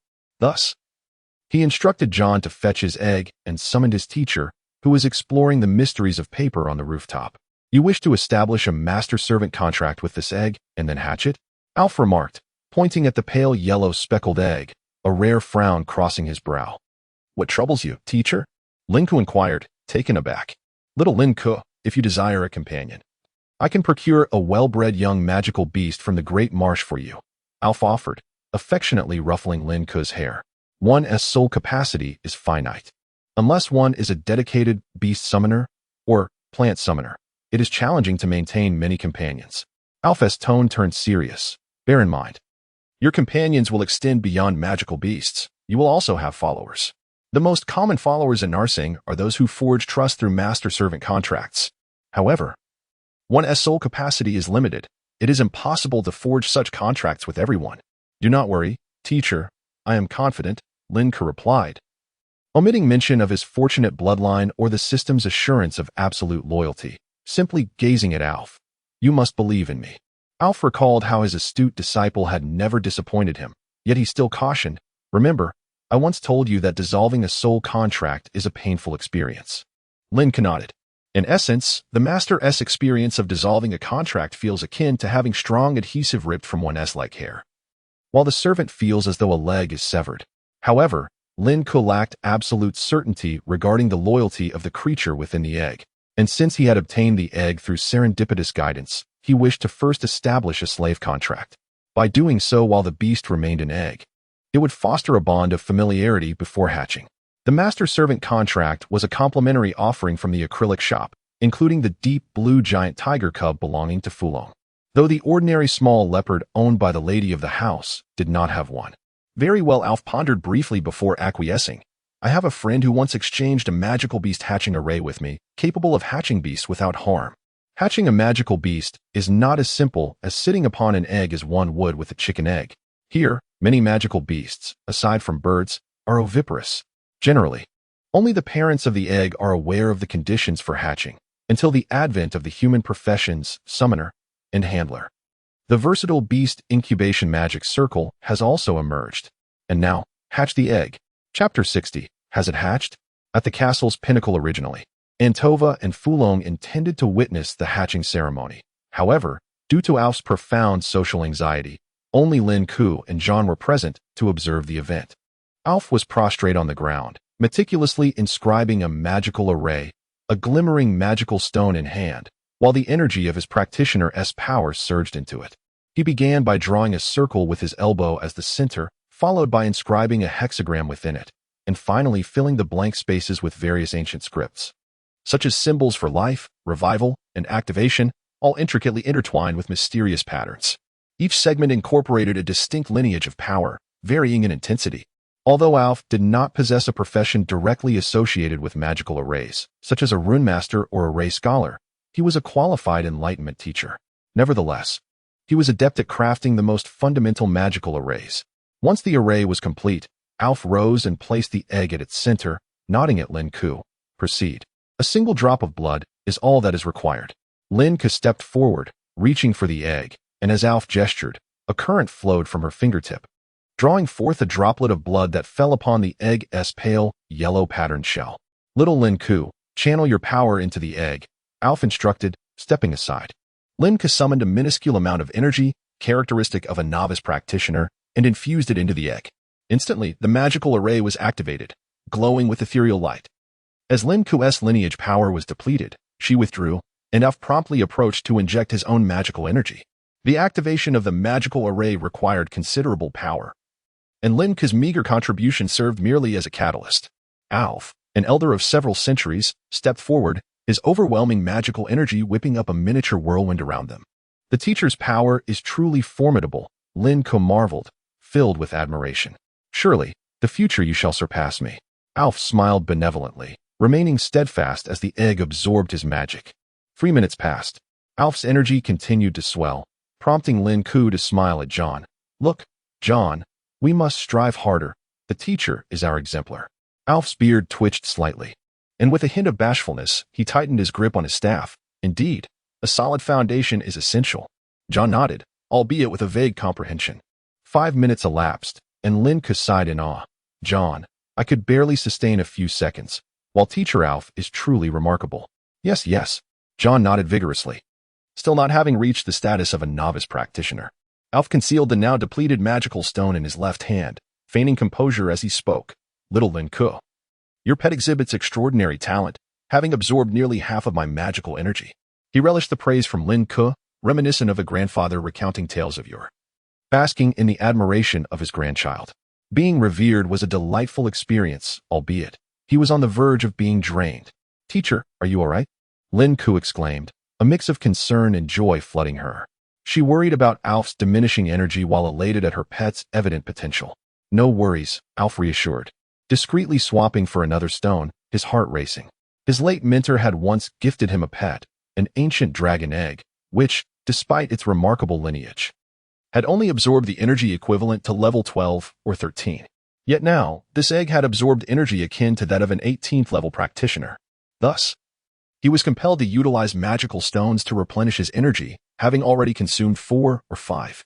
The egg, now infused with a tremendous amount of magical energy, transformed before their eyes. The pale yellow patterns vibrantly shifted to a regal golden hue, as if animated, dancing upon the shell. Half an hour later, Lin Ke exclaimed, "Teacher, your magical energy is as deep and unfathomable as Lake Orlan." She imitated the tone of Butler Billy in her admiration. "Higi, your pet may indeed possess exceptional qualities. I feel reassured about the future." Alf mused gently, reveling in the joy of having a disciple. An hour passed. "Teacher, your magic rivals the boundless starry seas of the southernmost realms," Lin Ke remarked, noticing Alf's left hand clutching something. Hee, Alf chuckled. "It is indeed wonderful to have a disciple." An hour and a half later, Lin Ke began to speak, but Alf abruptly halted her, exclaiming, "Something is amiss. This is extraordinarily powerful. I have never encountered such a lineage." An hour and a half. The egg had absorbed an infinite amount of magic. Just as Alf finished speaking, the magical array's brilliance began to fade as it was entirely consumed by the egg. It was terrifying. Alf stepped back, though his demeanor remained composed. He calculated within his mind, this magic was at least legendary. He had infused a legendary level of magic. Each tier above level 15 represented a significant leap, and the gap between level 20 and 21 was monumental. After half an hour, they reached level 20. Over an hour had passed since Alf had poured an entire legendary level of energy into the egg, and now, nearly an hour and a half later, he could only speculate how much had been infused. "Teacher, does this imply that my pet's lineage holds immense potential?" Lin Ke's eyes sparkled. Alf quietly stored the magical stones, smiling faintly. "Yes, what I mean is, it may possess the lineage talent of ascending to the pinnacle." He refrained from mentioning the Andrew level, believing that there should be 10 levels established between that and ascending to the pinnacle, for the difference was greater than that between a novice and a 20th level practitioner. Ascending to the pinnacle? Lin Ke gasped at Alf's words. Such talent, with Andrew level being the pinnacle, ascending to the pinnacle must be the second. No wonder her pet stirred the pulse of fortunate lineage. Suddenly, a crisp crack resonated as the egg drew the trio's attention. A small hole appeared on the shell, shimmering with a faint golden light, surrounded by several cracks. Lin Ke instantly felt a profound connection with the life within the egg. "Little Lin Ke, approach quickly," Alf urged suddenly. Lin Ke snapped to attention and hurriedly crouched beside the egg. Alf instructed John to step back as they positioned themselves at a distance. Many creatures perceive their first sight upon hatching as their closest kin. Of course, this excludes certain ancestral races, like dragons, which possess consciousness within the egg. It seemed this was not a dragon egg. As Alf and John stood back, filled with anticipation, several minutes passed without any change in the egg. As time dragged on, "Oh no, little Lin Ke, hasten to crack the shell. Otherwise, the magical creature inside may suffocate." Alf suddenly recalled something and urgently called out. Lin Ke stared at the eggshell, knitting her brow. "Do I need to crack the shell?" Chapter 61. Breaking Free from Chains. The Phoenix. At the pinnacle of the castle, a sense of urgency enveloped Ov's voice. "Lin Ke, hurry. Otherwise, this potentially powerful magical beast cub will perish." His anxiety was rare, for it was not the depletion of his magic stones or the rarity of the creature's talent that troubled him. For someone of his stature, having reached the starry level, the prospect of transcending into the legendary realm overshadowed most other concerns. However, amidst these matters, Lin Ke held significant importance to him, a mentor and a father figure. He yearned for his disciple to gain a formidable ally, a companion. "No, master, wait," Lin Ke interjected, closing his eyes, furrowing his brow in an effort to perceive the sudden bond and familiarity that had emerged within his soul space. It was a robust yet faint thread of spiritual connection, a vestige of their previous master-servant contract. Little one. Following the thread, Lin Ke beheld a small bird curled tightly in a ball. A bird? Could it be a phoenix? A jolt of realization raced through him as he called out again, "Little one, wake up. If you don't, you will die." Lin Ke refrained from assisting it in breaking free from its shell, understanding the critical significance of the first challenge for oviparous creatures. Only by overcoming this initial trial of life and death could it hope to survive in the natural world. If the instinct to survive could not even breach the shell, then this creature would likely face swift extinction in the wild. Though the act of hatching seemed trivial, it encompassed boundless will, transcendence, breakthrough, heritage, survival. Thus, Lin Ke fervently wished for the little bird to succeed on its own. Otherwise, the future would be fraught with challenges. Yet, Why were there layers of chain-like structures surrounding the bird? Chains. He realized that despite channeling legendary magical power, it was insufficient due to these shackles. In an instant, enlightenment struck Lin Ke as he comprehended the significance of the chains. They were not man-made, but rather a natural formation. This bird's lineage required it to rely on its own strength to break free from these shackles upon birth. Otherwise, it could not exist in this world. Little one, you must survive. Break through this darkness. Outside lies the light. Can you see it? Outside is the sun. You are a phoenix. A phoenix is forever indomitable and proud. You shall be reborn in the fiery flames, not perish in darkness. Little one, wake up. Lin Ke's pleas intensified, his heart racing with urgency. If the little bird's life force had once flickered like a flame, it now resembled a mere spark extinguished amidst the winter snow, barely clinging to life. The chains seemed to tighten, as if attempting to strangle the little creature. Little one, awaken. Lin Ke was genuinely distressed. Since his arrival in this realm, he had maintained a calm demeanor, indifferent to all but a few. Yet now, the bond fostered by their contract stirred a sense of intimacy within him, reminiscent of the pets he had cared for in his previous life. Pets may be fleeting visitors in a person's life, but to them, humans are everything. He could not bear to witness the demise of a life that could have thrived in this world, sharing a profound connection with him. Little one, you are a phoenix. You are a phoenix. A phoenix shall never bow its head in death. The vibrant crimson hue of the bird evoked the legendary phoenix of his homeland, deepening his resolve to see it survive. Perhaps this was the sole remnant of familiarity from his previous life. Lin Ke had spent 6 years transcending his former existence. Yet now, memories and sentiments were rekindled by the sight of the phoenix before him. Little one, I am Lin Ke. May we become acquainted? Panic began to seep into his voice as he sensed the little phoenix's life force waning. Suddenly, as if responding to Lin Ke's introduction, the small phoenix's curled form opened one weary eye, its glossy gaze surveying Lin Ke with a mix of weakness and curiosity. There was a response. Lin Ke felt a surge of excitement. Little one, quickly open your eyes. Peck through the shell. No, use your beak, your claws, your wings. Employ every means possible. You must break through this barrier. You must shatter these chains. Outside is the sun. Outside is the world. You must survive. You must endure. Transcend yourself. You are a phoenix. The little phoenix, responding to Lin Ke's words, began to stir its frail body. The bond formed through their contract allowed for seamless communication of souls, eliminating concerns over language barriers. In the midst of darkness, the little phoenix extended its tender, soft claws, pushing against its surroundings. It strained its head, attempting to compress, pound, and slide its featherless wings against the encroaching shadows. Yet, Lin Ke sensed its aura dwindling. As if the shell was too hard, the chains too secure. With a cry of defiance and anguish emanating from its soul, the little phoenix's struggle resonated even with Ove and John outside, who detected the commotion from within the egg. Do not give up. You cannot surrender. Just as the little phoenix revealed a desire for rest, Lin Ke's voice thundered within the soul space. Your life, your destiny. How can they be hindered by this mere shell? You are the phoenix of my homeland, an indomitable phoenix. The legends of my ancestors embody the unyielding spirit of humanity's struggle against nature, a legacy I have cherished and upheld. In these tales, the phoenix is richly celebrated.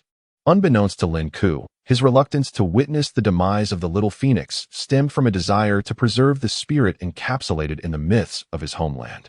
You are a phoenix. How can you perish and surrender? You must face death with your head held high. You shall rise from the ashes. Lin Ke's voice resonated with fervor. You cannot die. Suddenly, from the depths of Lin Ke's soul, an extraordinary and resplendent light quivered. A pinpoint of light shot forth like a bullet, piercing through the surface of his essence, traversing the spiritual bond, and surging into the little phoenix's brow. Though Lin Ke remained unaware, the little phoenix unleashed a piercing and shrill cry, a manifestation of its indomitable will. It had heard Lin Ke's words. With every ounce of its being, it refused to yield. The little phoenix writhed against its confinement, as though ensnared in a mire. Its claws were frail, its wings unformed, its beak blunt, so it would use its very bones. The chains gnawed at its soul and flesh, tightening their grip. As the little phoenix struggled, the chains began to deform, and outside, cracks began to spiderweb from the initial breach in the shell. Bang, bang, bang. Within the egg, the little bird struck forcefully against the shell, causing it to wobble, the golden patterns on its surface starting to swirl rapidly. Suddenly, a crisp crack resonated. As if set in motion by a chain reaction, fragments of eggshell cascaded down, stained with vivid crimson blood. Crack! Crack! It has been breached! John, who had been tense, gasped in astonishment, while Ove exhaled a sigh of relief and proceeded to inscribe a new magical array, a simple life-healing spell. Upon witnessing the shattered shackles and sensing the burgeoning spirit and vitality of the little phoenix, Lin Ke released a long-held breath. As he opened his eyes, he was met by a pair of glossy, obsidian eyes that locked onto his gaze. The little phoenix before him was devoid of feathers, its frail body precariously supported by its broken wings atop the remnants of its shell, drenched in blood. Having expended an immense amount of magical energy, surpassing even legendary levels, and having endured a harrowing struggle for survival, the little phoenix had finally hatched.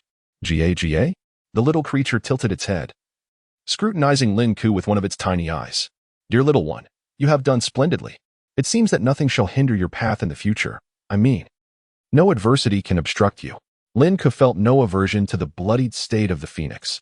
Rather, he was filled with warmth and compassion. He gently caressed the creature's head. You shall be named Fortune. How fortunate you are. Lin Ke was acutely aware that the little phoenix had narrowly escaped death. Perhaps a fragment of his own fortunate lineage had imparted a touch of luck to it. Now, little Lin Ke placed this small parrot into the healing array, ensuring that no lingering effects remain. Yes, of course, there was no time to lose. They must act swiftly to prevent the creature from suffocating within the eggshell or succumbing to its shackles, only to bleed out instead. Yet, wait, a parrot? Chapter 62. The paper mill commences operations.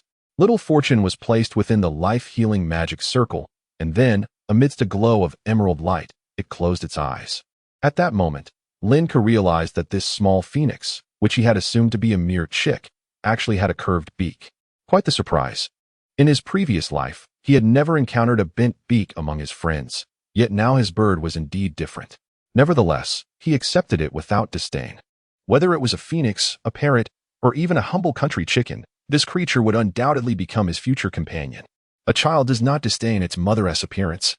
No, perhaps it is the mother who does not disdain her child-esque looks. Regardless, the essence remains the same. Lin Ke gazed joyfully at the little parrot before him, eagerly anticipating the moment it would heal so he could hold it close. Having raised budgerigars in his past life, he understood the importance of warmth for young birds. The hatching of two palm-sized parrots naturally piqued the curiosity of Fulong and the others. However, it was merely curiosity, after all. Women are often drawn to the fluffy, the handsome, and the beautiful. Creatures devoid of feathers held little interest for them. Yet, Lin Ke found it delightful, and the entire castle shared in his fondness. He had velvet carefully prepared in a small basket, and had made a nourishing paste of millet and oats for little Fortune to feast upon. Next, Lin Ke had to attend to his own affairs, confident that servants would take turns caring for little Fortune. Perhaps, as little Fortune matured, its remarkable talents would begin to reveal themselves. Lin Ke's primary focus was to set up the paper mill. The materials for paper making had already been tested and proportioned. What remained was the procurement of various papermaking tools. This endeavor required a substantial sum of money. Although iron was not scarce in this world, it remained a valuable commodity. The large iron cauldrons needed for boiling water had to be custom-made, as the blacksmith of Azen Castle could not manage that. Additionally, various wooden tools required crafting, which proved to be quite a hassle. With butler Billy absent, John was busily managing these logistical tasks, leaving Lin Ke no choice but to assist in the management and coordination to keep things running smoothly. This highlighted the significance of butler Billy's role. Generally, Lin Ke enjoyed a life of ease, with meals prepared and served, including delightful breakfasts, brunches, lunches, afternoon teas, dinners, and late-night snacks, all thanks to Billy's exceptional management skills. However, the influence of Lady Antova also became apparent. Upon witnessing the chaotic state of the castle, she took charge of the management herself. Since the lady had stepped in to oversee these mundane matters, Lin Ke naturally acquiesced, focusing instead on organizing the workforce for the paper mill and ensuring a contingent of guards was stationed to maintain confidentiality. Once everything was arranged, he approached the entrance of the factory. There were over 200 people gathered, predominantly elderly gentlemen and ladies, along with a few youths. Lin Ke did not ponder too deeply on this, for the tasks at the paper mill did not necessarily require youthful vigor if the older generation could withstand the labor. They were more than welcome to participate. Greetings, I am Lin Ke. Lin Ke announced, standing on a wooden platform before the crowd, flanked by 2 guards. With a smile directed at the villagers below. "Master, good day. What a handsome young man." The elderly folks erupted in a chorus of praise. Their long-lived experiences taught them that kind words were always well received. Lin Ke felt a tad awkward, as he was more accustomed to applause and genuine admiration than mindless flattery. Although their sentiments were endearing, he raised his hands to quiet the crowd. "Please, everyone, allow me to speak." Utilizing his amplification spell, he subdued the clamor of voices. The villagers quieted, eagerly awaiting Lin Ke's words. They had come here because of the promise of work. "Ladies and gentlemen, I will be recruiting 50 individuals as factory employees for trial production." As soon as Lin Ke spoke, the expressions of those below shifted dramatically, eyes widened in disbelief. Only 50 people? What could be accomplished with such a small number? In this era, a lord who could not afford or recruit professional workers typically summoned 100 laborers at a time for tasks such as constructing castles or managing estates. They even speculated that perhaps Master Lin Ke was merely jesting with them. "Ladies and gentlemen, this is merely the first batch." Lin Ke raised his voice. "Striving to appear approachable, there will be more factories to employ others, and even the entire village may not suffice. Before mechanization and automation were realized, human labor remained the most affordable and readily available resource. Each month, you will receive 3 silver coins as wages. Additionally, based on performance, you could earn a yearly bonus." Lin Ke declared, "To earn money, one must first invest it." In Nasanj, the year was divided into 12 small months and 4 large months. A system established by a powerful profession known as the astrologer. It was said that this legendary astrologer was a follower of the Sleepless Emperor, who had once slain the goddess of fortune and now kept a deity in captivity to govern the changing of the seasons. The 4 large months were the month of awakening, the month of fiery flow, the month of abundance, and the month of silence, alongside 12 small months, each comprising 30 days, akin to the seasons of spring, summer, autumn, and winter. Upon hearing Lin Ke's proposed wages, the villagers erupted into excited chatter. Such an opportunity? A gold coin as a bonus every year, and so many silver coins each month. Was this truly real? Oh, by the sun god. No. By Lord Aizen, could it be that I am not dreaming? They were captivated by the key phrases, their astonishment palpable. Lin Ke smiled, gesturing to one of the guards nearby.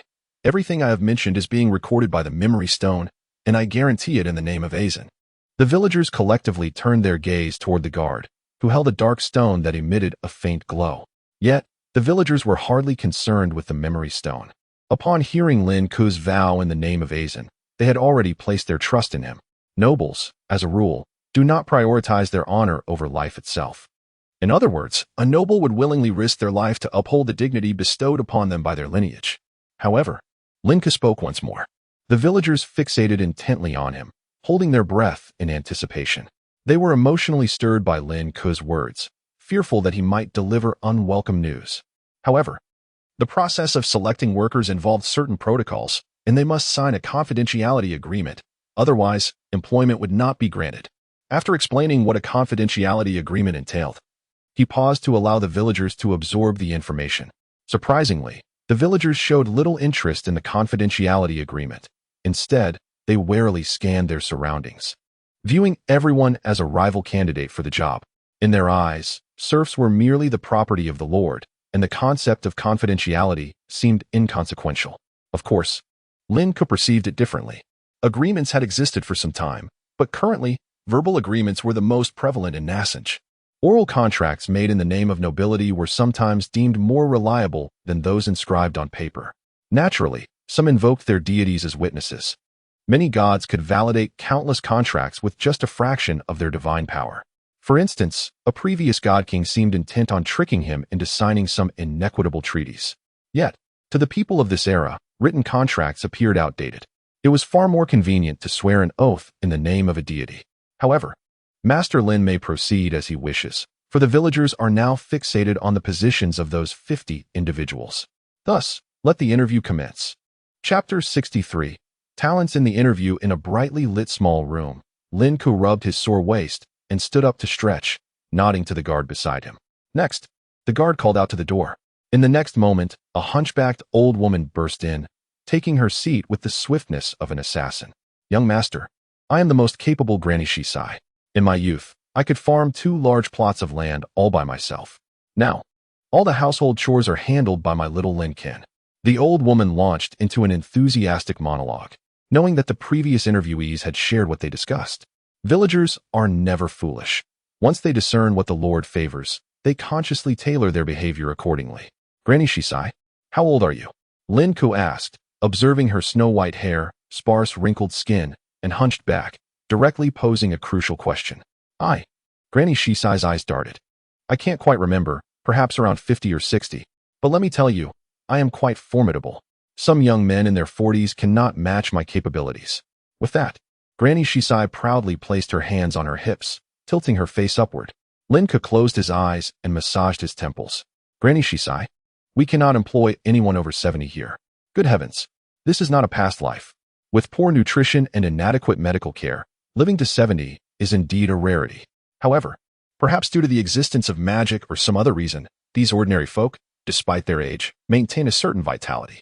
But they cannot be too old. This Granny Shisai looks at least in her 90s. Not a single tooth left, my goodness. Employing someone like her would weigh heavily on my conscience. Who told you I am already 105? Was it old George? Andrew's leg, that annoying and foolish fishman. Granny Shisai's hands went to her hips, her eyes narrowing as if her eyeballs might leap from their sockets at any moment. Lin Ke sighed. How old? Over 100? Young master, listen to me. Granny Shisai is quite skilled. I also know magic. She leaned closer to Lin Ke, oblivious to the guard's anxious gaze. Alas, yet another case of senility. Lin Ke sighed again, signaling the guard to remain silent, then gently told Granny Shisai, this job is not suitable for you. I will certainly consider you for other positions in the future, if that is agreeable.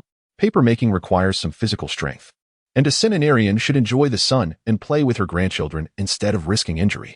Upon hearing Lin Ke's words, Granny Shisai grew agitated, even straightening her back slightly. No, young master. Granny Shisai is very honest. I will show you my magic. With that, she disregarded Lin Ke's increasingly pitying gaze and pulled out an object wrapped in leaves from her bosom. Lin Ke sighed once more. Granny Shisai, I will certainly arrange another job for you. Perhaps something like clockmaking, where you can sit and work without the need for heavy lifting. He felt that this Granny Shisai resembled the whimsical elderly he had encountered before, endearing yet pitiful. It is well known that practitioners have a certain sensitivity to each other's magical abilities. Unless consciously concealed, it is easy to discern whether someone is a practitioner or magician. In his eyes, Granny Shisai was simply an ordinary elder, one who has lived a long life. Look, my magic can create explosive fire, Granny Shisai exclaimed, fervently unfurling the leaves to reveal a bundle of dark, gritty substance. You dare to mock the young master. The guard beside him nearly drew his sword, outraged that this madwoman would attempt to deceive the astute Lin Ke with a bag of dirt. However, upon hearing explosive fire and seeing the black substance, Lin Ke's pupils constricted. Is this? Granny Shisai, does this need to be ignited? And will it produce a loud noise? Her wrinkled face beamed with pride. This magic is quite powerful, because this is the gunpowder named after the paper-making technique. Lin Ke fell silent for a moment before speaking again. Granny Shisai, you are not suited for this job. Granny Shisai, initially hopeful as she observed Lin Ke's changing expression and revealed her magic, was taken aback by the rejection. Young Master Lin Ke, I have more magic. She resembled a 100-year-old girl who had just had her candy snatched away, tears springing to her eyes at an alarming rate. More? Lin Ke felt a flicker of curiosity. However, he still had 10 more slots to fill and needed to interview 100 more candidates, so he waved his hand. No need to continue. Granny Shisai panicked but dared not defy Lin Ke. So, with tears streaming down her face, she shuffled toward the door. All right. Sniff, I shall leave. She resembled a 100-year-old girl who had not only lost her candy, but was also kicked by a bully. Just then, the bully spoke again. Granny Shisai, I have not finished my words. Would you be willing to speak with me privately after the interviews conclude? At the Azane Castle, to discuss another position? The bully Lin Ke smiled at Granny Shisai. Ah, yes. Thank you, Lord Lin Ke. No, thank you. Young Master Lin Ke. Granny Shisai suddenly turned around, her tears halting in an instant, her face blooming with joy, akin to an old chrysanthemum adorned with 100 petals. Lin Ke waved to the guard. Please escort Granny Shisai to the castle for arrangements, and then bring in the next candidate. The guard complied and exited to make the arrangements. The next person entered. Lin Ke took a moment to sip some warm cow's milk to soothe his throat. After speaking all day, it felt as though he had swallowed a torrent of fiery magic. The next candidate, having observed the previous participants, wasted no time in introducing himself. "Hello, young Master Lin Ke." Before him stood a handsome young man with golden hair. If not for the roughness of his skin from sun and wind, and a somewhat simple expression, his golden locks paired with blue eyes and fine features would render him undeniably striking. "I am Watson, young Master Lin Ke." The golden-haired Watson bowed respectfully. "I have a large plot of land at home, and I have plenty of free time, allowing me to undertake many tasks." His speech was straightforward. Yet Lin Ke found his earnest demeanor quite endearing. He noted the name. "Watson, is it? Which village are you from?" "From the 3rd village of Azane." Watson promptly recited the numbering Lin Ke had assigned to the 5 villages, from north to south. 1, 2, 3, 4, and 5. "Very well. Remember to attend the first staff meeting tonight." Lin Ke waved, and Watson promptly exited. After interviewing a series of candidates, Lin Ke finally concluded the day's trials. "Tonight we hold the meeting, and tomorrow we commence work." Chapter 64, Comparative Experimental Method. It was evening at the entrance of the factory. 50 individuals were seated on small benches, observing Lin Ke on the platform, illuminated by the glowing lights of the servants of truth surrounding him. Of course, Alf treasured this disciple greatly, often following him around during idle moments. While others were bound to their sons or daughters, he was undoubtedly a devoted disciple servant. Standing atop the platform, Lin Ke was suddenly bathed in light from the servants of truth. He remained silent for a moment, quietly gazing at the bustling crowd of 50, comprised of both the elderly and the young. Despite his small stature, the noble bloodline that coursed through him, coupled with his past experiences, endowed him with an air of authority. The villagers ceased their chatter, their attention instinctively drawn to Lin Ke as he began to speak. "My esteemed employees, my workers." He opened with 2 unfamiliar terms, employees and workers. However, the 50 villagers generally grasped the essence of these words, understanding them to signify laborers. "First and foremost, I congratulate you on becoming the inaugural employees of the Azane paper mill." As he spoke, Lin Ke clapped his hands, a smile gracing his face. The soldiers nearby joined in the applause, and although the villagers were puzzled, they followed suit, succumbing to the herd mentality. Lin Ke lowered his hands, and the soldiers immediately ceased clapping, prompting the villagers to mimic their actions. They understood that applause served as a means of expressing approval and respect. He continued, "Tomorrow heralds the dawn of a new and splendid day. With hope and fervor, we welcome tomorrow, much like the radiant rising sun." He borrowed a touch from the speeches of leaders, weaving a narrative of beauty. In his previous life, such phrases had become cliché, overused and marred by insincerity and hostile factions, leading to widespread disbelief. Yet, the situation was different now. The simple yet astute villagers had yet to be bombarded with information. They merely felt that their young master was indeed noble. How eloquent his speech is. Such a beautiful universal language. One must speak more when one can. Though I wonder where I might procure the master's works. But then, one wouldn't be able to comprehend them. The villagers, lacking decorum, whispered among themselves while Lin Ke spoke. He did not mind. One could not impose strict management too soon, lest they frighten everyone away. Thus, with a heart full of joy, compassion, and anticipation, I have enlisted the help of my formidable mentor to establish this factory, the paper mill. Upon concluding this declaration, Lin Ke gestured to the squad leaders among the soldiers below. Once more, applause erupted like thunder. "Next, I shall outline 5 employee guidelines." Here, he elaborated on 5 specific points. He emphasized 3 agreements, and finally concluded with, after half an hour of discourse, the villagers' expressions gradually morphed into astonishment. How could this individual conceive such a plethora of ideas? Truly, he is a remarkable young master. Having emphasized these points, Lin Ke finally allowed his voice to rest. The previous speeches in today's employee assembly were recorded on the memory stones. His experiences in the past had taught him the importance of skepticism toward absolutes. For instance, should one claim that nobility values reputation above life, Lin Ke would interpret it as indicating that most nobles prioritize reputation over life under certain circumstances.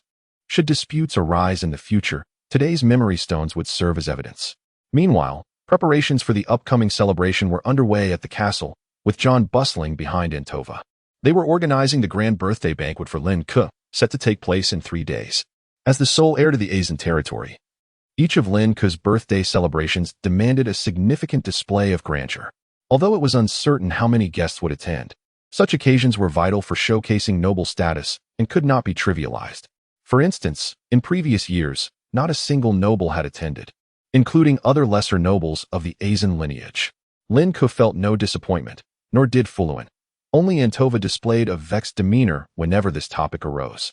According to Antova, those lower-tier nobles who failed to attend the birthday of the Azan eldest son were akin to a swarm of lowly worms. The higher nobles, in her view, were short-sighted. Much like a cow that can only perceive the grass directly before it. The lady's choice of words when disparaging others was always distinctive and pointed.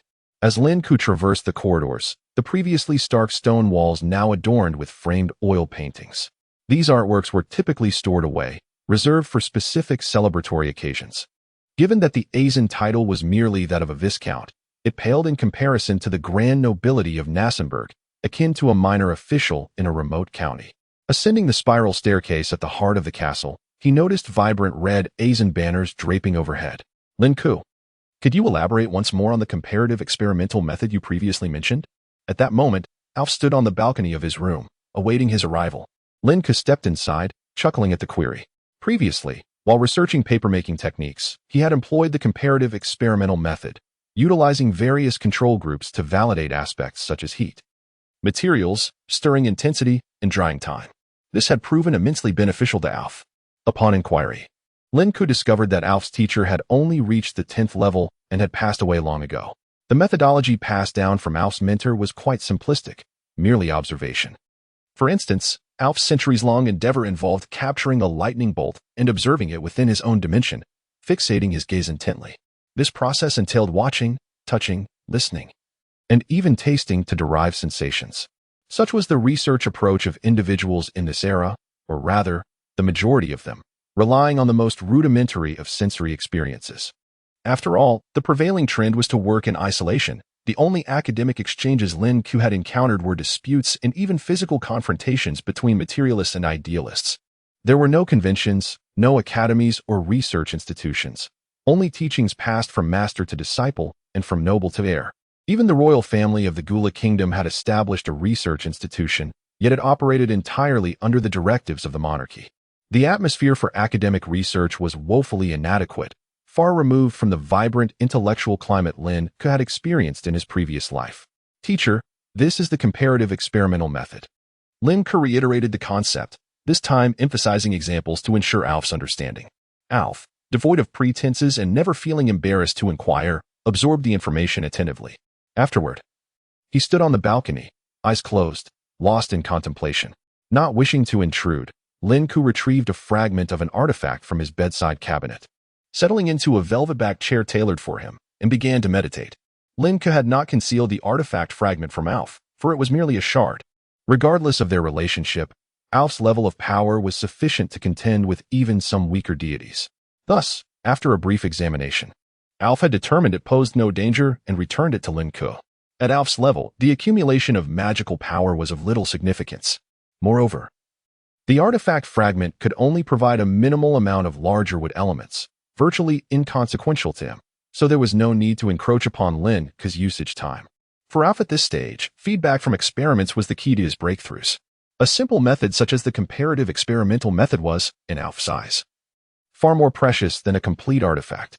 Chapter 65, Job Transition and the First Skill Slot. After a moment of meditation, Lin Ke felt a faint sense of impending breakthrough to the second level, which filled him with joy. However, after 2 hours of effort, his satiated bloodline could consume no more, and he still had not achieved the breakthrough. Nonetheless, he believed that within 2 or 3 days, he would likely succeed, which made him immensely hopeful. Upon opening his eyes, he addressed Alf, "Little Lin Ke, unless there is something urgent, I shall meditate for now." Alf stood at a distance that was neither too close to startle Lin Ke nor too far to be unheard. "Apologies, teacher," Lin Ke said, realizing that Alf had likely been waiting for him to conclude his meditation to discuss the comparative experimentation method he had devised. "Little Lin Ke, your comparative experimentation method has greatly aided me, inspiring new ideas for various experiments. There is no need for apologies." Hearing this, Lin Ke couldn't help but feel a sense of happiness for Alf. If his teacher were to achieve a legendary status, he would be able to stride confidently through nosing. Alf chuckled heartily, a rare display of mirth from someone typically reserved. By the way, teacher, I believe I am nearing the second level, Lin Ke shared, delivering good news. So soon? Alf exclaimed, genuinely impressed. Perhaps you may even reach legendary status before I do. After a brief pause, Alf appeared momentarily lost in thought, glancing at Lin Ke. He realized that after centuries of observation and experimentation, he had yet to break through to the 20th level, while conversing with Lin Ke had sparked a newfound understanding. The notion that his disciple might surpass him in attaining legendary status was both perplexing and slightly embarrassing.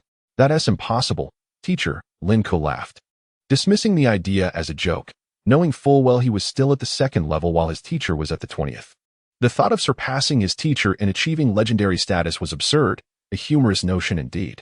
Yet, after sharing a laugh, Lin Ke turned serious and asked, Teacher, do you have any recommendations or advice regarding my first skill slot? If he were fortunate enough to reach the 20th level, he would possess 10 skill slots. Each of those slots was crucial, and he could not afford to allocate them haphazardly. Alf seemed prepared for this inquiry, ready to provide guidance. At that moment, a servant entered with a glass of Gular milk, a nightly necessity for Lin Ke to support his physical development. Lin Ke realized he had been sitting in a chair while conversing with Alf on the balcony for quite some time. Respecting his teacher, he quickly invited Alf to sit, then downed the glass of milk in a few gulps before dismissing the servant. Alf settled into a larger armchair, relaxing his previously tense body once the servant had departed. Regarding this matter, Lin Ke, you are aware of my profession, correct? Alf began. Lin Ke nodded, recognizing Alf as a truth researcher. The distinction between this role and that of a scholar lay in the focus on research rather than mere learning. Job allocation was not merely a simple combination. It involved critical considerations. For instance, a truth researcher required 70 research attributes, with the remaining 30 distributed among learning, reflection, and other characteristics. A scholar could learn everything and transition into various roles, such as historian or biologist, whereas a truth researcher solely investigated truth. This naturally led to discussion about job transitions. Lin Ke learned from Alf that if a job transition were merely an adjustment of professional attributes, such as transforming from a shield warrior to a flying shield warrior, it might only require increasing agility while reducing shield defense. However, transitioning from a shield warrior to a sword warrior necessitated completely forsaking the shield attributes in favor of sword attributes. Transitioning from scholar to truth researcher was akin to the former example, merely an alteration in attributes. Thus, Alf was essentially inquiring whether Lin Ke wished to transition to a truth researcher. Teacher, I am content to remain a scholar for now. There is still much for me to learn before I am ready to conduct my own research, Lin Ke replied, demonstrating his commitment to steady progress rather than ambitious leaps. Concerning skill slots, Alf began to elaborate, asserting that they were not fixed. Lin Ke did not find it odd to be attending a late-night lesson. After all, meditation could easily substitute for sleep. The king of their Gula kingdom was famously known as the sleepless monarch, engaging in nightly cultivation without rest. Skills, upon job transition, will also undergo certain changes. Of course, both scholar and warrior serve as foundational professions, and the adaptability post-transition is quite strong, Alf explained with earnestness. Lin Ke listened attentively, the knowledge coursing through his bloodline shining faintly to aid his comprehension and retention of Alf's teachings. Simply put, the nature of skills would align with the characteristics of the profession. For instance, a shield warrior's first skill slot would typically feature the skill shield bash, utilizing the shield to protect while charging at enemies. After transitioning to a flying shield warrior, the skill might still involve a charge, but now it would entail launching the shield at foes. Lin Ke suddenly realized, you possess two bloodlines. The first has chosen the path of a scholar, while the second should ideally follow the knight profession that your father embodies. Thus, you must contemplate the synergy between these two roles. Alf mused, gazing thoughtfully at Lin Ke. I know that the first skill of a knight is undoubtedly charge. My contemplation is that your first skill as a scholar should either be defensive or enhance the charge ability. As Lin Ke absorbed Alf's step-by-step elaboration of his planning, clarity began to dawn upon him. Initially, he had considered his first skill could be a lightning strike against foes, or perhaps a servant of truth to assist him in daily life. However, after Alf's discourse, he began to ponder anew, should his skill be defensive or an enhancement? His leadership bloodline indeed allowed him to embrace the knight profession. And even if he encountered better options in the future, transitioning from knight to other roles would not pose significant challenges, as they were not vastly different from warrior. The knight was inherently a melee profession rather than a ranged magical artillery role. Yet, the mobility of a knight surpassed that of a warrior considerably. A scholar could utilize various attacks to disrupt a warrior's approach, but when a knight charged, the impact was immensely powerful. Thus, which category would best complement the knight's charging skill? Chapter 66. Atmospheric Pressure and Streamlining Teacher. I desire both defensive capabilities and offensive enhancements. After pondering for a moment, Lin Ke articulated his answer. Upon hearing this, Ove frowned. At times, children fail to grasp the essence of compromise, yearning to have it all. It is during these moments that parents and educators must step in to impart fundamental wisdom. Little Lin Ke, you must understand that while the calming effects of the lucky flower are commendable, they cannot invigorate the spirit, Ove advised earnestly. This phrase echoes a common adage from Nazinj, which translates roughly to one cannot have both fish and bear's paws. Lin Ke nodded. Teacher, I understand. However, many proverbs do not necessarily reflect the laws of physics, nor do they embody truth itself. Such sayings are only applicable in specific contexts and can often lead to misunderstandings. For instance, while the adage suggests that one should not be greedy and must make choices, there are instances where it is indeed possible to achieve a harmonious balance. The notion of one cannot have both fish and bear's paws stems from the inadequacy of fishing nets. Were one to use a net of iron wire, it might yield both. With titanium alloy or diamond, even more could be captured. With a legendary enchanted mithril net, one could catch not only fish and bear's paws, but also dragons. Thus, Lin Ke still aspired to attain both offense and defense without compromise. You understand, and that is commendable, Ove nodded, recalling that his pupil was not truly a child, at least not in terms of intellect. However, just as he approved of Lin Ke's perspective, he couldn't help but smile wryly. For you, I have prepared 2 skills: inertial charge, which enhances offensive capabilities, and resistive shield, a defensive skill. Both are rooted in the study of force. Ove had previously researched numerous skills, but he had inscribed only those most suited to his needs onto his skill slots, keeping the rest hidden away. According to Lin Ke's understanding, practitioners could study both magic and skills simultaneously, with skills being inscribed onto skill slots. Magic, akin to the swords and knives of a bygone era, is universally known and can be constructed if conditions permit. Thus, when one employs lightning spells, fireballs, or elemental movements, others can anticipate the magic being cast. However, skills resemble specialized weaponry. Skills developed independently are often unknown to others. Of course, some practitioners reveal their skills publicly, thereby losing their uniqueness. This is why many prefer to delve into skills rather than magic, resulting in an array of unique techniques. Nevertheless, each practitioner has a limited number of skill slots, compelling them to select the most suitable skills for inscription. Like Ove, whose skill slots were entirely filled yet still possessed many uninscribed skills that he could utilize when necessary. The release of self-researched ordinary skills, akin to casting magic, demands greater resources and time, making them less efficient than skills inscribed in the slots, which can be executed almost instantaneously with minimal expenditure. Aside from lightning, my most extensive research has been in the study of force, Ove explained, turning to Lin Ke. Do you have any thoughts? Let us contemplate together. Indeed, after hearing about Ove's inertial charge and resistive shield, Lin Ke immediately inquired, Teacher, have you heard of atmospheric pressure and streamlining? At that moment, he was also contemplating how he must persuade Ove to teach him the other 2 skills. Inertial charge. Could it not evolve into a cataclysmic force? As for the resistive shield, Ove had previously mentioned that the force of resistance is akin to gravity and repulsion. Goodness, this is reminiscent of the heavenly punishment. Lin Ke felt a surge of excitement but managed to restrain himself. These skills could always be learned later, or he might even discover them independently. For now, he would opt for the most fitting choice. Atmospheric pressure? Streamlining? What are these? Ove inquired, perplexed. Lin Ke chuckled and began to weave a narrative. This is something I discovered in my childhood. After a round of explanation detailing how he stumbled upon atmospheric pressure and streamlining, he concluded, Thus, I named them atmospheric pressure and streamlining. Oh, you mean to say that when someone runs past you at great speed, you feel the air behind you pressing you to one side? Ove's astonishment resembled that of a bride whose heart had turned to ashes, or that of a bewildered student, an odd juxtaposition indeed.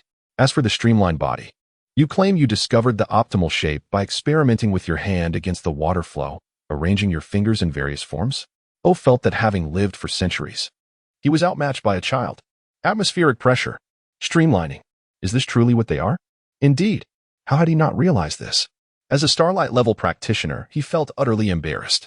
Yes, teacher, for example, in the kitchen downstairs, when the wind outside blows swiftly, the pressure is low, while the air inside, laden with smoke, creates higher pressure, allowing that black smoke to be expelled easily through the chimney and windows.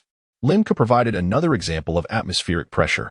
Ove listened intently, his eyes flashing with inspiration, even emitting a crackling sound. After a moment, the brilliance in his gaze began to fade, and he sighed instead of offering praise. Lin Ke was momentarily taken aback. What is it, teacher? Ove chuckled and shook his head. I was contemplating that had I met Gallows and Flan 2 centuries earlier and persuaded them to bear you, perhaps I would be a legend by now. Lin Ke found this amusing yet perplexing. At that time, their parents and my long-deceased grandparents might not even have been born yet. Gallows is barely in his 30s, and Flan is in her 20s. They are both exceedingly young. Gallows met you purely by chance. Otherwise, given his background as a minor noble from the countryside of Nazinj, he would not have even brushed against your garments. Haha, little Lin Ke. Since you have formulated your thoughts, tomorrow I shall teach you how to inscribe skills onto your skill slots. Ove smiled, affectionately ruffling Lin Ke's hair.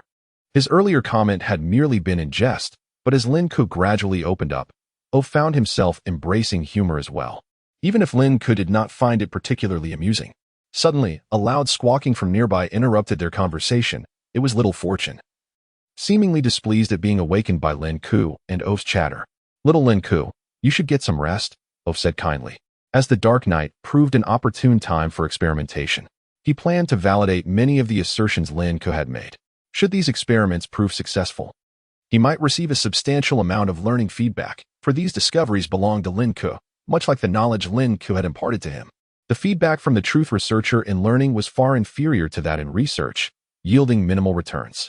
Nevertheless, Ove had always believed in the principle that small accumulations lead to significant results through diligent effort, and otherwise, he would not have ascended to the Starlight level.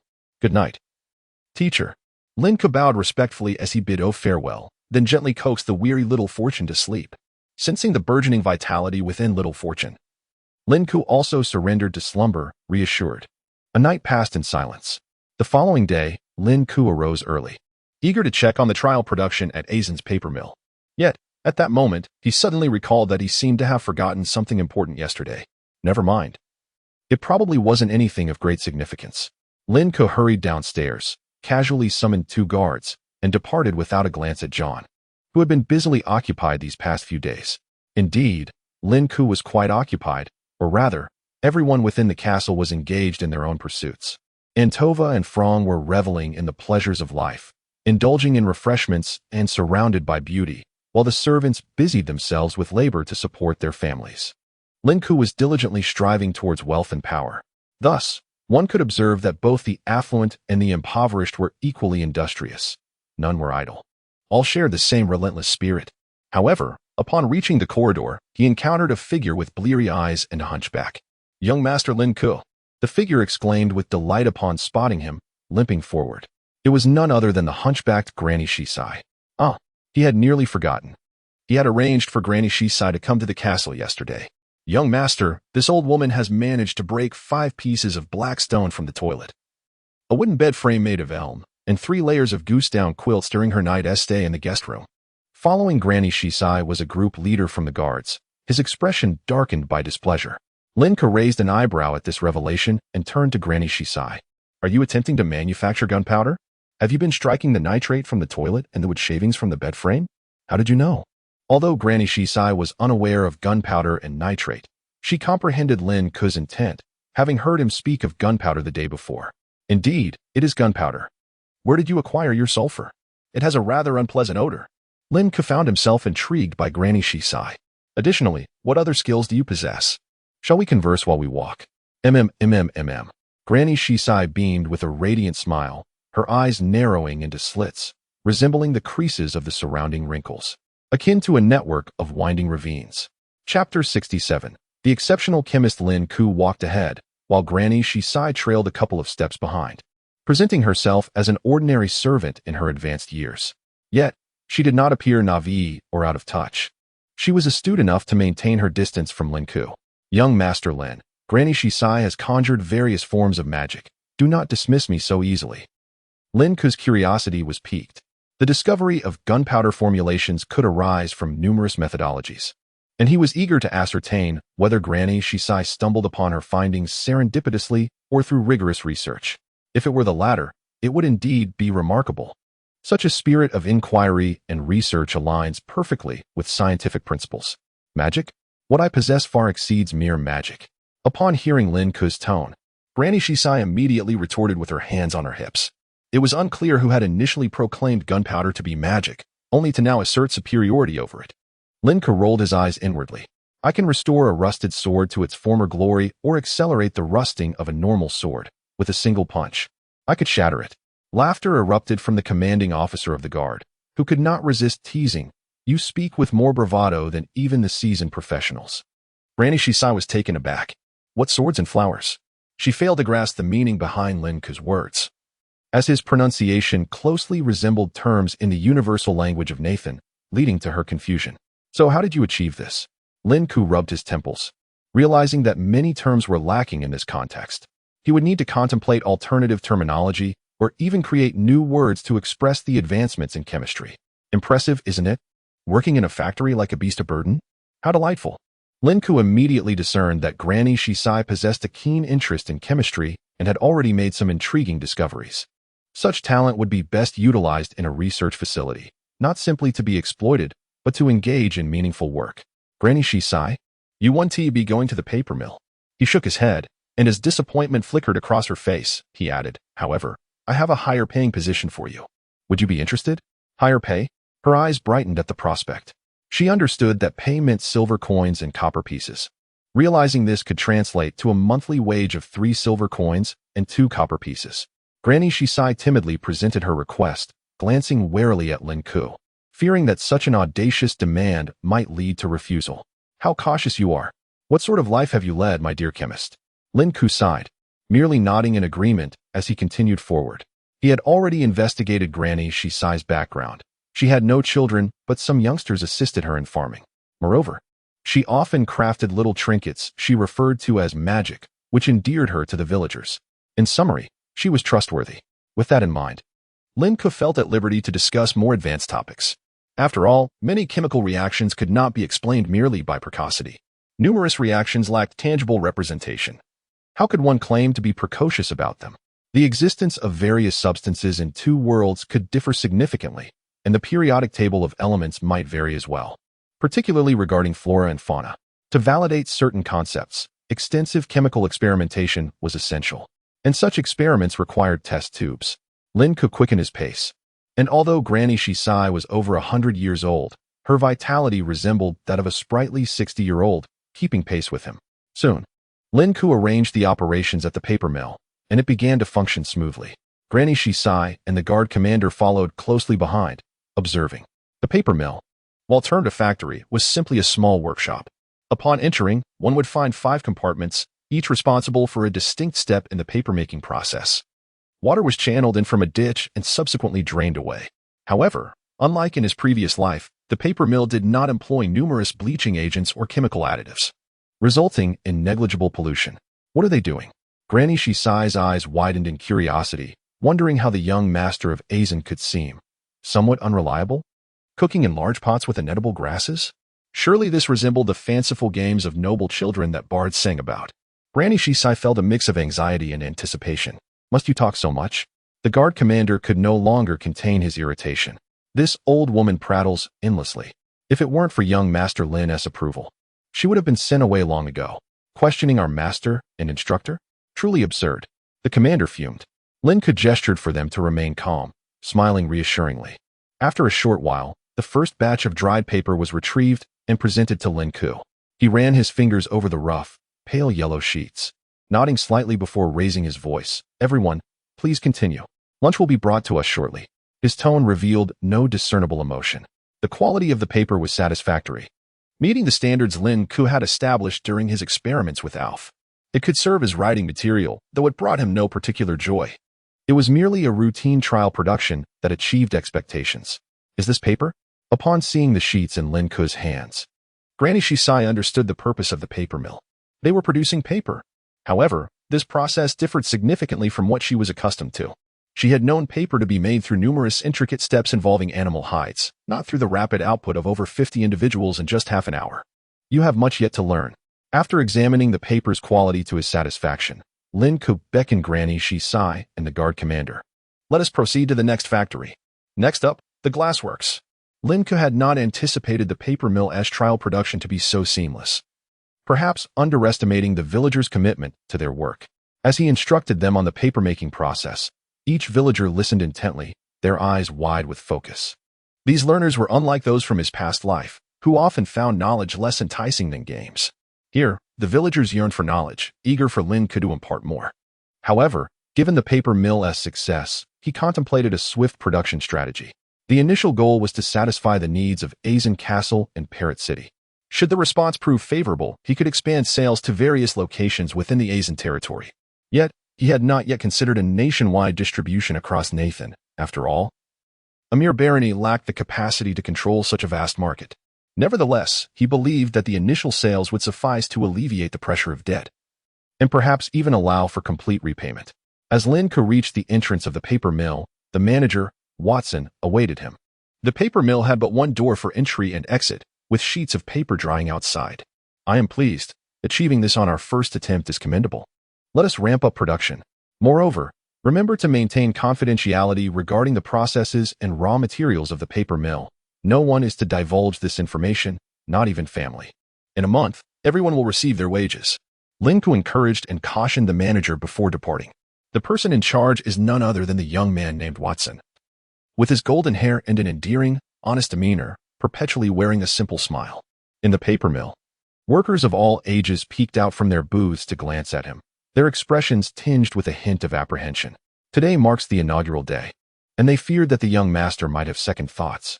After all, the prospect of earning 5 silver coins for such an effortless job was beyond their wildest dreams, having only ever engaged in backbreaking toil without reward.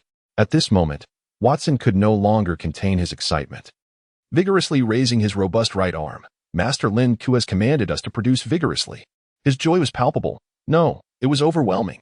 The workers erupted in a cheer, redoubling their efforts. It seemed the young master was not merely playing around. He genuinely intended to pursue this endeavor. However, he had urged them to maintain secrecy. Watson, with his trademark sincerity, reminded everyone of Lin Ke's caution. The crowd eagerly assented, for they feared that this miraculous method of papermaking, once learned, might be usurped by others. This was indeed the unique skill of Master Azen. Should other noble lords wish to partake, they would undoubtedly employ their own, leaving the villagers' livelihoods in jeopardy. While the villagers of Azen 5 may be simple-hearted, simplicity and cunning are not antonyms. They can discern right from wrong. Chapter 68. A new field of study. What makes paper capable of such feats? If this type of paper were to ignite, what hue would it take on? Young Master Lin, what kind of paper would result from boiling those grasses with sheepskin? The distance from the paper-making workshop to the glassworks was merely a few dozen meters. Yet Granny Shisai buzzed around Lin Ke's ear like a 104-year-old wrinkled fly. However, as they approached the glassworks, Granny Shisai gradually fell silent. The heat, an unbearable warmth, engulfed them. With each step closer to the glass factory, waves of heat assaulted them. It was the month of blazing fire, and Lin Ke's birthday was on July 27th. Although the month of blazing fire encompassed July, August, and September here, the sweltering weather had already set in. Of course, the temperature within the glassworks was unrelated to the season. It was the result of the inferno within. Wait for me here. Lin Ke glanced at the leader of the first group, then gestured for Granny Shisai to follow him. Yes, young master. The leader, aware that the 20-level super professional preferred solitude, wisely stepped back several meters from the glassworks. However, his curiosity compelled him to cast a few lingering glances at Granny Shisai, pondering what it was about this eccentric woman that captivated young Master Lin. Could it be those inexplicable trinkets? Perhaps, he mused, he should attempt to acquire some himself. Lin Ke led Granny Shisai to the entrance of the glassworks and called out loudly, "Teacher, I have brought an intriguing person." He needed to inform Alf of his guest beforehand. Otherwise, the sudden appearance of Granny Shisai might startle the socially anxious Alf. "Come in." Alf's aged voice resonated, accompanied by a softer remark. "I thought you were alone." Truly, he was a solitary old bachelor. Lin Ke chuckled and ushered Granny Shisai inside. The interior of the glassworks resembled that of the paper-making workshop, except it lacked water channels. The process of glass-making was intricate. It was not merely a matter of melting silica. However, Lin Ke did not intend to produce final industrial glass right from the start. He lacked the leisure for such research, and the industrial foundation here was not sufficiently robust. The same applied to papermaking. Lin Ke merely needed to set the stage. Subsequently, a rich atmosphere of research could be cultivated and substantial awards established, naturally drawing forth talented individuals to continue his vision. Often, the challenge lies not in the arduousness of the process, but in the absence of goals and direction. Upon entering, Lin Ke immediately noticed the stacks of glass and heaps of river sand, with Alf at the center, commanding the flames. This magic is quite fascinating. I must learn it. Lin Ke observed Alf, who was enveloped in flames, with even his eyes, ears, mouth, and nose ablaze, yet his hair and clothing remained unscathed, resembling a deity of fire. Little Lin Ke, very well done. Alf smiled at Lin Ke, but his expression faltered upon seeing Granny Shisai, revealing a hint of awkwardness. Social anxiety made him averse to interacting with strangers. Lin Ke pretended not to notice this and addressed Alf. Teacher, the papermaking workshop is progressing smoothly. It would be ideal if the glassworks could also commence production, but for now, we should first create some other tools. Good. Alf had no objections to Lin Ke's plans. He greatly appreciated his disciple, who not only loved learning, but also had a penchant for research. Unlike Gallows, the brute, or the foolish idealists reminiscent of fishmen. Very good. Additionally, this is Granny Shisai, a talent I have discovered. After discussing the glassworks, Lin Ke pointed to Granny Shisai. At that moment, however, Granny Shisai had knelt to the ground, her hunchback making her resemble an irate, wrinkled cat.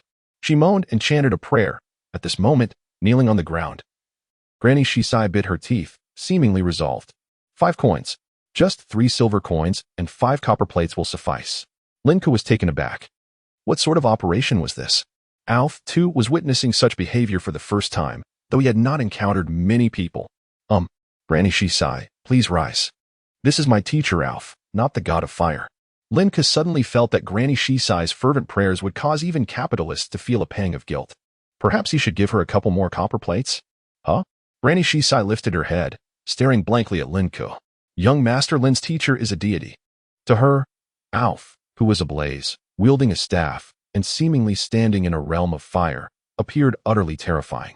My teacher is far more powerful than any deity. Lin Ke shook his head, incredulous, then said, quickly, take out the gunpowder, that explosive flame of yours, and show it to my teacher. That is the explosive fire.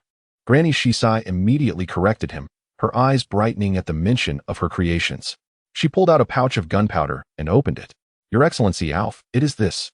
Alf's attention was instantly captured, and he did not bother to correct Granny Shisai's form of address. Lin Ke immediately signaled to Granny Shisai, understanding his cue. She nodded earnestly and swiftly threw the pouch of gunpowder towards Alf. Wait, what are you doing? Lin Ke's eyes widened in shock, unable to contain an expletive. Yet it was too late to intervene. Huh? Granny Shisai thought he had signaled her to toss it. Then came the sound of boom. Though the pouch was small, it contained a considerable amount, and its proportions appeared quite adequate, producing a loud noise. A wave of pressure swept over them. Fortunately, the explosive was more thunderous than harmful, lacking significant power. Moments later, Lin Ke lowered his hands from his ears and got up from the ground. He had initially feared the gunpowder's power was too great and had crouched down, but upon rising, he discovered a magical shield protecting him from much of the explosion's force. Looking to the side, he saw Granny Shisai suspended in midair, surrounded by thick arcs of electricity, resembling purple chains binding her. It was Alf. Alf had restrained Granny Shisai. She was unable to move, with the currents seemingly poised to pierce her very being. Teacher, she did not mean it. Lin Ke quickly interjected. He knew Granny Shisai was not intentional. After all, if she were an assassin, she would have had countless opportunities to harm him. Moreover, as a scion of a rural noble family, there were myriad ways to eliminate him without needing to act before a 20-level powerhouse. The entire incident was merely a misunderstanding of Lin Ke's gesture. Little Lin Ke, this is. Alf's initial killing intent receded, replaced by confusion.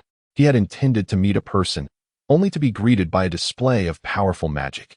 He was not afraid. The magic's might, while considerable, was only significant to ordinary individuals.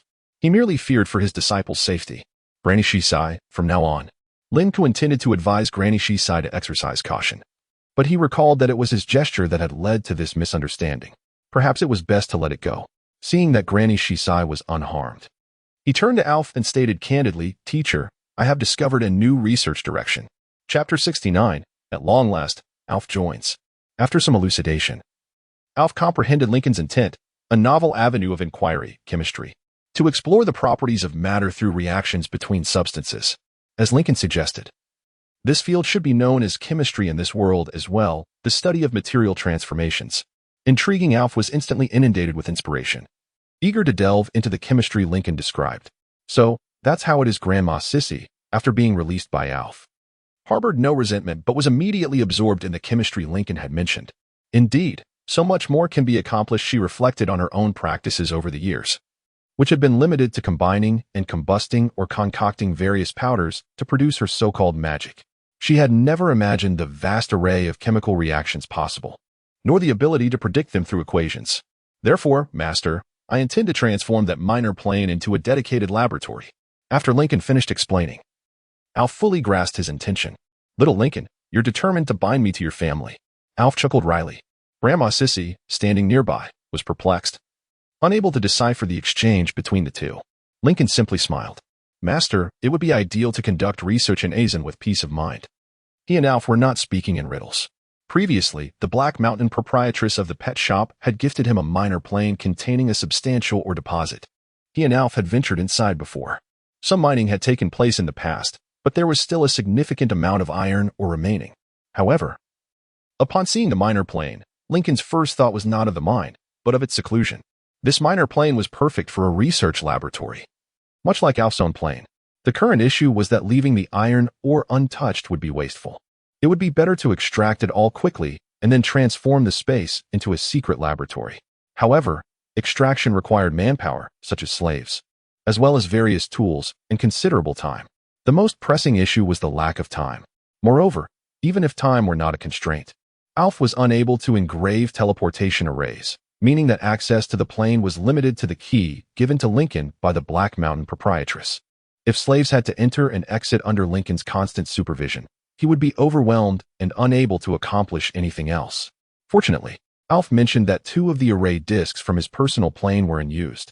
Alf typically traveled alone, relying solely on the key for entry and exit, so he had never needed the array discs.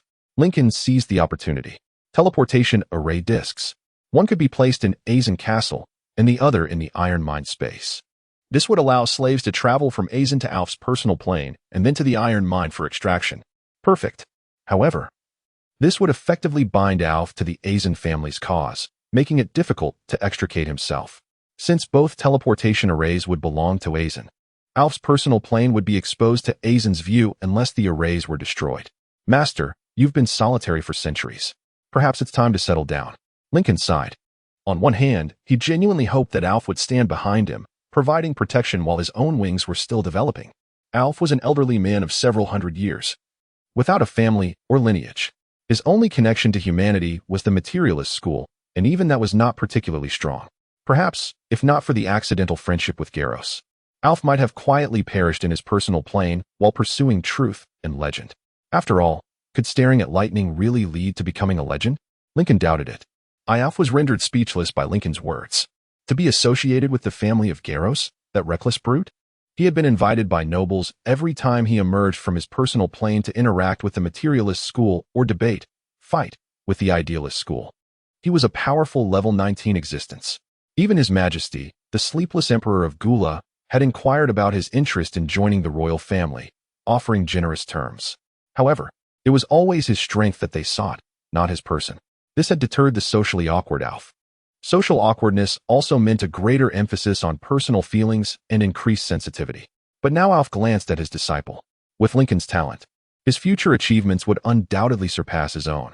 Even Garros was still young and possessed immense potential, and he was said to be renowned throughout the kingdom. Under the protection of the Gula kingdom, he was unlikely to face any major dangers. Therefore, his disciple's desire for him to stay was primarily motivated by their bond. With this realization, Alf relaxed his grip on the lightning staff and reluctantly conceded. All right, you've convinced me really, Master. Lincoln exclaimed, his face lighting up with joy. Fantastic.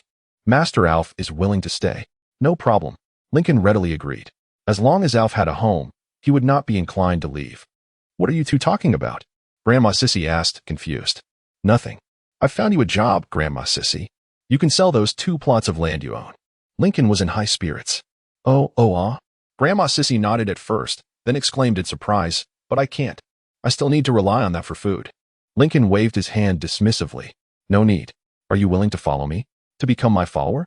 Grandma Sissy possessed remarkable exploratory abilities. She had told him on the road that she initially noticed that charcoal burned longer than wood, which led her to attempt to create magical gunpowder through various powder combinations. She had spent 6 years developing gunpowder. It was not accidental, but the result of conscious exploration. Such talent, even if she could not become a professional, was sufficient to serve as a research talent and his follower. Full follower? Grandma Sissy stared blankly at Lincoln in the firelight, feeling that the noble Lincoln had become amiable and endearing. Then can I have an extra copper coin each month? She asked instinctively, timidly. A copper coin? Lincoln laughed and shook his head. If you do well, I'll give you 5 silver coins each month. How many gold coins did he have as pocket money each month? Several hundred, anyway. And that didn't include his daily expenses like food. It was good to be a noble. It would have been terrible if he had transmigrated as a commoner or slave. 5 silver coins. Grandma Sissy was immediately shocked, and large tears streamed down her face. No one has ever been so kind to me. Lincoln was helpless. Why did these people cry so easily? Were they learning from Nix? Chapter 70. A new enlightenment. The once lonely study, once frequented only by Garos, now welcomed a variety of visitors led by Lin Ke. The optimal age for enlightenment is 6 years, and certainly not beyond 20. Ove sat in the study chair, facing Lin Ke and the elderly Haizai, as a part-time enlightenment instructor with only level 11 expertise. The process may prove arduous for you. However, it should also serve as gratifying feedback for me. This marked his first attempt at enlightening someone over the age of 20. Enlightenment below the age of 20 tends to be successful, but for you be prepared for the possibility of failure. Ove turned to Haizai, cautioning, should enlightenment fail, the pain you will experience is profound, stemming from the depths of your soul. Are you ready for that? The success of enlightenment is contingent upon the strength of the instructor and the innate talent of the individual. The more powerful the instructor and the higher the talent, the greater the likelihood of success. Lin Ke also gazed at Haizai. The agony of the soul surpasses that of the body. You must consider this carefully. He could not dictate Haizai's decision, as she was his follower and retained her autonomy, despite not yet having formally pledged her loyalty. Haizai hesitated, clearly affected. Observing this, Lin Ke nonchalantly remarked, yes, it is quite painful. However, typically, the fee for enlightenment among the nobility is 5,000 gold coins. Thanks to Ove's generosity, we have it for 1,000 gold coins. Of course, enlightenment for you is complimentary. Having agreed to join the Azen family, Ove offered his services free of charge. Previously, Ove had been merely Lin Ke's instructor, and even for his own brother, charges were clear-cut. 5,000 gold coins. Haizai exclaimed, suddenly springing up. I want to be enlightened. I fear no pain. She stood resolutely, hands on her hips, her eyes gleaming with the prospect of 5,000 gold coins. Lin Ke was left speechless. He understood Haizai now, having grasped her motivations completely. Close your eyes, Ove instructed, refraining from further commentary as he prepared for the process. His magical energies surged, and Lin Ke could distinctly feel Ove's mental strength extending toward Haizai. In mere seconds, it seemed Haizai would be enlightened. Yet Ove suddenly interjected, no, this cannot be. He looked at Lin Ke in astonishment. She, like Sophie, has already undergone self-enlightenment. With that, Ove scrutinized Haizai anew, and it appears she achieved this quite some time ago. Lin Ke was equally astonished. Turning to Haizai, he inquired, Haizai, when did you undergo self-enlightenment? Haizai appeared bewildered. What enlightenment? I don't quite understand what you were saying. Realizing Haizai was unaware, Lin Ke softened his tone. Haizai, you can enter a realm known as the soul space. It became clear why Haizai, despite her age of 104, remained so vibrant and spirited. She had indeed undergone self-enlightenment. In this era, the average lifespan of a commoner was around 50 to 60 years, with only a few reaching 70 or 80. Haizai's longevity and vitality should have raised suspicions long ago. Nevertheless, self-enlightenment simplified matters. An eternally loyal professional was now within reach. As he contemplated this, Lin Ke elaborated on the concept of self-enlightenment. Eventually, Haizai entered the soul space. where she received guidance on how to assume a new vocation. During this process, however, Hyzai unwittingly revealed her bloodline to Link and Ove. A lineage that enhanced her focus, quite an ordinary bloodline, yet likely beneficial in chemical research. Hyzai, there is a new profession called chemist. Would you like to pursue it? Link's voice dripped with allure. Profession? I can become a professional? Hyzai realized the implications of becoming a professional. Some professionals had the potential to ascend to nobility, and those with extraordinary abilities were even rarer. Can I? Hyzai's confidence wavered. Yes, trust me, Link smiled. He had discerned the system's nature. It often intervenes subtly in reality. For instance, previously, Nyx's escape route would not have intersected with Link's, but the system's guidance prompted Link to inspire the guards, leading Nyx toward them. Sophie's self-enlightenment was perfectly aligned with the singer profession Link had envisioned for her. Once Sophie successfully assumed her role, she would undoubtedly become a loyal follower, endowed with great talent. Now, given that Hyzai had already undergone self-enlightenment, all that remained was to provide her with the appropriate chemist vocation. This is the vocational trait composition I envisioned for you. Acidity, alkalinity, neutralization, catalysis, reactions. Link began to explain his ideas for the chemist profession to Hyzai. She listened intently, her eyes sparkling with interest. Nearby, Ove was equally engrossed in his disciples' innovative concepts, and he greatly admired Link's intellect. He found it perplexing how Garros, that brash fool, and Flawn, the naive girl, could have produced such a brilliant child. The catalysis and reactions of lightning could also be considered, Link continued discussing with Hyzai. Ove's interest was piqued, and he couldn't help but join in, I believe. With Ove's extensive knowledge of professions, Hyzai's rich practical experience, and Link's prior knowledge of chemistry, the three engaged in an exhilarating afternoon of discussion. The exchange of ideas was invaluable to Ove. Of course, Hyzai would need to explore her specific profession traits independently. Upon discovering them, she would become the world's very first chemist. Excitedly, Link encouraged Hyzai to attempt her vocation and meditate. Meanwhile, he retrieved a quill and parchment to begin his drawings. He illustrated test tubes, beakers, and other apparatus with remarkable three-dimensionality, a skill honed from childhood drawing lessons. Ove observed the array of glassware Link had created and exclaimed in surprise, "Young Link, your drawings are exquisite." Here, there existed a profession known as painter, though most practitioners leaned toward oil painting. Given Link's lack of combat prowess, few ventured into this field, categorizing it as auxiliary. Yet, fine artworks and literature were highly sought after, even in Ove's own realm. Is that so? Are they all oil paintings? Link raised an eyebrow, sensing he might have stumbled upon a new avenue. In his former life, there had been myriad painting styles, sketches, watercolors, traditional ink wash. While he lacked the specific vocational trait composition of a painter, Link resolved to experiment with it himself, perhaps as a side endeavor, or even to sell the trait compositions. After all, the trait compositions of Natsung were coveted by countless factions. Oil painting, is that a kind of painting? I am not quite familiar with it, Ove admitted. Appearing somewhat lost on the subject, Link decided to shift the conversation, pointing to the parchment. Teacher, could you please assist me in crafting these tools from river sand? They will be useful for experiments. With excitement, he added, do you remember the distilled liquor I mentioned? Perhaps this time we can finally create it. Alcohol. The words that emerged hold great significance. Very well. Ove smiled. I shall first seek the lady for some slaves, preparing to embark on the extraction of iron ore. Master, you may proceed to fire these items in sets of 7 or 8. Lin Ke rose, handing the parchment to Ove, which was adorned with drawings of various bottles and jars made of glass. Ove accepted it without further ado, soaring out of the study window like a well-oiled machine. Lin Ke too exited, making a beeline for the ladies' chamber. Once again, he would confront her directly, hoping this encounter would not be fraught with difficulties. Lin Ke recalled vividly the incident from his childhood when the lady had sought to end his life, as well as her correspondence with the Baron of Mediocrity. Nevertheless, the lady's revelations during that encounter had significantly altered his perception of her. Thus far, she remained a figure of potential utility. Chapter 71. The ordeal of Nyx. Link was on his way to find the Grand Madam in Toa. After his visit with the Grand Madam, he also needed to inspect the preparations of the various groups within the Azen ensemble. The castle had been bustling with activity these past few days, which had slightly disrupted their practice schedule. However, as his birthday was a relatively private affair, the castle had not prepared extensively, opting for a simpler celebration. Knock, knock, knock. Link rapped on the door to the Grand Madam's chambers. In the afternoons, Antoa and Franz were typically found reading and indulging in their customary afternoon tea. Enter. Antoa's voice responded from within. Link promptly opened the door and stepped inside.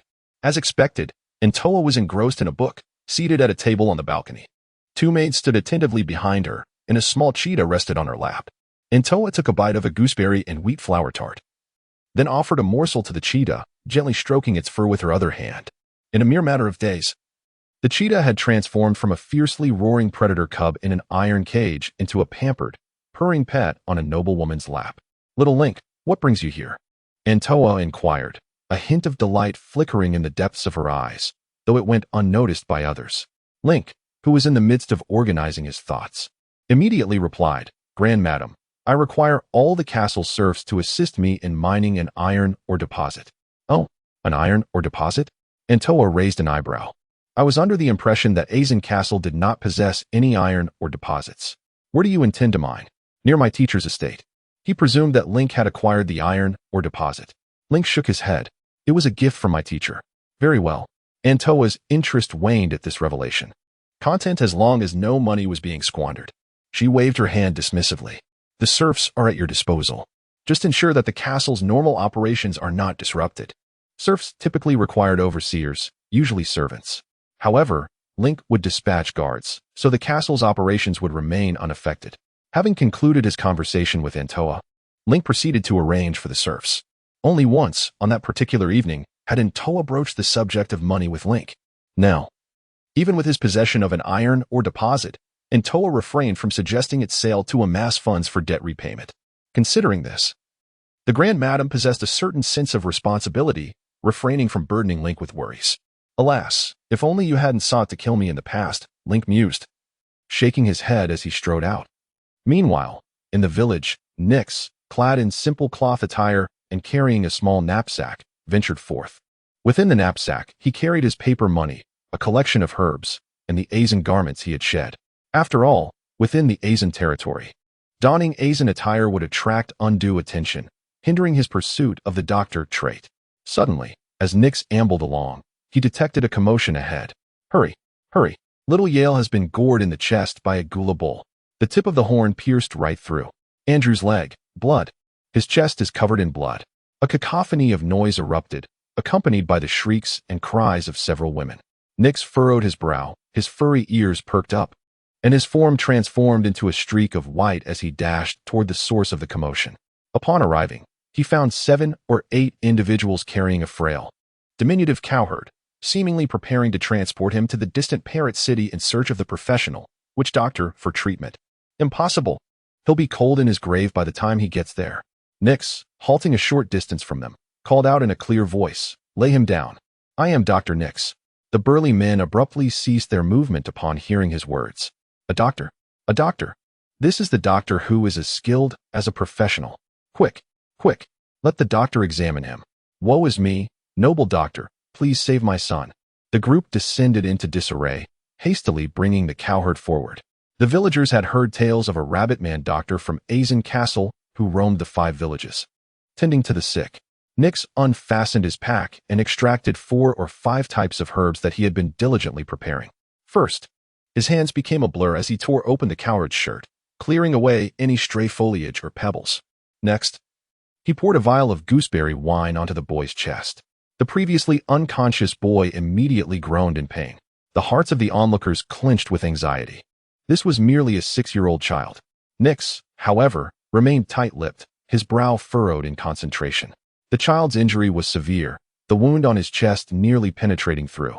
Yet, at this moment, merely staunching the bleeding and administering painkillers would prove insufficient. What to do? What to do? Nyx's small nose twitched rapidly as he gazed at the incessantly bleeding chest, his mind racing with concern. That's right. Master Link once said that the potency of herbs could be enhanced. Perhaps, by combining hemostatic herbs with others, a more potent effect could be achieved. However, there was also the possibility of creating poison. Some highly toxic combinations, when combined, could transform into powerful tonics and life-saving remedies. Conversely, some innocuous substances, when combined, could become lethal poisons. Nyx had long harbored the desire to concoct his own medicines, and several herbal combinations had already taken shape in his mind. But he had been hesitant. Simply put, Everyone knew that a rabbit man doctor hailed from Azen Castle. If someone were to die under his care, it would bring shame upon Master Link. Moreover, he himself might be beaten to death. But, Doctor, save my child. A woman knelt on the ground, wailing heartrendingly. A man beside her restrained her, fearing that she might interfere with Nick's actions. Hold your tongue.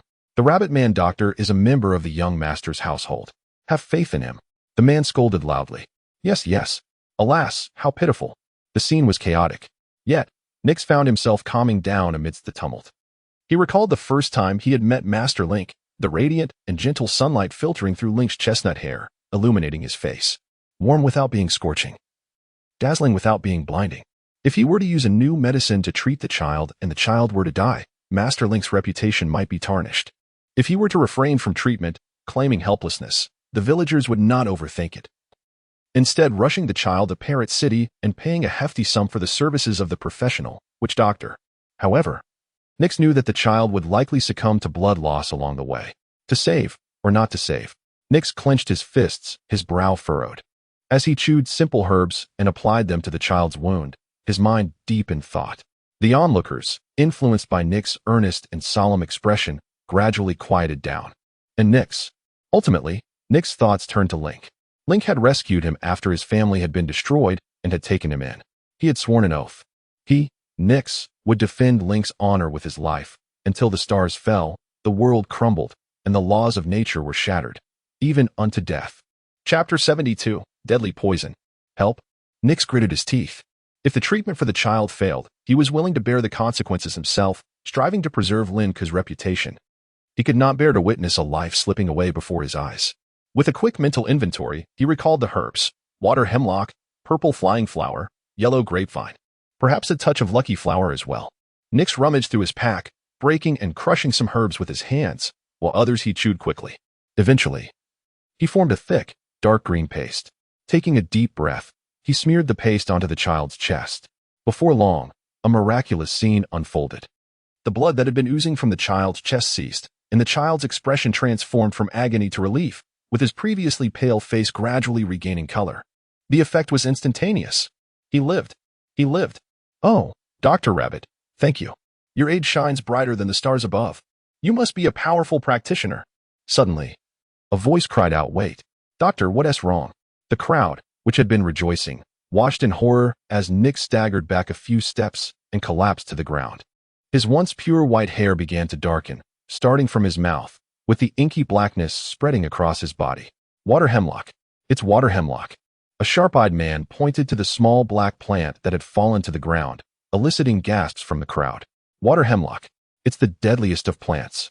There have been tales of people who, upon accidentally touching it, succumbed to death mere hours later after unwittingly bringing it to their lips. The terror of water hemlock, often referred to as the gaze of the god of death, was palpable. It dawned on the crowd that the paste smeared on the child's chest contained the chewed remnants of the deadly plant. Yelu, my little Yelu, the child's mother, realizing the gravity of the situation, broke free from her husband's grasp and rushed to her son's side. Her heart sank. Had he been poisoned?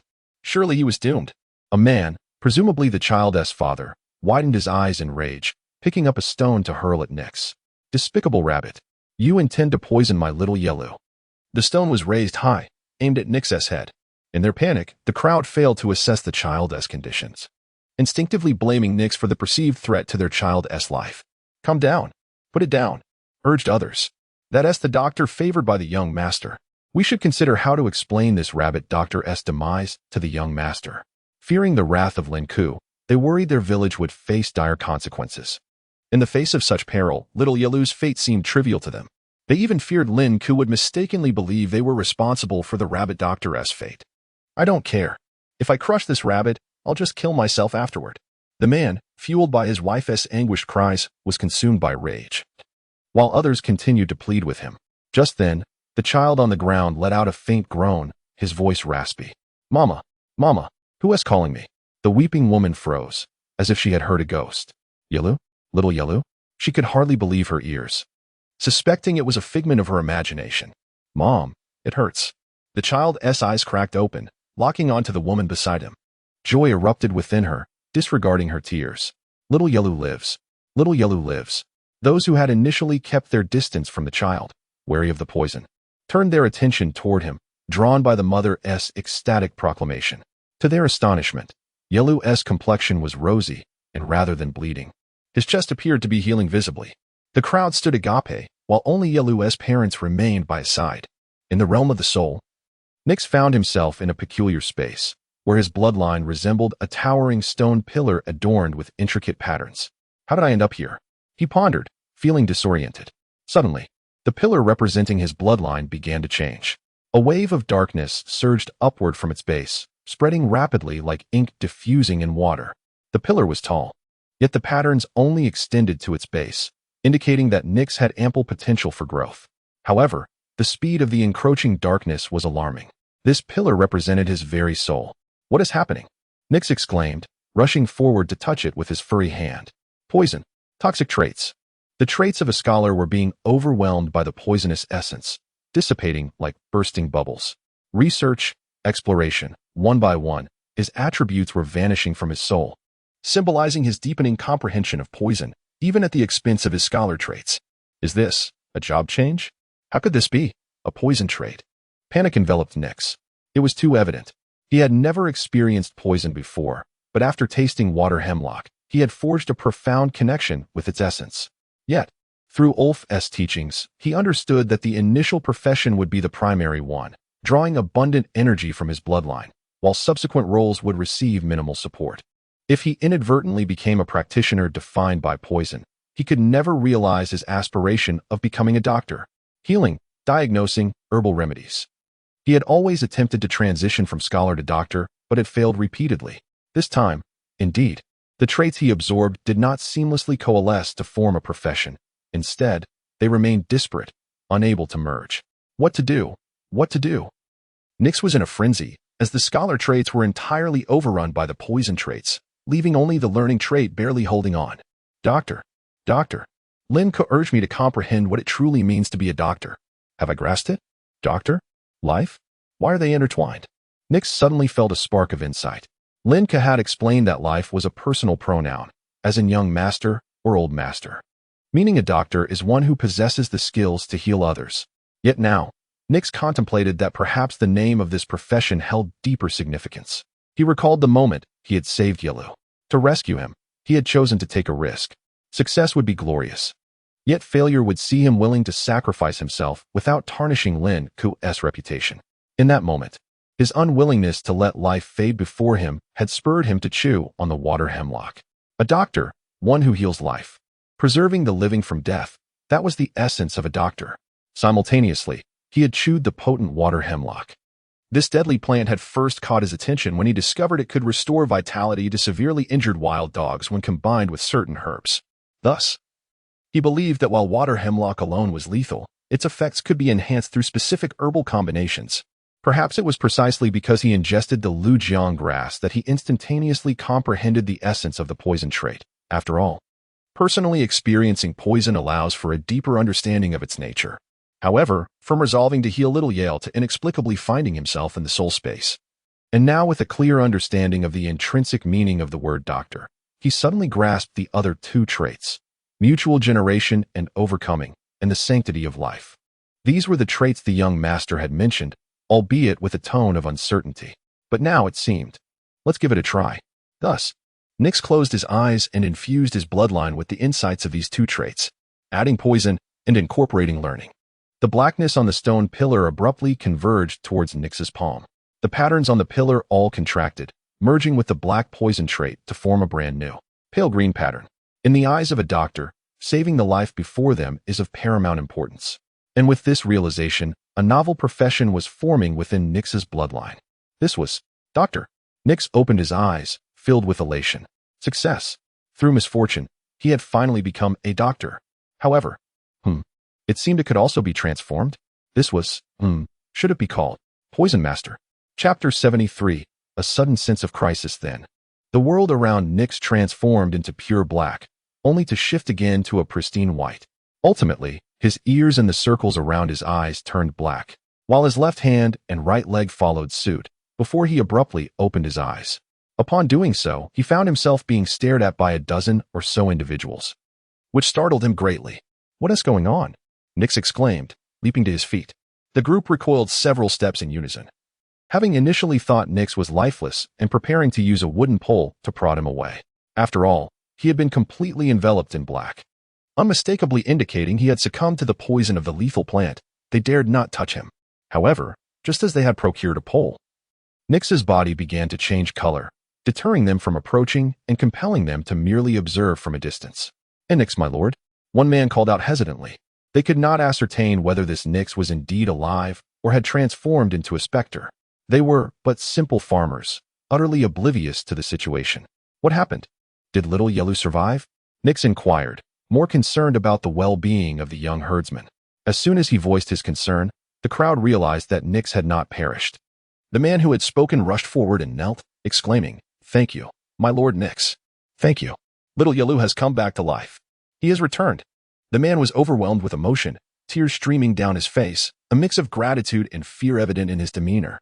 He had nearly struck the rabbit doctor before him with a stone. "It's all right, as long as he is safe." "But why did the Gula Bull suddenly attack little Yelu?" Nyx said, relieved to hear of Yelu's survival. He helped the man to his feet and began to casually inquire about the circumstances. Seeing that Nyx was unharmed, the others relaxed and returned to their own tasks, embodying the quintessential traits of rural folk, which included a disinterest in matters that did not concern them. For instance, they did not question how both little Yelu and Nyx had consumed the lethal plant, yet remained alive. In their hearts, they believed it was the ancestors of Azin who were watching over them. The little flower must have referred to the Gula Bull they tended. "Is that so?" Nyx suddenly twitched his nose, a sense of impending danger washing over him, causing his long ears to perk up. Ove had mentioned that this was a sixth sense attributed to seasoned practitioners. The more powerful the practitioner, the keener their perception of impending peril, which explained why legends rarely fell. "Very well, I shall take my leave. Remember to prepare plenty of meat and vegetables for little Yelu." He had not anticipated, nor had Lin Ke, that in such a brief span, he had successfully assumed the role of a doctor. This validated Lin Ke's hypothesis, as the two most crucial traits indeed required practical experience to comprehend. Had Nyx not deeply understood the concepts of interdependence and the sanctity of life, he might have taken a much longer time to become a doctor. "Rabbit doctor, we still have some silver coins we wish to offer you." The man called out as Nyx prepared to depart, eager to retain him. "I must take my leave. The young master is awaiting me." Nyx waved his hand, shouldering his pack and transforming into a fleeting white shadow as he dashed out of the village. The man scratched his head in frustration but, after a moment, seemed to resolve himself and headed home. At the Azin castle, Lin Ke set down his quill and rose to gaze into the distance. Just moments ago, he had experienced a faint flutter of unease in his heart. This sensation was so subtle that, had it not been for his keen reflexes, he would have surely missed it. The sixth sense? Lin Ke murmured to himself, recognizing it as such. Yet, it felt exceedingly weak, akin to a mere mosquito bite, barely perceptible. This sixth sense warning did not resemble a life or death alarm. Rather, it seemed more like a premonition of a minor fortune about to befall him. Too feeble. If there were truly a significant crisis, at least Ove would undoubtedly sense it. The absence of Ove's awareness indicated that this crisis was negligible in his eyes. Lin Ke merely needed to remain sheltered under Ove's protective wing. "Little Lin Ke, what are you up to?" At that moment, Fulon suddenly pushed open the door, carrying a small platter. Ever since she had attended the performance, her spirits had soared, and she no longer dwelled on matters concerning Garros. "Mother, spoilers are truly unwelcome." Lin Ke sighed, closing the sheepskin book on the table, which contained the script he was penning for the Ring of the Serpent. Fulon had been sneaking around, eager to catch a glimpse of the script, bringing fruits one moment and pastries the next. One might mistake her for a maid. "Spoilers? How delightful. What fun would that be?" she retorted, pinching Lin Ke's cheek. Fulon had become an avid fan of the Ring of the Serpent, constantly visiting Lin Ke to check for new drafts and to urge him to write more. Just as Lin Ke was about to respond, a servant's voice echoed from outside. Young master, the lady of the house requests your presence for a distinguished guest." "Distinguished guest?" Lin Ke exchanged glances with Fulon. She hurried out, knowing that she must don the most formal attire to receive a guest of such stature. While Lin Ke felt compelled to change into his finely crafted and luxurious attire befitting a viscount's heir, as a mark of respect for the visitor. Distinguished guests were synonymous with nobility, and in Azin, such visitors were typically at least of viscount rank or higher. Otherwise, they would merely be considered guests. Both of them instructed the servants to prepare their garments. Half an hour later, they were dressed appropriately. Fortunately, Lin Ke needed no makeup or hairstyling. Otherwise, it would have taken even longer. John paused his work to follow Lin Ke closely. In the absence of butler Billy, he served as the castle's steward. Upon reaching the reception room, Fulon entered first, opening the door. Lin Ke followed her inside, with John and Fulon's personal maid entering a step behind. Lin Ke had encountered few nobles of Viscount rank or higher and was unaware of who this particular noble might be. How intriguing indeed. Oh, they have arrived. Young Master Darren, this is our Azen's future heir and his mother. Little Lin Ke, come here. Voices of conversation filled the reception room. Lin Ke noticed that Lady Antoa appeared somewhat reserved. In the spacious reception room stood a dozen attendants, with several chairs positioned beside the windows. Antoa sat on the right. Her hair styled in an intricate updo, adorned in a lavish and opulent crimson gown, distinctive to Azen. To her left stood a small child, an 8 or 9-year-old with blue hair tied back and pale blue eyes, clad in blue and white garments reminiscent of waves crashing upon the shore. A noble. Moreover, judging by the child's splendid attire, the indifference and grace in his demeanor, his fair complexion, and striking blue hair and eyes, it was evident that he hailed from a distinguished lineage. Blue hair and blue eyes were telltale signs of a noble bloodline. It appeared that this was indeed a person of high rank. Lin Ke smiled. Chapter 74. A Debt Collector's Visit. The reception room attendants adorned in vibrant scarlet and monochrome livery stood on one side, while those in azure and white occupied the other. Behind the distinguished guest, Derlin, stood a youthful man with silver hair, presumably his steward. As Frood and Lincoln entered, the boy named Derlin silently scrutinized them with a detached gaze, lingering particularly on Lincoln. Esteemed guest, greetings, Frood uttered, lifting the hem of her skirt in a slight curtsy. Greetings, Lincoln echoed, his expression composed. The grand madam, radiating warmth and elegance, rose to greet them. My dear sister, come closer. And you, young Lincoln, take a seat here beside me.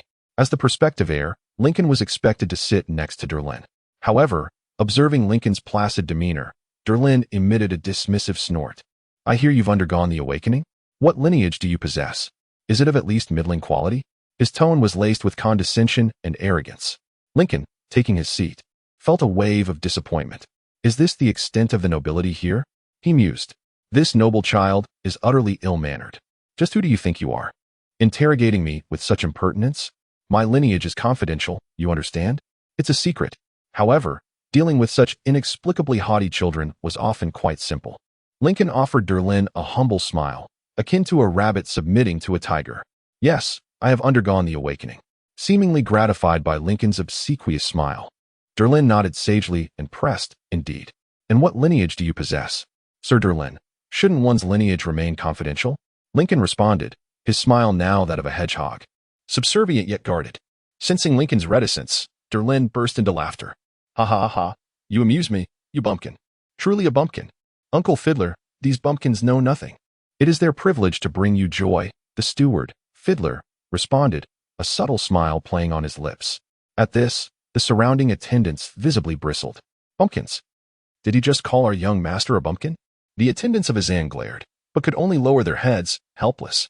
They knew Derlin was an honored guest, and any rash action would harm young Lincoln. As for Lincoln, he subtly squeezed Frood's hand, who had been frowning. After being touched by Lincoln, her brow unfurrowed, and she remained silent. Lincoln then glanced at Anton beside Frood, who smiled, her eyes narrowing as she exchanged a look with him. Lincoln understood their meaning instantly. Sir Derlin, might I inquire as to your esteemed origins? Lincoln inquired gently, his smile akin to a stick probing a thicket. He was assessing whether this thicket was merely a clump of weeds or a rare celestial herb. If his origins were significant, so be it. But if he hailed from a minor viscount or a lesser earl, things would become interesting. Moreover, Anton should have provided a proper introduction upon their arrival. Without clarity, who knew who Derlin was? Me? Humph. Derlin seemed incapable of speaking through his mouth, relying solely on nasal exhalations, like an arrogant swine. At least, that was Lincoln's perception. Uncle Fiddler, enlighten them, Derlin said, casting a sidelong glance at Lincoln before turning away. The young steward, Fiddler, bowed slightly and said in a gentle tone, We hail from the ancient Blue Blood family. The Blue Blood family. Lincoln's eyes flickered with recognition. The surname was unremarkable, but a different appellation might be more familiar. The Azure Blood family. Situated in the east, the Azureblood family possessed an ancient lineage, and the current Grand Duke Azureblood of Gula Kingdom was the head of the Blue Blood family. Furthermore, Grand Duke Azureblood was a legend, commanding dozens of planes, his personal strength and influence unparalleled. I see. Understanding dawned on Lin Ke. May I inquire as to the purpose of your visit? Is it not obvious? Derlin harbored animosity towards Lin Ke for his lack of obsequious reverence. In his experience, most rural nobles were either cowering in fear or prostrating themselves, eager to kiss his feet. You owe me 280,000 gold coins. When will you repay them? Derlin scoffed. Lin Ke chuckled. I am unaware of ever owing you gold coins. Before Derlin could respond, Intan's expression shifted, but Lin Ke subtly gestured for her to remain silent. Derlin, oblivious to Lin Ke's gesture, widened his eyes in disbelief. You dare to renege? You dare to default on my father's debt? Do you even know who my father is? He looked up at the steward beside him. The steward narrowed his eyes, scrutinizing Lin Ke. No one had ever dared to default on Grand Duke Azureblood's debt. Not even the esteemed sleepless majesty of Gula Kingdom. Lin Ke shook his head. You stated that I owe you, not that I owe Grand Duke Azureblood. Or that my father owes Grand Duke Azureblood. A little wordplay, perhaps? Had I been a native rural noble, I might have fawned over you. But I hail from a world where everyone is equal, at least superficially, and my dignity is not so easily compromised, unless compensated. Moreover, strength reigns supreme here. Who cares whose son you are? You are not your father. Derlin, momentarily taken aback, was at a loss for words. Young Master Lin Ke, we are here representing the will of the Grand Duke, the steward said, his expression unchanged. The repayment date is but a few months away. Lin Ke nodded slightly, explaining, I have no intention of defaulting on Grand Duke Azureblood's debt, but there are still a few months remaining. But wasn't Viscount Azan killed? Derlin blurted out, seemingly surprised. If he's dead, how will you repay the debt? Just give me the castle and the estates. The truth was revealed. Derlin, still a child, had inadvertently exposed the true purpose of their visit, not to collect the debt, but to seize the property prematurely. Upon hearing that Viscount Azan was dead, the expressions of those present shifted dramatically. Lin Ke narrowed his eyes. Viscount Azan is merely trapped in another plane. He has not been declared dead. Your certainty of his death suggests involvement, Sir Derlin. Or perhaps, is this the will of Grand Duke Azureblood? To collect debts before they are due and to oppress and exploit other nobles of Gula Kingdom? Derlin claimed that Garaseth was dead, even though he hadn't been declared so. Such allegations were problematic. If Derlin was responsible for Garaseth's death, it would be a serious matter, as Garaseth had the backing of the Azan family. Although Azan was a small frontier family, its network of connections was intricate and deeply rooted in the region. Furthermore, if Grand Duke Azureblood was collecting debts months in advance, it would be a clear violation of his oath. For nobles, who valued honor above all else, this was unforgivable. Even a few days' anticipation would be considered a breach of faith. As for Derlin, he is merely a son of a Grand Duke. Not to mention the numerous progeny of the Grand Duke. He likely has a dozen or even 20 sons alone. Furthermore, when considering various collateral branches and illegitimate offspring, he must have hundreds, if not thousands, of contemporaries. If Derlin were to reveal a desire to eliminate a viscount, especially if he is not among the Grand Duke's favored descendants, it is likely he would face disgrace. Moreover, if he were to feign representing the Grand Duke and tarnish the honor of the Deep Blue family, his fate would be sealed. You speak nonsense, Derlin exclaimed, his face flushed upon hearing Lin Ke's words. Lin Ke smiled slightly and replied, that is not my assertion, but rather yours, young Master Derlin. You claimed that Viscount Azan has perished, and you stated your intention to seize our castle. Humph, do you truly believe you can usurp our castle and estate? Chapter 75, The Exchange Between the Scholar and the Knight in the Reception Room. Derlin slammed his hand on the chair and strode toward Lin Ke, accusing him. You are speaking nonsense. The atmosphere instantly became tense. Lin Ke remained still, his expression as calm as still water, even suppressing a hint of amusement. Antova and Frong exchanged anxious glances, but Lin Ke gestured for them to remain silent, leaving them seated in quietude. You have misunderstood, young Master Lin Ke, sighed the butler Fidel. Stepping forward. From the past few minutes, it was evident that young Master Derlin was significantly inferior to Lin Ke. However, as a member of the Deep Blue family's butler team, he felt obligated to defend Derlin's honor. He bowed to Lin Ke and continued, We have come primarily to celebrate your birthday, and, in a spirit of goodwill, to gently remind the Azan family about their debts. Moreover, we have learned about the movements of the Azen count through your family, which is entirely unrelated to us. The notion of demanding repayment in advance is utterly unfounded. A primary purpose of celebration, alongside a reminder of debts, with all else being mere fabrications. This butler truly understands the art of conversation, Link mused.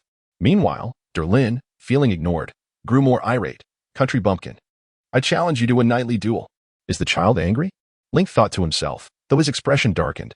Being called a country bumpkin would irk anyone. Master. This is unwise, Frong interjected, though inwardly sighing. Surprisingly, Lin's anger intensified. I will show this country bumpkin just how formidable my water control bloodline is. I am a first-level knight. The essence of Azen is none other than a torrent. Water control bloodline. Link was taken aback that Lin openly revealed such a secret. The bloodline was meant to be kept confidential. The term Azen originally meant torrent, and Lin's father, Garros, was likely the one who awakened this bloodline. Seeing Link's reaction, Lin chuckled. Haha, country bumpkin, you are unaware, aren't you? Decades ago, bloodlines ceased to be secrets. Only by informing your mentor of your bloodline can your profession be tailored to suit you better. Only a country bumpkin would hoard their bloodline like a miser. I see. An evolution in knowledge and perception. However, Link pondered, it is still prudent to keep one's bloodline a secret from too many people. Of course, some critical information may be disclosed when necessary.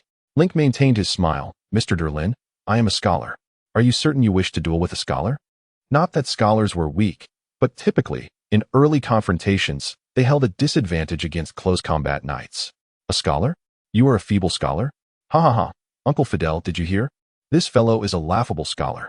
Lin guffawed. Yet before he could finish, Fidel approached him, expressionless, and rudely covered Lin's mouth. To call a scholar feeble. If Lin's words got out, it wouldn't just be other professionals who would react. The Deep Blue family would surely not let him off lightly. After all, the Deep Blue family boasted numerous powerful professionals who followed the scholar path, many of whom held statuses rivaling that of the Duke of Deep Blue. Fidel cast a glance at Lin, pondering what had gotten into him today. Perhaps visiting the countryside had revealed his true nature. As Lin felt his mouth being covered, his eyes darted around, realizing the gravity of his words. After all, he was foolish. He simply couldn't shake off the pride he felt at Link being a scholar. He pushed Fidel's hand away, retorting, I doubt you dare to duel me. This time, I shall let you off. TSK, how could such a brilliant and powerful Duke of Deep Blue have such a dim-witted descendant? Link chuckled, shaking his head. At that moment, a rumbling thunder echoed from outside. Link, challenge him. It was the voice of Ove.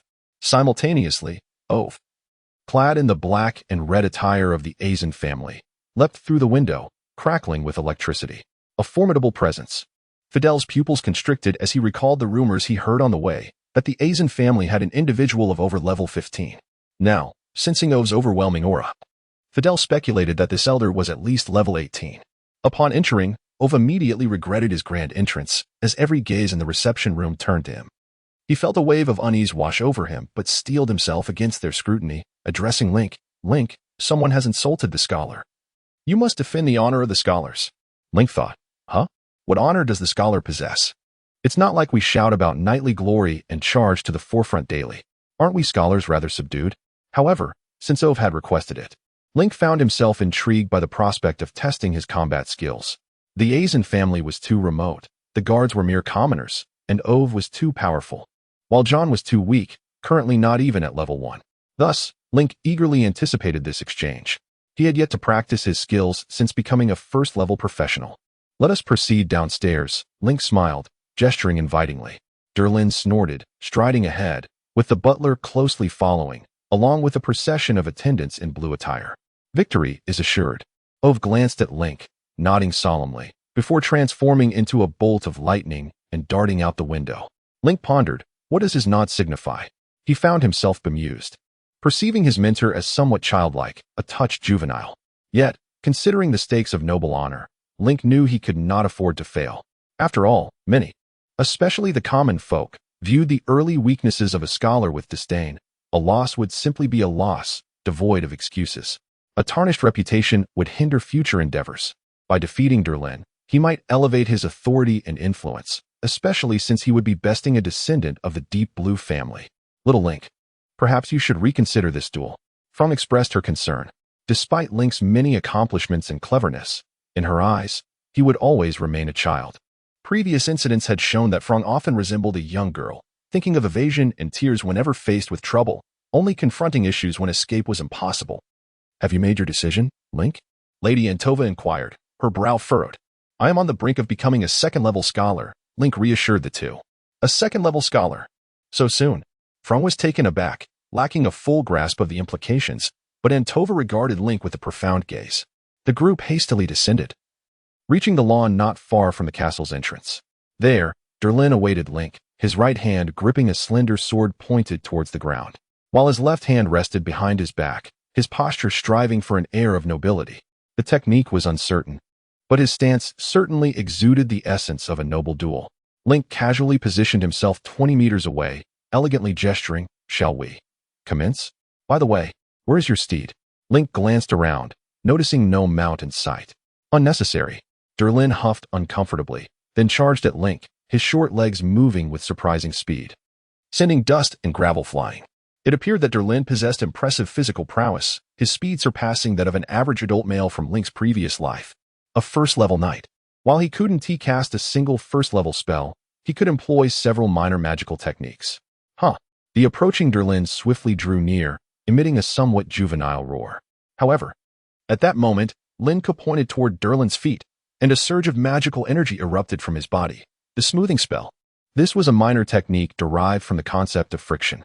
It is crucial to understand that human movement, whether walking or running, relies on the friction generated with the ground.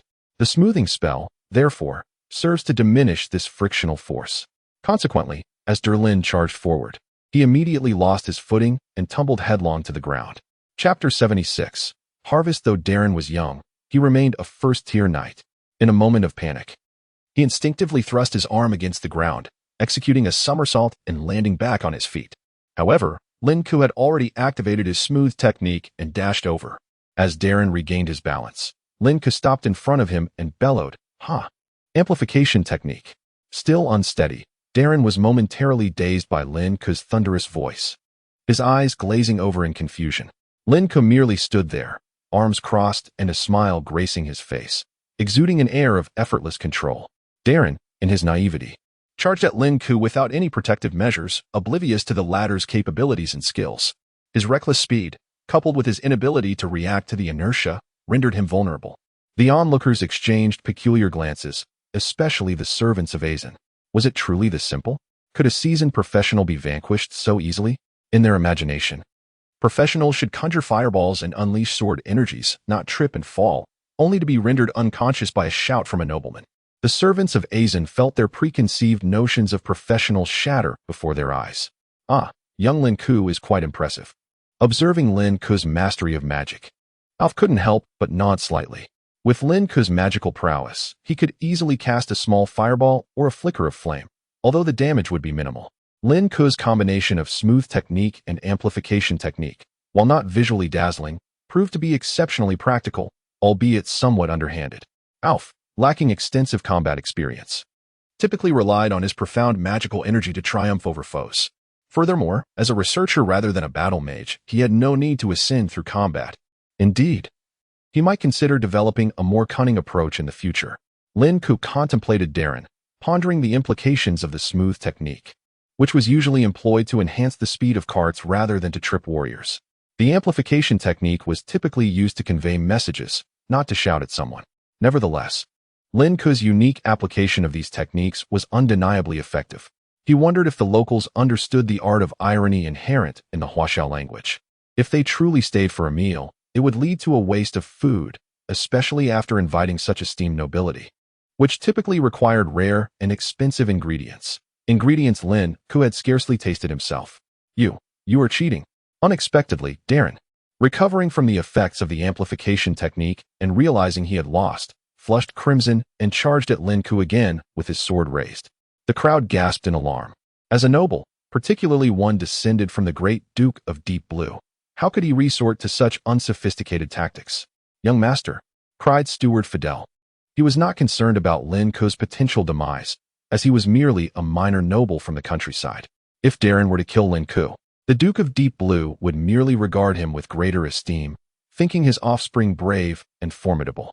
However, should Darren resort to a sneak attack, especially after having already lost, it would tarnish the family's reputation, inviting scorn from other descendants of the Deep Blue lineage. If the Duke learned of this, he might very well strike Darren down, and perhaps even Fidel would face dire consequences. With this thought, Steward Fidel rushed onto the field, his hands bursting forth with a glow. The first skill of the Steward class, Skill Command. He aimed to restrain Darren. After all, he was but a first-tier professional, and could not compare to his seasoned experience. He even pondered why Alf remained indifferent. Meanwhile, Alf observed with a grin, unlike his companions, Flong and Antova, who were visibly anxious. He knew his pupil all too well. If it had been a silent ambush, it might have been different. But Darren's loud and reckless approach left Lin Ke defenseless. Water flow, Darren shouted, a thin layer of light blue water enveloping his rapier, a manifestation of his professional energy. Yet, just as Darren's blade neared Lin Ke, a gentle breeze coalesced around him. Bang! The thin veil of wind prevented Darren from advancing even a single step. Master Darren, do you refuse to concede? Yet, I wonder why you prefer sneaking up from behind. Is the glory of the Deep Blue family so blinding that you fear it might dazzle me? Lin Ke turned, his smile unwavering. The protective layer of air surrounding him was, in fact, a pressure shield. Not quite a skill yet, merely a technique of utilizing professional energy. Of course, he was already learning to construct a streamlined pressure shield for future skill deployment. Aye. Ancestors above. Darren, unable to advance with his sword, found himself immobilized by Fidel's command, his eyes wide in disbelief. He suddenly realized the gravity of his actions. He had tarnished the honor of the Deep Blue legacy. Master Darren, while you may regard this spar as mere play with a friend, and while it is not a knightly duel, such behavior is still unacceptable. Fidel promptly reframed the encounter as a friendly contest, turning to Lin Ke, young Master Lin Ke, to commemorate your friendship with Master Darren. We present you with a precious 8th-tier magical beast blue smoke all-tail feather. As he spoke, Fidel produced a long, delicately glowing feather, approximately 30 centimeters in length. Thank you for this token of friendship, Lin Ke replied, sensing the magical resonance within the feather, a smile gracing his lips. I thoroughly enjoyed my time with Master Darren. He placed particular emphasis on the word enjoyed. Fidel sighed in relief, recognizing the exceptional wisdom of the young Master Azen. However, at that moment, Alf let out a soft hum, the sound piercing Fidel's ears. Startled, Fidel glanced at Alf's impassive face, inwardly wincing, and then proclaimed loudly. In addition, this 6th-tier slumberwood is a gift for young Master Lin Ke's birthday. Please accept it. In his hand, he revealed a seemingly ordinary piece of wood. Fidel had noticed Alf casting a surprised glance his way moments before, indicating that this gift was prompted by Alf's discontent. 2 gifts brimming with magical energy. How fortunate. Fidel approached Lin Ke, his heart heavy with disappointment in Darren, who stood behind him, rendered mute and motionless by the command skill. Perhaps the Duke's 138th daughter might not be so bad after all. Thank you. Lin Ke received the 2 tokens of victory from Fidel and turned to wave at Flong and the others. Yay! Flong cheered, raising his fair fist in delight, while Antova beamed with joy. Young Master Lin Ke, our purpose has been fulfilled, and we shall take our leave. I look forward to our future encounters, Fidel said, bowing slightly before Lin Ke. Having lost face while dining at another's table, would he endure further humiliation? May your path be ever smooth, Lin Ke nodded with a smile, echoing a sentiment akin to safe travels. Thus, Fidel the steward waved his hand, and the servants and guards adorned in garments of waves and tides hastily approached the reindeer-drawn cart by the roadside. The Dellin family did not employ oxen or horses for their transport. Instead, they utilized a unique breed of blue reindeer, a specialty of the Dellin lineage. The young Master Dellin's gaze towards Lin Ke transformed from anger to a simmering resentment, revealing a child with a long memory. This entourage arrived in haste and departed just as swiftly.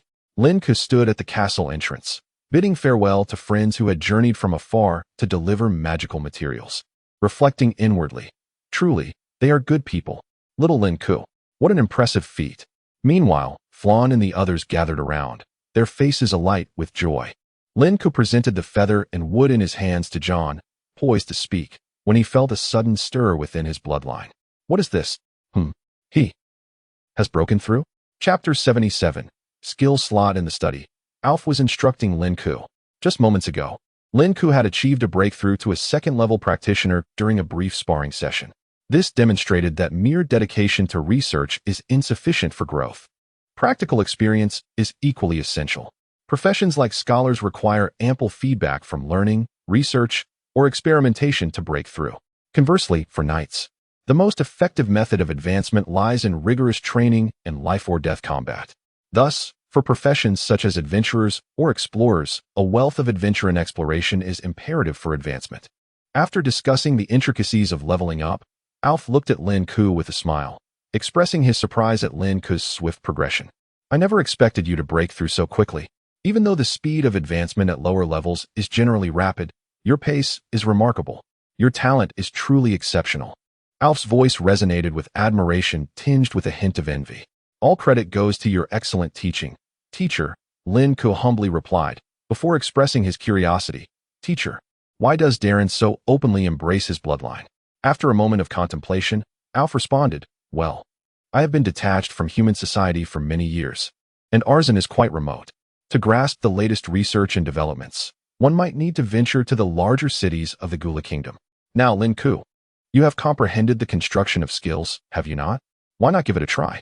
With a cheerful demeanor, Alf encouraged Lin Ke, who promptly set off to experiment. In the realm of the soul, 3 small saplings representing Lin Ke's bloodline were quietly growing, assimilating the elemental energies he had previously provided. Notably, the bloodline of knowledge was distinguished by a delicate, thin leaf. This was his first skill slot. Lin Ke suppressed his excitement as he hurried to the knowledge bloodline and gently touched it. A void greeted him. 2 hazy feedbacks flowed from Lin Ke's spiritual form to the leaf. Upon opening his eyes, he witnessed the 2 nebulous feedbacks swirling, bubbling, and ultimately merging into one. This fusion gradually seeped into the leaf, forming intricate and mysterious patterns. Success in construction. This marked the successful establishment of a skill, the streamlined pressure shield. To Lin Ke, the process of skill construction seemed devoid of difficulty. The true challenges lay in the creation and selection of skills, as well as their future development and application. For instance, his choice of a streamlined shield was simple. While in motion, the streamlined design would enhance his speed and impact. After all, his leader bloodline was destined to embrace the role of a knight. A streamlined shield would be tremendously beneficial during a charge. Having successfully established his first skill slot, Lin Ke took a moment to appreciate the changes brought by his advancement to the second level. There were no bottlenecks. For the invention of papermaking ensured that his limitations would not manifest until at least level 8, and with additional learning feedback, his constraints would become even more advanced. Beyond bottlenecks, there was also capacity. Previously, his bloodline could accommodate only enough energy for the application of 2 or 3 minor magical techniques. However, now he could wield 3 or 4 spells or skills, and if it were a skill from the skill slot, he could unleash it up to 8 times. The significance of skills from the skill slot was thus undeniably substantial. At this moment, Lin Ke could finally be considered a true practitioner. In contrast to the 2 deep blue giant tigers that had previously attacked the caravan, whose assaults were insurmountable for hundreds of guards, the current Lin Ke could likely handle one alone, with a reasonable chance of overcoming 2.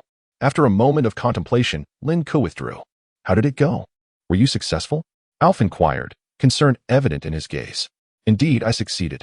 Lin Ke beamed, his body thrumming with magical energy, almost instantly manifesting the shield. A thin, nearly invisible cyclone formed around him, creating a differential pressure. The historical Meerberg hemispherical experiment, which required 16 horses to pull apart 2 evacuated metal hemispheres, provided a context for his achievement. Ordinary attacks would be repelled by the pressure shield surrounding Lin Ke.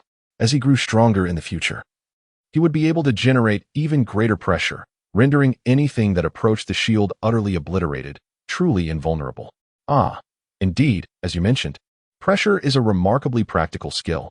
Perhaps it could also be utilized offensively. Alf mused, extending his thunderstaff towards Lin Ke's shield, feeling the resistance it provided, which sparked a cascade of thoughts. This tendency to ponder and explore new phenomena was a common trait among Alf and many scholars. Lin Ke chose not to interrupt him, instead sitting quietly nearby to experiment with other skills. For example, he practiced the power augmentation technique Alf had taught him, akin to a pulley system. Lin Ke estimated he could apply this skill 5 or 6 times using pure magical energy. as it consumed significantly less mana than the pressure shield, comparable to merely 2 instances of the amplification spell. This power augmentation is quite effective, Alf remarked as he concluded his contemplation, admiring the magical energy emanating from Lin Ke's fingertips. Hee. Lin Ke chuckled, then recalled something. By the way, teacher, your research focuses primarily on the study of strength and electricity, correct? Yes. This is a question you will inevitably encounter in your future. So let me share some insights with you. Alf began his lecture anew, and Lin Ke attentively listened. In summary, it involved the concepts of commonality and randomness. Alf had initially studied mechanics under his mentor, later stumbling upon electricity by chance, discovering the potential for mutual enhancement between the two fields. Particularly, he recognized the broader and more powerful prospects of electrical studies, leading him to pursue both mechanics and electricity, ultimately specializing in the latter. As for Lin Ke, his studies on pressure would encompass various aspects, including the formation of wind, which is intrinsically linked to pressure. Coupled with the resistance aura he learned from Alf, akin to a gravitational and repulsive force skill, Lin Ke would be capable of preventing enemies from approaching him easily in the future. By the way, teacher, the slaves are prepared. Shall we commence the excavation today? Lin Ke regarded his first personal dimension with great significance, as it would serve as his future research laboratory. Very well, Alf agreed. Upon reaching the first floor, Lin Ke instructed John to summon the slaves and arrange them at the entrance. Today, I have an announcement to make, Lin Ke proclaimed with a gentle smile, his hands clasped behind his back, embodying the composure of a seasoned official. Chapter 78. Azen Coin and Performance Assessment System before the Castle of Azen. Slaves stood haphazardly in several lines, watched over by a few attendants. Young master, everyone is gathered. Please take a look. A burly man with a shaved head approached Lin Ke, a look of ingratiation upon his face, wielding a barbed whip. Perched on Lin Ke's shoulder was a trembling, featherless little bird, its eyes still heavy with sleep. It was Little Fortune. After hatching, Little Fortune had shown remarkable recovery, although its feathers grew rather slowly, leaving it bare. Despite its lack of plumage, the little creature was unperturbed by the cold, yearning to cling to Lin Ke at all times. Lin Ke felt an endearing connection to Little Fortune, perhaps due to the illusion of it resembling a phoenix during its hatching, or perhaps because of its inherent resilience. Thus, whenever circumstances allowed, Lin Ke permitted Little Fortune to accompany him. Who are you? Lin Ke inquired, gazing at the bald man, unable to recall any one of his description within the castle. Ah, young master, I am Jack, the bald man replied, his face a mask of servility. I used to be the cook, specializing in making jams and juices. A couple of days ago, Butler Billy saw my strong arms and assigned me to oversee the slaves. Well, are the slaves prepared? And the tools? We are to head to the mines shortly, Lin Ke nodded slightly. Yes, everything is ready, Jack replied, bobbing his head in affirmation. Lin Ke then turned his attention back to the slaves and announced, what I am about to declare is quite simple. You all have the opportunity to become commoners. Commoners of Nazing. These slaves had been purchased from the city, typically captives caught by lords in other lower planes. The captives were sold to slavers and subsequently trained as slaves by professional slave owners before being sold again. Thus, these slaves were likely from various planes, given the rarity of war in Nazing. Commoners? Jack the bald man looked taken aback, unable to comprehend his young master's sudden outburst. While slaves could indeed become commoners, doing so would require them to earn wages for any work they undertook. Slaves, on the other hand, merely needed to survive without starving. Naturally, even if one did perish from starvation, it would not matter to anyone. Consequently, the once numb slaves stirred at Lin Ke's proclamation, their expressions shifting, though their bodies remained still out of long-conditioned reflex. Unless commanded by their master, they dared not move. I shall now announce the requirements for becoming commoners, Lin Ke continued. And I will have, Jack read them out. Initially intending to assign the task to John, Lin Ke opted for Jack instead, as John appeared exhausted. And Jack seemed quite capable. Can you read? Lin Ke inquired, looking at him. Jack instinctively nodded. Then read. Lin Ke raised an eyebrow, producing the prepared regulations from his cloak and tossing them to Jack. Jack accepted the papyrus with trembling hands, momentarily astonished by the difference between this paper and parchment. Before quickly unfolding it and beginning to read aloud, slaves belonging to the castle of Azen may exchange the following rewards upon fulfilling these conditions. 1. Work 12 hours daily for a consecutive month to earn 1 Azen coin. 2. Accumulate an additional 10 hours of overtime within that month for another Azen coin. 3. Exceed 15 hours of overtime. Deduct 1 Azen coin. 4. 1 Azen coin may be exchanged for a daily meal, including a meat dish. 5. 3 instances of illness will cost 1 Azen coin for treatment. 6. 34. Accumulate 60 Azen coins to attain commoner status. This includes your descendants. There were a total of 34 clauses, and it took Jack over 10 minutes to stumble through the reading, mispronouncing many words, revealing his limited literacy. Many of the terms and syntax were crafted by Lin Ke, akin to a subject from the Tang dynasty struggling to comprehend the evening news, not entirely incomprehensible, but requiring adaptation for first-time exposure. After the reading, the expressions of the slaves underwent a discernible transformation. While they may not have absorbed much of the information, the notion of potentially becoming commoners, along with the prospect for their descendants, ignited a spark within them. Their eyes, once dull and rigid, now gleamed with fervor and vitality. Lin Ke observed this scene with satisfaction. For matters devoid of innovation and creativity, human initiative serves as the finest nourishment. Adding a catalyst known as interest would only enhance it further. Much like the working dogs of Lin Ke's former life, toiling day after day, year after year, saving cautiously. What was their ultimate aim? To transform their identities and lives, even improving the prospects of future generations. This entire system was something Lin Ke understood thoroughly. Just by observing the slaves before him, it was evident they would labor fervently idolizing the one who granted them the opportunity to rise to mastery, Lin Ke. Of course, it was indeed a pathway to elevation that Lin Ke was providing, and whether they could alter their fates depended solely on their own efforts. All right, from now on, you shall oversee the assessment of the slaves yourself, ensuring that the castle's operations remain unaffected. Lin Ke gestured towards Jack. There is a teleportation array in the dungeon. We shall begin mining tomorrow morning. Furthermore, Lin Ke pointed to the papyrus in Jack's hands. The reverse side contains a scoring sheet, which will evaluate the slaves based on their obedience, effort, and work efficiency. A score of 60 is required to pass. Only those who meet the daily workload will be considered satisfactory. John will instruct you on the specifics. Having said this, Lin Ke turned away, ignoring the excited Jack and the enthusiastic slaves, and entered the castle, making his way towards the underground prison. Guards were stationed along the path, particularly 2 exceptionally strong guards assigned to watch over the chamber containing the teleportation array. Young master, the 2 robust guards, wielding heavy iron swords, stood at attention before an iron door, greeting Lin Ke with a salute. Lin Ke smiled and nodded to them, entering the room before the teleportation array and channeling his magical energy into it.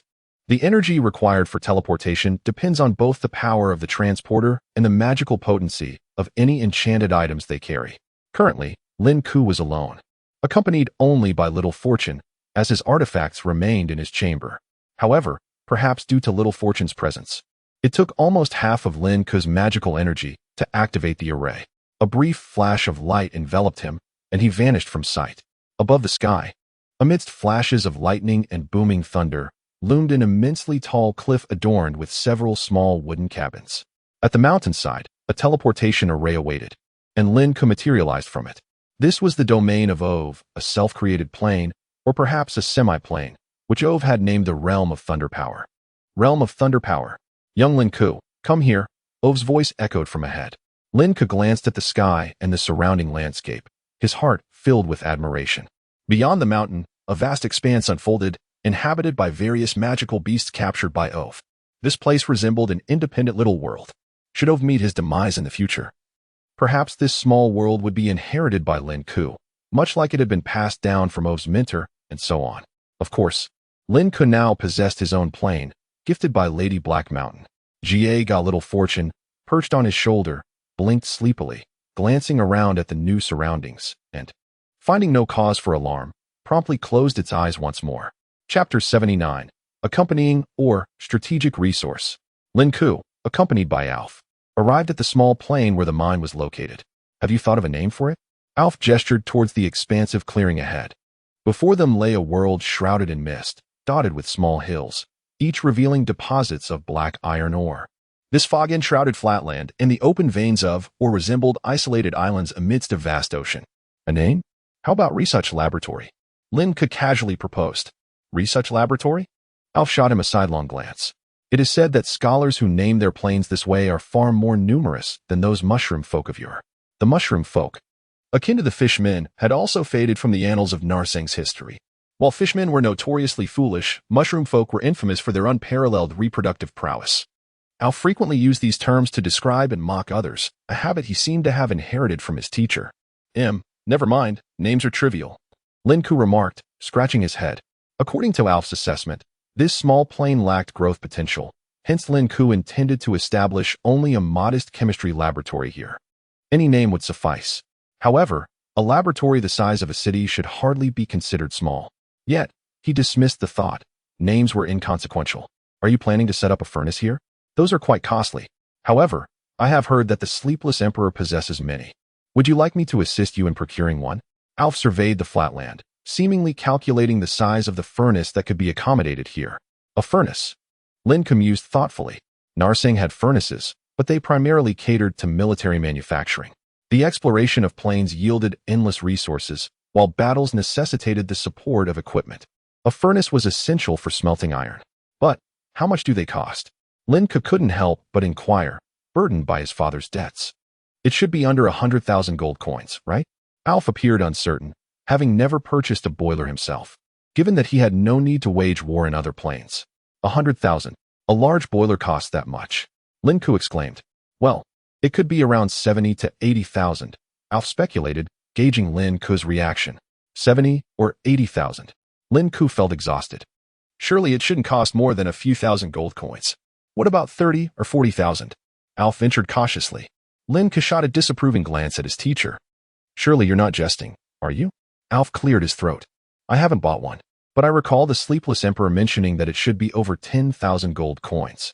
Over 10,000 gold coins. Lin Ke fell silent. Perhaps he should construct a blast furnace himself.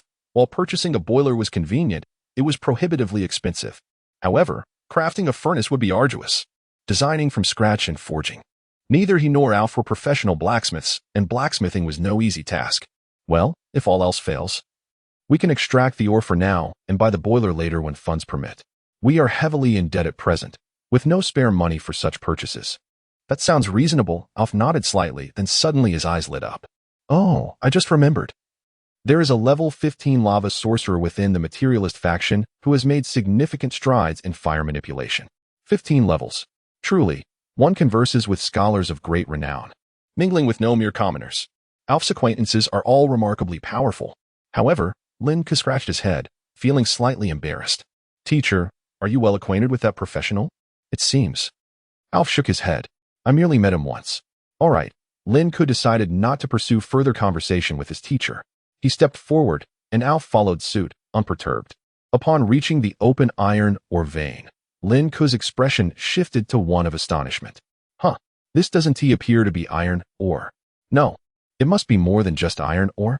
Lin Ke gazed at the pale yellow crystal before him, his astonishment deepening. What's wrong, Lin Ke? Is there an issue? Alf inquired as he approached. This resembles another type of ore. Lin Ke hesitated. Is this the accompanying ore of iron? Just then, the little creature perched on Lin Ke's shoulder, Little Luck, opened its eyes, curiously examining the pale yellow mineral. Eat, eat. A thought echoed in Lin Ke's mind. Do you wish to eat this mineral? Lin Ke asked, looking at Little Luck. Their bond allowed for mental communication. Lin Ke turned to Alf. Teacher, Little Luck wants to eat this mineral. Alf pondered. Some powerful magical beasts do indeed consume high-energy substances, which include but are not limited to meat, minerals, and plants. Lin Ke was taken aback, but felt reassured by Alf's consent. He gently set Little Luck down atop the accompanying ore. The moment Little Luck touched the ground, its eyes widened as it unfurled its hairless wings, raising its head to emit a resounding cry, caw. Instantly, the accompanying ore beneath it began to emit a faint reddish glow. With a whoosh, a series of fine grains gradually disintegrated from the accompanying ore, all of which were drawn into Little Luck's mouth as if it were drinking water. Minutes later, Little Luck's belly showed no sign of swelling, but it let out a satisfied burp, wisps of flame escaping from its mouth. Clearly, its talents were related to fire. Alf observed and remarked, I wonder if it bears the bloodline of a phoenix. Bloodline of a phoenix?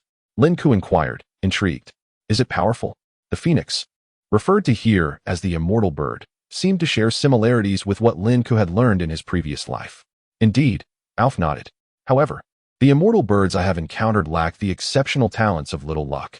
Its birth was infused with an entire legendary magical essence, and it even possesses a rule's shackles. Only ancient and powerful races attract such attention. Look at you. Beaming with pride, Lin Ke gazed at Little Luck with fondness, reminiscent of Fulong's gaze towards him. But teacher, I now understand what this accompanying her is. Lin Ke pointed to the pale yellow mineral ahead, having just witnessed Little Luck absorb a multitude of grains. Its burp and the flames, this can only be sulfur. Teacher, this is sulfur, one of the essential elements for creating gunpowder. Lin Ke spoke with conviction. Although he was unsure where Granny Heiss had procured her gunpowder ingredients, having sulfur meant he could accomplish many tasks. Is this the material for Heiss' explosive fire? Alf recalled Lin Ke mentioning. Granny Heiss was currently in a cottage within Alf's plane, researching and documenting chemistry. Indeed, Lin Ke's heart swelled with joy. The iron ore gifted by Lady Black Mountain had unexpectedly come with accompanying ore. As long as he had sufficient gunpowder, even Castleazen could be leveled.